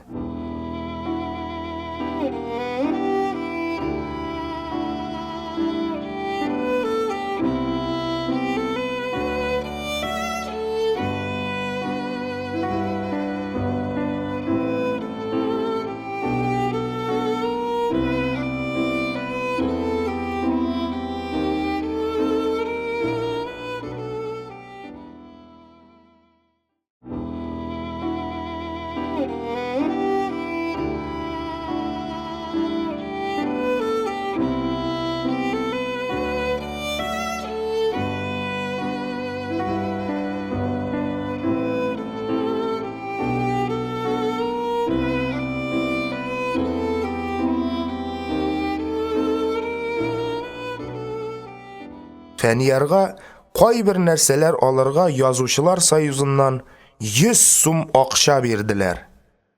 Гөлсәйдә белән Гаделшин йорт җиһазлары сатыла торган кибеттән ул акчага бер өстәл, 2 тимер карават һәм берничә урындык сатып алдылар. Гөлсәйдәнең үзенең дә әзрәк байлыгы бар икән. Аңарга түшәк, ястык, бераз савыт-саба юнәттеләр. Шуннан соң Фәниярны алып кайттылар. Больницаның кысан палаталарында ятарга күнеккәнлектән 18 квадрат метрлы бүлмә Фәниярга искиткеч зур булып тоелды. Ниһаять, әнкәй, безнең дә үз куышыбыз булды. Яңа йортта яңа бәхетләр насип булсын, балам. Теге вакыт өйне сипләп, яңартып бетергәч кенә армияга китәргә туры килде. Яңа өйдә яшәп карый алмадың. Инде булсында озак яшәргә язсын. Фәнияр өйнең кеше тормышында никадәр әһәмиятле урын тотканын больницадан больницага кагыла-сугыла йөри башлагач кына белде. Өй ул дөньяның синең үзеңчә корган пычмагы. Кемнәрдер үз пычмагын кыйммәтле җиһазлар, йомшак келәмнәр белән уратып ала. Андыйларга өй кергән кешеләрне кыйммәтле әйберләре, ялтыравык бизәкләре белән шаккаттыру өчен. Икенче берәүләргә ул тормыш шаушуларыннан арыган башын ял иттерер. Иртәгесе көнгә яңадан көч җыеп уяныр өчен кирәк. Әйе, туар өчен дә, үләр өчен дә кирәк ул йорт. Еракта йөргәндә сагыныр яки теләсә кайчан кайтып керергә өең барлыгын уйлап, күңелеңә ышаныч туплар өчен. Тикмәгә генә борынгылар кеше үз гомерендә бер агач утыртырга һәм йорт салырга тиеш димәгәннәр күрәсең. Агач та, йорт та кешенең тормышка береккән тамырлары. Бу тамырлар кешенең үзеннән соң яңа үсентеләр үсеп чыгар өчен дә кирәк. Фәнияр кичкенәдән үк китапларга бик кызыга иде. Ләкин ул чагында китап җыярга мөмкинчелек булмады. Яңа фатирга күчеп кулына беренче пенсиясе керү белән китап шкафы алдырды. Чокыр булгач, суы җыелыр, диде ул шаярып. Аңа килеп йөрүче кызлар да бераз китап бүләк иткәннәр иде. Үзе дә җай чыккан саен китаплар алдырта башлады. Һәр яңа китапны ул башта кулында әйләндереп карарга ярата. Укырга тотынганчы әле читкәрәк, әле үз янынарак куйдырып, рәхәтләнеп күзәтә. Гүя булачак бәйрәм шатлыгын озаккарак сузарга тели. Шушындый китаплары белән күпме кешеләрне сөендерә, ашкындыра алучылар нинди бәхетлеләрдер. Китаплар кишилекнең хәтере. Язучылар кай вакыт бөек полководецлар эшли алмаганны эшли. Тарихта бит шундый легенда бар. Имеш, Афиналылар спартанлылардан көлеп, полководец урынына Тиртей дигән аксак шагыйрьне җибәргәннәр. Тиртей төне буе спартанлыларга туган ил, аны саклау иң зур бурыч икәнлеге турында шигырьләр укыган. Аның шигырьләре белән рухланган сугышчылар икенче көнне үзләреннән күп өстен дошманны тармар иткәннәр. Менә университетка имтиханнар тотар вакытта җитте. Фәнияр шундый зур уку йортына керә алырмын дип уйламаган иде. Тырышкан тапкан, ташка кадак каккан диләр бит. Әзерләнде, тырышты егет. Кабул итү имтиханнарын алырга аның өенә килделәр. Барысы да әйбәт барды. Тик чит телдән генә бераз сынатты ул. Университетта уку Фәниярга ялгызлыктан котылу өчен дә әйбәт чара булды. Курсташ студентлар аның янына килделәр. Үзләре язып барган лекцияларны калдырдылар. Китапханәләрдән кирәкле китаплар ташыдылар. Тормыш кызыкланып китте. Кеше өчен зур җәза ялгыз калу белән эшсезлек бит. Дуслар Фәниярга ялгыз калырга да, эшсез ятарга да ирек бирмәделәр. Таләп иттеләр, ялкаулана башласа, тиргәп ташладылар. Тормыш бераз эзгә төште. Күңел басылды. Иркенләп язарга, укырга мөмкинлек туды. Больницадагы кебек кырыеңда ыңгырашып ятучылар юк. Теләгән вакытта торасың, теләгәндә ятасың. Башында берәр матур уй килсә, язып куясың. Ут яндырганга, кагаз каләм кыштырдаганга сыкрап сыктап ятучылар юк. Карарга әнисе бар. Аналарның бөтен мәхәббәте, бөтен җылысы ярдәмгә мохтаҗ балаларга тиючән. Фәнияр да бу хакта белә. Язмыш ныграк кыерсыткан саен әнкәсенең якынлыгын күбрәк тоя ул. Ананы дөньяда һич ни алыштыра алмый. Ул кешелекне тотып торучы алтын багана. Әмма яшьлек ярсуыннан тау шишмәседәй ургып торучы йөрәккә ана назыгына аз. Ана кайгыртуы гына җитми. Күңел үзенең ишен эзли. Куанышларың булганда бергә куанырлык, кайгы хәсрәт килгәндә юатырлык, йыгылганда кул сузарлык, ялгышканда төзәтерлек, эшләп арганда иркәләрлек, назга сусаганда кочагыңда эретерлек кеше табасы килә. Фәнияр кебек кешеләргә мондый иш табу кыен эш. Шуңа күрә ул үзенең авыруын капларлык эшләр башкарырга, тормышта яшьтәшләреннән бер як белән дә калышмаска тели, туктаусыз көрәшә. Көрәш ул сабан туйларында кулыңа тастымал урап кемнәрнеңдер биленнән алу гына түгел. Тормыш өзлексез көрәштән гыйбарәт. Көчлеләр йыга, көчсезләр йыгыла. Фәниярга бер генә җиңүнең дә көрәшсез килгәне юк әле. Кулларына каләм тотып бер юл шигырь язар өчен дә, замандашларыннан артта калмаска теләп, тырышып, тырмашып укуда, хәтта мәхәббәт өчен көрәшергә язмыш куйган ятмәләрне йыртырга кирәк. Фәнияр яшендәге кешеләргә мәхәббәт үзеннән үзе бирелә. Кыз һәм егет очрашалар, танышалар, кавышалар. Дини карашлар да, милләт айырмасы да бер ни дә киртә була алмый бездә. Кешеләр йөрәгенә табигать тарафыннан салынган байлык мәхәббәт. Башкалар өчен вакыты җиткәч килергә тиешле нәрсә булса, Фәниярга яулап алынасы, көрәштә табыласы бәхет. Бары үзенә генә кагылган эштә Фәниярның сынатканы юк. Ләкин мәхәббәттә ике кеше катнаша.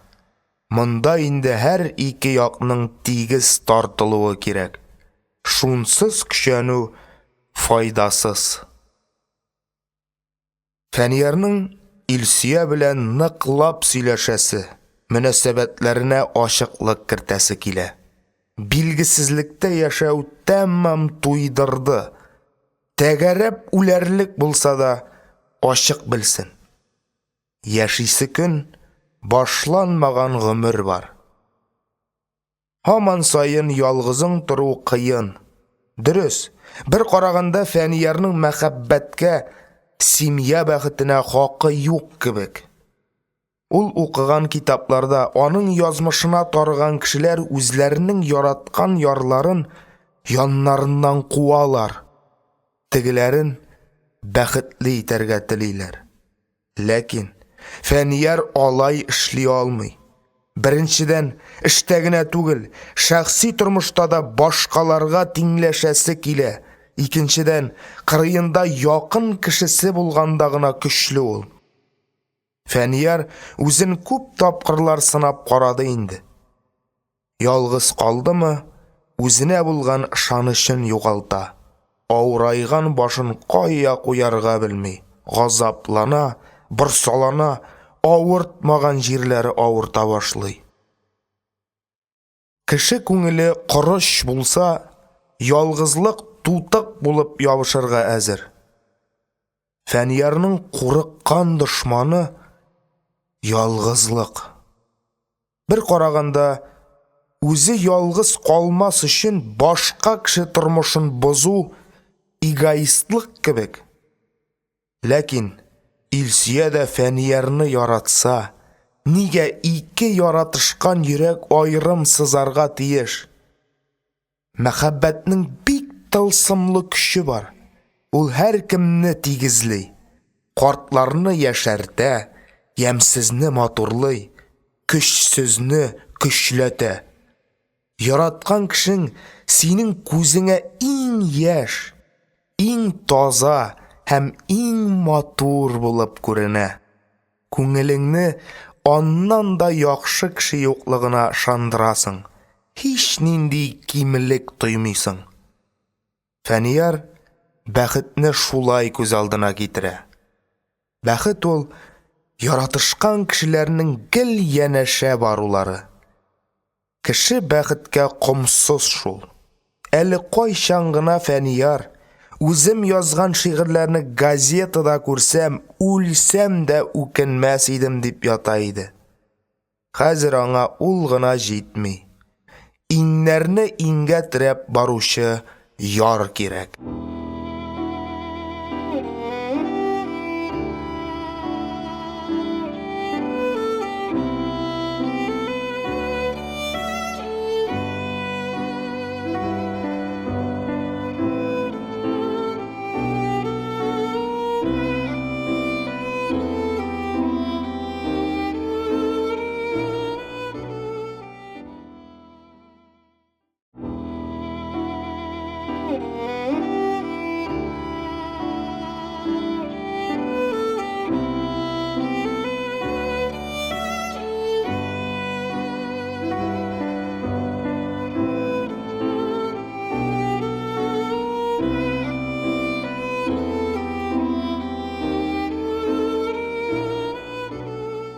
Илсөя Фәнияр янына еш килә.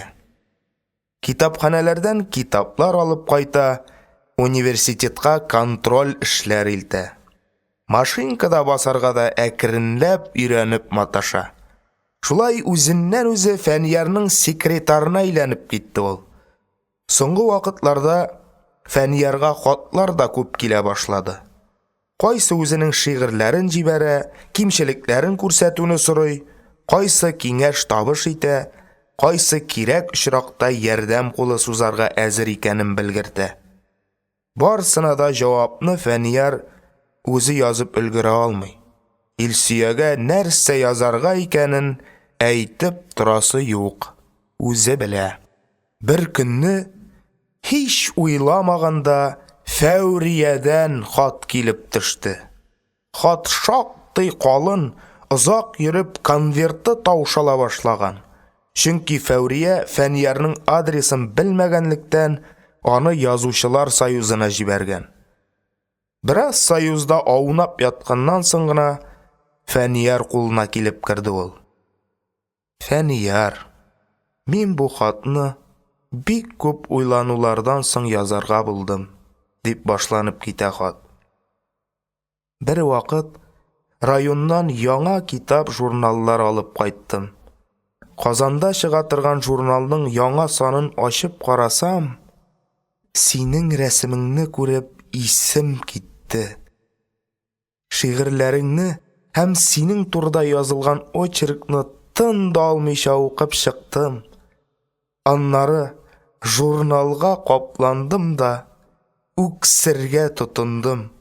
Күңел әллә нинди үкенүле, әрнүле хисләр кичерде. Мин бит синең хыялларыңны, омтылышларыңны вакытлы бер юләрлеккә санап йөрдем. Турникта кояш ясарга теләп егылып төшкәч, кайчандыр сиңа сөйләгән әкиятемдәге хыялый чебеш кебек булып күрендең. Ә бит син үзеңнең кояшыңны барыбер ясагансың, Фәнияр. Син егылып түбәнгә төшмәгәнсең, югары күтәрелгәнсең. Фәүрия үзенең тормышы турында озын итеп һәм тәфсилләп язган. Иргә чыгуын, иренең укытучы булуын һәм бик семья җанлы кеше икәнлеген әйткән. Үзе авылда китапханәче булып эшли икән. Хатын ул булай тәмамлаган. Мин үземне бәхетле дип тә, бәхетсез дип тә саный алмыйм. Бер караганда бөтенесе дә бар төсле. Семья, бала, эшем. Ләкин миндә ашкыну юк. Өйдә булсам, эшкә дип атлыгып тормыйм. Эштә икәнмен, өйгә тиз генә кайтасы килми. Бүтән нәрсә эш пешергыч. Күрәсең, матур итеп хыяллана, ашкына белү сирәк кешеләргә генә бирелә торган талант шикеллерәк нәрсәдер. Хәзерге вакытта синең янәшәңдә булсам да, таянышыңа, көч бирүшеңә әйләнә алмас идем. Шигырьләреңә караганда син үзеңә тиң кешене тапкансың бугай. Кавышмаган булсагыз, кавышып, бәхетле яшәвегезне телим. Син бәхеткә лаек кеше, Фәнияр. Сәлам белән, Фәүрия. Илсөягә Фәниярның Фәүрия турында күп мәртәбәләр сөйләгәне бар иде. Хатны бергәләп укыдылар. Бу хатны укыгач, сүз үзеннән үзе мәхәббәт хакында башланды. Фәнияр уңайлы чак туры килүгәме кыюланып китте һәм әллә кайчаннан үзен тынычсызлаган сорауны бирде. Илсөя, синнән шуны күптәннән сорарга җыенам. Син мине кызганып кына килеп йөрисеңме? Әллә яратыпмы? Илсөя тиз генә җавап бирмәде. Кызгану һәм ярату. Бер караганда булар бөтенләй капма-каршы мәгънәле сүзләр кебек. Ләкин ныклабрак уйласаң, без бит яратмаган кешебезне кызганмыйбыз да. Дошманыбыз әллә нинди фаҗигаләргә юлыкса да, безнең җаныбыз тетрәнмей. Инде якын кешебез бәләгә тарыса, йөрәгебез сыкрый, күңелебез әрней. Кызгану хисләре өскә калкып чыга. Билгеле, бу кимсетеп, мескен итеп кызгану түгел. Киресенчә, якыныңа ярдәм итү теләге шундый тойгы тудыра. Бу тойгы инде яратуга якынрак тора. Кеше күңелендә мәхәббәт тә төрлечә туа бит. Берәүләрдә ул гүзәллеккә сокланудан башлана. Мондый мәхәббәт күкерткә төшкән очкындай кинәт төрле. Инде сабыррак кешеләр тирәнгәрәк карый белә. Алар сайлаган парларының күркәм сыйфатларын әкренләп ача баралар. Шушы ачыш аларның күңелләрен яктырта. Аннары мәхәббәт дигән олуг хискә әверелә. Илсия дә менә шундыйрак тойгы кичерде ахры. Ләкин ул аларны Фәниярга аңлатып бирә алмады. Бары тик ул булай гына дия алды. Мискеннәр больницада әзмени. Берсенә дә үз туганнарыннан башкалар килми. Мин синең янда озак утыручылардан да көндәшә идем. Илсия әле күбесен әйтми калды. Фәнияр янына керергә уңай булсын өчен ак халат тектерүен, сәламәтлек хакында язылган барлык газета журналларны укып баруын, зур профессорларга консультацияларга йөрүен, Мәскәүләргә хат язуын сөйләп тормады. Медицинага кагылышлы китаплар укып йөри торгач, үзе медикка әйләнеп бара инде. Фәниярның нинди бәләгә тарыганын да яхшы белә ул хәзер. Илсиянең үзенә булган мөнәсәбәтен белгәч, Фәнияр сөенеп куйды. Сүз ничектер Фәниярның укуына, эшенә күчте. Илсия егетнең шушы килештә эшләп, көрәшеп ятуын хуплап, озаграк больницада яткан кешеләр белгән эшләрен дә оныта диләр. Син киресенчә эшкә өйрәнеп чыккансың, диде. Тормыш бит әле эштән генә тормый, Илсия, диде Фәнияр. Әңгәмәне кирәкле юнәлешкә борырга теләп. Кыздан аның ачык, аңлайышлы җавап ишетәсе килә иде. Әйе, Илсия, һәр кемнең эчке дөньясы семья бәхете булырга тиеш. Әгәр мин берәрсенә, икебез бер тәртәгә җигелеп, тормыш йөген парлап тартыйк дисәм, ул кеше кимсенмәсме? Менә бит тормышның кай яклары бар. Мин әзгә генә риза түгел, Илсия. Корбан кабул итә алмыйм. Үзем кебек көчле яратуларын телим. Минем белән яшәгән кешегә икеләтә авыр булачак. Кешеләр төрле бит. Гайбәт ишеттерүләре мөмкин. Нахак сүзләр дә. Эх, мискенкәем, башка кеше тапмадыңмы ни? Әллә берәр гөнаһың бар идеме? Диючеләр дә очрамый калмас. Минемчә, диде Илсия, тормыш корырга ризалык биргән кеше аларына түзәргә тиештер. Бу әңгәмәнең юкка гына башланмавын белә Илсия. Үзенең дә ул хакта күп тапкырлар уйлап караганы бар. Җавап кына таба алганы юк. Әгәр, Илсия, мин сиңа гомерлеккә яныма кил дисәм, нәрсә әйтер идең? Иң зур сүз телдән ычкынгач, Фәнияр тын да алмый туктап калды. Йөрәге бөтен өйгә ишетелерлек булып типте. Күзләр өмет, ялвару, ышаныч, икеләнү белән Илсиягә текәлделәр. Бу минутта ул соңгы шырпысын сызган юлчыга охшаш иде. Шырпы урмандагы учакны кабызып җибәрә алырмы? Әллә җилләр аның ялкынын ürüp sündürür mü? İlsiye'nin cevabın tüzümsizlenip gitti Feniyar. İş mindegine tugil bit Feniyar, dedi İlsiye nihayet. Kız ni diyerge özü de bilmi. Feniyar ona yakın, yağımlı. Onun yanına kilmegen günlerini ütkerip jiberip bulmay. Uzun, көңілсіз.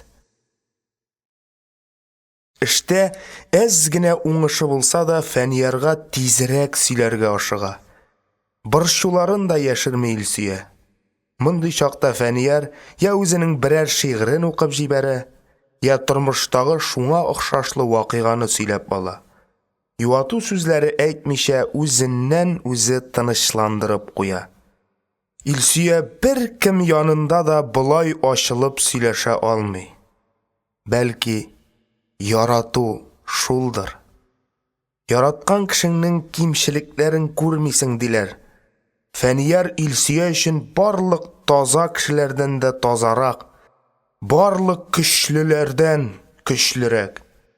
İlsiye Feniyar bilen yaşay alır kibik.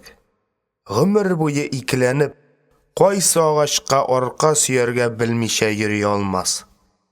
Enisi de köpten, özüm dünya koygançı seni başlı közlü iterge idi, dip tuqay. Tüzülüşte işlevşi yaş injinier Quddus da artından qalmıyı dete. İndi 50 nişe tapqır İlsiyelerinin ilerine kildi.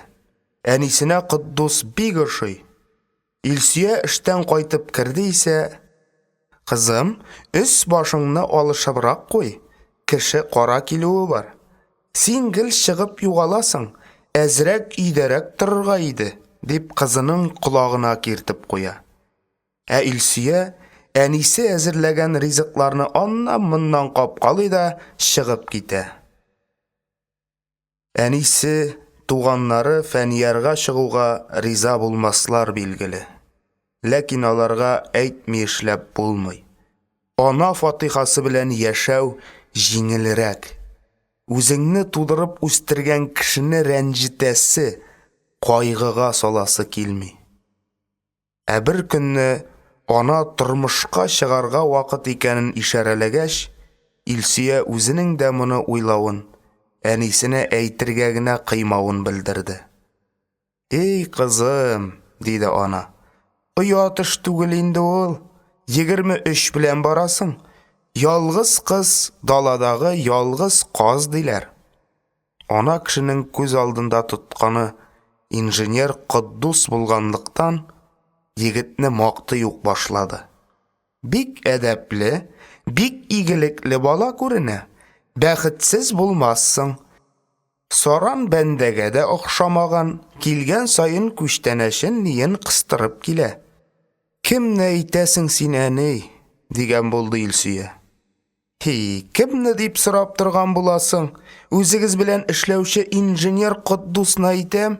Şul bitinde iki sözünün birinde İlsiye deyip dura. Özügiz sileşkensizdir indi. Minnengine yaşarıp mataşuğundur.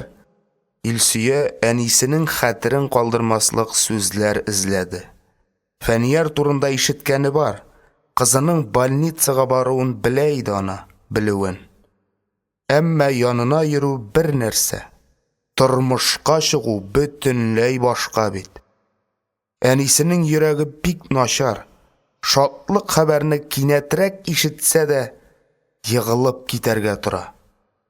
Bunu көтәрә алырмы? Әней, мин Quddusqa barga жиен мин бит әле, диде кыз. Кемгә соң? Фәнiyarга. Анысы кем тагын? Соң әней, сөйләгәнем бар бит инде. Шундый авыру егет янына барып йөрим дип, әнисен бер вакыт кунарга да алып кайткан идем. Ананың әйтерсең көтмәгәндә тез астына китереп суктылар. Шайкалып китте. Хәлсезләнеп идәнгә чүкте. Илсия тотып калмаса йыгылып ук китәр иде. Балакаем, deydi ана һәм елап ук җибәрде. Нинди кыен шакларда да елаган күзләрен яшереп йөрткән әнисенең тәгәрәп төшкән яшьләрен күргәч, Илсөя аны кызганды. Юатасы, тынычландырасы килде. Ләкин ничек итеп тынычландырырга? Монда йомшак сүзләрнең файдасы юк. Бары тик, әни, мин шаярдым бит, бер нинди фәниярга да чыкмыйм, дисә генә ана басылыр. Ләкин Илсөя алай әйтә алмый.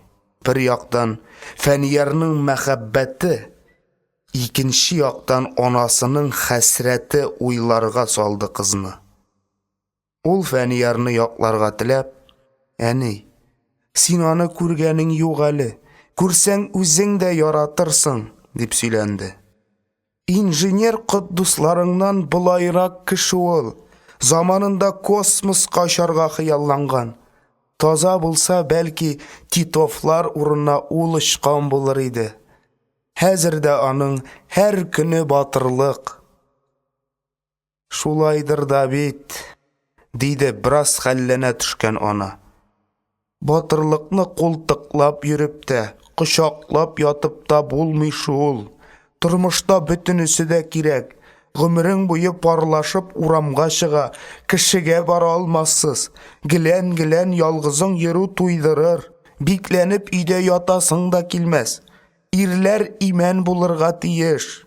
Яңгырлар яуса ышыкласын. Кояш кидерсә күләгәсенә кертсен. Хәлең бетсә иңнәренә асылындырсын. Анысы шулай, диде Илсөя, әнисе белән килешкәндәй. Ләкин мин, әни, фәниярны нәкъ менә шундый имән итеп күз алдыма китерәм дә, хәтта оннан да артыграк, бер агач төбендә берничә кеше генә ышык тапса, фәнияр меңләгән кешеләрне ныклыкка өйрәтә. Аңарга килгән хатларны укып карасаң иде син, кемнәр генә язмый аңарга.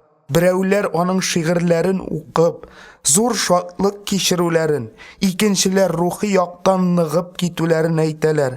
Өченчеләр фәниярдан ярдәм сорап язалар. Ә бит көчсез кешеләрдән ярдәм сорамыйлар. Әйе, без аның белән култыклашып кино театрларга йөри алмабыз. Эш анда гынамыни, әни.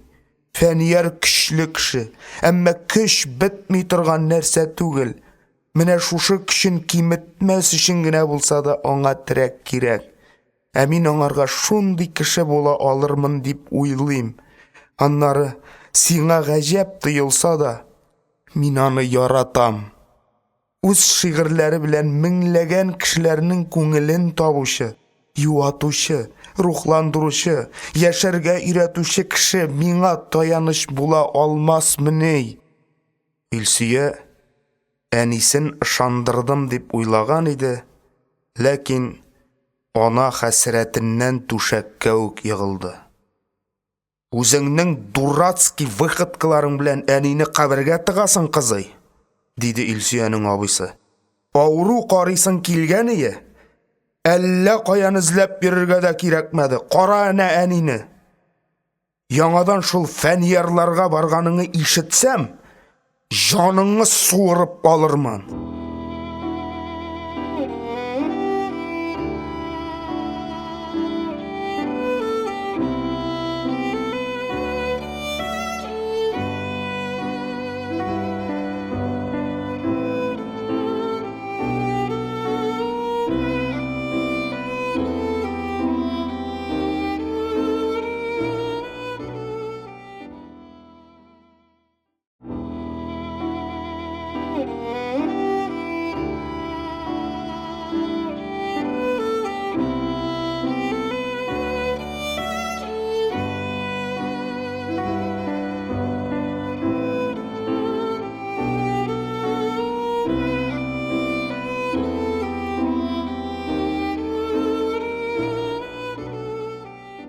Кыз ике ут арасында калды.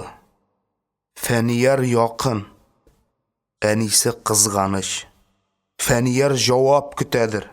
Урын өстендәге әнисен ташлап, аның янына бара алмый Илсөя.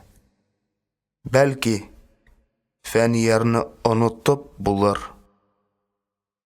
Әйе, Фәнияр Илсөядән үзенең сорауына җавап көтте. Әмма кыз юкка чыкты. Аның килмәвен Фәнияр үзенчә аңлады. Димәк, ул аны яратмаган. Дус итеп кенә йөргән. Дөрес, тормышта дуслар да кирәк. Әмма дуслар инде. Алар килә дә китә. Ә син тагын үз язмышың белән ялгызың каласың. Туннель кебек кара төннәргә ялгызың керәсең. Ул туннельләр ай озын. Касан. Каршыңа сытам, изәм дип язмышың килә. Шиткә тайпылыр чараң юк. Көчең җитәме, җитмиме туктамаска барырга тиешсең. Эх, Илсөя, Илсөя, нигә генә очрадың икән син? Син очрамаган булсаң, бәлки, Фәниярның Фәүрия яралаган йөрәге таш булып катар иде дә, яңадан мәңге эремәс иде. Дөньяда мәхәббәт юклыгына ул бит инде үзен ышандырып бетергән иде. Китаплар укыганда, телевизордан кинофильмнар караганда бер-берләрен яратышучы парлар күрсә, йөриләр инде шунда бала-чага уены уйнап дигән сыманрак карый иде. Син килеп бөтенесен үзгәрттең. Бәлки, син дә яратасыңдыр.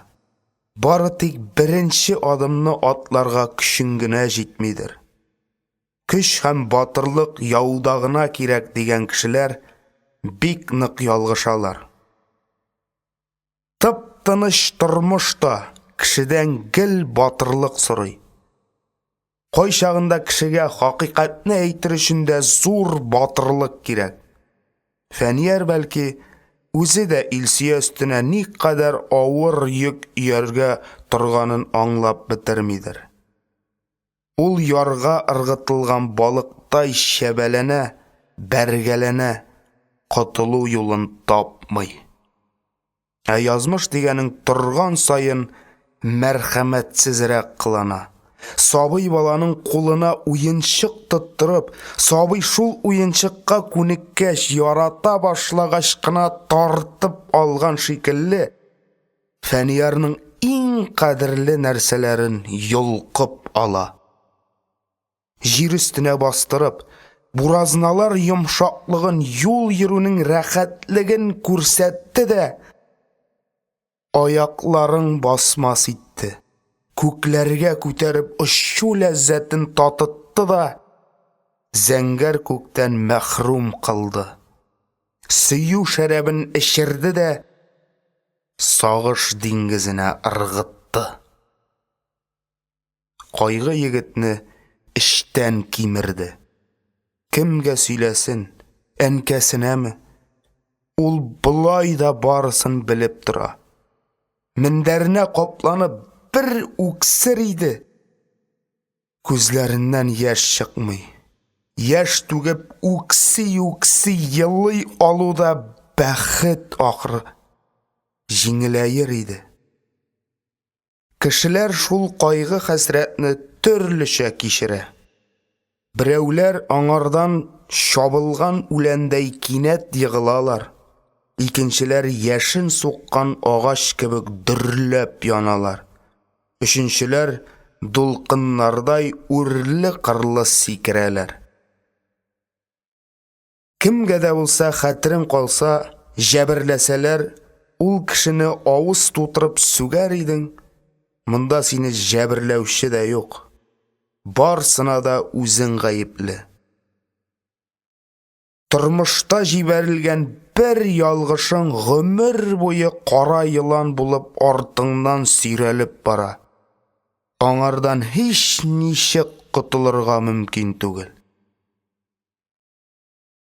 Ярый әле дөньяда эш бар. Ансыз кеше, сансыз кеше. Фәнияр да үзенең борчуларын эш белән куарга тырыша.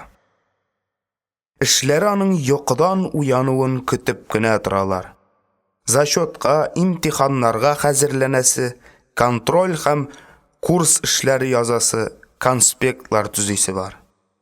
Шулар өстәвенә бөтен тырышлыгын куеп, имтиханнарга әзерләнеп ятканда, башына берәр яңа фикер килә дә, һич тынгылык бирми башлый. Фәнияр укуын ташлап, күңелендә шытып килүче шул шигырь турында уйлана башлый. Кирәкле формасын, тиешле рифмасын табып, ул шигырьне кәгазьгә төшерми торып, бүтән эшкә кулы бармый. Фәнияр йокыдан бик иртә уяна. Авылдагы гадәтләрен һаман ташлый алмый ул. Кечкенә чакта әнкәсе аны «Тыр, балам, тыр, озак йокласаң бәхетең ким булыр» дип уята иде. Озак йоклаганда нишләп бәхет кимесен инде? Дип уйлый Фәнияр. Шулай да әнкәсе кушкач тора. Йөгереп тышка чыга, анда тау артыннан тәгәрәп, зур якты кояш күтәрелә. Кояш чыгуын күзәтү малайны сөендерә. Кояш бераз күтәрелгәч, аларның өянке башларына утырып ял итә. Шушыдыр инде бәхет, дип фикер йөртә малай. Хәзер әнкәсенең шушы сүзләре исенә төшә. Чынлап та, Фәниярның йокылы күзләрен уа-уа таңнарны, җирне алтынга манучы кояшны күзәтүе, шык сулары кипкәнче үләннәрдә йөгерүе зур бәхет булган икән. Яшьтән иртә торырга, эш тәмен белергә, җир сулышын тоярга өйрәнмәсә, аңарга шигърият каян килер иде? Бер генә минутка да ул тынгылык бирми үзенә. Туктап тордыңмы, артка каласың. Булай да бөтенесен эшләп җитешә алмый. Янда ышанычлы терәк юклыгы көннән-көн үзен сиздерә. Язган шигырьләрен кат-кат күчереп тә арып бетә. Бармаклары эшләсә, машинкада басарга өйрәнер иде. Әллә соң берәр төрле җайланма уйлап караргамы? Шушы куллары белән кашык тотып ашарга, каләм тотып язарга өйрәнде бит. Башта кәгазьне күкрәгенә куеп яза иде. Соңыннан караватына куярга кыйгач, өстәл ясатты. Фәнияр үз алдына ничек кенә булса да машинкада язарга өйрәнергә дигән максат куйды. Моның өчен ул Т хәрефенә охшаш 2 таяк ясатты. Таякчыкларны кулларына резина белән бәйләтте. Башта ул коляскасына утырып эшләп карарга уйлады. Әмма утырып барып чыкмады. Беренчедән, коляска өстәлнең аяк араларына сыймый. Фәнияр мондый гади урындыкка утыра алмый иде. Икенчедән, машинка клавишларына басарга дип үрелгән сайын тәгәрмәчләр урыннарыннан кымшаналар да, таякчыклар кирәкмәгән хәрефкә барып төртәләр. Аннары Фәнияр көненә 1-2 сәгатьтән артык утыра да алмый. Димәк, яткан килеш язарга кирәк. Үзенең кыйгач өстәленә машинка шуып төшмәсен өчен бер такта кадаклатып, урын өстендә язарга өйрәнә башлады ул. Аның маңгаена бәреп чыккан тиреләрен күреп, әнкәсе: "Улым, көчең җитмәстәй эшкә тотынма", дип кисәтте. "Нигә үзеңне җафалыйсың? Бу барып чыкса, минем эшләр җиңеләергә тиеш, әнкәй. Мин бит һәр уйланган шигырьне 10 кат язам. Башта дәфтәргә, аннары редакциягә җибәрергә дип аерым кәгазьгә күчерәм. Нәшрият өчен яңадан әзерлим. Бер үк әйберне күчерә дә ничаклы вакыт әрәм итәм. Машинкада теләсәң ничә катлап язарга була. Бәлки, әле кул белән язуга караганда җиңелгәрәккә дә килер." Ай-хай, бер дә булырга охшамый. Булыр, әнкәй. Шул кадәр үзсүзлелек, түземлек каян киләдер аның улына? Бу эш минем кулдан килми дип уйламый, мин моны эшләргә тиеш дип тотына. Көчле белән көрәшмә, телчән белән сүзләшмә диләр иделек. Аның малайы бөтенләй бүтән әйтә. Көрәшсәң, көчле белән көрәш. Егылсаң да хурлык түгел ди. Маташа азаплана торгач, машинкада басарга өйрәнеп килә бит тәки. Кагазны да үзе кыстыра. Таякчыкларына да бераз үзгәреш керттерде. Аларның башы каты булганлыктан клавишлардагы хәрефләрдән тайып китәләр. Шуның өчен хәрефләрне чыкыталар иде. Таякчык башларына тимер кыршау кидертеп, кыршау эченә бетергечтән кисеп алынган резина тыгып куйгач, ике бәләдән бер юлы котылды. Хәзер кызурак эшләргә өйрәнәсе генә калды. Яза кызуланыр да әле. Биючегә сүз әйтмәгез. Бии остара диләр бит. Осталык, өлгерлек эштә килә. Син бу тырышлыгың белән тырышсаң, аягыңа да басарыйың, диде әнисе бер көнне. Физкультураларыңны, хәрәкәтләнүләреңне бөтенләй ташладың. Алар белән маташырга вакыт юк бит, әнкәй. Аннары менә бу машинкада басулар үзе физкультура инде. Файдасызга көч сарыф иткәнче, былай ичмасам, ике эш бер юлы башкарыла. Машинкада басарга өйрәнү Фәниярга зур уңайлык тудырды.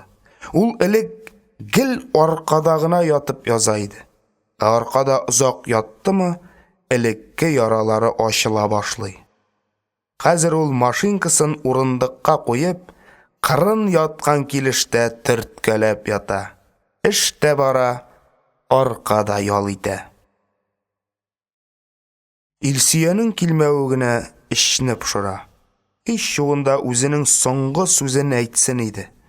Билгесезлектән дә авыр нәрсә юк. Кеше гел эше белән генә яши алмый бит.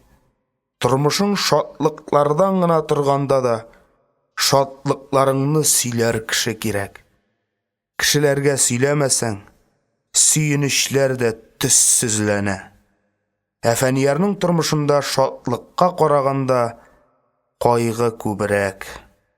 Фәнияр янына килеп йөрүчеләргә шат күңелле, шаян сүзле булып күренә.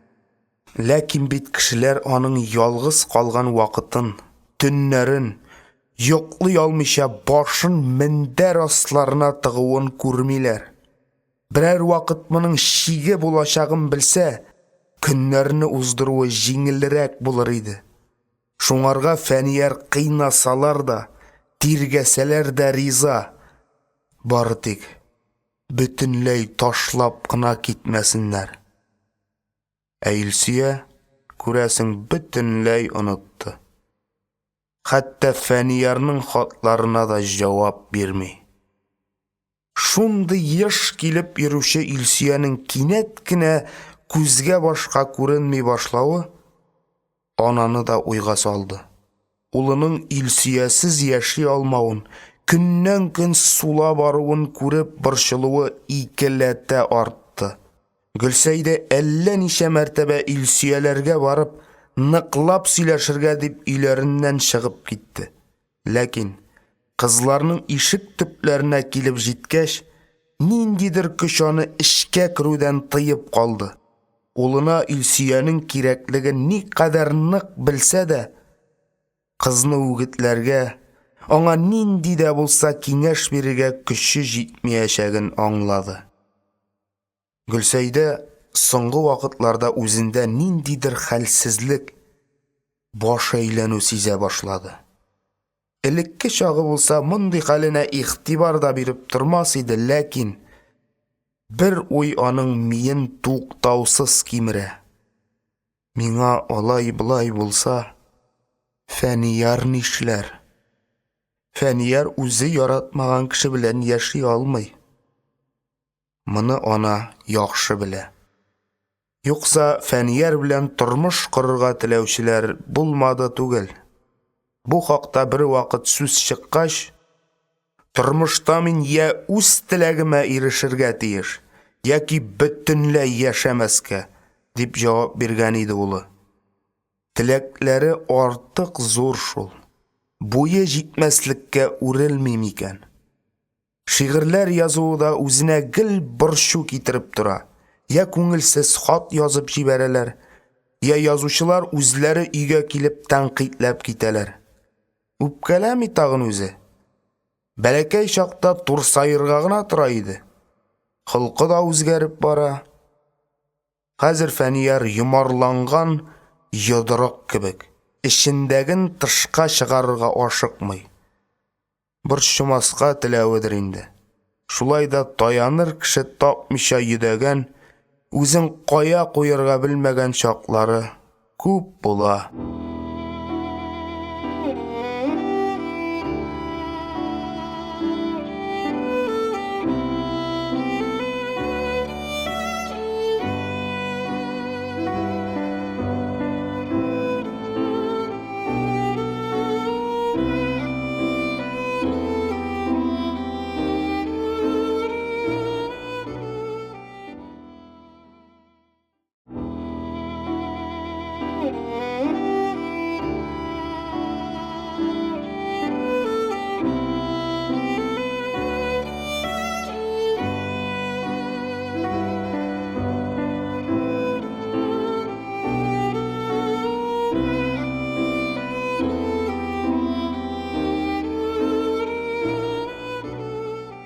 Тормыш Фәниярны яңагына сугып, аягыннан йыкса, шәшеннән сыйпап кире торгызды.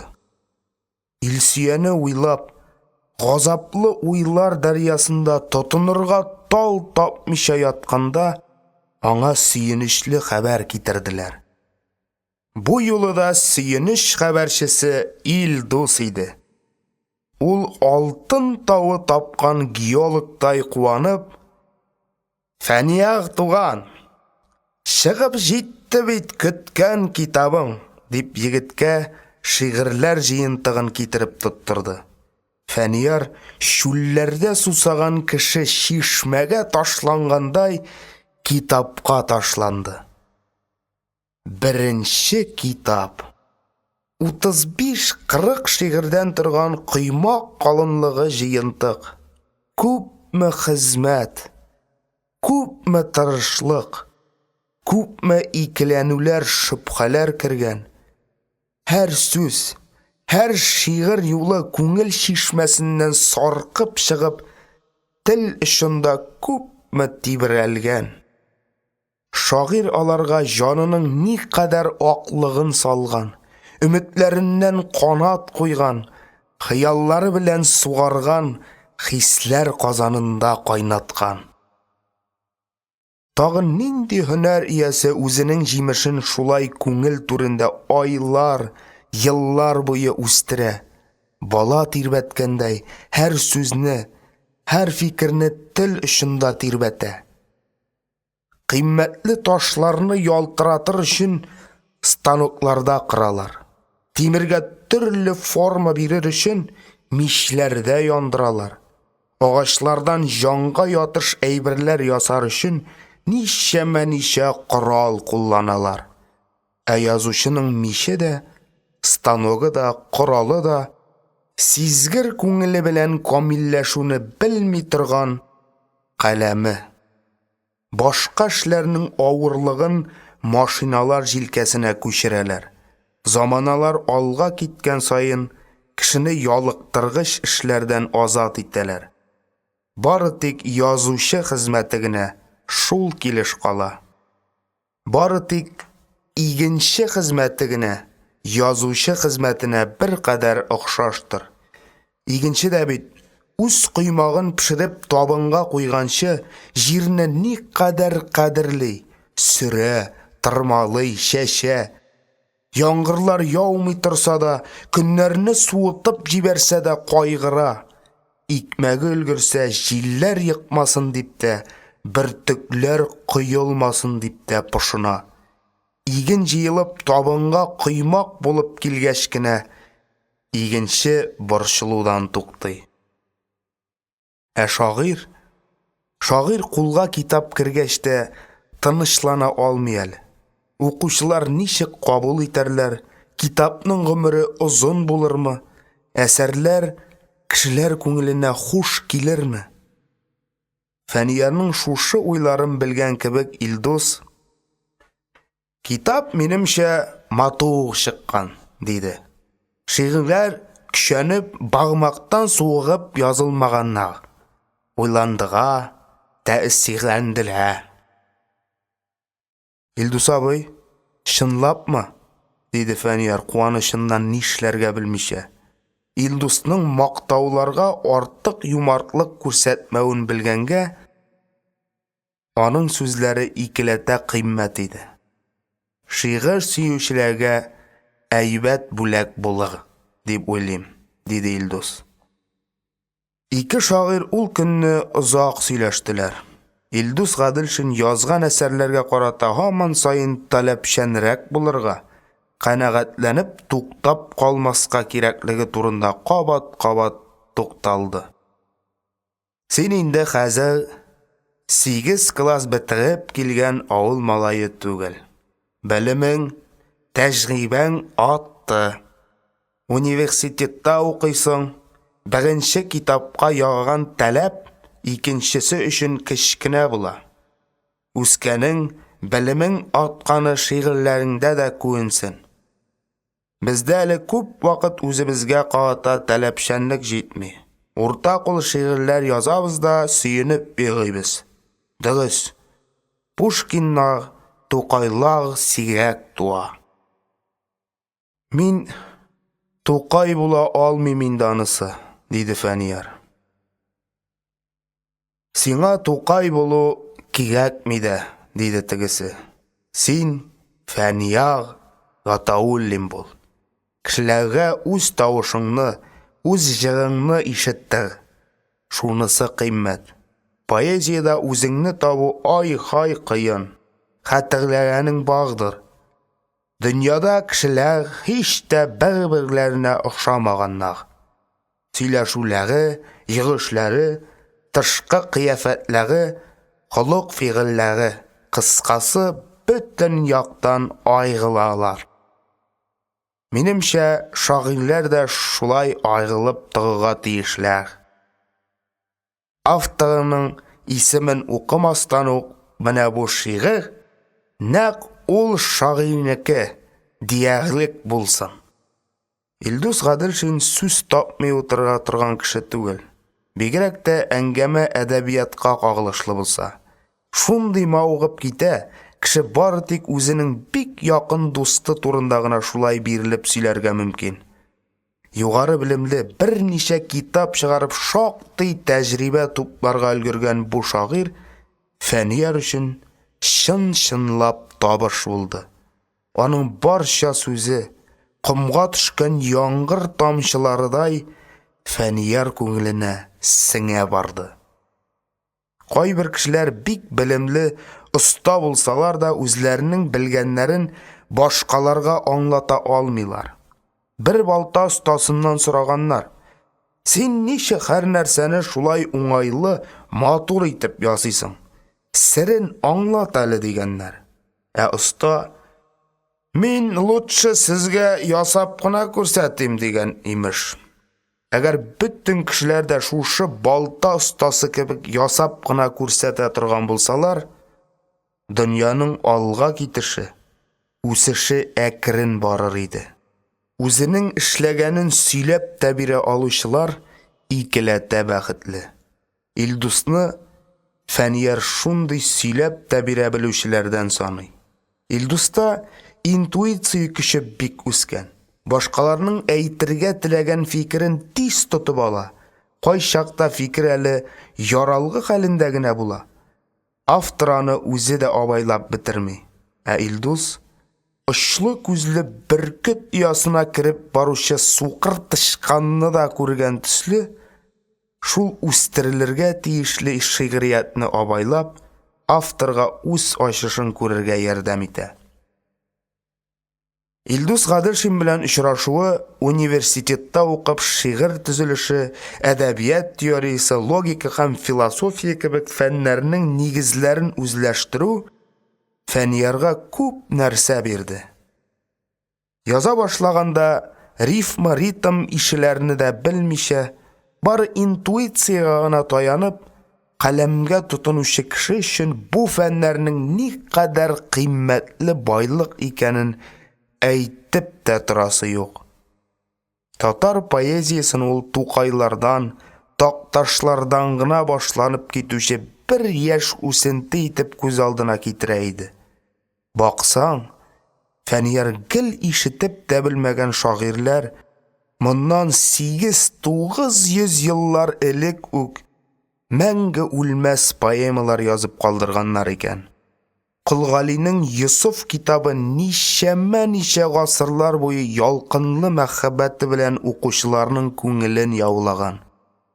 Сөю матурлыгы турында сөйләгән. Ул мәхәббәт җыры пәйгамбәр сүзләре булып дини китапларга кадәр барып кергән.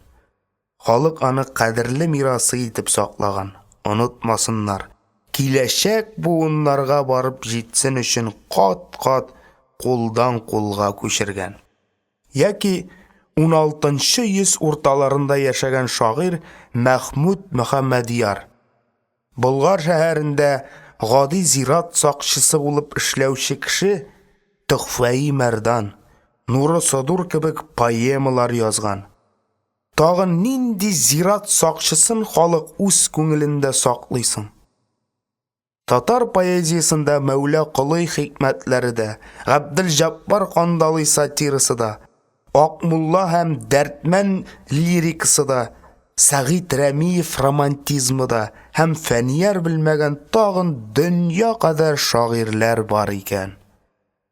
Бик күп төрле ризыкларны бала алдына тезеп куйсаң, кайсын ашарга белмичә аптырап кала. Фәниярның укырга кергәндәге хәле шуңарга охшаш иде. Китапларга ул ниндидер комсызлык белән ташланды. Кай вакыт кайсын укырга белмичә, әле берсен, әле икенчесен актарды. Бөтенесен бер юлы укып була торган булса, Фәнияр шулай эшләр иде. Университетта уку кызыклы да, авыр да иде. Бер мәртәбәдә профессорларның лекцияларын үз авызларыннан ишетмәгән кешегә бөтенесен китаплардан гына алу ай-һай күп көч сорый шул. Әллә ни әһәмиятле булмаган бер зачет өчендә Фәнияр дөнья кадәр китаплар укыды, конспектлар язды. Ятып уку, ятып язу өчен күп көч сарыф ителә. Кай вакыт Фәниярның китап күтәрерлектә хәле калмый. Озак укудан күзләре яшьләнә, ләкин ул туктамый. Авырып ятып, былай да замандашларыннан артта калган. Ә ул кайбер студентлар кебек ничек тә йөреп чыгармын әле дип экзаменнар якынлашканны көтеп ятмый. Киресенчә, барлык предметларны башка студентларга караганда алданрак әзерләп куярга тырыша. Моның үзенә күрә сәбәбе бар. Университетта имтиханнар кызганда укытучыларның вакытлары бик тыгыз була. Шунлыктан алар Фәнияр янына чакырган чакта гына килә алмыйлар. Фәнияр тынычсызлана, имтиханын бирә алмас кебек тоела башлый. Инде тәмам әзерләнеп беткән булса да кабат-кабат укый. Шушындый борчулы хәлгә калмас өчен ул бөтенесен алдан әзерләнеп, укытучыларны эшләре бушанрак вакытта чакыртырга тырыша. Фәниярга рус совет әдәбиятын бирү бик кыен булды. Юк, фәнне белмәүдән түгел, Балалайкин дигән укытучының ниндидер кирелеге аркасында. Имтиханга хәзерләнеп бетү белән Фәнияр аңарга хәбәр иттерде. Балалайкин: "Мен озакламый ялга китәм, шуннан кайткач яныңа килермен. Ныклап әзерләнеп тор", дип язды. Фәнияр программада күрсәтелгән әдәбиятны укып чыккан иде инде. Программадан тышларын да өйрәнә башлады. Балалайкин күп вакыт программада күрсәтелмәгән, яңа язылган әсәрләрне сорап студентларның теңкәсенә тия икән. Бер айдан соң Балалайкин ялдан кайтты. Фәнияр аны көтүен белгертеп, тагын хат салды. Бу юлы Балалайкин: "Минем лекцияларымны укымый торып, экзамен алмаячакмын", дип студентлар аркылы әйттерде. Фәнияр аның лекцияларын тапмый интекте. Студентлар үзләренекен бирергә теләмәделәр, чөнки төн йокларын йокламыйча шул предметны әзерләнеп яталар. Фәниярга аларның имтихан биреп бетергәннәрен көтәргә калды. Студентларның сынаулары бетеп, инде килер дип торганда, Балалайкинның теше сызлый башлады.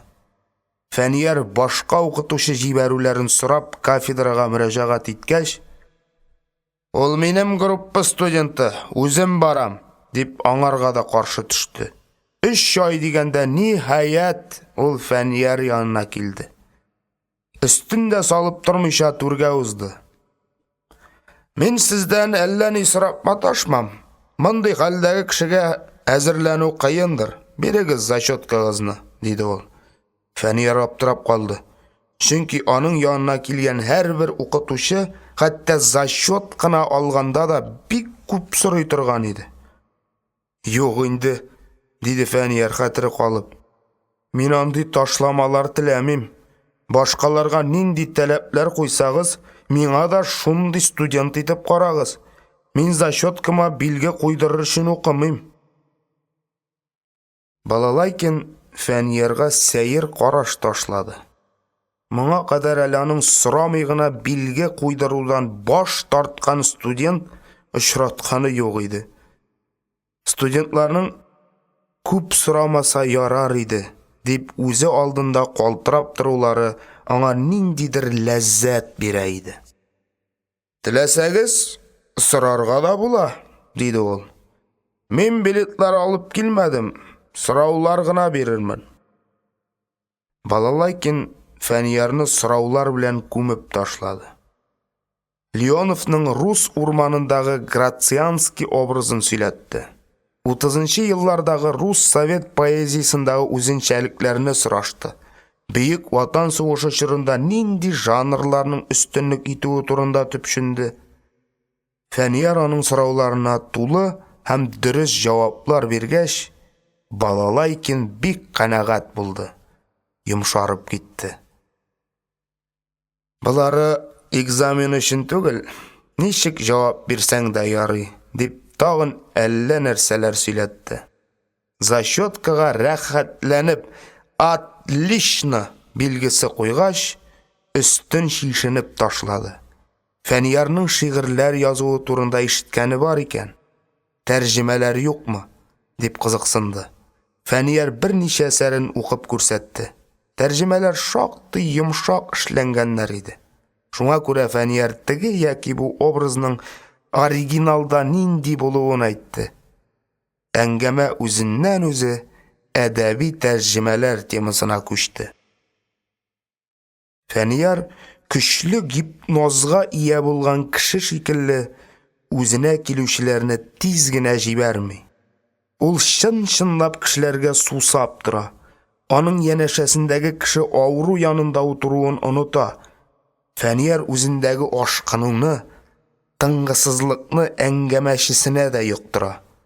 Учак янына килгән кеше үзеннән үзе кулларын ялкынга сузып җылынып алган төсле, Фәнияр фатирына килүчеләр дә аңардан эчке җылылык алып китәләр.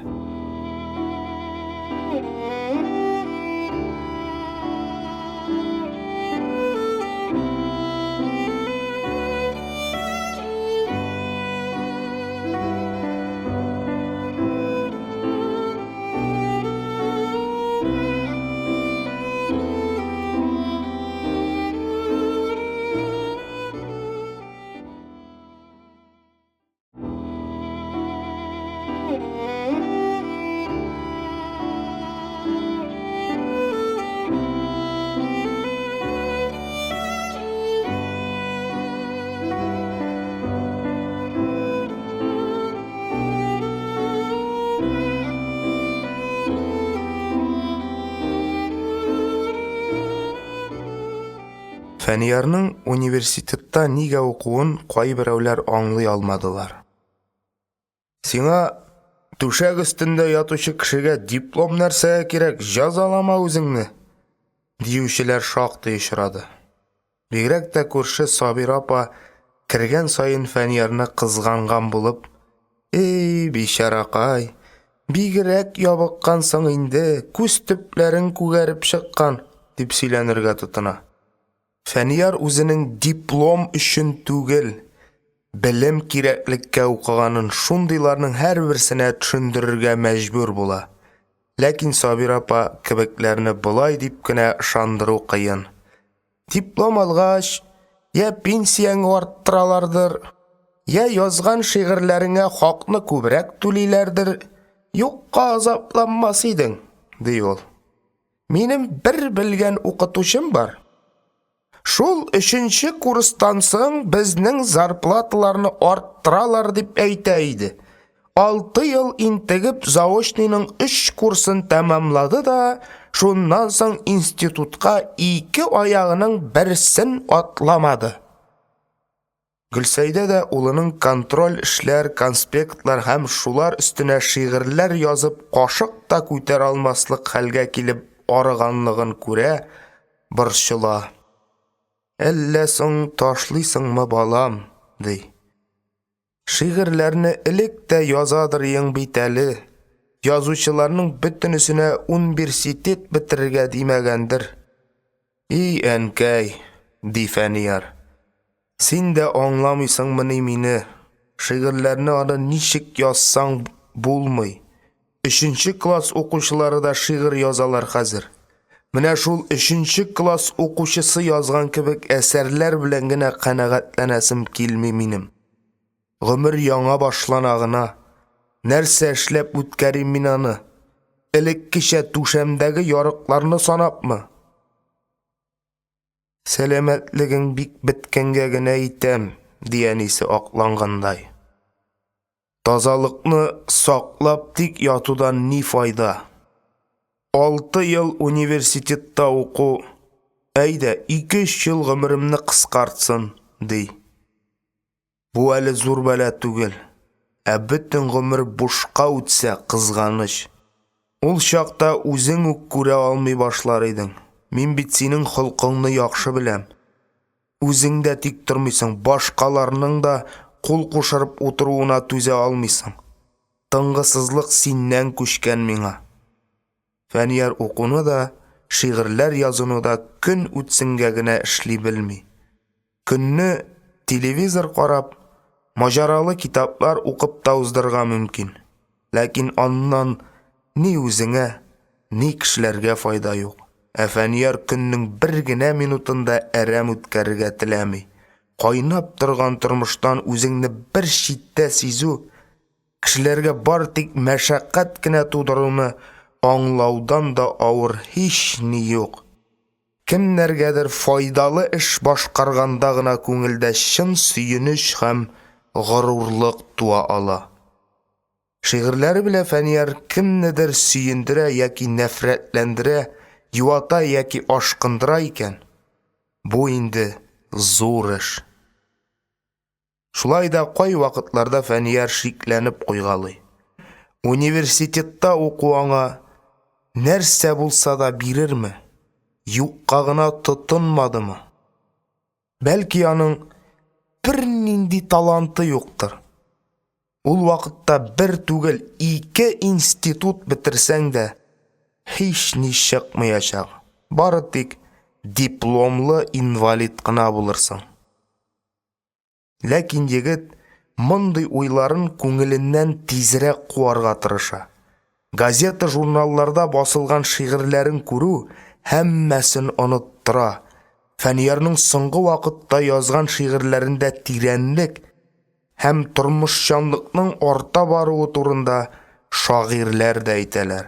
Күптән түгел Яшьләр газетасында бер тәнкыйть мәкаләсе басылган иде. Анда Фәниярның шигырьдән шигырьгә үсүе әйтелгән иде. Әйе, университетта укуның юкка гына түгеллеген үзе дә белә ул. Хәзер дә инде ул күп нәрсә алды. рухи яктан, билим ягындан байыды. Образлар белән эш итүдә остара бара. Әдәбиятны рәтләп аңламаган чакта үз шигырьләренә үзе гашыйк булып ята иде. Зур шагыйрьләрне күбрәк укыган саен үзенең кимчелекләрен күбрәк күрә.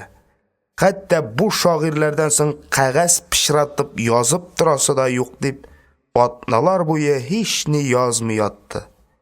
Әмма канат чыгарган кошны очудан тыйып булмаган кебек, шагыйрьне дә язудан тыйып булмый. Кошлары аргач, җиргә төшеп ял итәләр дә, кабат очып китәләр.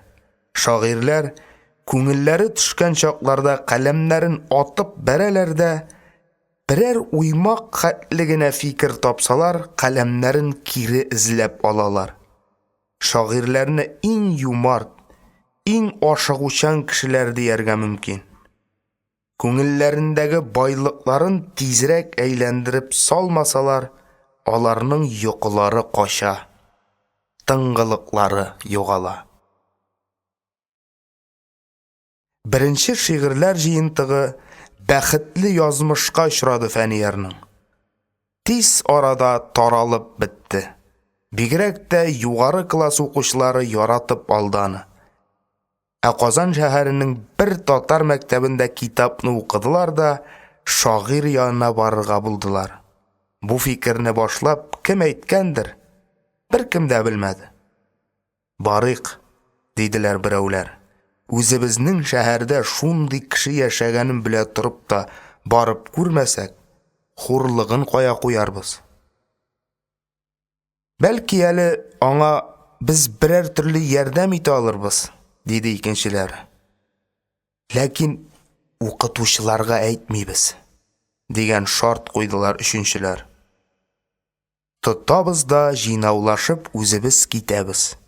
Әгәр укытучылар белсә, тегеләй итмәгез, болай эшләмәгез дип алдан ук кисәтә башларлар. Үзләре ярып барырга да күп сорамаслар. Болай ичмасам, нәрсә теләсәк, шуны сорарбыз.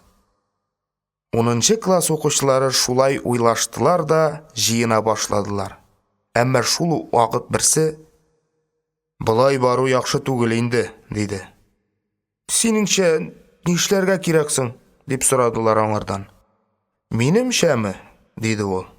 "Минемчә, концерт әзерләргә кирәк. Арабызда гармунчылар бармы?" "Бар." "Җырчылар, биючеләр бармы?" "Бар." "Шигырь сөйләргә теләүчеләр Фәнияр абыйның китабындагы шигырьләрен ятлар, 2 кат укып чыксаң хәтердә кала. Җап җайлы әсәрләр бит." "Идея бу", диештеләр һәммәсе бер тавыштан. Һәм баруны биразга кичектереп, концертка хәзерләнергә тотындылар. Биючеләргә, җырчыларга озак азапланырга туры килмәде. Ни әйтсәң дә алар җае чыккан саен җырламый биеми тормыйлар. Табаннары шомарган, телләре кайралган. Бары тик шигырь ятлаучыларны гына көтәргә калды. Әмма алар да эшне тиз тоттылар. Ниһаять, бөтенесе әзерләнеп беткәч, сандык хәтле баянны җилкәгә асып, автограф яздырырга дигән китапларын кисәләргә яшереп, Фәниярларга юнәлделәр. Шагыйрь яшәгән урамны да, йортны да беләләр иде инде. Редакциядән адресын соратып алганнан соң, берничә егет разведкага барып кайткан иде. Килеп җитеп, звонок төймәсенә бастылар. "Керегез! Ишек ачык!" дигән тавыш ишетелде. 25 бала бер юлы ишекне этте. Әмма ишек ачылмады. Шул вакыт бер кыз йозак тишегенә авызын куеп, "Фәнияр абый, без сезнең хәлегезне белергә килгән идек", дип кычкырды. Фәнияр ишекнең бикле икәнен белгәч, әллә нишләп китте. Әнисе аны бер вакытта да бикләми иде бит. Ялгышлык белән эшләдем икәнни. Менә хәзер аның колхоз базарыннан кайтканын көт инде. "Нишлек икәнсең, дуслар?" диде Фәнияр куллары белән рупор ясап. Ул хәлне аңлатып бирде. Аның жауабын алгач, икенче берсе: "Борчылмагыз, Фәнияр абый, без барыбер кирми китмибез", диде. "Әле без сезгә концерт та күрсәтәчәкбез." Аның сүзен җөпләгәндә кемдер баянын шыңгырдатып алды. Ишек артында пышылдау китте. Укучылар нәрсә турындадыр киңәшәләр иде бугай. Фәниярга аларның сүзе ачык ишетелмәде. Килгән кунакларны өйгә үткәрә алмаганга газапланып, борчылып тирләп чыкты ул. Бер нигә карамыйча үзе янына ашкынучы бу укучыларга карата күңеле рәхмәт хисләре белән тулды. Күп тә үтмәде, берничә малай йортлар идарәсеннән озын баскыч сөйрәп китерделәр. Баскыч икенче катка менәргә таман гына икән. Аны стенага сөяп, тәрәзәгә үрмәләделәр. Фәниярга тәрәзәдән бер кызның һәм егетнең башы күренде. Әмма гынах шомлыгына каршы тәрәзәдә ички яктан бикләнеп куелган булып чыкты. Баскычтагы егет шул вакыт: "Баянны бирегез әле", дип кычкырды. Бик тиз аңарга баянын менгерделәр. "Нинди көй уйныйм, Фәнияр абый?" дип сорады гармунчы. Фәнияр дулкынланудан нинди көй яратуын да онытты. Теленә килгәнен әйтте. "Сарман вальсын уйнайды." Егет баскычка жайлабрак утырды да өздереп уйнап җибәрде. Фәниярның күзләреннән яшьләр атылып чыкты. Ул аларны яулык пишмагы белән сөртә торды. Тик күзләр чыландылар да чыландылар. Бу вакытта тышта сабан туй карарга килгән кадәр кеше җыелып өлгергән иде. Астагы укучылар һәр яңа кешегә хәлне аңлатып тордылар. Кайберәүләр аларга ачкычын бирде, ләкин хикмәтле английский дигән йозагына һичбер ачкыч та ярамады. Гармунчы рәттән берничә көй уйнаганнан соң баскычтагы урынын башка укучыга бирде. Бу юлы сары чәчле бер кыз менеп, Фәниярга үз шигырен укырга тотынды. Алар шулай бер-бер атлы алмашына тордылар.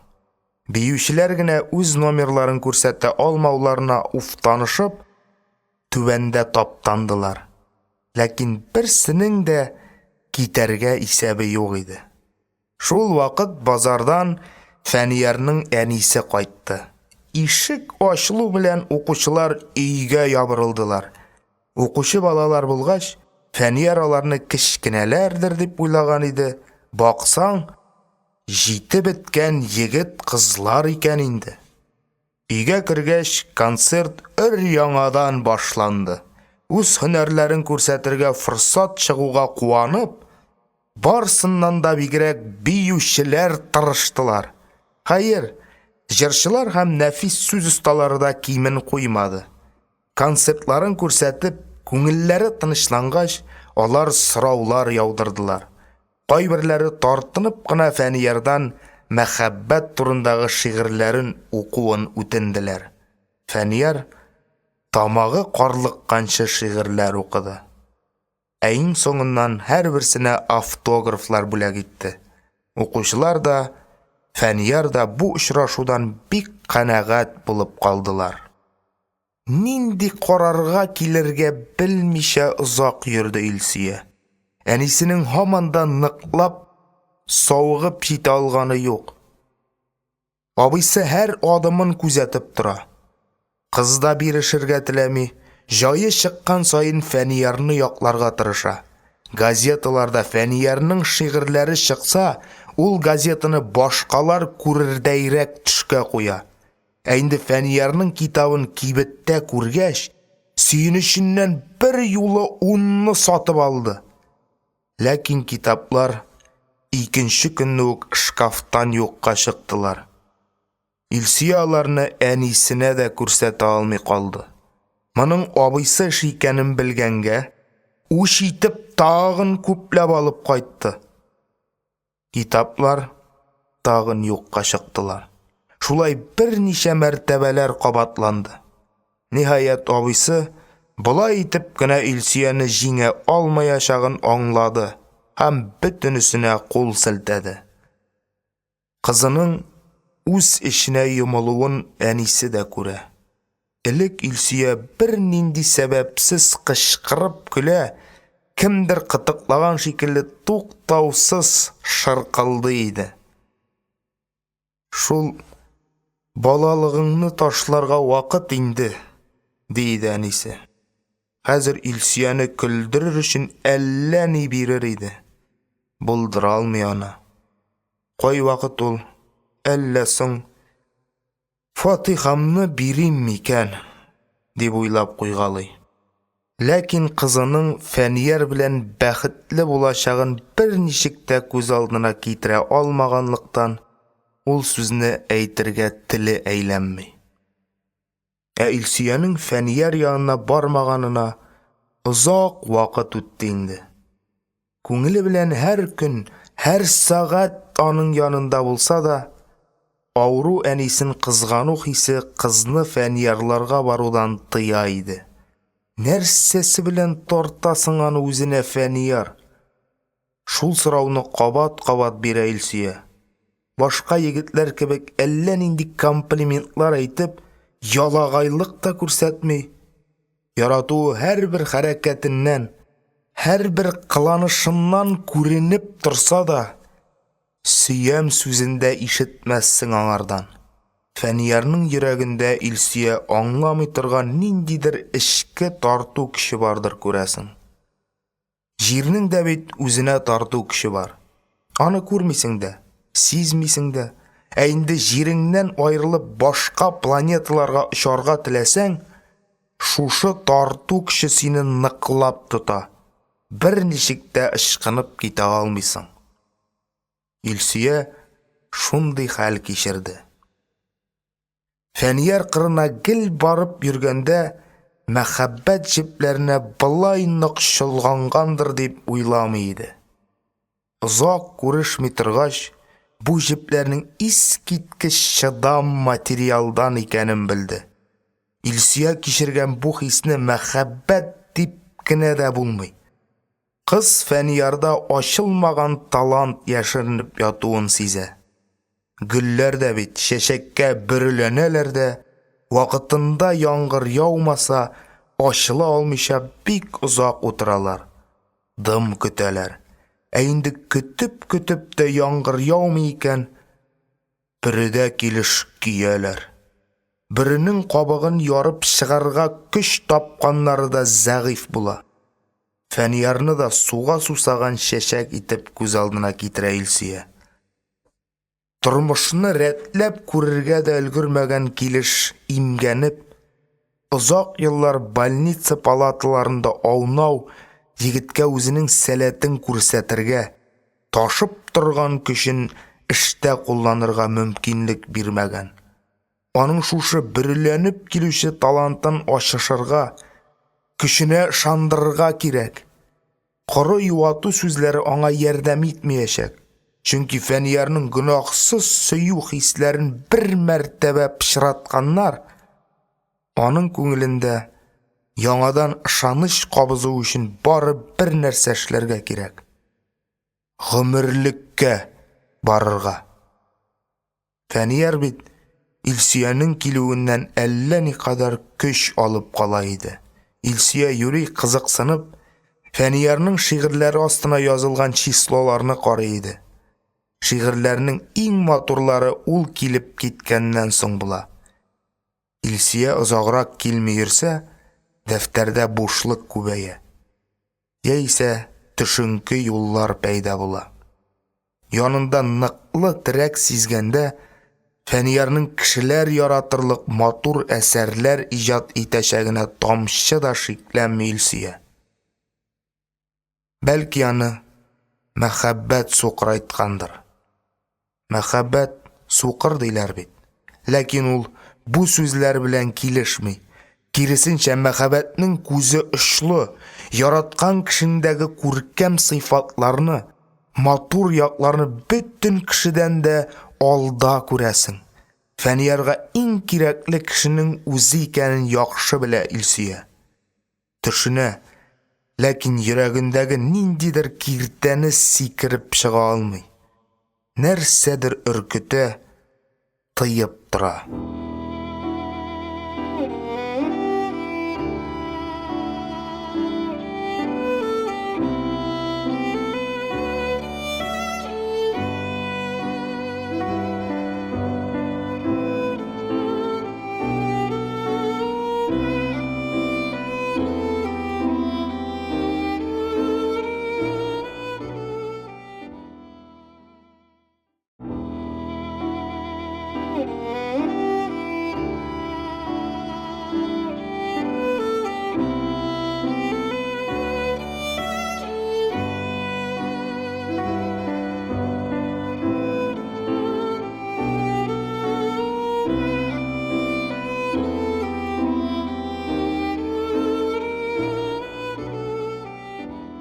Икеләнүләр, газапланулар белән яшәп ятканда, бер көн радиодан Фәнияр иҗатына багышланган тапшыру бирделәр.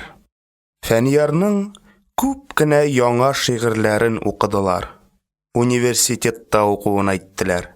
Соңыннан бер танылган композиторның Фәнияр сүзләренә язган җырын тапшырдылар. Җырның көе дә, сүзләре дә йөрәк тетрәндерерлек, сагышлы иде. Радиодан Фәнияр турында сөйли башлау белән Илсөянең әнисе урыныннан торып утырды. Фәниярның шигырьләре бик нык тәэсир иттеләр аңа. Бу шигырьләрдә әллә нинди нечкә сагыш та, тормышны өзелеп ярату да, матурлыкка соклану да, үз мәхәббәте өчен көрәшкә әзер тору да бар иде. Ташка шуқып язган кебек, ананың хәтерендә бигрәк тә бер шигырь уелып калды.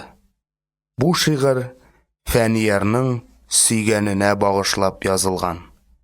Ярның йөрәге таш булса, хисләрнең тамчы булып тамашагын, боз икән утка әйләнәчәген, кыятау кебек горур булса, тау астыннан чишмәгә әйләнеп, бәреп чыгачагын сөйли иде шагыйрь.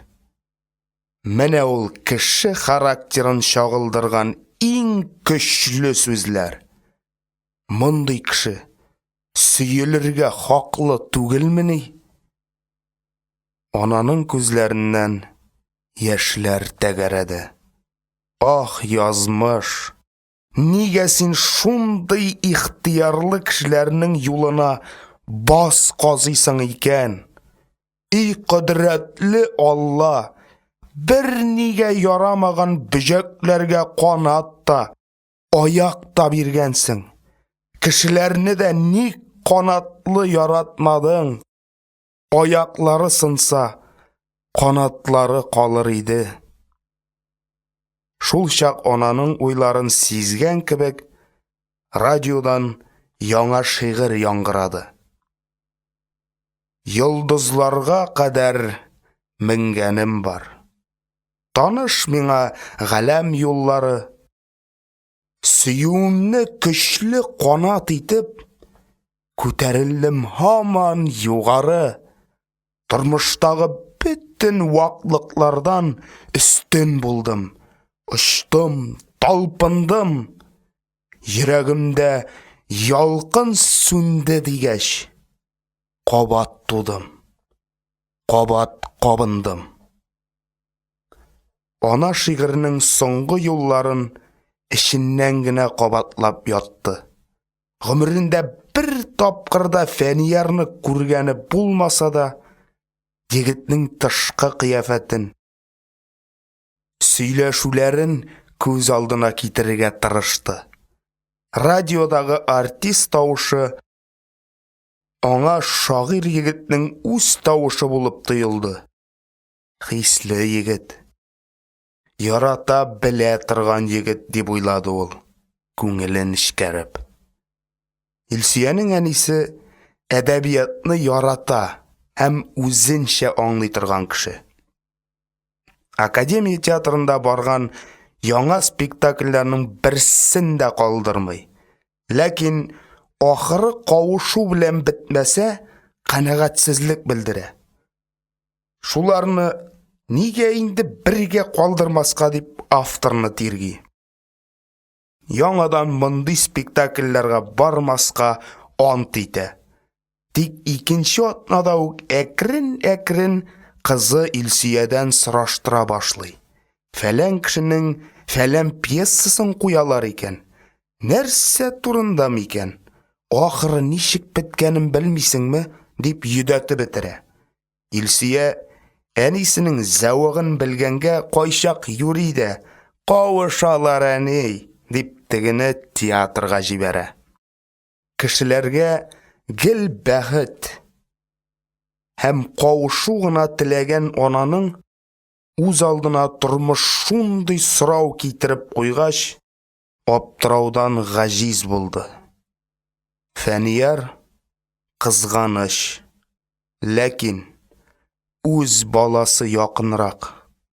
Фәниярның канатын сындырмыйм дип, үз балаңны бәхетсез итәсе килми. Кызын ышанычлырак, яхшырак кулга тапшырасы иде дә бит. Башы катты ананың. Тегеләй дә, булай да уйлап карады. Ахырдан ул үзенең фатихасын бирде. Ләкин Фәниярларга бара алмаячагын белдерде. Илсия әнисенең күкрәгенә капланды. Йөрәген албастыдай басып торган таш юкка чыкты. Ул бары тик рәхмәт, әнкәй, дип кенә әйтә алды. Үзе йыгылган йыламас дип, Илсиягә үз юлын үзе сайларга калды. Юллар ай-һай төрле, ай-һай үзгәсез. Кар өстеннән йыргаланып киткән сукыр тышкан изеннән башлап, космоска кадәр сузылган юллар. Кеше үз гомерендә бик күп юл шатларына килеп чыга. Әкиятләрдәге шикелле берсендә үлем, икенчесендә бәхет дип язылмаган. Шулай да кайсыннан китсә, кая барып чыгачагын аңлый кеше. Нәкъ менә үзе сайлаган юлның авыр, чытырманлы булуында белә. Ләкин борылмый. Ешкынлыклар аның битләрен тырный, сазлыклар тәнен пычрата, үрләр хәлен бетерә. Кеше аның сайын үҗәтләнә. Илсия юлның кыенына борылганын яхшы аңлады. Әмма чигенергә исәбе юк. Әйдә, усал җилләр дөньяга гайбәт сүзләр таратсын. Күкләр кылмаган гынах өчен тәүбә итүне сорап күкрәсен. Юл пычрагы яла булып битләргә шәпәлсен. Яшын кылычлары дошман каһәренә әйләнеп, көн-төн ялтырап торсын. Барыбер баруыннан туктамас. Илсия Фәниярны шатландырырга, әнисенең ризалыгын әйтергә ашыкты. Тилереп көткән Илсия үзләренә килеп кергәч, Фәнияр урыныннан кубарылып, сикереп торырга җитеште. Кызга таба омтылып, шундый хәрәкәт ясады, хәтта тимер карават ыңгырашып куйды. Әгәр сагыну көче хәрәкәткә, йөрәктәге мәхәббәт канатларга әверелсә, бу минутта Фәниярдан да көчле кешене табып булыр иде микән? Әйтерсең, өйнең барлык стеналарын алып ташладылар. Фәниярга иркен, рәхәт, җиңел булып китте. Бүлмә һава һәм яктылык белән тулды. Арып, талып тау башына менгәч, йөзеңне җилгә борып еш сулы шалулары нинди рәхәтлек бирсә, Илсиянең килүе дә шулай рәхәтлек бирде. Илсия, диде Фәнияр ят тавыш белән. Кыз, озак килми йөрүенә гафу үтенгәндәй, башын бераз аскаеп егетнең караватына якынлашты. Бөтенләйгә килдем, дип пышылдады ул. Аның килүенә улыннан да битәр ана шатланды. Гөлсәйдә улының бу кызны ничек көтүен яхшы белә. Берәрсе килеп ишек шакса, әнкәй, ятрәк аш әле, Илсия түгелме дип, гел ашыктыра башлый иде. Кибетләргә, базарларга барганда ишекне бикләтми калдыра. Илсия керә алмый китүдән курка. Илсиянең улы янына бөтенләйгә килүен белгәч, Гөлсәйдә куанычыннан телен йотты. Бик озак торгач кына күзләрен алъяпкычы белә сөртеп, Илсиянең аркасыннан какты. Рәхмәт, кызым, тәүфикларың, сөенечләрең белән кил. Безне шатландырган өчен Ходай сине унлата шатландырсын. Ана кухняга чыгып китте. Озакламый анда таба чыжлаганы ишетелә башлады. Фәнияр Илсиягә карап туя алмый. Күңелендә төрле уйлар бутала. Шул чак аның хәтереннән күптән түгел булып узган бер вакыйга чагылып үтте. Кышның салкын чагына көнендә ачык форточкадан песнәк очып керде. Фәнияр кош-кортларны бик ярата иде. Песнәккә шиксез шатланды. Песнәк тә җылы өйгә эләгүенә һәм куркытучы кеше булмаганга өйдән тиз генә чыгып китәргә ашыкмады. Әнисе кайтып кергәч, Фәнияр форточканы яптырып куйды. Песнәкне бик тә өендә калдырасы килде аның. Песнәк өйгә ияләшергә теләмәде. Биргән ризыкларга да кагылмады. Тәрәзәгә канатларын бәрә-бәрә тышка, иркенгә омтылды. Фәнияр аны читлеккә яптырды. Ләкин ирек кошы тар читлекне үз итмәде. Боекты, саргайды, ничектер тынып калды. Тәрәзәнең тышкы ягында чагында шырык-шырык сайрап туймаган кош өйгә кергәч тавышын да чыгармады. Шуннан соң Фәнияр тәрәзәне ачтырып, аны тышка чыгарып җибәрде. Илсия дә менә шулай ялгышлык белән очып кергән кош кебек боега күңелсезләнә башламасмы? Хәер, нигә соң әле бу уй Фәниярның башына килде? Илсия бит аңлап, барысында белеп тора. Юк, ул андый булмас. Песнәккә охшаса да, чит ят җирләргә бәхет эзләп китмәүе, салкын кышлардан курыкмавы белән охшаш Илсия. Кышларның кырыс матурлыгына гашыйк кош ул песнәк. Һәр тамчыда яз, һәр бередә чәчәк күрә белүче кош өчен берсе дә куркыныч түгел. Алар шау-шуларсыз, туй-сыйларсыз язылышып куймакчылар иде. Ләкин Гөлсәйдә киңәш табыш кылгандай сабыр гына. Алай килешеп бетмәс бит, балалар, диде. Еллар күркәм, табыннар сыйлы, нигә гөрләтеп туй итмәскә? Күзгә кырып салырлык ун булмаган ярлы елларда да кешеләр туй ясашып өйләнештеләр. Соң, әнкәй, алар Гөлсәйдә улының тел төбен аңлады. Гомумән, ул аның фикерен ярты җөмләдән аңларга өйрәнде. Сезнең кай җирегез кешедән ким? Гомергә бер тапкыр килә торган шундый куанычлы эшне кешеләргә әйтмиләр димени?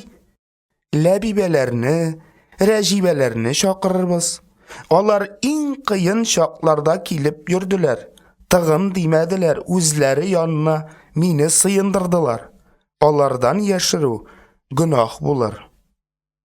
Булай булгач, мин дә иптәш кызларымны алып килермен, диде Илсөя. Алар бу квартираны юарга килгәч үк, туеңа чакырырсыңмы дип мине үрти башлаганнар иде инде. Туй ясаргамы, юкмы дип киңәшләшеп торганда, үзенең хатыны Миләүшә белән Илдус Гаделшин килеп керде. Шит кешеләрдән серне иң беренче аларга чиштеләр. Илдус бу хәбәрне ишеткәч, үз малайын өйләндерергә җыенган атадай шатланып: "Һай, дуслар, бик шәп эшлисез. Гәзе мондый эшне кешедән яшерәләр", дип тегеләрне кызартып алды. Хатыны Миләүшә табын әзерләшергә, туй күлмәге сайлашырга җиң сызганып торуын белдерде. "Минем хатын пилмәнне бик оста пешерә. Апага кияү пилмәне ясашыгы", диде Илдус. "Булдырабыз аны", диде Миләүшә. "Туйы гына булсын, сыенда эш калмас".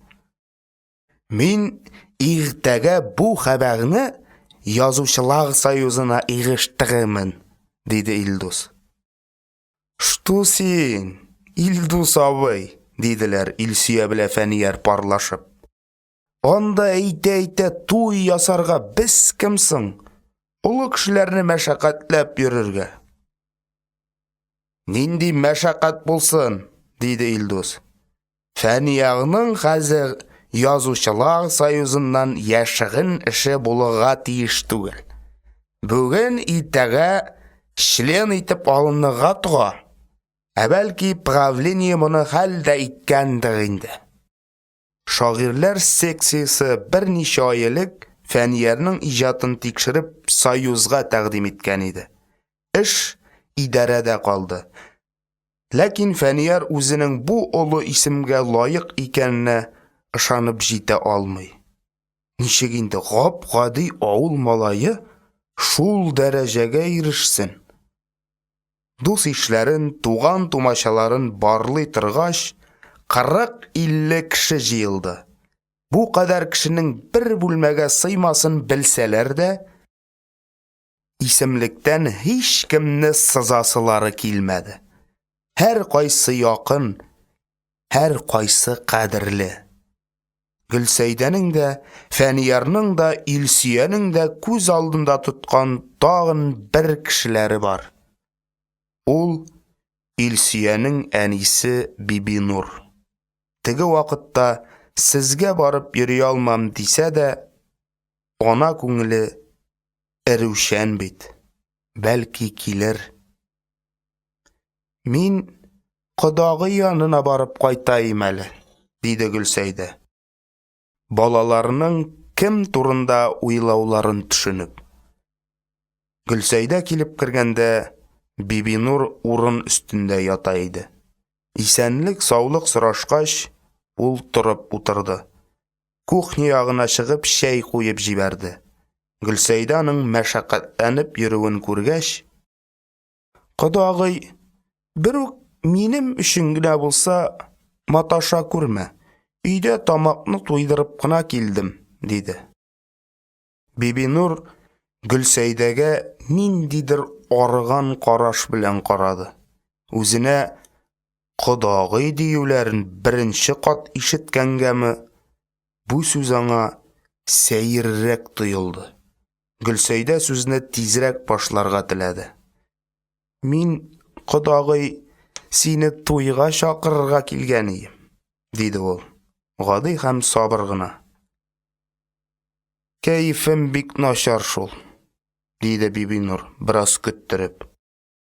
Син килмәсәң, балаларның күңеле бик төшәр инде, диде Гөлсәйдә. Әйе, һәр кемгә үз баласы газиз. Минем улымның да күкрәк киереп йөргән чаклары бар ие. Язмыштан узмыш юктыр, күрәсең. Бибинурның синең улыңның алай булуына минем кызым гаеплемени? Диясе килгән иде дә, күп хәсрәтләр эчкән ананы җәберсетәсе килмәде. Узган эшкә салават дигәндәй, Илсөя киткәч, кычкырышып йөрүдән ни файда? Ике ана бер-берләрен аңлаштылар. Әллә ничә кат шәйләр кайнатылды. Бибинур туйга килергә ризалыгын биргәч, Гөлсәйдәнең куанычыннан күзләре яшьләнде. Бер-берләренә күрсәтмәскә тырышып, ике ана яулык почмаклары белән күзләрен сөрттеләр. Икесенә дә ничектер җиңел һәм рәхәт булып китте. Уртак хәсрәт аларны якынайтты. Уйларымны кемгә шишәргә белмичә йөдәп беткән идем. Килүең әйбәт булды әле, кодагый, диде Бибинур. Ул үзенең кызы Гөлсәйдә улы турында сөйләде. Һәр ике ана балаларына тәүфик, бәхет теләделәр.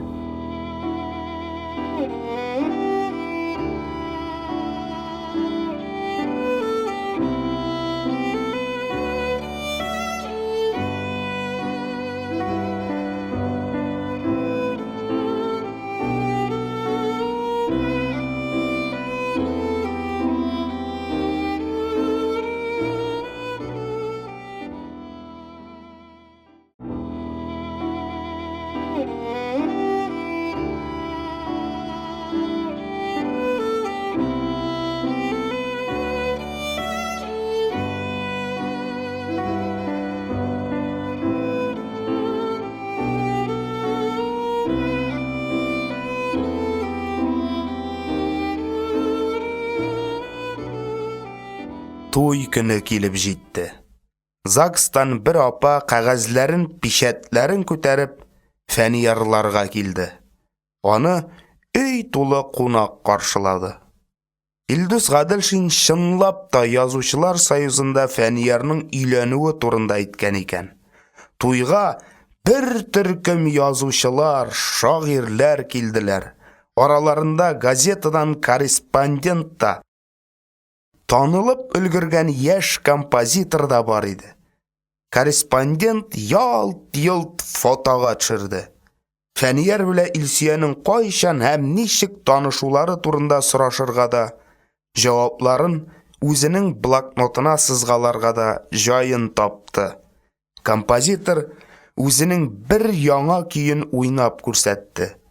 Һәм бу көйне яңа өйләнешүчеләргә бүләк итүен белдерде.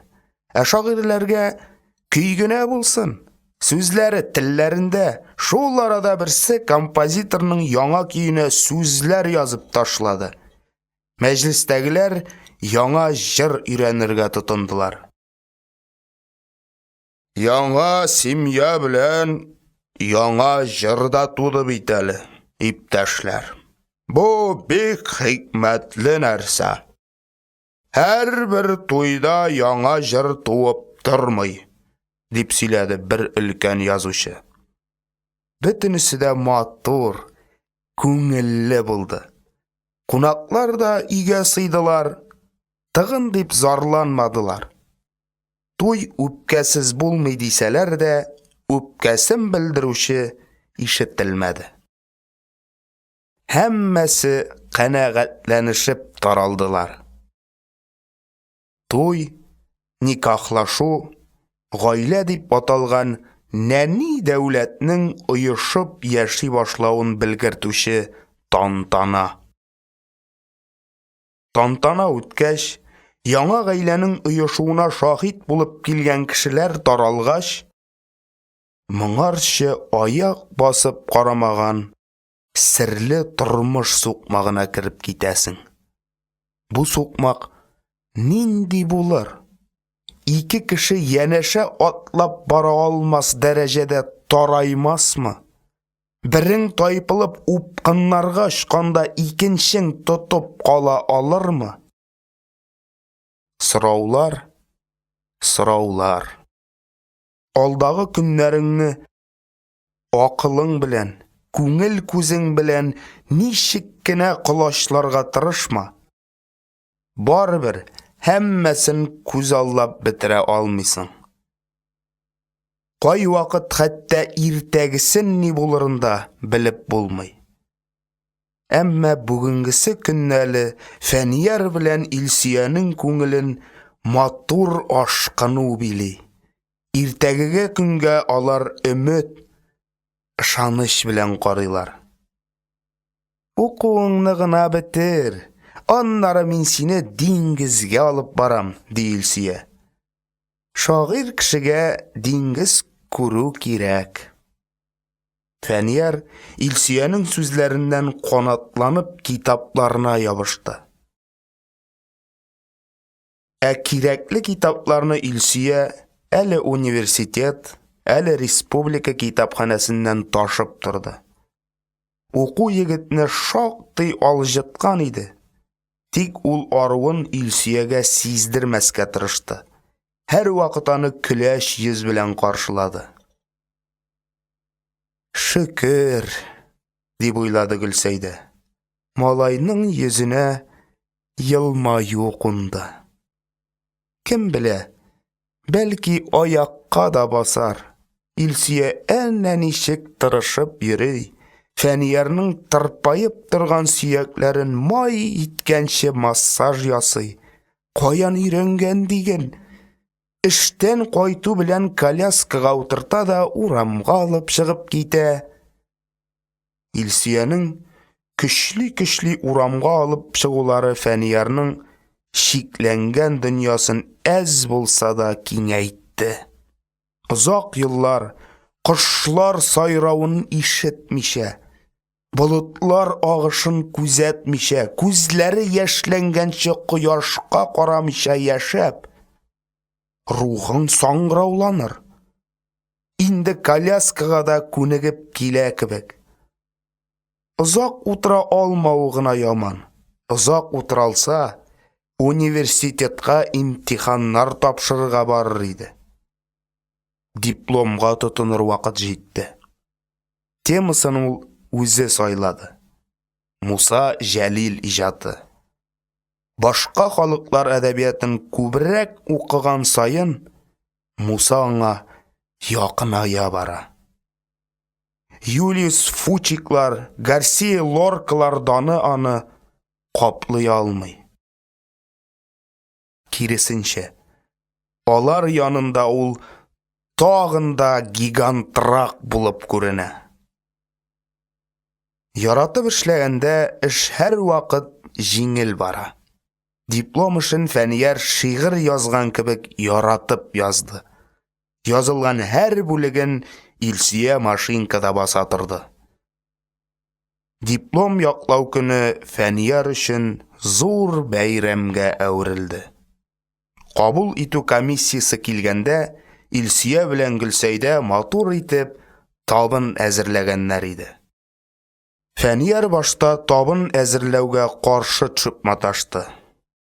Анда бит профессорлар, доцентлар була. Алдан табын әзерләп куйгач, ничектер күңелләрен йомшарту өчен эшләгән кебек килеп чыга диде. Син дипломыңны яклаганчы без өстәлне ачмый торырбыз, дип тынычландырдылар Фәниярны. Әгәр кешеләр килгәч кенә табын әзерләргә тотынсаң, әзерләттермиләр, мәшәкатьләнмәскә кушалар. Аш-су әзерләү ул күңелле мәшәкать кенә. Ират шуны аңламый. Бу көнне Фәниярларга кеше күп килде. Кабул итү комиссиясе белән бергә студентлар да бар иде. Авторефератны укырга торганда гына берничә шагыйрь ияртеп Илдус Гаделшин килеп керде. Фәнияр башта каушады. Үзе язган нәрсәне укый алмый азапланды. Юкса инде дипломышы җитәкче һәм оппонентлар тарафыннан укылган һәм хупланган иде. Күрәсең, кешеләр алдында имтихан тоту җиңел эш түгелдер. Бираздан соң гына эшләр рәткә төште. Диплом тирән һәм төпле язылган иде. Егеткә бик яхшы билгесе куйдылар. Котлаулар яуды. Шул вакыт моңарчы дәшми утырган Илдус Гаделшин алгарак чыгып, «Дуслал», диде. Ахры ул да нык дулкынланган иде. Дуслар дигән сүзе дуслал кебегрәк яңгырады. Әле генә без Фәниягның яңа җиңүенә шаһит булдык. Әз генә дә йомшаклык күрсәтмичә 6 ел буена укыга, университет тикле университет бетергә күп кенә таза кешеләрнең дә түземлеге җитми. Дөресен әйткәндә, Фәнияг укырга тотынган вакытта тәмамлап чыгуына мин үзем дә шикләнебрәк караган идем. Ә ул без уйлаганнан да көчлерәк булып чыкты. Илдус Гаделшинны бүлеп, Фәниярның диплом эше буенча җитәкчесе булай диде. Миңа Фәниярның үзенчәлекле фикер йөртү ошый. Муса Җәлилнең иҗатын мин үзем дә тикшергән кеше. Мабит дәфтәрләрен генә алып карыйк. Анда ни кадәр юмор бар. Күп тәнкыйтьчеләр әнә шуның өстендә баш вата. Шундый котышкыч шартларда ничек юмористик әсәрләр язарга мөмкин? Бу хәл аның оптимистлыгыннан гына киләме? Фәнияр менә нәрсә ди, иптәшләр. Юмор кеше рухының бөеклеге, тантанасы. Җәлил үзенең үткен кылычка тиң шигырьләре белән дошманны тармар иткәнлеген яхшы белгән. Аның йөрәге тантана иткән. Һәм ул үзенең тантанасын сәламәт рухын юмористик шигырьләре аша белдергән. Төптәнрәк уйлап карасаң, Фәниярның үз иҗатындагы юморда аның хаклы икәнен расламыймыни? Тагын берничә кеше сөйләде. Соңыннан Фәнияр яңа шигырьләрен укыды. Университетны бетергәч, егетнең өстеннән тау төшкәндәй булды. Тәки җиңдең бит, диде Илсия. Аның үзеннән ныграк куанып. Бу дипломның яртысы синеке инде, диде Фәнияр, шаярыуын, җитдилеген бергә кушып. Синсез ай-хай йырып чыга алыр идем микән? Яшерен батырын түгел. Менә ташлыйм дигән чакларым әз булмады. Ә хәзер диңгез якларына сыпыртсак та ярыйдыр, ә? Шул көннән Фәнияр курортка путевка юллый башлады. Әмма бу нәрсәнең шактый четрекле яклары килеп чыкты. Урын өстендә яткан авыруны курорт санаторий ише җирләргә алмыйлар икән. Кай ягына язма, безнең санаторий андый авырулар өчен көйләнмәгән, дигән җаваплар җибәрделәр. Белешә эзләнә торгач, Фәнияр кебек авырулар өчен Кырымда санаторий барлыгы беленде. Мондый санаторийга путевка 2 айлык икән. Санаторийга киткәнче әле бераз вакыт бар иде. Беләсеңме нәрсә? Диде Фәнияр. Әйдә, безнең якларга кайтып киләбез. Мин сиңа кара кайын, кара берлегән, кара балык күрсәтермен. Сездә бар нәрсә дә карамыни? Ди Илсия аның сүзләрен чынга алмыйча. Чөнки аның кара кайын дигән агач күргәне юк әле. Эт шомырты сыман җимеше була аның. дип сөйләп китте Фәнияр. Җимешенә кагылмасыннар өчен озын энәләре бар, шәп яна. Ул безнең яклардагы кара берлегәнне күрсәң син. Кул тиюдән курыккандай ешкынлыкта үсәләр. Кулларыңны зәһәр кычытканнардан чактыра ешкынлыкларга керәсең, иелеп карыйсың. Шунда синең алдыңа матурлык өчен асып куйгандай, зәңгәр суланып пешкән эре берлегәннәр тезелешеп килеп баса. Бер тәлгәше белән учың тула. Савытка салырга дисең, әмма авызыңнан сулар килә дә, тубалыма салсам изелер дигән булып, кабып җибәрәсең. Ашыйсың. Туеп булмый. Берлегән җыеп кайткан көнне төнне буе төшләреңә керә. Күзеңне йомдыңмы, күз алдында зәңгәр су берлегәннәр. Аннары гөл җимешләр бик уңа бездә. Беләсеңме? Гөл җимеш кыш көне бик тәмле була. Кышларын чытырга баргач туңган гөл җимешне авызга алып кабасың. Ташы авызда эрей. Төшләрен ташлыйсың. Тәмле соң инде. Эшләрең рәхәтләнеп китә. Менә витамин кайда ул? Гөл җимештә сездә карамы? Юк, кызыл. Кызлар бите кебек кызарып янып тора. Кара балыкларда агачта үсәме? Ди Илсөя шаярып. Алар безнең Каран күлендә мыжлап яталар. Кармагың да кирәкми.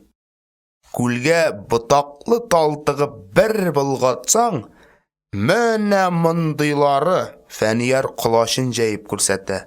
Ияреп чыга. Дөньяда аннан тәмле балык юк. Ите йомшак, симез. Алай бик мактагач, кайтырга туры килер инде, ди Илсөя елмаеп. Вакыты җае туры килсә, әлбәттә ул Фәниярны алып кайту ягында. Чөнки күреп тора. Фәнияр туган якларын сагына. Әрәмәләр, ык буйлары турында сүз чыкса, күзләре яна. Һәм алар кызыл кыяга кайтып киттеләр. Туган ягына һәр кемнең җиңүче булып кайтасы килә. Авыл бөркетләр оясы. Ул үз балаларын еракка, биеккә очыра да читтән генә күзәтә. Я, синең хәлләрең ничек? Оча аласыңмы? Тормыш давыллары канатларыңны сындырмадымы? Безнең йөзгә кызыллык китермисеңме? Шушы хакыйкатьне яхшы белгәнгәме, Фәнияр күңелендә куркуга охшашлы хис бар. Авыл аны ничек кабул итәр? Бөтен дөнья танып та, әгәр сине туган авылың танымый икән, димәк, син тиешле югарылыкта түгел.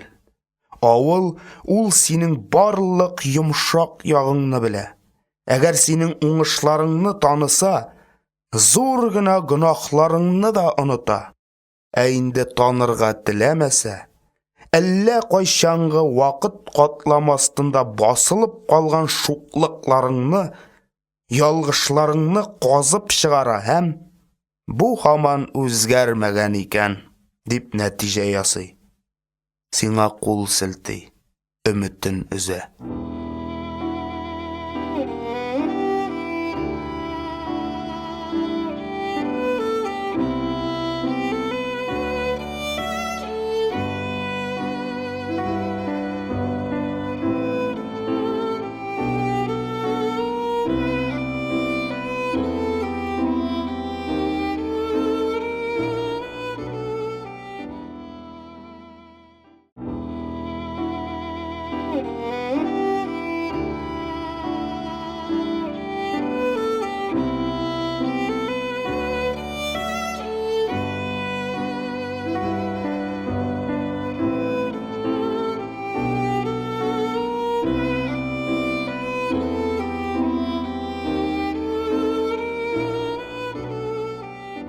Алар авылга Сабан туй алдыннан кайтып төштеләр. Авыл башына җитүгә үк озын кылгага кызыл башлы сөлге бәйләп, өйдән өйгә бүләкләр җыеп йөрүче кешеләр төркеме күзгә чалынды. Капка төбенә килеп туктау белән берсе гармун тартып җибәрә, гармун тавышына яшь киленнәр, яшь кызлар өйдән атылып чыгалар. Кулларында күз нурларын түгеп, күңел матурлыкларын салып чиккән сөлгеләр, яулыклар. Башка бир нәрсәсе булмаган җиңгиләр буларның кәрзиннәренә йомырка чумдыралар. Һәр бүләккә карата мактау сүзләре табыла. Чөнки әйбер җыю кебек мактаулы эшкә теләсә кемне куймыйлар. Ә улның мөхтәбәр кешеләрен, җыр теллеләрне сайлыйлар. Бала чага өчен менә шушылай әйбер җыеп йөрү Сабан туена караганда да кызыграк. Кылганы мин күтәрим әле, дип алар абзыйларның теңкәләренә тиеп бетәләр. Абзыйларның да бүләкләр бәйләнгән кылганы кулдан ышкындырасылары килми, әмма бала чаганы нәүмизләндерергә ярамый. Бер бисәң, ана теге йортка хәтле күтәреп барырсың, дип малайлардан котылмакчы булалар. Әмма малайлар биемимисың? Гармунчы гармунын сызып җибәрүгә берсеннән берсе уздырышып биергә тотыналар. Кылганы ширатлашып күтәрергә туры килә. Фәнияр да бик ярата торган иде Сабан туй алды көннәрен. Бер вакыт аңа йомыркалы кәрзин тоттырдылар. Малайның өлкәннәр алдында абруй казанасы килдеме, тегеләргә ошатырга тырышып, батырларга йомырка җыям. Сарысы да ярый, агы да, эресе дә ярый, вагы да. Килешлесен дә алам, килешсезен дә алам, шебешлесен дә алам, шебешсезен дә алам, дип такмаклап бара иде, сөрлегеп китте дә кәрзине бер якка, үзе икенче якка барып төште. Аңардан көләргә тотындылар. Фәнияр бик гарьләнде. Бәлки йылы-йылы өенә үк кайтып киткән булыр иде. Шунда бер агай бу вакыйганы уенга борып җибәрде. Фәнияр дөрес эшләй, йомыркаларның ныклыгын тикшереп ала. Нигә җиргә тәгәрәгәнгә ватылып торган йомырканы Сабан туйга алып барып йөртергә? Көлү тукталды. Ватылмый калган йомыркаларны кәрзингә тутырып ары киттеләр. Кәрзин күтәреп йөрүче малайларны күргәч, Фәниярның хәтеренә әнә шул вакыйга килде. Сабан туйы ык буенда кәҗә атавы дип йөртелгән үзәнлектә иде. Иң уртада сүз бау белән уратып көрәш мәйданы ясаганнар. Мәйдан читенәрәк мөгезләре уралып үскән тәкә бәйләп куйганнар. Алдында бер кочак яшел үлән. Тәкә шул үләнгә борынын төртеп әлсерәп тора. Әле бер тыкрыктан, әле икенче тыкрыктан җиңел машиналар выжлап килеп туктыйлар. Элеккечә кыңгыраулап җигелгән атлар юк. Гармун тавышлары ишетелми. Кемнедер көтәләр төсле. Менә колхозның зур йөк машинасын трибуна итеп микрофон килеп куйдылар.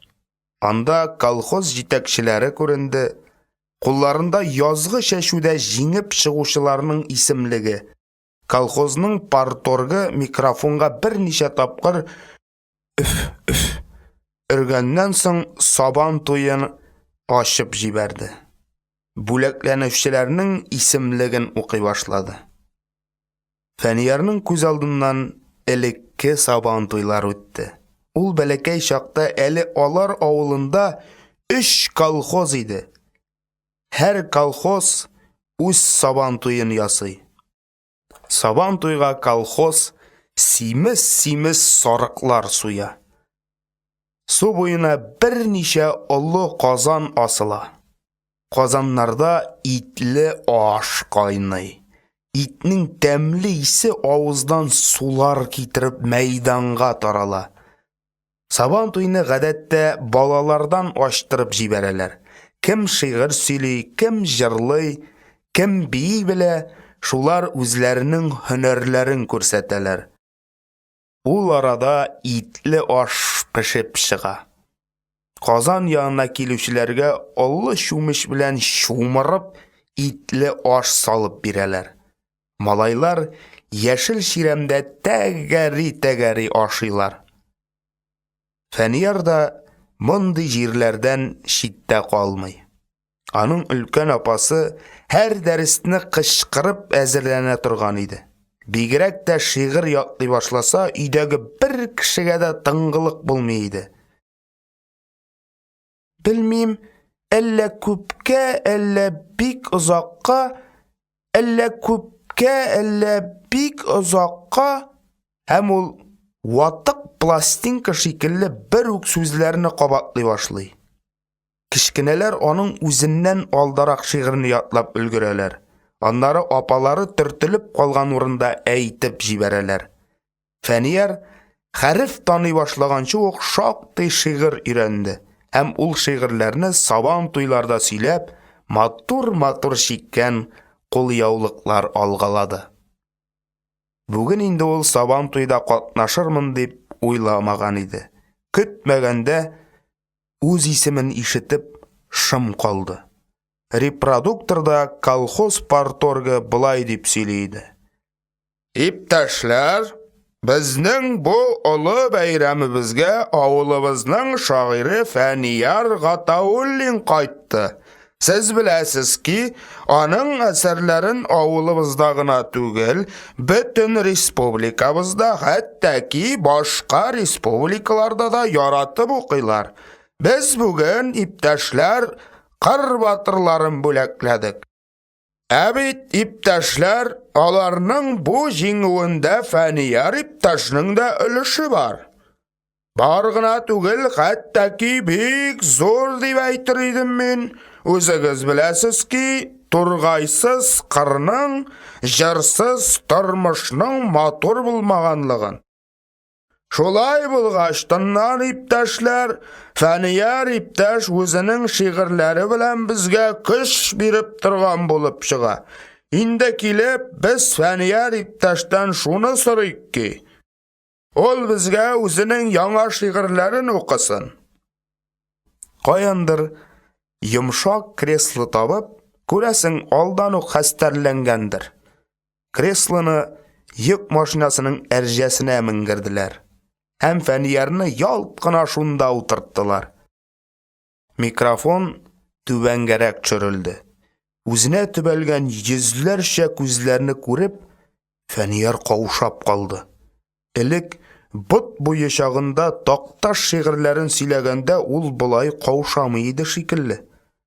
Авылдашлары аңардан шигырьләр көтә. Йөзләрендә кызыксыну, сорау, кайберәүләр «Кыю бул!» дигәндәй аңа көч бирергә тырыша. Фәнияр күп кенә шигырьләрен яттан белә иде. Тонык тавыш белән укый башлады. Репродуктор аның тавышын үзәнлекләргә, елга буйларына таратты. Шигырьләр хезмәтнең бөеклеге, мәхәббәтнең олылыгы, кеше күңеленең тирәнлеге турында иде. Фәнияр еш халыкка күз төшереп алды. Һәр шигырь сайын кызыксыну арта барды. Кайбер карт кырлар ни өчендер яулык почмаклары белән күзләрен сөрткәләделәр. Мәхәббәтне зурлаучы әсәрләр укыганда яшь кызлар үзләренең яннарында басып торучы егетләргә йылыша төштеләр. Соңыннан Фәнияр берничә юмористик шигырен укыды. Мәйдан очып баручы кошларны гаҗәпләндереп көлеп куйды. Шаулады. Ызак итеп кул чаптылар. Парторг Фәниярның башына шигүле түбәтәй кидерде. Фәнияр тәхеткә утырган патша кебек бәхетле иде. Сабан туйлар бетеп, халык таралырга торганда Фәнияр янына 3 кеше килеп басты. «Таныйсыңмы?» диде сылулыгы кимеп баручы ханым Фәниярга кул сузып. Фәнияр кешеләрнең йөзләренә бик текәлеп карарга кыенсына иде. Тиз арада әлеге ханымга күз ташлап алды. «Күргәнем барсыман», диде ул икеләнеп. «Әллә инде Фәүрия дисәм, шул кадәр үзгәргәнменмени?» диде Фәүрия. Һәм үзенә үзе җавап биргәндәй, «Картаябыз шул», дип куйды. Соңыннан ул үзенең ире һәм кызы Сөмбел белән таныштырды. «Ирем Кашшаф мәктәптә укыта, ә Сөмбел быел 10-нчыны бетерде. Синең шигырьләрне ярата, мәхәббәт турындагыларын». «Ярар инде, әни», диде Сөмбел уялып. Фәнияр монда Фәүрияләр очрар дип көтмәгән иде. Телен йотты. Ярый әле Илсөя югалып калмады. «Карале, Фәнияр», диде ул. «Нигә кунакларны өйгә чакырмыйсың? Әйдәгез, кунаклар, өйгә кайтабыз. Фәнияр арыды. Шунда озаклап сөйләшербез, чәй эчәрбез». Фәүрия белән Сөмбел кыстатып маташмадылар. Кашшаф кына: «Сез барыгыз, минем әле күрәсе кешеләрем бар», дип каядыр китте. Фәүрия поездан төшеп калганнан соң Фәнияр аны онытырга дип күп мөҗафаланды. Очрашырга туры килсә, әллә нинди үпкә сүзләре әйтер сыман иде. Илсөя белән тора башлагач та яшьлекнең матур хатирәләре искә төшсә, шул хатирәләрнең иң зур урынын Фәүрия били иде. Ә очрашу гадәттән тыш гади булды. Әйтерсең, алар күктәге ажаганнар балкышын, кичке елгаларның агышын бергәләп күзәтмәгәннәр. Әйтерсең, кулларның кулларга кагылуыннан тәннәргә рәхәт дулкыннар йөгермәгән. Кайчандыр карашына 1000 йолдызның серен яшергән Фәүриянең күзләренә һич тартынмыйча карап була. Күрәсең, кешене оныту өчен дә кабат күрешү кирәктер. Фәнияр моның шулай икәнлеген әле бераз соңрак төшенәчәк. Ә хәзер алар үзләренең тормышлары турында сөйләшеп утыралар. «Үстең син», диде Фәүрия. «Су буенда авыл яшьләренә такмаклар чыгарып, шаярып йөргәндә шундый китаплар язарсың дип уйламаган идем. Синең китапларың кулдан кулга йөреп, чүпрәккә әйләнеп бетә. Кайберәүләр югалттым мин аны дип, икенче китап китереп тапшыралар. Менә минем Сөмбелнең бер альбомы гел синең шигырьләр белән тулган. Үзеңнең тормышың турында сөйләле», ди Фәнияр Фәүриянең мактауыннан кыенсынып.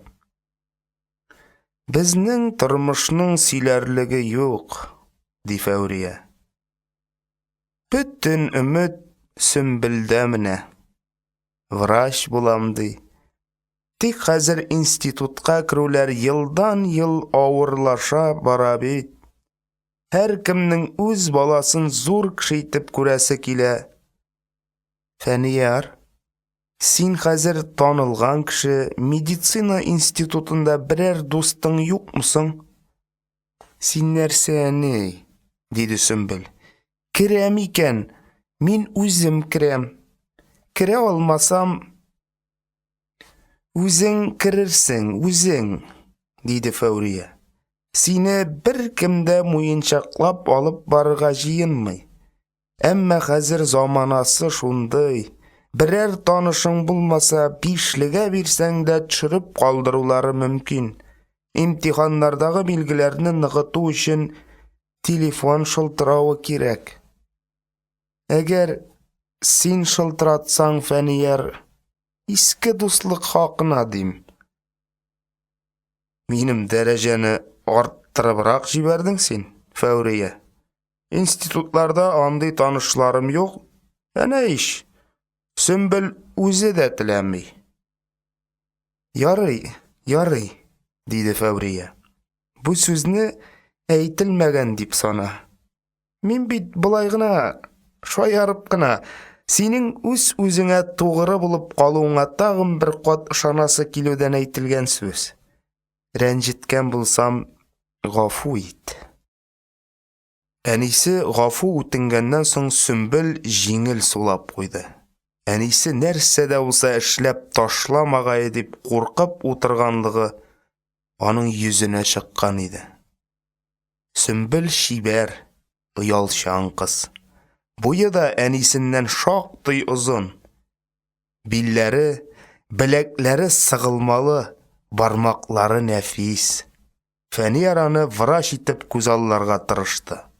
Шибәр врачларны авырулар яраталар. Андыйлар палатага килеп керсә, иң авыр ятучыларның да йөзләренә өмет нуры куна. Илсөя белән Фәүрия дөнья хәлләре турында серләшергә өй алдына чыгып киткәч, Сөмбел кыюланып сорау бирде. Абай, сезнеңчә чын мәхәббәт нинди була? Фәнияр оялчан кыздан бу сорауны көтмәгән иде, уйланып калды. Авыр сорау бирдең, диде ул. Тик синең бу сорауыңа җавапны мин түгел, башка берәү бирәчәк.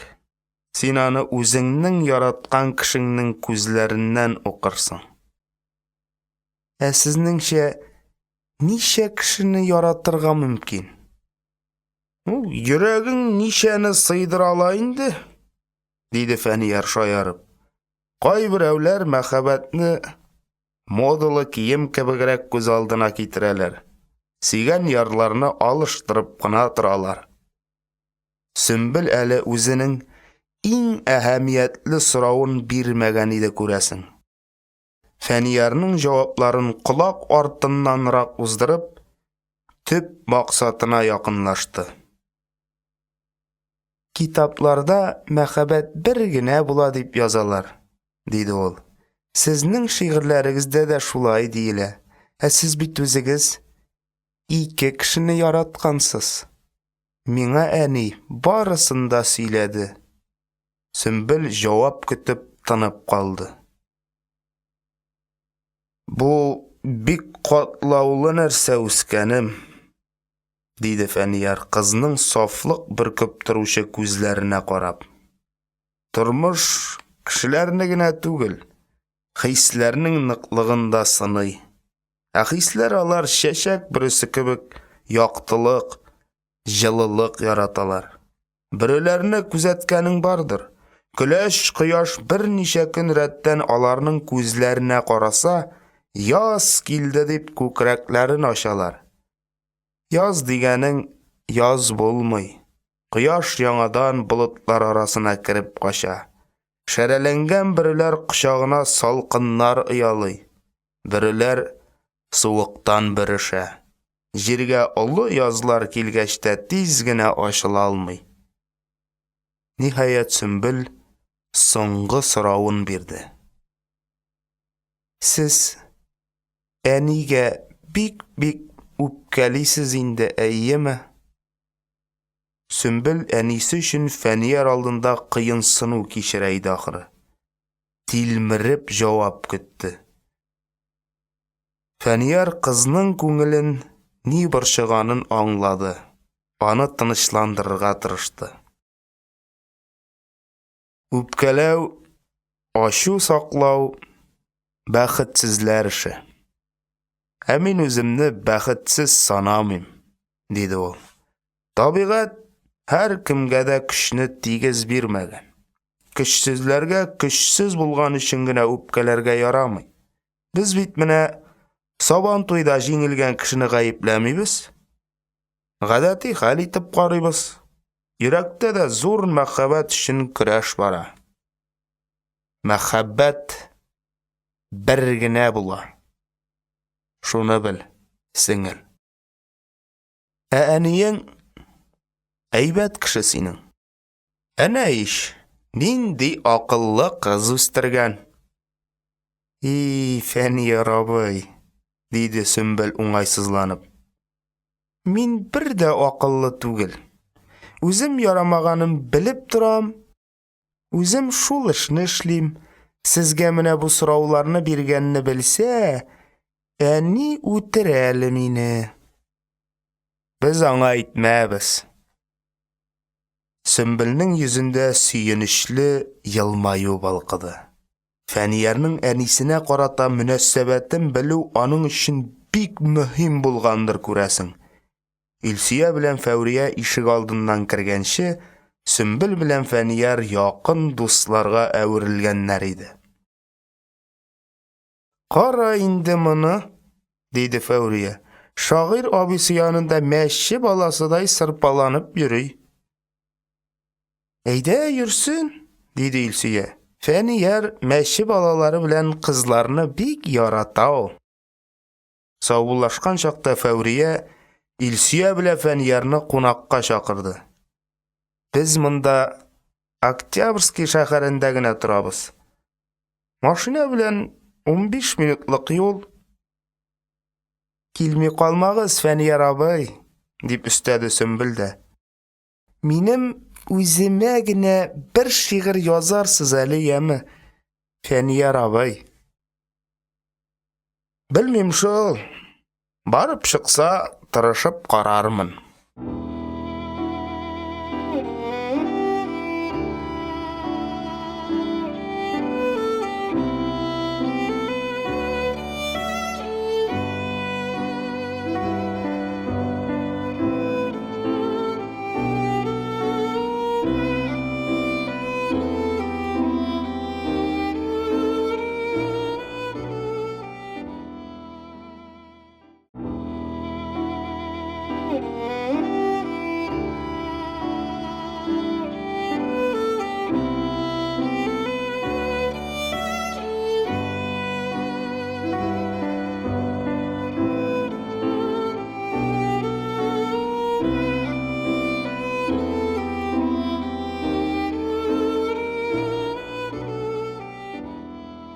Авылда булу, яшьлек сукмакларыннан үтү, таныш кешеләр белән аралашу Фәниярның күңелен күтәрде. Курортка ул ниндидер бер эчке ашкыну, өметләнү белән барды. Дөрес, ул инде хәзер терелеп аякка басармын да, яңадан элекке Фәниярга әйләнермен дигән бер катлы нигезсез ышанулардан ерак тора. Бирегә аны яңа төр дәвалаулар, башка врачлар түгел, диңгез тартты.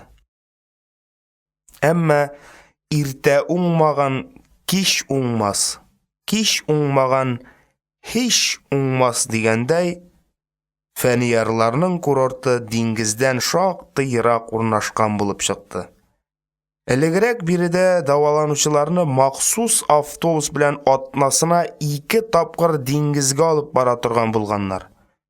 Кыена алганнар кыенган, кыена алмаганнар диңгезгә карап хозурланып утырган. Дулкыннар шавын тыңлаган. Ләкин Фәниярлар килер алдыннан бер авыру суга батып үлгән. Һәм шуннан соң инде диңгезгә баруны бөтенләй тыйганнар. Хәзер исә яңа килүчеләргә беренче көннән үк шуны киртеп куялар. Диңгез сезнең өчен түгел, сәламәт кешеләр өчен. Сез бирегә дәваланырга килдегез. Шулай булгач, күңелегезне юк бар белән алгысытмагыз. Кыйнасыгыз килә икән, әнә бассейн. Кыйныгыз, рәхәтләнегез. Арысагыз ярдәм итешергә сестралар, санитарлар бар. Бигайбә, без сезнең һәрберегезне диңгездә коендырып йөри алмыйбыз. Фәниярның күңеле бик төште. Ул бит диңгез белән очрашуны ничек көткән иде. Язмыш аны тагын бер мәртәбә рәнҗетергә теләгәндер күрәсең. Әнә, Фәниярлар корпусыннан ерак түгел таза сау кешеләр ял итә торган корпус урнашкан. Аларны һәр көн сайын автобуска тияп диңгез буена алып баралар. Сәламәт кешеләр өчен уңайлыклар тудыру җиңелрәк. Шуңадыр күрәсең. Алар турында күбрәк кайгырталардыр. Хәер, бу шулай булырга тиештер дә. Чөнки заман өстенә төшкән бөтен авырлыкны, бөтен җаваплылыкны алар күтәреп бара. Әлбәттә, буларны аңлый Фәнияр. Тик юк-юкта ачуы кабара. Туктаусыз сөйрәлеп барган кара сакалны өзеп ташлыйсы килә. Җитмәсә палаталарына кире беткән бер шахтерны салдылар. Ул Фәниярның шагыйрь икәнлеген белгәч, иң беренче итеп "Күпме аласың?" дип сорады. "Пенсияң күпме?" "Пенсиям 90 сум", диде Фәнияр, аны-моны уйламыйча. Язганнарга Фәнияр беренче китабын алган гонорарын әйтте. Моны ишеткәч, шахтер егет буылып көләргә тотынды. "Фи, язучы имеш. Ә мин менә синең сыман шигырь-мигырь язмыйм. Беләсеңме, минем пенсиям күпме? 450. "Андый пенсия юк", диде Фәнияр бәхәскә кереп. "Сиңа юк, миңа бар. Чөнки мин шахтада имгәндем. Уртача эш хакымны түлиләр. Менә шулай, иптәш язучы. Рабочий кадерле бездә." Миша, шахтер егетнең исеме Миша иде. Сестраларның, няняларның теңкәсенә тиеп бетте. Аш кертеп бирсәләр, "Миңа сезнең юантык суыгыз кирәкми", дип тәлинкәне читкәтеп җибәрә иде. "Менә сезгә акча.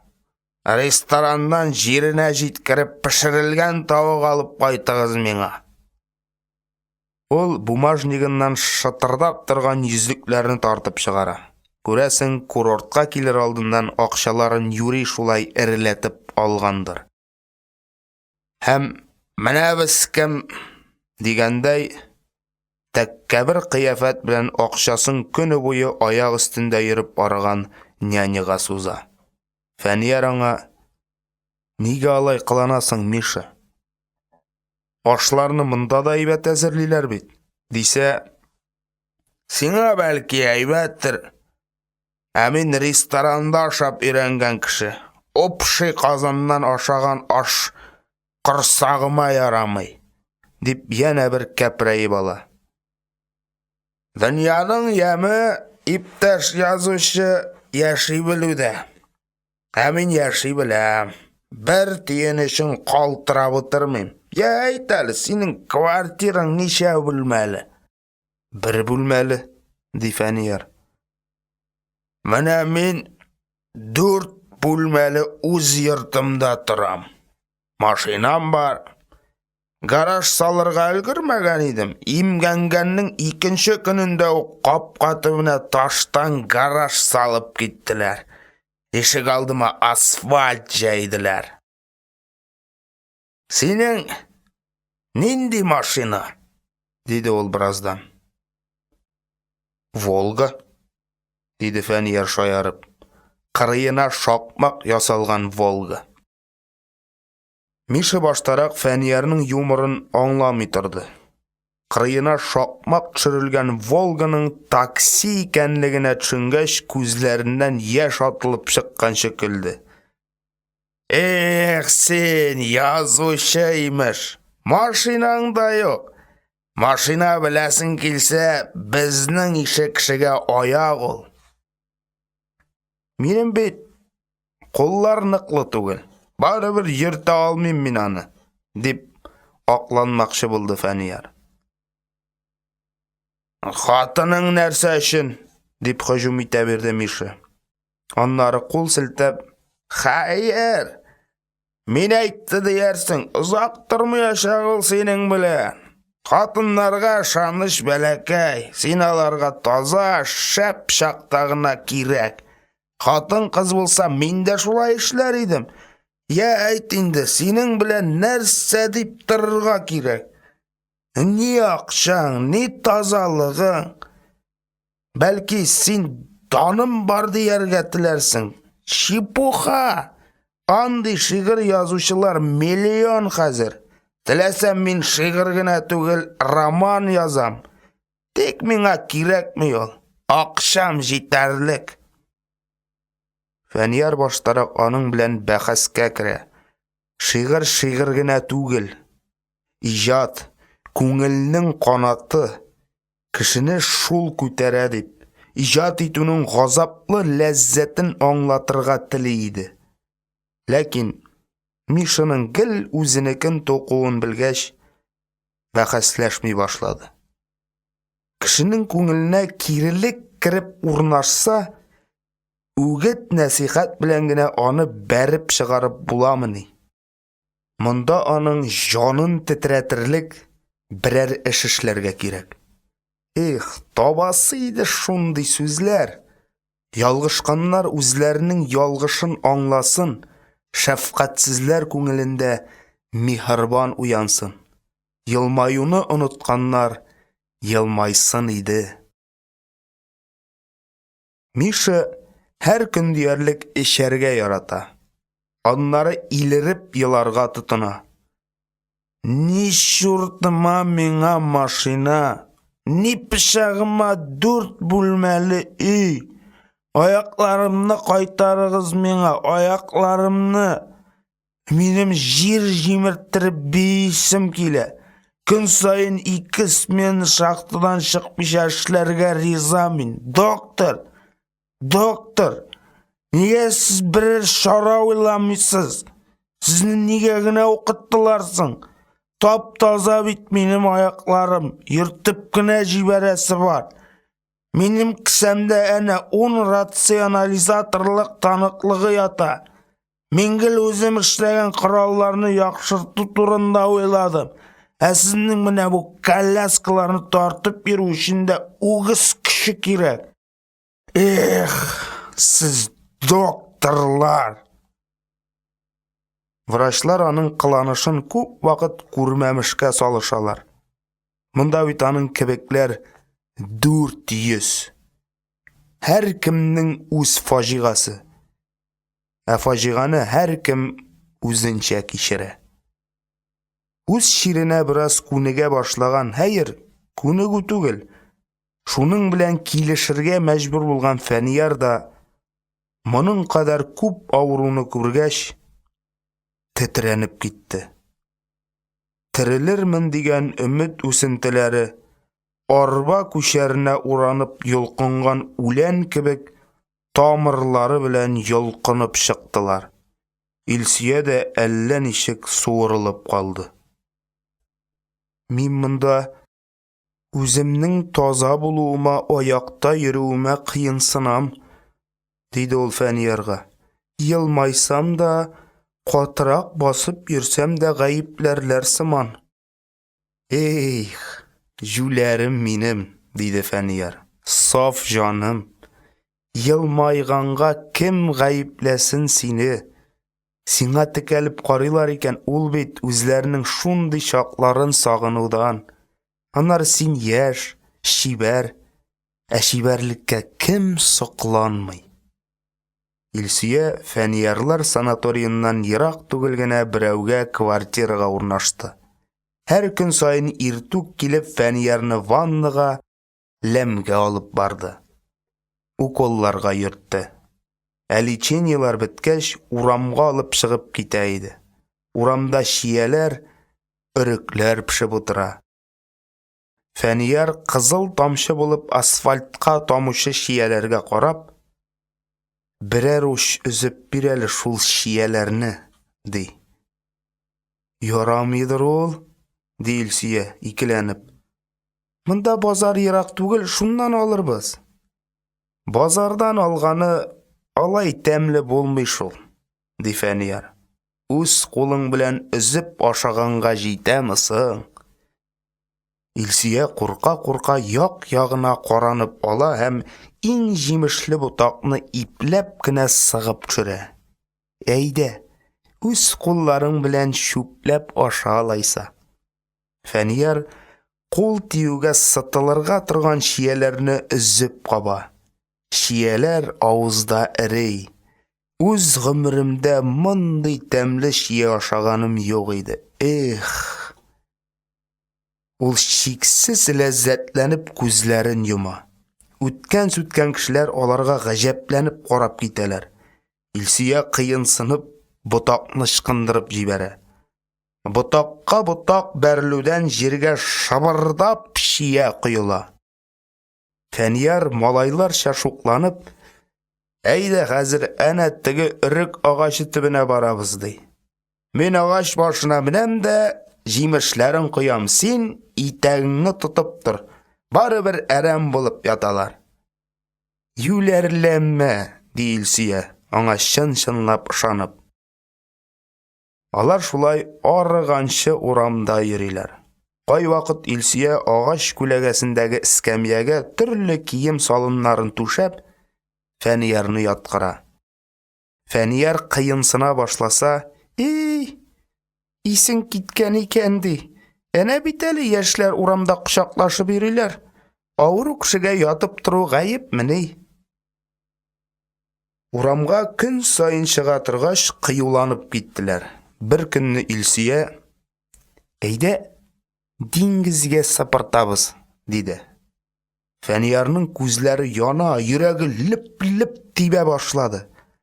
Диңгезне күрермен дигән өмет уты сүнеп бара иде. Илсөя сүзләреннән соң яңадан кабынды. Ләкин озакка түгел. Диңгезнең моннан күпме ераклыкта икән искә төшерү белән дөрләргә маташкан өмет утына су сибелде. Диде ул авыр сулап. Диңгез күрергә насип түгелдер инде миңа. 12 чакрым ди бит. Илсөя ниндидер дәртләнү белән булай дияргә ашыкты. Беләсеңме, Фәнияр, мин монда кешеләрдән сорашкаладым инде. Олы юлдан барганда гына 12 чакрым икән ул. Турыдан 2ләтә якынрак, ди. Әйе, Илсөя килгән көннән үк Фәниярны диңгезгә алып бару хәстәрен күрә башлады. Такси белеште, ләкин коляска таксига сыймый икән. Фәнияр махсус киләнгән коляскадан башка җирдә утыра алмый иде. Такси белән эш барып чыкмагач, күрше корпустагы ял итүчеләрне йөртә торган автобус шофёры белән сөйләште. Әмма шофёр эшнең нәрсәдә икәнлеген төшенү белән, "Юк, диде. Безне катгый рәвештә мондый авыруларны диңгезгә алып бармаска кисәтеп куйдылар. Ел сайын алар белән бер бәлә килеп чыга." Илсөянең шофёрга җен ачулары чыкты. Нәрсә? Авырулар кеше түгелмәллә? Аларны шуңардан да мәхрүм итәләр. Булай да бит инде алар аквариумдагы балык кебек яшиләр. Син сеңлекәш, диде шофёр Илсөяне бүлдереп. Миңа лекция укыма. Алар өчен бер шофёрның да правасыннан колак кагасы килмәс. Шуннан соң инде бу шофёр белән сөйләшеп торуның мәгънәсе юк. Бердән-бер ышаныч Илсөянең үзендә иде. Бу каршылыклардан аның үҗәтлеге генә артты. Алып барам дигәч, алып барам, диде ул үз-үзенә. Һәм шундый ныклы карарга килгәч кенә бу турыда Фәниярга әйтте. Туры юлның һәр вакыт иң кыска юл түгеллеген белә иде Фәнияр. Шикләрен Илсөя белән уртаклашырга ашыкты. Ул туры юл дигәннәре ничек икән соң, Илсөя? Коляска белән үтәрлек микән? Син дә икеле-микеле утырма әле, дип Илсөя кызауык башлады. Кар урманда түгел без ләбаса, кеше үтә алмаган юл булмас. Иртәнге ашларын ашагач, тәвәккәлләп юлга чыктылар. Илсөя күңеленнән исәпләп тә куйды. 6-7 чакрымны сәгать ярымда үтеп була. Димәк, урап кайтырга 3 сәгать вакыт җитә. Шуның өчен әллә кемнәргә ялынып, әллә нинди сүзләр ишеткәнче җәяүләп баруыңа ни җиткән? Дөнья күрмәгән, эш тотмаган аксөяк түгел лә ул. Көн матур, кояшлы иде. Күңелдә таш яуса да үземнекен итәм дигән үҗәтлек. Дөрес, монда юл дигәне тар сукмак кына икән. Аның каравы тирә-юньдә ни кадәр хозурлык. Кая карама кып-кызыл мәк чәчәкләре. Илсөя берничә чәчәк өзеп Фәниярның алдына куйды. Ул гел шулай, я берәр чәчәк, я песиләп килүче тал ботак алып кайтып, Фәнияр янындагы тумбочкага утыртып куя. Күзләрен шәһәр бакчасыннан төрле яфраклар алып кайта.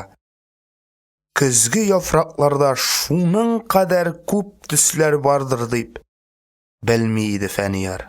Баксаң, күрсәң, көз төсләргә иң бай чак икән.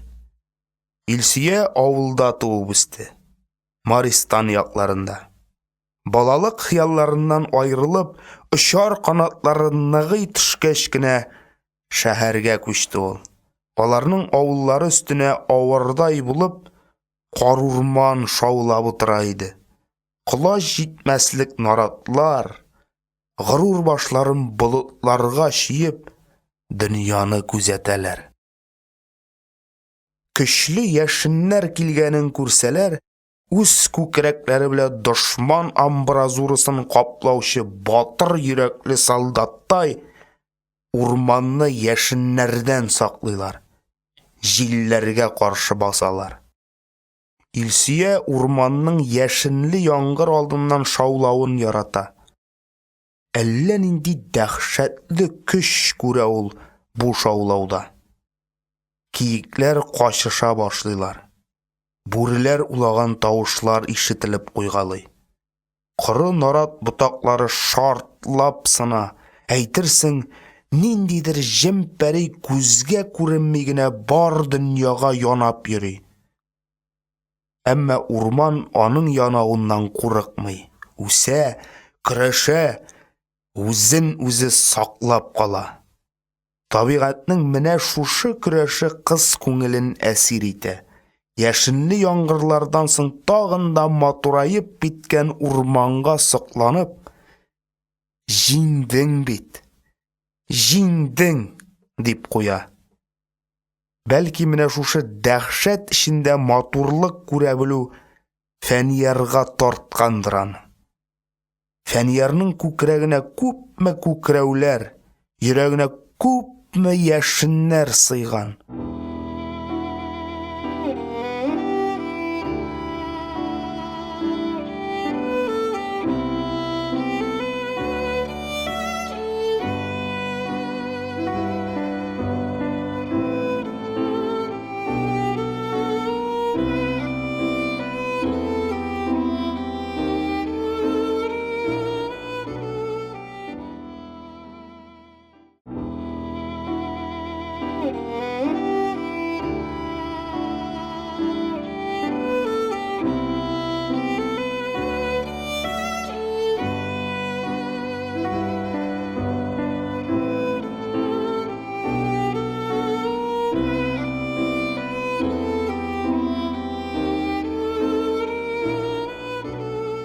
Көн кызулана төште.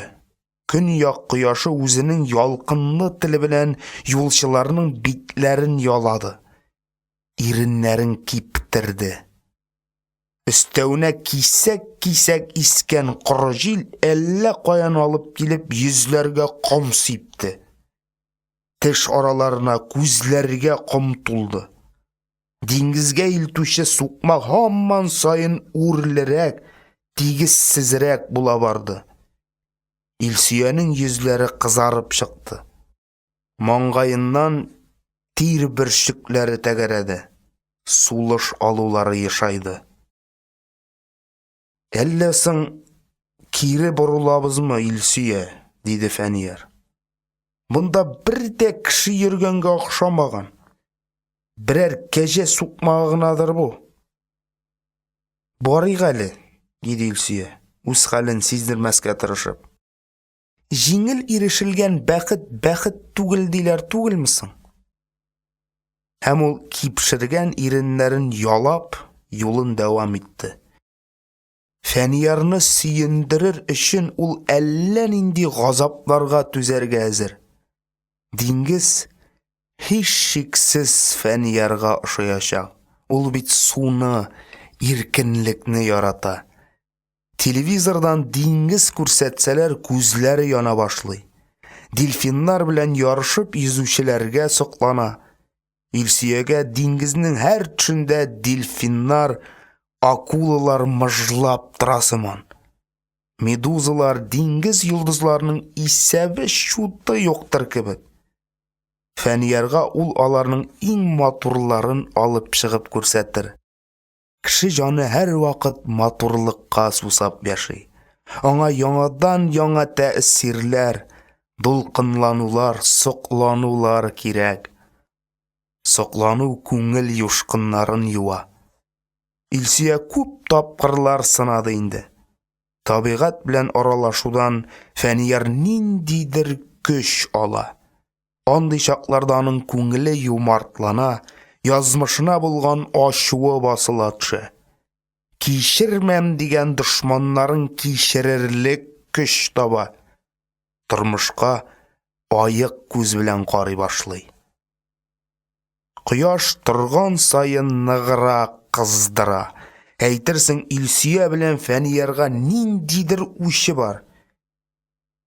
Бәлки, ул аларның ныклыгын сынауыдыр. Кешене күпме сынарга мөмкин? Фәнияр әнә мунча ташына эләккән сумаладай иреп төште. Йөрәге кайнар кояш астында яткан тимер кисәге кебек кызды.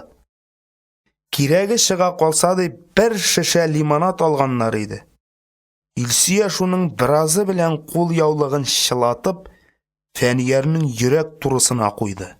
Суны бөтенләй бетерергә ярамый иде. Фәнияр туктаусыз диңгез турында сөйләнеп, Илсөянең күңелен алгысыту өчен үзен битәрләде. Юләр баш, нәрсәмә кирәк иде бу диңгез? Врачлар биргән даруларны эчеп, тыныч кына палатада ятсаң ни булган? Әнә иш башкалар шуңа риза, санаторий бассейнында куйнып чыгалар да, агач күләгәсенә җыелышып кәрт сугалар, домино уйныйлар. Бәлки барына канәгатьләнә белү, буй җитмәслеккә үрелмәү үзе бер бәхеттер. Шулар кебек яши алсын иде Фәнияр. Бу характеры белән үзенең якыннарына, Илсөягә күпме кыенлык тудыра. Илсөя никадәр генә сиздермәскә тырышмасын, Фәнияр сизә, күрә, атлаган сайын аңа авырая. Юлы бигрәк Алла каргаган юл булды. Әллә соң дөрес бармыйлар микән? Берәр кеше үтәр иде. Юк, диде Фәнияр катгый итеп. Бармыйк. Түз инде, түз, диде Илсөя. Мә, бераз су йотып куй. Синең әнә үзеңнең иреннәрең кипкән, диде Фәнияр. Син эш, мин бит әле арба тартып бармыйм. Минем ишәсем килми, диде Илсөя. Тик үзенең күзләре ирексездән шешәдәге суга төште. Анда ни барысы ярты шешә су калган иде. Илсөя шундый юлга бер нинди хәстәрлексез чыгуына үзен битәрләде. Көньяк кояшының бу кадәр рәхимсез кыздырачагын Юл дигән нәрсәнең бары тик гашыйк парлар гына салган түмгәкле таулы сукмактан торачагын каян белсен соң ул? Илсөя белән Фәнияр арасында бәхәс булып алды. Фәнияр кире кайтыйк диде.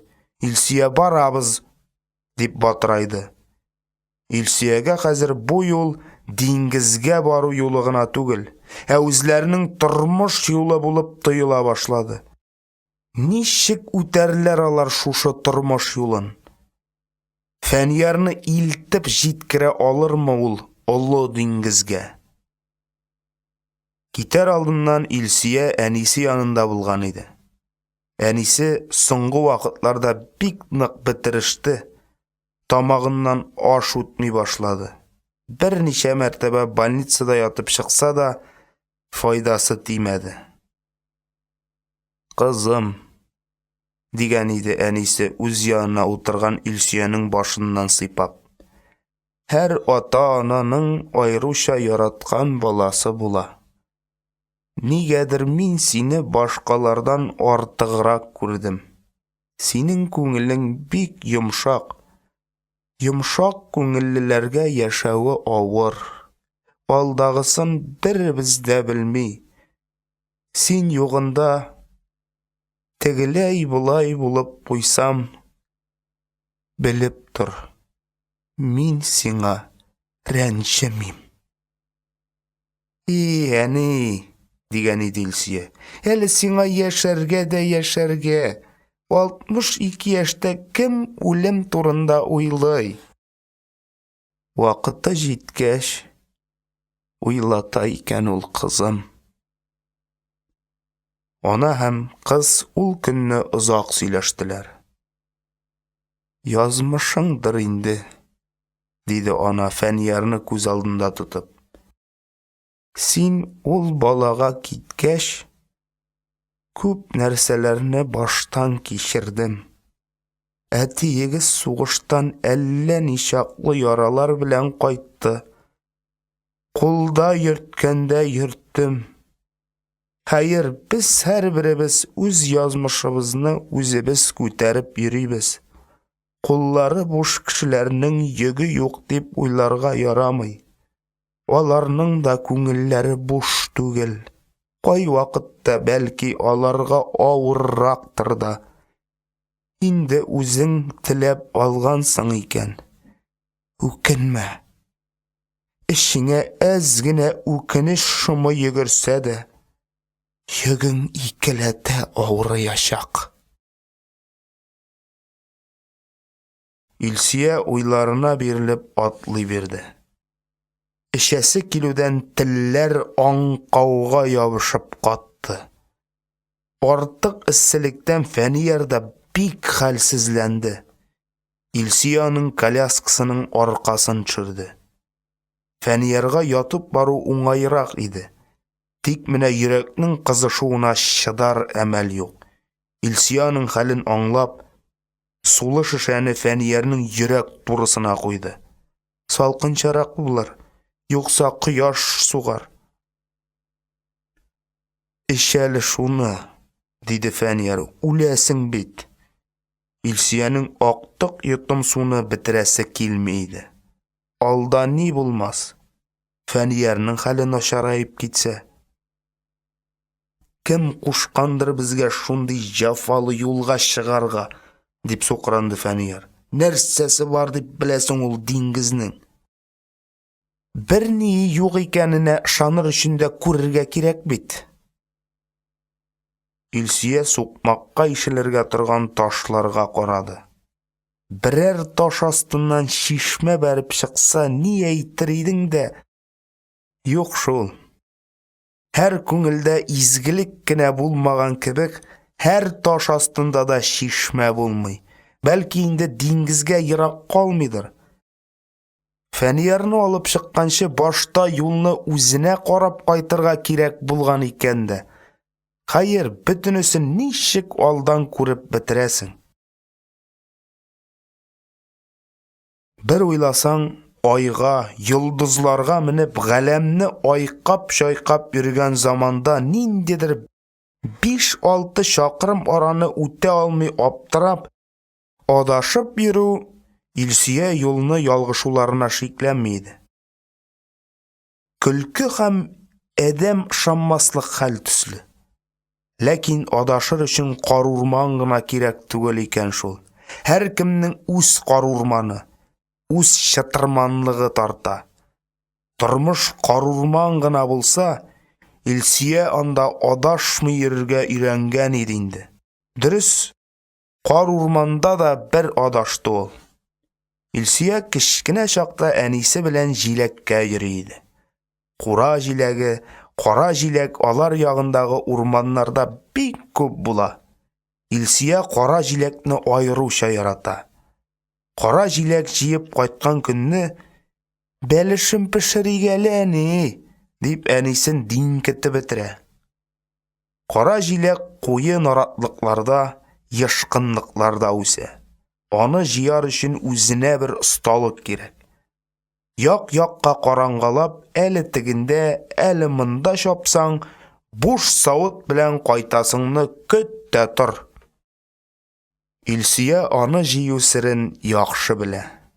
Үлән араларыннан керпе кебек йөри, баш калкытмый. Аның шулай оста җыюына әнисе һәр вакыт гаҗәпләнә. «Эй, кызым, кем өйрәтте сине бу осталыкка?» ди. Мактау сүзләре кызны канатландырып җибәрә.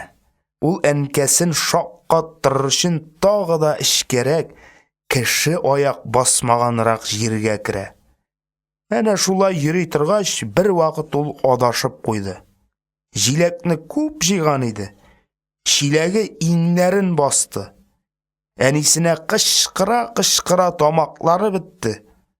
Күзләреннән аккан яшьләр битенә кара буразналар сызды. Әнисе аны кичкә таба гына эзләп тапты.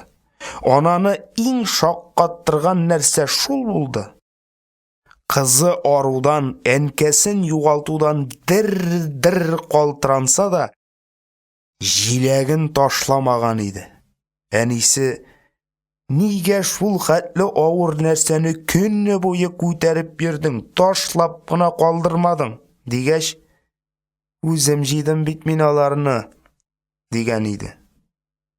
Хәзер исә ул ярдәм сорап әнисенә дә кычкыра алмады. Үзен ымсындырып алып кирип киткән карурманга үпкәләмәде. Аның артык яктылыктан күзләре камашты, башы әйләнде. Исселек тәннең җигәрен суырды.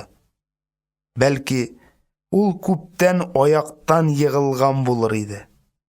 Ләкин аны алга куелган максат, иңнәренә төшкән җаваплылык, менә егылам, менә авам дигән чакларда тотып калды.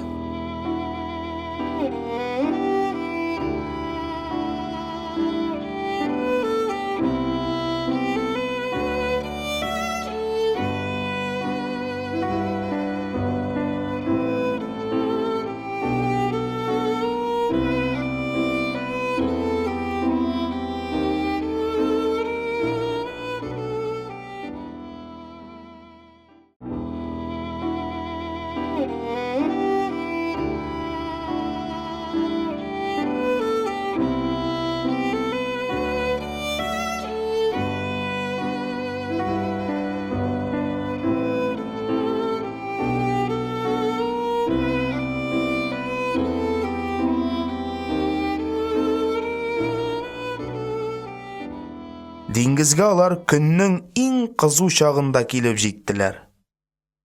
Колакларына диңгез шавы ишетелә башлауга Фәниярга да, Илсөягә дә ниндидер яңа көч өстәлгәндәй булды. «Диңгез, син менә нинди икәнсең!» Фәниярлар, Илсөяләр моңа кадәр күргән елга, күлләр диңгез белән чагыштырганда кул яулык кадәр генә икән. Дулкыннары, болындагы пишән күбәләре төсле бөтен дөньяга сибелгән. Алар йөгерешеп синең каршыңа киләләр. Мәче баласын күтәреп алган шикелле, шул дулкыннарны куенга аласы, башыннан сыйпысы килә. Фәнияр белән Илсия диңгезгә озак карап тордылар. Алар яр буена чыгып яткан түлиннәр көтүедәй кызынып ятучыларны да күрмәделәр. Бу минутта бөтен дөнья бары шушы диңгездән генә торадыр кебек тоелды. Су кыйынабызмы? Диде Илсия шаянлык йөгерә башлаган күзләрен очкынландырып. Фәнияр аның сүзләрен уенга алып, «Керәбез, мин шумам, син мине куып тот», диде. «Ә мин чынлап әйтәм», диде Илсия, һәм үзе кешеләр арасына йөгереп кереп китте дә, кемнәндер полиэтилен капчык алып, шул капчыкка диңгез суы тутырып килде.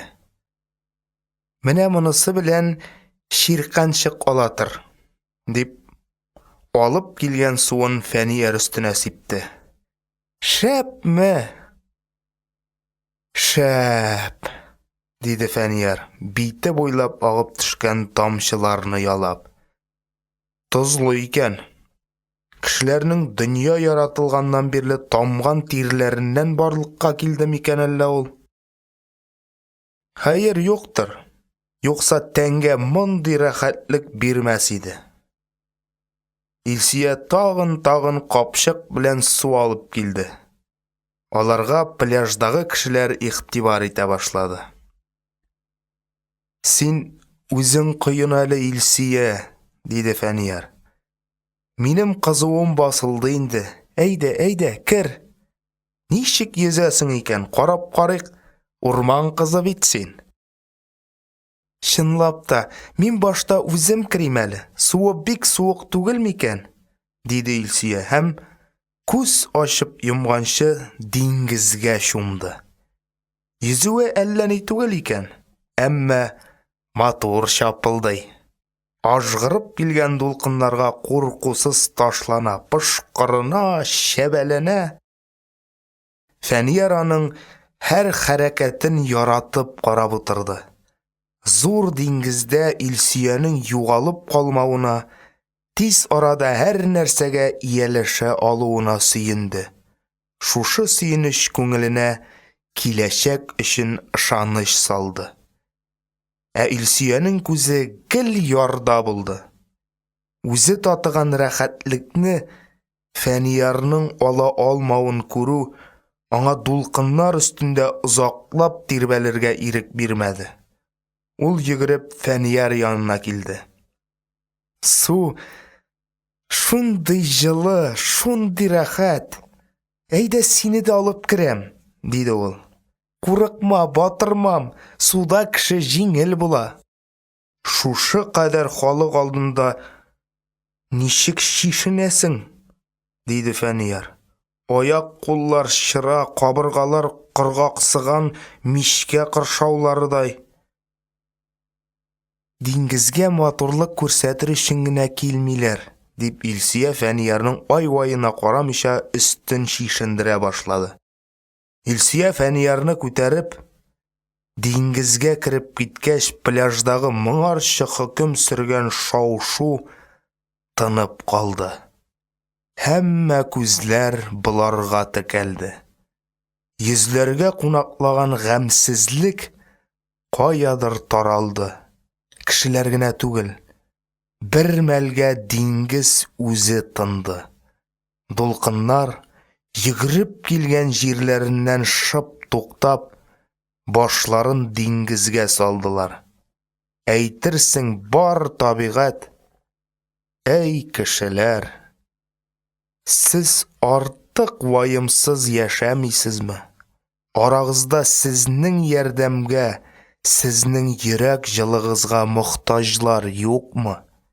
Үзегез белән янәшә яшәүчеләрнең кайгыларын күрмәслек дәрәҗәдә сукыраймадыгызмы? Ди кебек иде.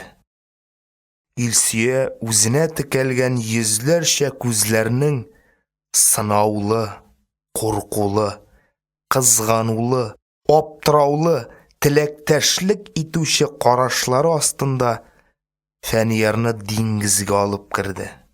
Гүя алар диңгездә түгел, кешеләр күзендә коеналар иде. Илсөя һичбер нәрсәгә игътибар итмәскә тырышты. Су күкрәк турысына җиткәч, Фәниярны ул диңгез өстенә чалкан салды. Йөз, кулларыңны хәрәкәтләндер. Курыкма, курыкма. Мин аркаңнан тотып барам. Фәнияр беренче кат җиргә аяк баскан сабыймыни. Илсөянең муенына ябышкан да җибәрми генә. Кулларын ычкындырса, диңгез аны йотар кебек. Чыгар, җафаланма, ди ул Илсөягә. Әйдә, ялкауланма. Ошучы булырга җыенган егет бит син. Бу куркаклыгың белән ничек һавага күтәрелдең әле? Илсөя юри ачуланган була. Шулай итеп, Фәниярның күңелендә үҗәтлек уятырга тели. Чөнки белә, ничә еллар ваннадан башка су күрмәгән, хәрәкәтләре бөтенләй шикләнгән кешегә куркуны җиңү авыр. Илсөя үзе дә яшьлеге аркасында гына батырайып, аны диңгезгә алып керде. Ә диңгезгә бер кергәч, кешене анда калдыра алмыйсың. Сулышың кысылудан йөрәгең дөп типсә дә, арып үзеңне селкетә алмаслык хәлгә килсәң дә, тау ишелгән дулкыннар астында калсаң да, кире борыла алмыйсың. Ниһаять, Фәнияр кулларын ычкындырды. Ике кулын ике якка җәеп җибәрде. Батмыйм бит, Илсөя, менә кара. Батмыйсың. Кем сиңа батарга ирек бирә? Әйдә, йөз. Егет колачларын җәеп йөзә. Илсөя бер кулы белән аның аркасыннан, икенче кулы белән башыннан тотып батырмыйча бара. Дулкыннар ире тирәнгәрәк өстери башласа, тизрәк сайга чыгара. Фәниярның суга өйрәнмәгән тәне өши, ләкин барыбер дулкыннар кочагыннан чыгасы килми. Авызга, борынга тозлы су тула, сулыш кысыла, әмма рәхәт. Күктә кояш елмая, диңгездә дулкыннар мәтәлчек атына. Фәнияр бәләкәй чакта офык белән җирнең кушылган җире кайда икән дип уйлый иде. Диңгездә тоташалар икән ләбаса. Әз генә эчкәрәк йөзеп керсәң, күк баскычлары буйлап югарыга менеп китеп булыр төсле. Диңгез Фәниярны нык сөендерде. Үзенең мәхәббәтлеге белән генә түгел, ә якын итүе белән. Әйе, диңгез аны якын итте. Гәүдәсен җиңеләйтте, авырлыгын күтәреште. Урында ятканда таш бастыргандай авыр гәүдә суда җиңел иде. Илсөя аны сыңар кулы белән рәхәтләнеп күтәреп йөртте. Кемдер аларга коткару түгәрәге ыргытты, кемдер күтәреште, кемдер йөздереште. Диңгез яңадан элеккечә шауларга тотынды. Дулкыннар су өстендәге кешеләрне әле күмеп киттеләр, әле югарыга чөйделәр. Иксез-чиксез диңгез эчендә шаулы дулкыннар арасында Фәнияр үзенең авыру икәнлеген онытты. Алар суга кереп киткәндә хәүфләнеп, куркынып карап калган кешеләр дә хәзер аларны башкалардан аера алмады. Диңгез аларны тигезләде. Фәнияр да, Илсөя дә кайнар кояшларда пешә-пешә, коры җилләрдә өтелә әллә нинди тар сукмаклардан олы диңгезгә килеп җитә алуларына бик шат иделәр. Кеше гомере учтагы ком кебек. Кымны ушка салсаң, әкрен бармак араларыннан ага башлый. Ә инде агуын туктатыйм дип бармакларыңны кыса төшсәң, тагы да тизрәк ага башлый. Уштагы кымның һәр көн сайын кимеп баруы Фәниярны да, Илсөяне дә куркытмады. Эшләнгән эшнең олылыгы, үтелгән юлның яктылыгы һәр төрле куркуларны җиңә иде. Ә бит ике йөрәкне тоташтыручы мәхәббәт күперенең авырлыкларга чыдый алмыйча, менә сынам, менә җимерләм дигән чаклары булмады түгел. Кемнәрдер ул күпергә ут та төрттеләр, кемнәрдер трәкләрен кисәргә маташты. Күпер сынмады, җимерелмәде. Ул Салават күпередәй әллә каян балкып, матурлыкны күрә белүчеләрне сокландырып торды. Илсөя мәхәббәттә тугры булган кебек, Фәнияр да үз девизына мәңге тугры калды. Ә девизаның мондый иде: Язмыш синең тез астыңа китереп сукса, егылмас өчен якасына ябыш. Утларга салса, үзең аннан да көчле ян. Шул вакыт аның кызуын сизмәссең. Суларга ташласа, күбек булып өскә күтәрелмә. Асыл таш булып төпкә бат. Ялтыравыңны күреп шумып алырлар. Тузан итеп һавага күтәрсә, яңгыр тамчыларына кушылып җиреңә төш. Кар урманнарда адаштырса, кояшка карап юл сайла. Ташлар белән бастырса, шишмәгә үрелеп иреккә ургы. Җиргә күмсә, орлык шикелле тишелеп чык.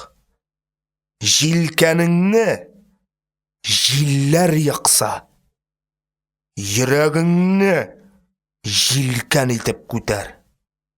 Нинди генә очракта да җиңәргә өйрән.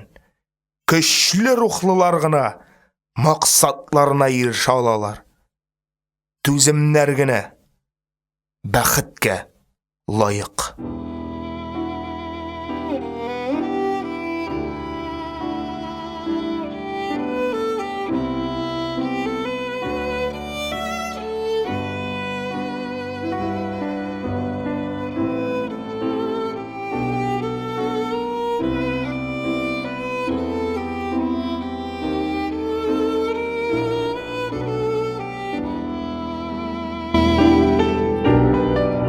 Әлеге һәм башка аудиокитапларны tatkniga.ru сайтында бушлай тыңлый һәм йөкләп ала аласыз. Аудиокитапларны коммерция максатларында куллану тыела. Татарстан китап нәшрияты 2019 ел.